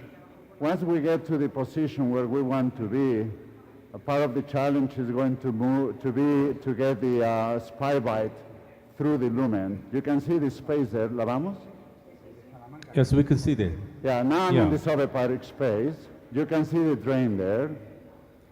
I saw something black down to okay, the now left. you see the drain? Down to the left. Yeah, and there is a wire. Is that the wire? Yep, there is a wire. Nice. ¿La vamos? Yeah, that's the wire. No, it's not. So there is the, so here's the drain. Could you show the fluoro? Yep. So you see where we are.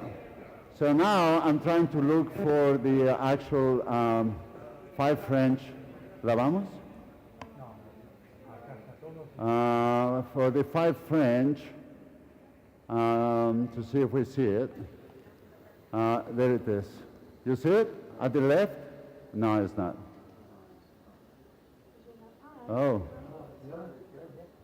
So, yeah. Yeah, there it is. You see the wire? Okay. Yeah. Beautiful. Okay, so not to play the ¿la vamos? Not to be disillusioned, but everything comes in the 6th position on the spy scope. And so trying to grab this is going to be very difficult because you can see the wire there. ¿La vamos? Yep. Yeah, I'm seeing the wire.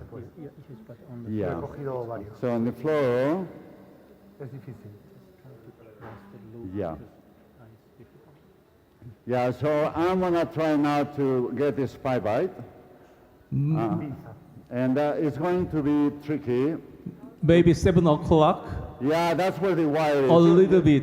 Yeah, you can black see, one. Yeah, you can see the wire. So fortunately, the wire is coming at the 6th position, which is where the spy bite is going to come out from. Amazing, yeah. Yeah, the problem is when the spy bite comes through the tip of the scope, it straightens the tip. The tip becomes stiffer. So we'll see what happens. This one. So even that kind of tough work, you looks like very stable and very comfortable. Yeah. What's your secret? I have really good help here. So the idea was to reduce the air in the duodenum and in the stomach and try to maintain the spy scope as close as possible. Now position is very nice. Yeah. That kind of instrument should look at 6 o'clock. That's right. So very close. Yeah. So we'll see if the spy bite comes out. And then I'm pushing very, very slowly because it's going to get stiffer. So I'm going very, very slowly. I worry about that kind of shock of the tip of the spice. Yeah, so you can see we're losing some of the wire there. For the audience, for Spyglass DS2, all instruments constantly showing on 6 o'clock. Yeah, everything comes out of the 6 o'clock position. So I'm pushing very slowly. So usually when you advance things through SpyScope, you get a feedback in your feeding hand, which in my case is the right hand. And you can sort of tell where you are. And I think I'm getting close to the tip of the scope because you can see how... Could you show the fluoros to see Yeah. where is the tip of the spy bite? Yeah, so you can see the tip of Yeah, the we spy can see bite. that. Yeah. We can see that. Almost done. Almost. Oh, here. Wow. Yeah. Welcome. So, yeah, but now you can see I don't see the wire. So now what I'm going to do is just pull back a little bit and see there is a wire. Open Here. Open the spy bite. Abrimos. Abrimos. Abrimos.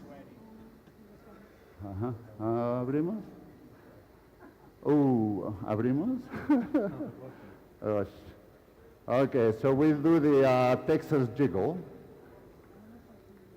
Somebody should record it. It's very, very unusual situation. Yeah, it's opening, it's coming.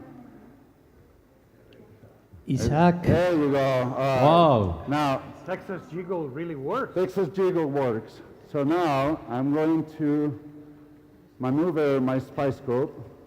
Isaac. Yes, Wow. just 1 second. Just ¿Me 1 second. oyes? Don't ask him right now. Wait a second. Please don't talk to him now. Let him do his job. It's an amazing case. Only for, you can see this kind of demonstration only for Manolo's course. Okay, very good, very good. Close. Cierra. Yeah, all right, okay. Yes. So, okay. Now, what we're going to do is we grab this. Beautiful. Beautiful. Yeah. Now Amazing. We grab this, and what's important is we need to bring the entire spy scope and the spy bite out with the wire. Somebody feeding the wire. Yeah. Oh, you got it. Yeah. So I'm very gently going to pull back, and I'm going to, I usually like to minimize the amount of fluoro. Not now. Not now. Now I'm going to get fluoro, and then I'm going to be pulling the spy scope. You're unstable. Yeah. Nice. Yeah.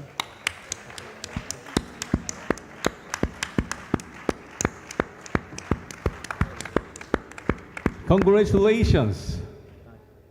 Yeah. Very nice. Yeah. So now we are going to bring the baby home. Okay. This is what is called a biliary dental floss, right? Yeah. So if we can, yeah, so you can see the wire now. I'm pulling the wire. I don't have any wire. Okay. So now let's see. We can remove now spyglass. Yeah, we can remove spy.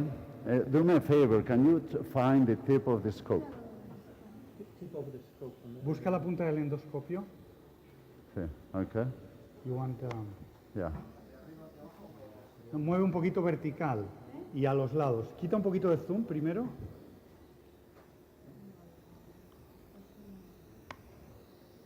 Okay.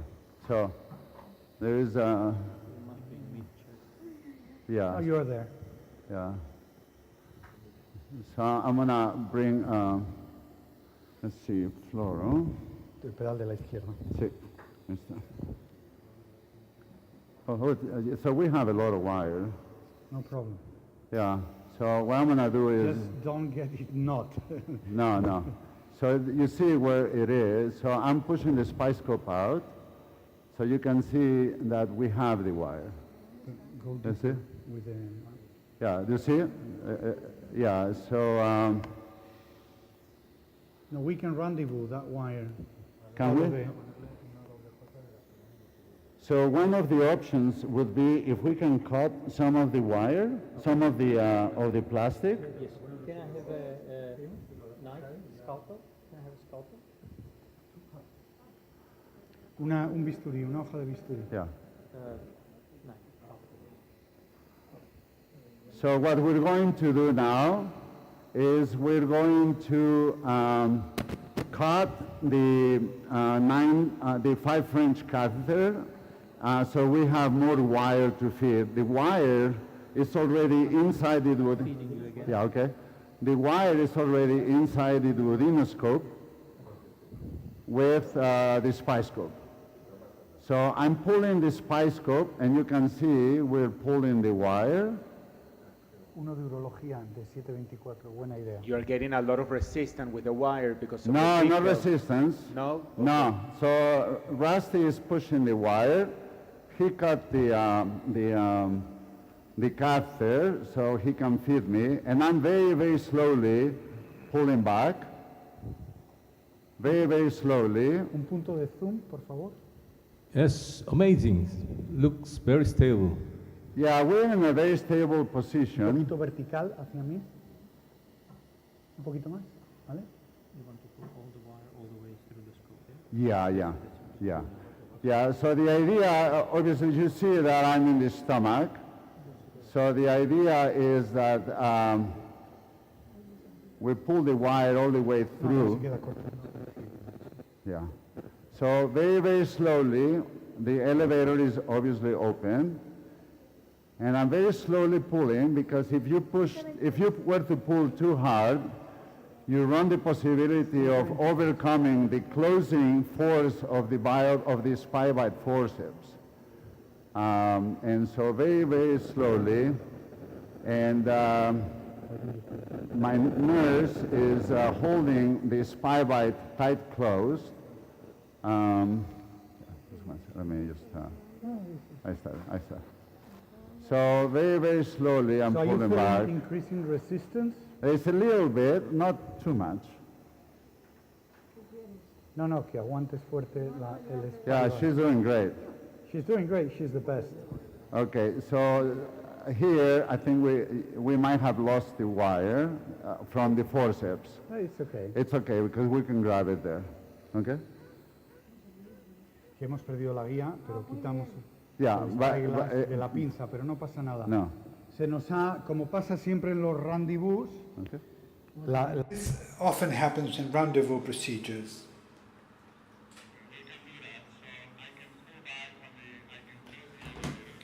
so we need to be careful is not to knot the afferent or incoming wire with the efferent, which happens very, very easily. Okay, hacemos. Very easily to create a knot inadvertently in all kinds of rendezvous. This Yeah. is extraluminal biliary rendezvous, US guided, from the antegrade end and ERCP from the retrograde. Yeah. So this is a well-reported technique in high specialty centers, but usually the above duct is done by percutaneous. We're just internalizing this. Yeah. Now we can do the biliary floss, like retrieve more wire. Is it? Can you the feel wire it? came out? Okay. Could you show just short fluoro? So now we remove SPY, and I'm gonna I'm gonna give this scope back to Manolo. We can.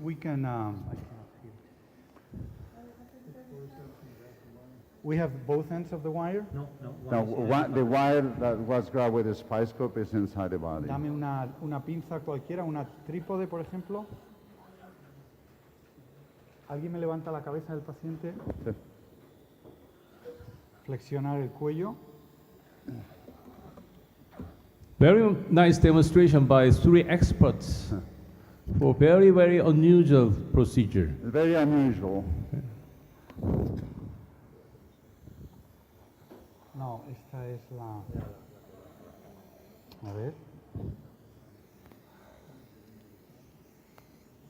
He also has a difficult oropharyngeal space to work with. Now we need to figure out which wire is which. But we should be able to just go into the duodenum. Okay.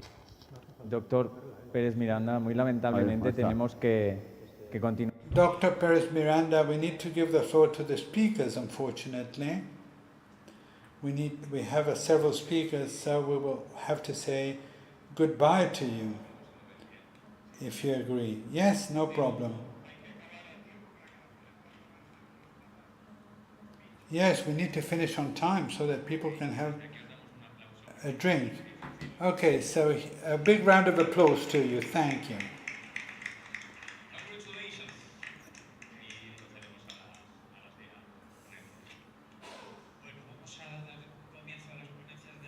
Okay, so we will start with the presentations of this afternoon. The first speaker is Professor Luis Carlos Sabat, who will talk to us. Could you turn the lights on, please, or make them brighter?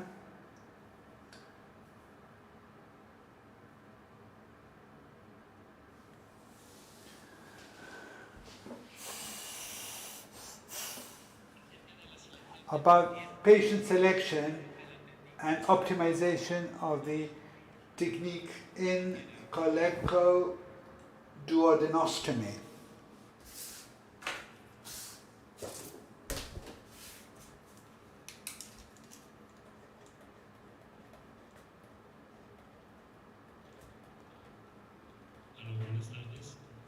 Hello, good afternoon. After these 2 easy cases, we can continue one easy talk. I'm going to speak about colectoduodenostomy. This is the Clínica Reina Sofía in Bogota, the Colombian clinic, and our new unit in the Advanced Center in Reina Sofía. The objectives of this talk is about the state of the art in 2023, about colectoduodenostomy, technical and clinical outcomes, and adverse events. As every time that we speak about the biliary drainage, we speak about when the ERCP fail. And in general, this is the actual state of the art that we probably will be changed in the future. When the ERCP fail, because malignant luminal surgical alteration, periambulary, diverticular, ovarian anatomy, in general, many specialties work on that. The surgical treatment is effective, but the morbidity and the mortality is important, and the recovery of time is longer. For this reason, in general, we avoid this this treatment. The PTBD that is useful in the hospitals, the surgeons send the patients to the radiologist, and the technical success, as you see here, is very good, but the post-procedure adverse events are high in these studies, and the procedure-related mortality is important. For this reason, the PTBD is not better than the biliary drainage by endosonography way. We are going to speak about the US-guided extrahepatic drainage, and particularly choledochoduodenostomy. You know this picture in the time is by Manuel Perez Miranda, and we can access from the duodenum to the biliary tract.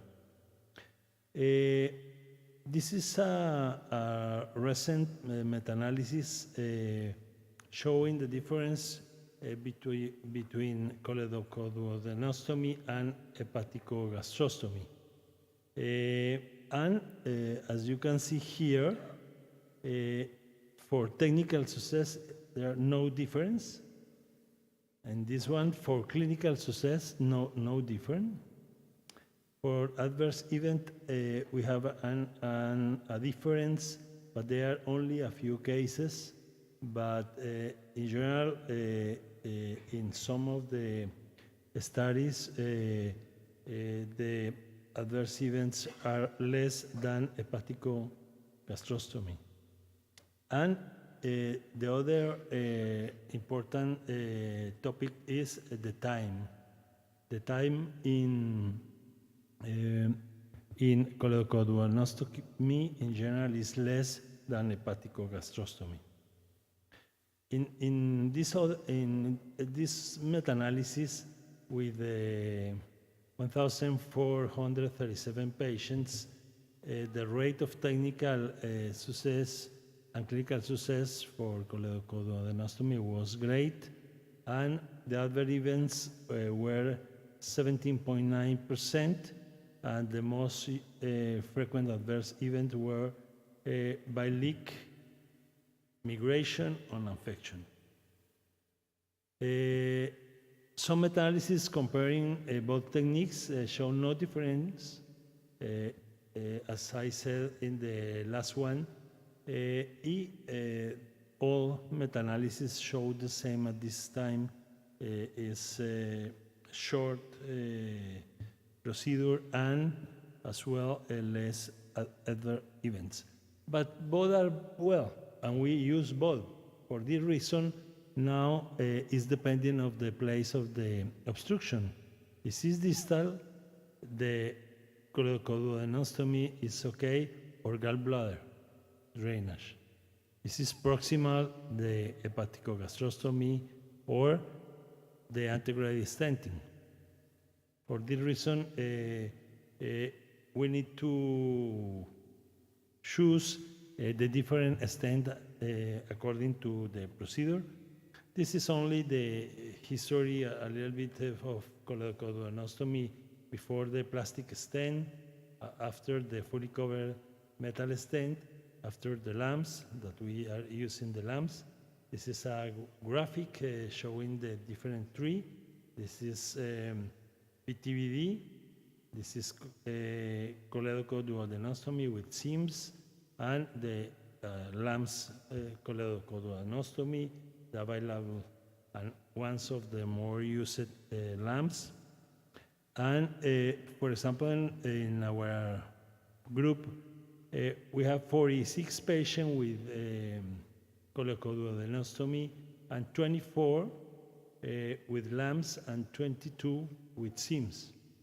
And we compare, and only the difference in terms of clinical success and technical is not important, it's not significant, but the time is very different for this reason, we use lamps actually for everything. This is a case with a patient with 67 years old,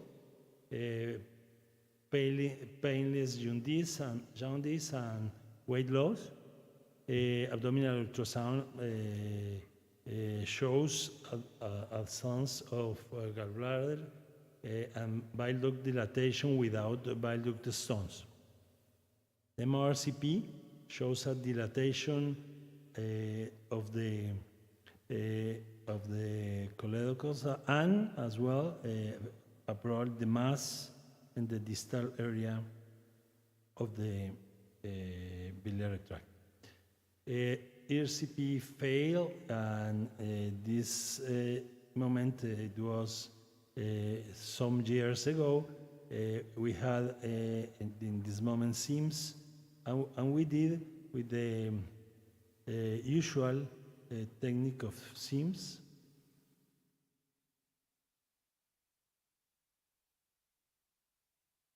And normally we did the procedures as the Seldinger technique.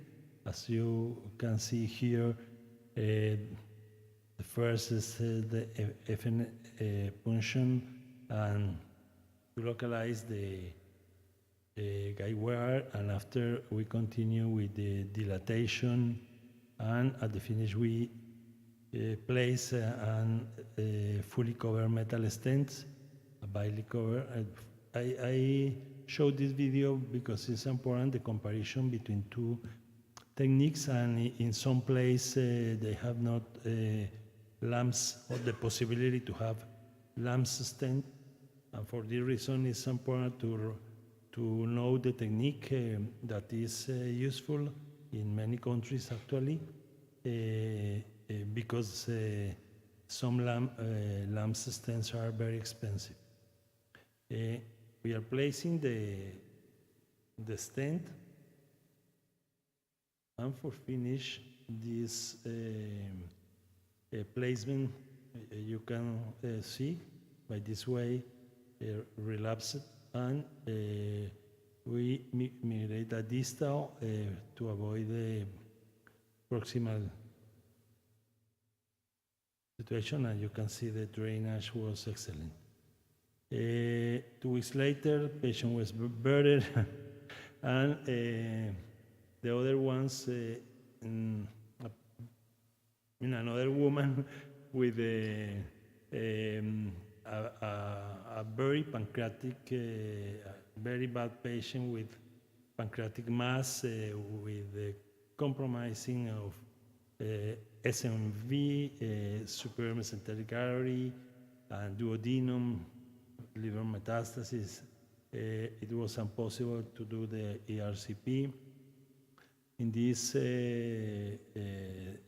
CT, you can see the mass and a big cyst in the liver, and we did a choledochoduodenostomy with lamps. This is the technique. First, we can find the best way avoiding vessels to do the punction, and after the punction, we can start the localization, in this case the Otaxios as usual, and retiring a little bit the distal flank.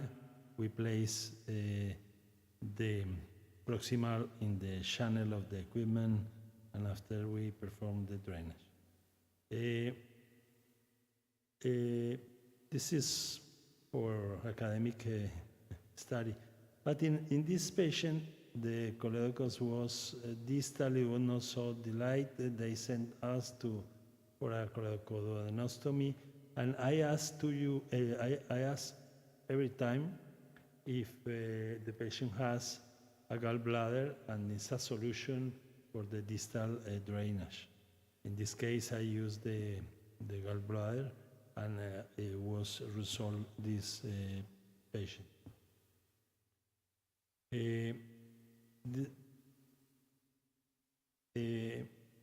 and the last case that you can see here,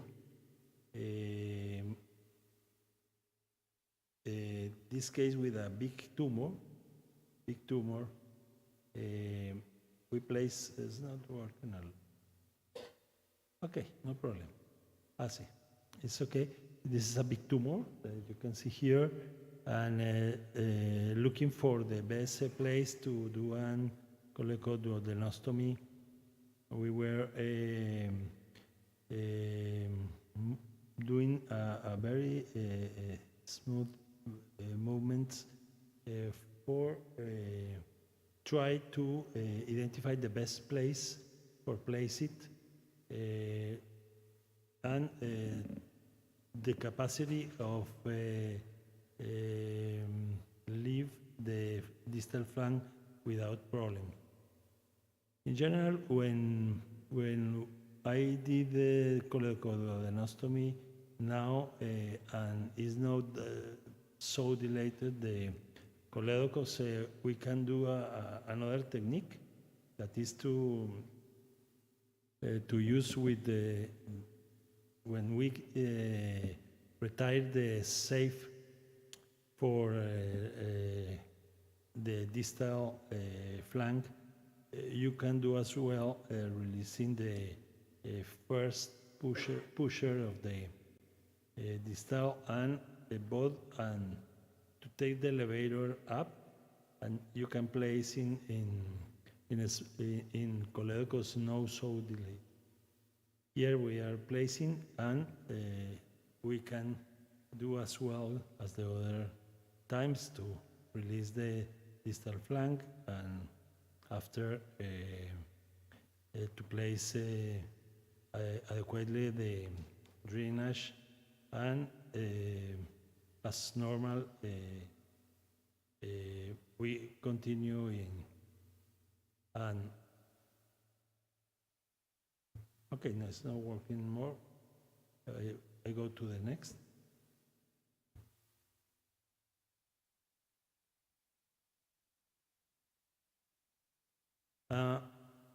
For take-home messages, I said that the CDS they have a high success rate, a good outcome. The complication rates are variable according to the expertise. The familiarity with the technique is very important, and you have to take all the devices that you need and the new development to know as well. Thank you.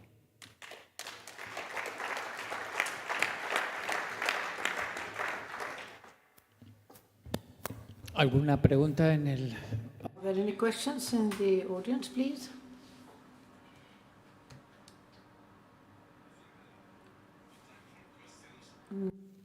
And next talk. Vale, ya la pongo yo.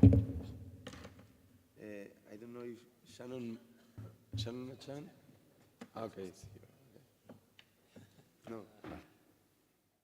Okay.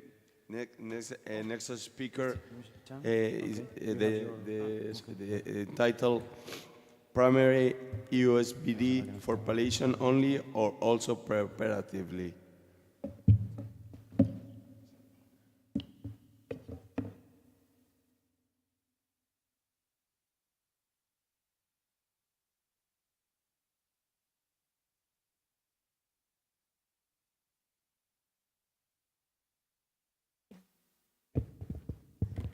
So good evening. My name is Shannon. I'm sure I'm amongst the most junior faculty that Manolo invited, but I'll try my best to do what I'm invited to do. So the topic Manolo gave me is a primary EUSBD for palliation only or for also preoperative, rationales and facts.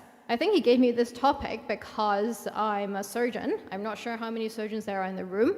I'm trained as an upper GI surgeon. We do Whipple's operation mainly for duodenal cancers. And in Hong Kong, surgeons also do the majority of advanced endoscopy interventions.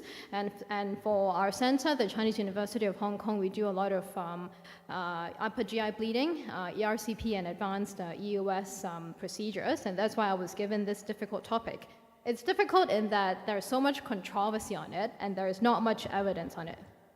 So just to set the stage clear, for palliation, there is already strong evidence showing that biliary drainage versus no biliary drainage is better, with better survival benefit. And ERCP, when compared to PD-BD, ERCP is better, with reduced mortality for unresectable pancreatic adenocarcinoma patients with malignant biliary obstruction.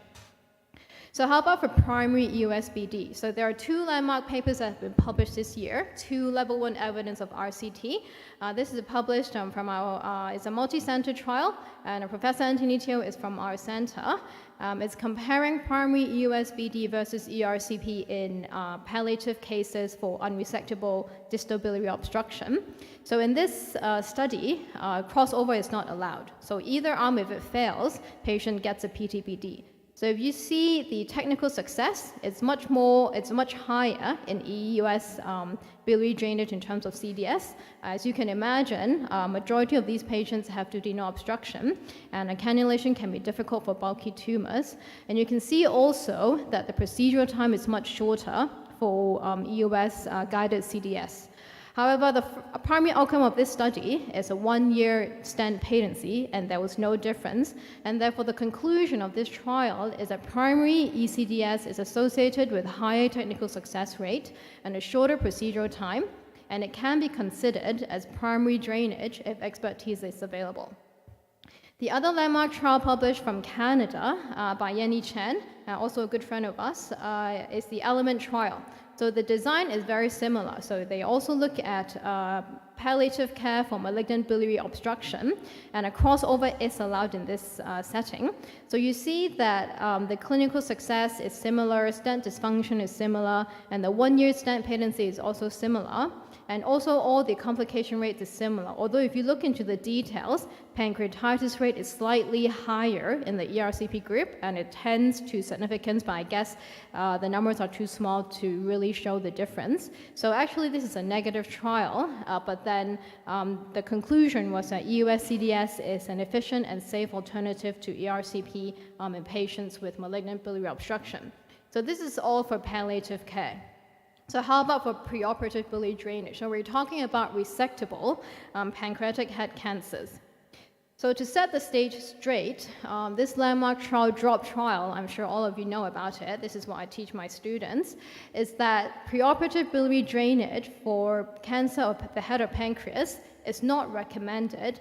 Early surgery, we know that it's associated with much less infective complications, as you can see in this Kaplan-Meier curve.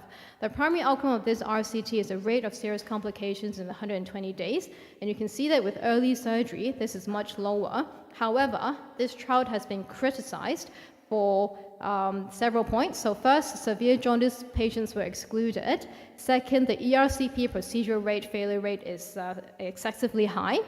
And the rate of ascending cholangitis is also unusually high, mostly related to stent occlusion.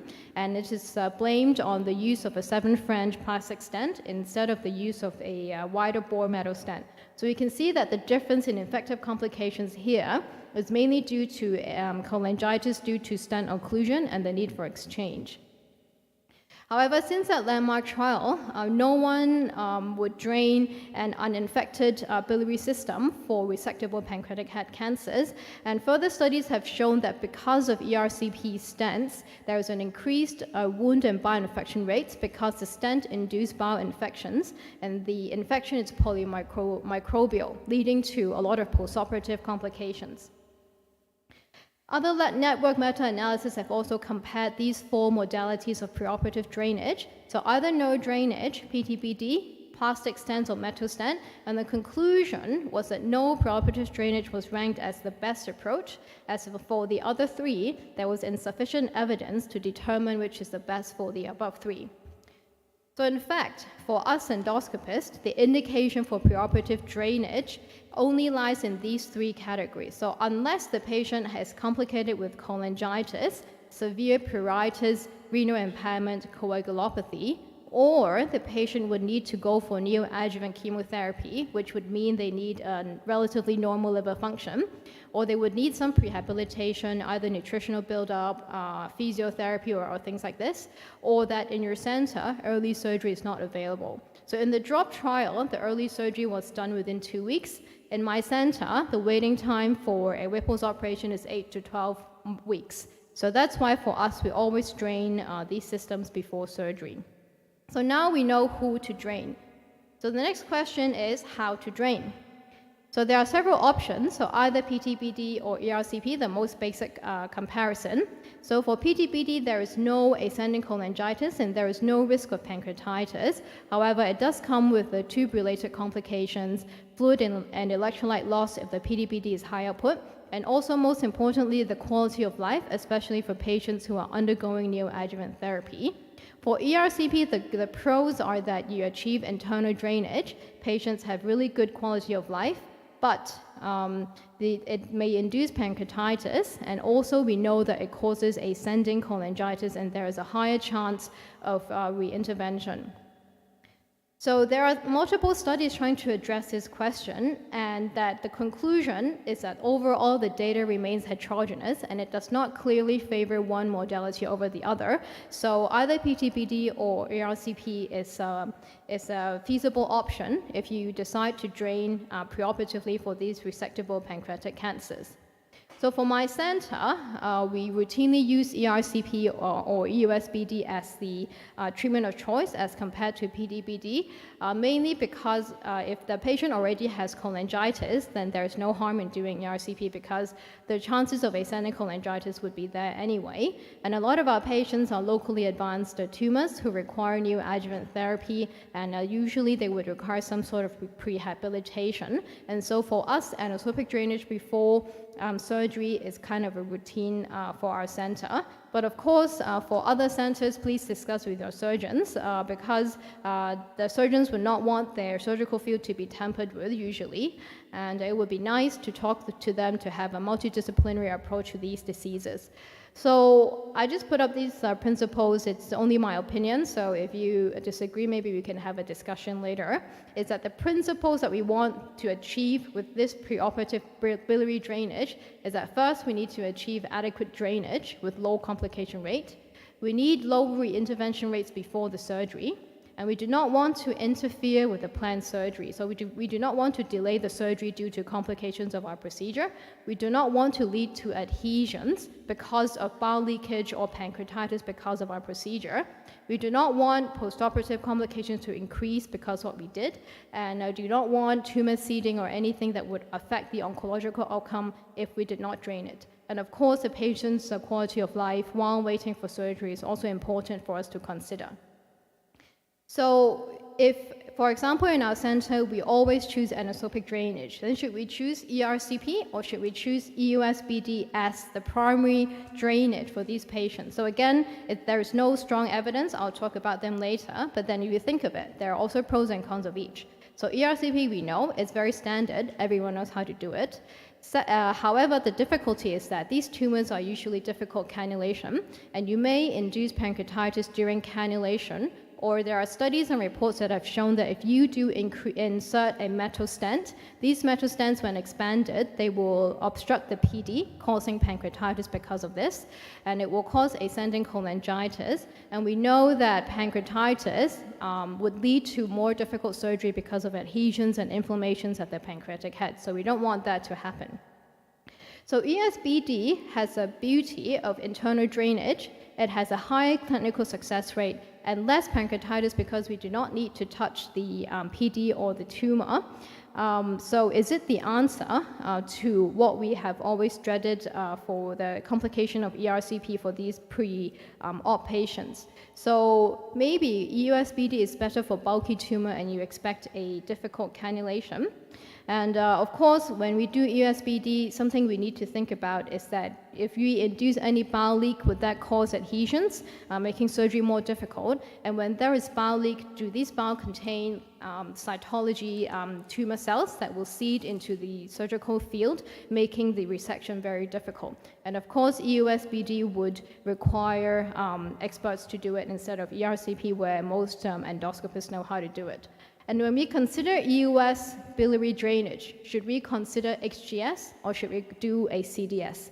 So if you think of it, If you do an XGS, it's completely away from the surgical site. You do not touch the tumor, and you drain the biliary system nicely.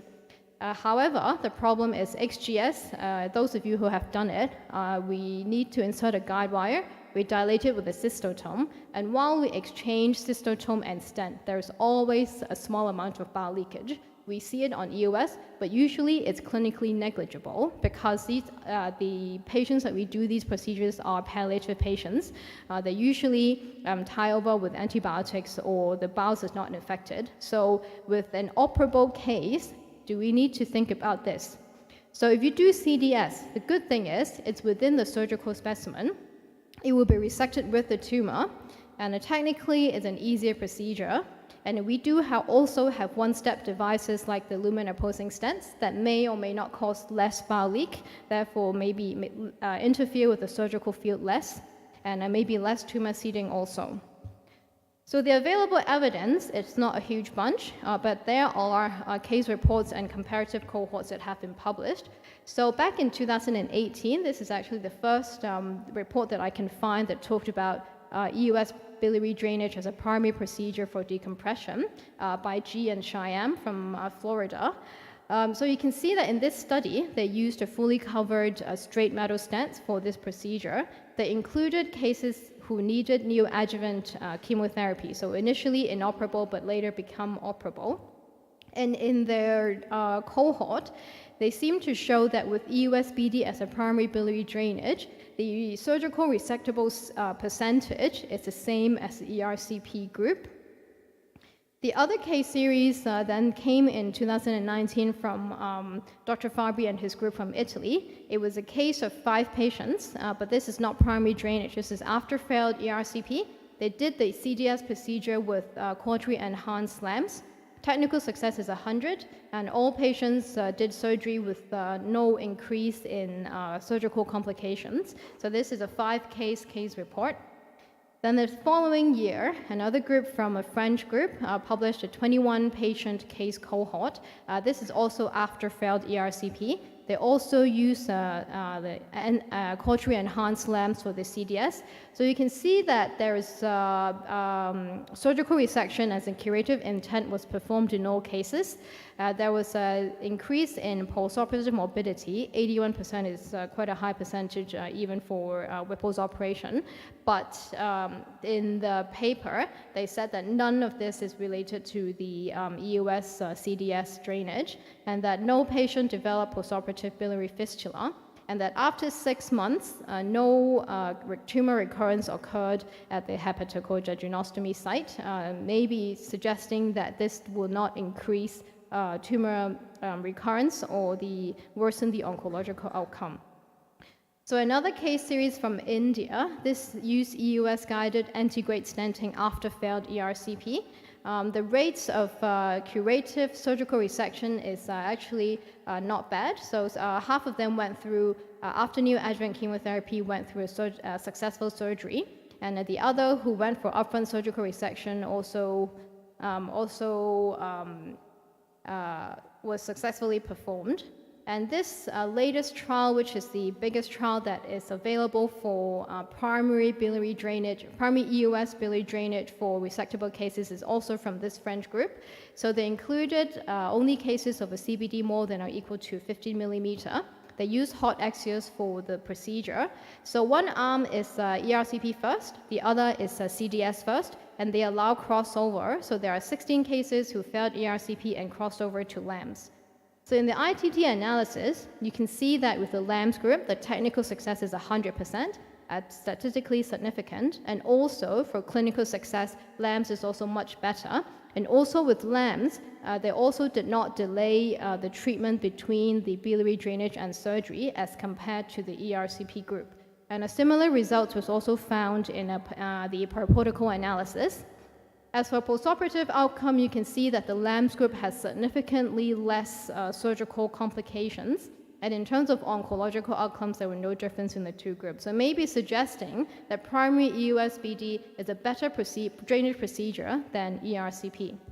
So there are also two small series on EUS-BD. So this is on XGS from from Itoi Sensei's Tokyo Medical Group. So they used EOS XGS as their primary procedure of drainage. So after they insert the guide wire, in Japan, they have this dilator called the ES dilator, which is a gradual dilator. They do not use cautery enhanced. So after insertion of ES dilator, they inserted this 7 French single pigtail, which is designed by Itoi Sensei for XGS procedure. So this is how they drain their operable cases. And then in this publication, they also showed the surgery, how they remove the stent intraoperatively. So this is a robotic swift flow operation. So they're trying to dissect the CBD away from the portal vein. And in this video, you would see that after they clamp the CBD 2 cm below the hilum, they cut open the CBD and retrieved the 7 French plastic stent that was inserted previously.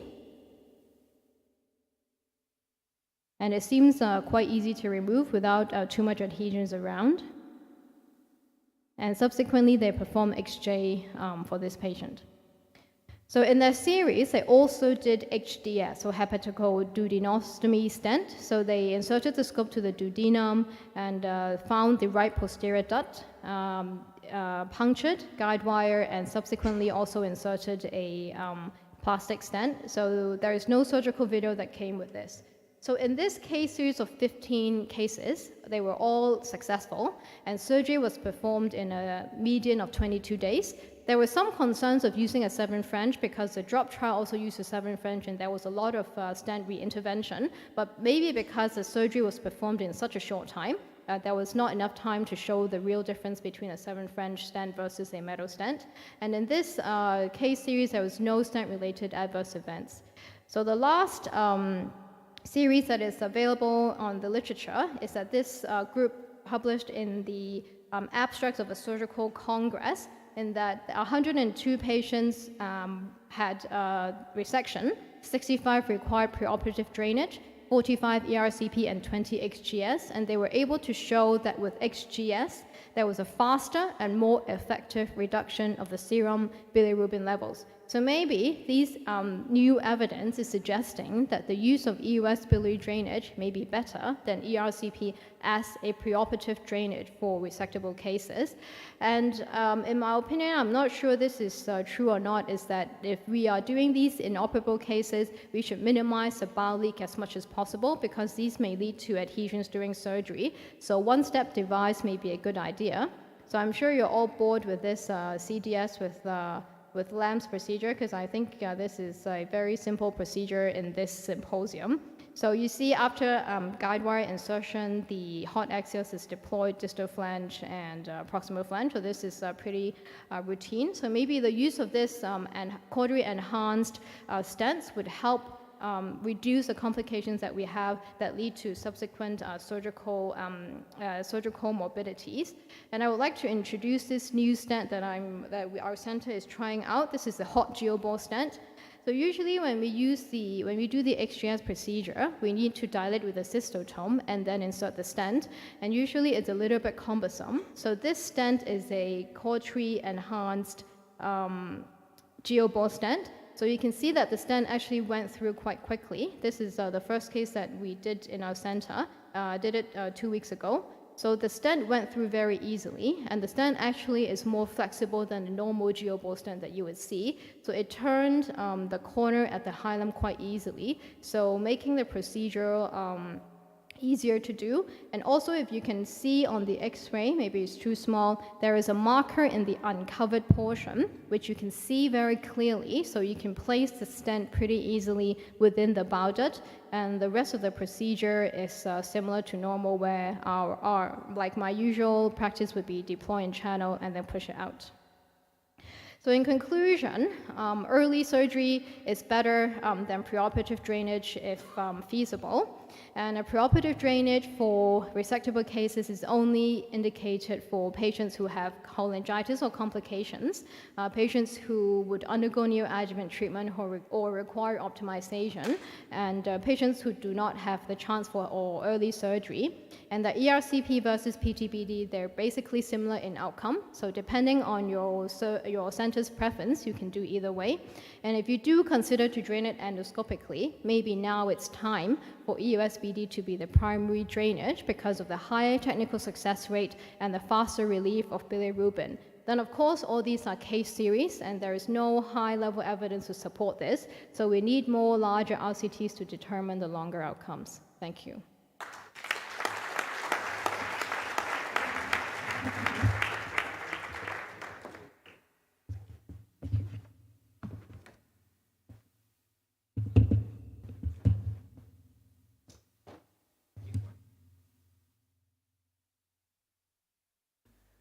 Thank you so much for an excellent talk. The next speaker, it's going to be Dr. Roy Van Ronhe.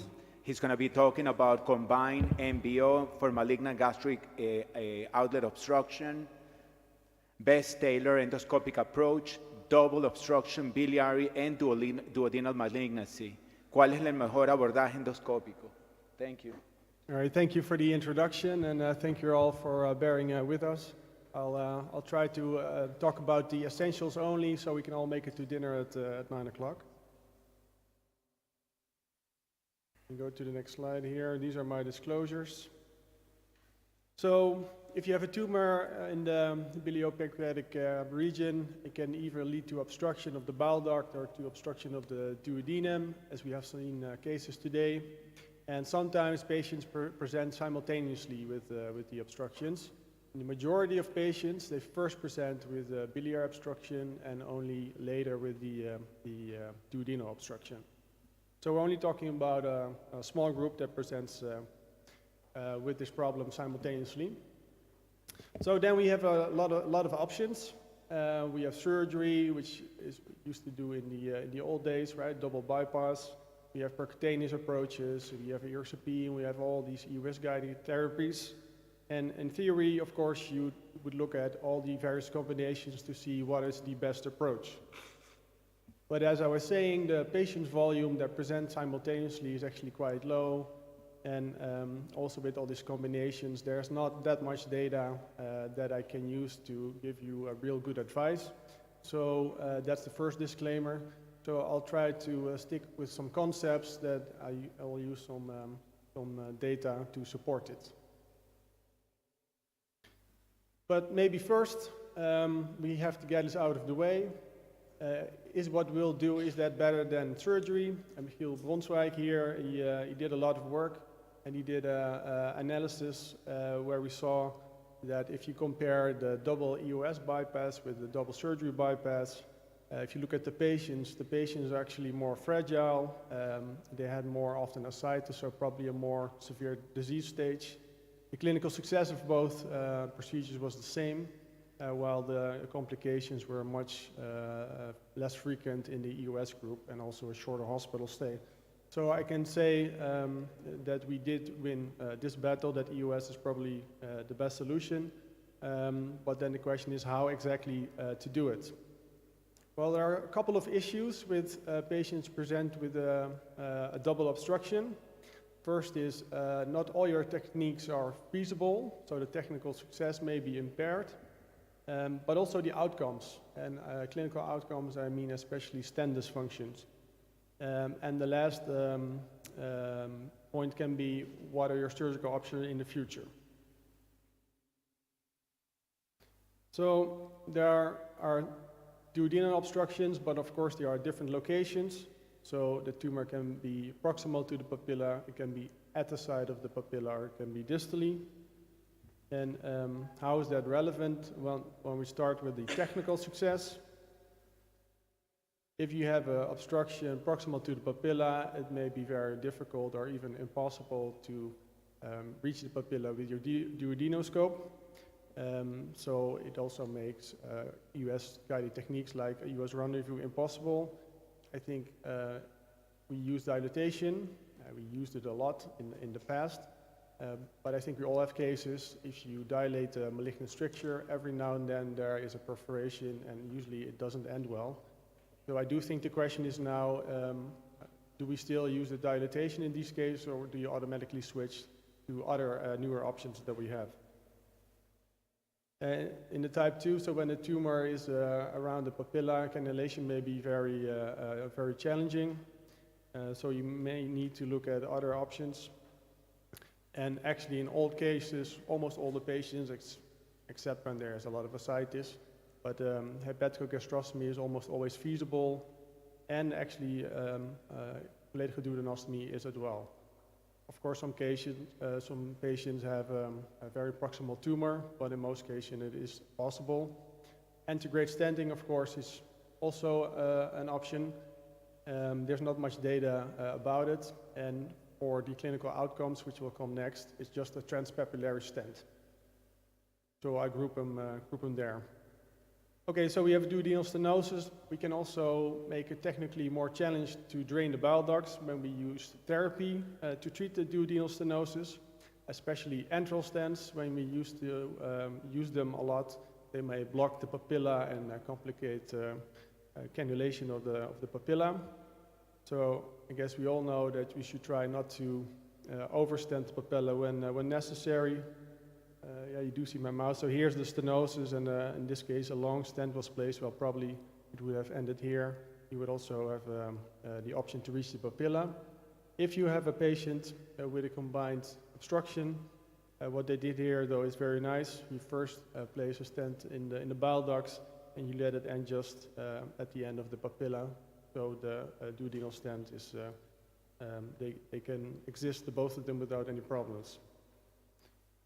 So now I think the more important part is the clinical outcome. So how do we proceed, and what are the outcomes for the patient on the long term? So already back in 2009, there have been studies that duodenal strictures have led to cholangitis in patients who had underwent ERCP with a transpapillary SEMS. And they already saw that duodenal invasion is a risk factor. It mainly, of course, involves the type 3 lesions. It is interesting what they saw. They did see duodenal biliary reflux causing cholangitis, and they also saw very early stent dysfunctions already after 5 days. There was also a comparative group in the study where they placed suprapapillary stents, and indeed, because the function of the papilla is preserved, you don't see reflux there, and also you see less cholangitis. But of course, in the majority of the patients, you're not able to place a suprapapillary stent in these patients with a distal obstruction. So then, let's skip one. No. Okay, so when we move towards the EOS-guided cholecystectomy, which is probably the most performed EOS-guided biliary drainage technique, we did a study with the group with Leuven, Amsterdam, and Milan. We call it the LAMPS study group. We think that's funny. And we looked at all the patients who had this biliary drainage technique, and we did see that the duodenal invasion, so duodenal stricture, is a risk on itself for stent dysfunction. And of course, the location, again, of the duodenal stricture matters. So when you have a distal located stricture, that's when you create like a reservoir, and the reservoir leads to duodenal-biliary reflux and may lead to cholangitis. So then, why don't you just treat the duodenal stricture and the food can have a normal passage? Do you then solve the problem? Well, we know from clinical studies actually that the antral stent is not that successful in resulting in restoring the normal food passage. And indeed, there are quite some studies showing that antral stenting is still associated with a biliary stent dysfunction rate, meaning that it does not resolve the problem. Similar findings for the EOS-guided cholecystectomy. Antral stenting does not resolve the food passage problem. So then, now we have this new technique. Why don't we divert the food stream? You make a gastroenterostomy. Do you then resolve this problem of the clogged stents? We know that in clinical practice, it leads to much better outcomes. And indeed, it seems to, there's not much data, but it seems to decrease the problem, but definitely not solve the problem. As you can see here on the lamps placed here on the left, you have a duodenal stricture. So even though most of the food will go through the gastroenterostomy, there will always be some food remnants, and there will be some gastric fluids that will reside in this pocket and will go back and forth into the biliary lamps. So there doesn't even have to be food there. It can only be fluids that go from the duodenal bulb into the bile ducts, causing cholangitis. So then in a study, also with our LAMS group, where we looked at patients with a double obstruction, we focused only on patients with the EUS-guided gastrostomy, and then looked at the various biliary drainage techniques. And we actually saw that in the combination with the geledichte duodenostomy has the highest risk of stent dysfunction. The risk with transpapillary stents, so it could be placed with ERCP or for PTC or for antegrade stenting. For this topic, it doesn't matter how it was placed, but still the stent dysfunction was still quite high, and that's because you also have open connection and you still have a duodenobiliary reflux. There were low numbers, but in the patients who had a combination of gastroenterostomy and hepatogastrostomy, we didn't see any stent dysfunction or cholangitis. So then, is hepatogastrostomy the solution? Well, if you look at patients without the duodenal stenosis, the latest meta-analysis that only compared studies who included both geledichte duodenostomy and hepatogastrostomy actually showed there was a higher stent dysfunction rate for hepatogastrostomy. So that doesn't really help us much. But if you're already looking for 2015, the Japanese group showed that in patients with a duodenal stenosis that was treated with an antral stent, hepatogastrostomy did have a better stent patency than geledichte duodenostomy. So there might be something there, at least for the patients with duodenal obstruction. So then, is there more data about the combination? Well, you can see in the references there have been published a few papers, some prospective series, but all the series have around 30 patients. So the data is really sparse. It does seem feasible to do both procedures. It also seems more efficient to do it in the same session. It's not associated with increased risk. It actually saves you days in the hospitals, so it is safe, but there are not real high-quality data on how this technique compares to the other combinations. So just a final comment on how the treatment may affect surgery, and that is because I think all of you also are in close contact with our surgeons, and Mark Besselink really supports us with developing new interventions, but the surgery group has a very strong opinion about when you do Whipple surgery, you remove all the tumor and all the stents.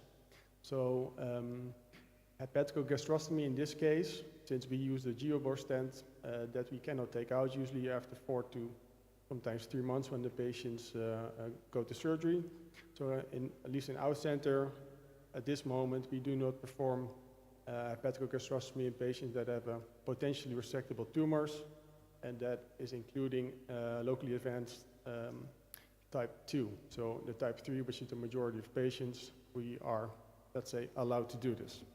I think it's open for discussion. I'm interested to hear how that is arranged in other centers. So to conclude, efficient gastroduodenal transit is required for adequate biliary drainage, especially the tumors distal to the papilla create a reservoir and increase the risk for cholangitis. Diverting the food stream with the gastroenterostomy seems to be superior to antral stenting, and hepatogastrostomy, especially in the combination, seems to be the best option for now. Thank you for your attention.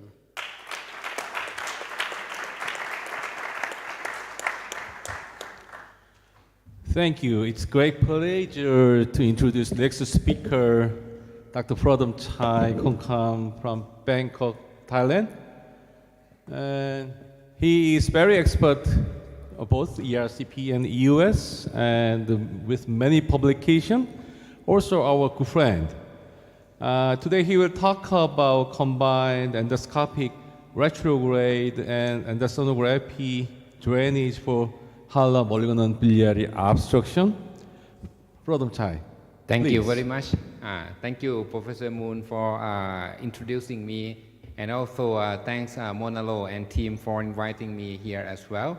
And I'm actually the former president of the Thai Association of GI Endoscopy. And in this meeting, we were responsible for the hands-on workshop yesterday that some of you might miss this opportunity. But I can tell you that it helped you very much to understand all the steps. So next year, please do not miss the hands-on workshop a day before the meeting. And I hope that Manolo will invite us to come back again. Thank you very much. And then Shannon just talk about you, just give a lecture. And Shannon said that, oh, now US breathedness is better than ERCP.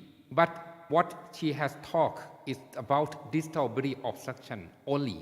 She doesn't cover about the hilar biliary obstruction. So my job today is still keeping a friendship between ERCP and EUS in hilar biliary obstruction. So let's start my talk. I will spend about 10 minutes. I know that you're thinking about the dinner now. Yeah. So the practical approach of the hilar obstruction, particularly in Thailand. Thailand hilar biliary obstruction is very prevalent. We have a lot of cholangiocarcinoma. 50% of the cholangiocarcinoma blocking the bile duct is hilar cholangiocarcinoma. So practically, we try to do bilateral stent, but in the reality, we cannot perform bilateral stent in many cases, so we offer the patient another PTBD, which is cumbersome. So if we talk about the hilar obstruction in Bismuth 1 or 2, ERCP with self-expandable stent seems to be the best. However, in Bismuth 3 and 4, ERCP with bilateral stent seems good. PTBD help when ERCP with bilateral stent fail. However, PTBD is cumbersome. And role of US breathedness in malignant hilar biliary obstruction is available now, but not much. And how about the combination of ERCP and EUS, which I will use the word CERES, C-E-R-E-S, combination of ERCP and EUS at this time. In 2017, ESTE recommend PTBD with or without ERCP for treatment of hilar biliary obstruction. So in 2019, our Japanese friend, Professor Hiro Izayama, who is here in the meeting, Nagai, nicely review role of the EUS for biliary drainage in unresectable hilar cholangiocarcinoma. And also Okura, our friend and speaker in this meeting, published several case series and study that conclude technical success rate very high at 98%, clinical success rate at 70% with the adverse event rate at 8%. However, those procedures performed by very experienced endoscopists and not systemically collect the patient. So we propose the criteria, the idea of the combination of ERCP and EUS. This is, for example, we press one stent on the right side and we do hepaticogastrostomy on the left side, try to accomplish all the segment drainage as much as we can, and sometimes we add on hepaticoduodenostomy. So our idea is that if the patient has hilar obstruction here, we press only one stent to the right side if possible and do the hepaticogastrostomy on the left side because it's difficult. And also we have bigger space of the ERCP stent to drain the right lobe. If our ERCP stent go to the left side, we do hepaticoduodenostomy. Our ERCP stent cannot accomplish biliary drainage. We press both hepaticoduodenostomy and gastrostomy. So for example, in this case, the patient has hilar block, and then we did the spyglass, and then we did the biopsy, and it's proven cholangiocarcinoma. So then we discussed with the patient, we pressed the stent, ERCP stent, but we couldn't get above the stricture. So then we did the hepaticogastrostomy from the segment 3, that's back in 2019. So then we successfully pressed the hepaticogastrostomy, but the patient still has fever and a little bit of high level of the total bilirubin, still have localized cholangitis. We checked the CT scan, the right intrahepatic bile duct is still dilated because the ERCP stent couldn't go there. So then we did the hepaticoduodenostomy, pressing the EUS scope in duodenal bowel and then puncture into the right intrahepatic bile duct, and we use a tubular cover stent connecting the right intrahepatic bile duct to the duodenum. So in these patients have both hepaticogastrostomy and hepaticoduodenostomy. And after the successful procedure, so then fever run down, patient has no more cholangitis, and patient was sent back home safely. So then we published one paper compare between CERES versus PTBD, and we have found that technical success rates of CERES and PTBD are not significantly different, but the recurrent biliary obstruction rate and biliary reintervention rate in PTBD has a higher recurrent biliary obstruction rate at 3 months and 6 months, and time to recurrent biliary obstruction rate comparing with the CERES arm. And also the biliary reintervention arm, reintervention, PTBD has higher rates of biliary reintervention comparing with the CERES procedure in patients with unresectable malignant hilar biliary obstruction. So then currently the latest guideline from ESGE suggested EUS guided biliary drainage as a hepaticogastrostomy in patients with hilar obstruction with dilated left intrahepatic bile duct. So it seems that the EUS guided biliary drainage plays more role for the ERCP. So the most recent review is from Sandeep from AIG. He did a nice review of the role of EUS guided intervention in inaccessible papilla in advanced malignant hilar biliary obstruction. If you are interested, you can go there and take a look at that. The information is not so much and it's not systematically performed, and no comparative data except in our study. So Sandeep recommend this flow, which is very nice, and I pretty agree with him at this time with limited information of EUS guided biliary drainage in malignant hilar biliary obstruction. If papilla is not accessible, the option include PTBD or EUS biliary drainage. If communicated hilar block, maybe only HGH, HDS, or rendezvous. If non-communicated hilar block like 3A, 3B, or 4 Bismuth classification, you choose to use bridging stent versus anti-gas stent to complete all segmented biliary drainage, or you choose CERES procedure. However, if it's still incomplete drainage or biliary intervention, recurrent biliary obstruction happen, you might consider about EUS guided intervention through HGS fistula, rescue HUS, or the PTBD. So the future of the CERES, in my opinion, at this time, we want more information to see efficacy of CERES versus others biliary drainage method in terms of technical success rate, clinical success rate, adverse event patency, time to recurrent biliary obstruction versus survival. For example, CERES versus bilateral slim fully covered self-expandable stent, which belongs to I think belongs MITech company. The bilateral fully covered stent has advantage of also exchangeable and small enough to be delivered into bilateral size, and several papers including from Juntendo University, from IG Japan evaluated this stent. Or CERES versus bilateral plastic stent, because nowadays in some centers they use exchangeable bilateral plastic stent to perform additional procedure like radio frequency ablation, and also been reported from Jifu University and several institutions as well. Or CERES versus EUS biliary drainage alone. EUS biliary drainage alone, to achieve the other side, they do by the bridging technique or hepaticoduodenostomy combining with the hepaticogastrostomy, and Okura from Osaka, Japan has special interest with that. So I'd like to finish my lecture at this time. Thank you very much. Thank you.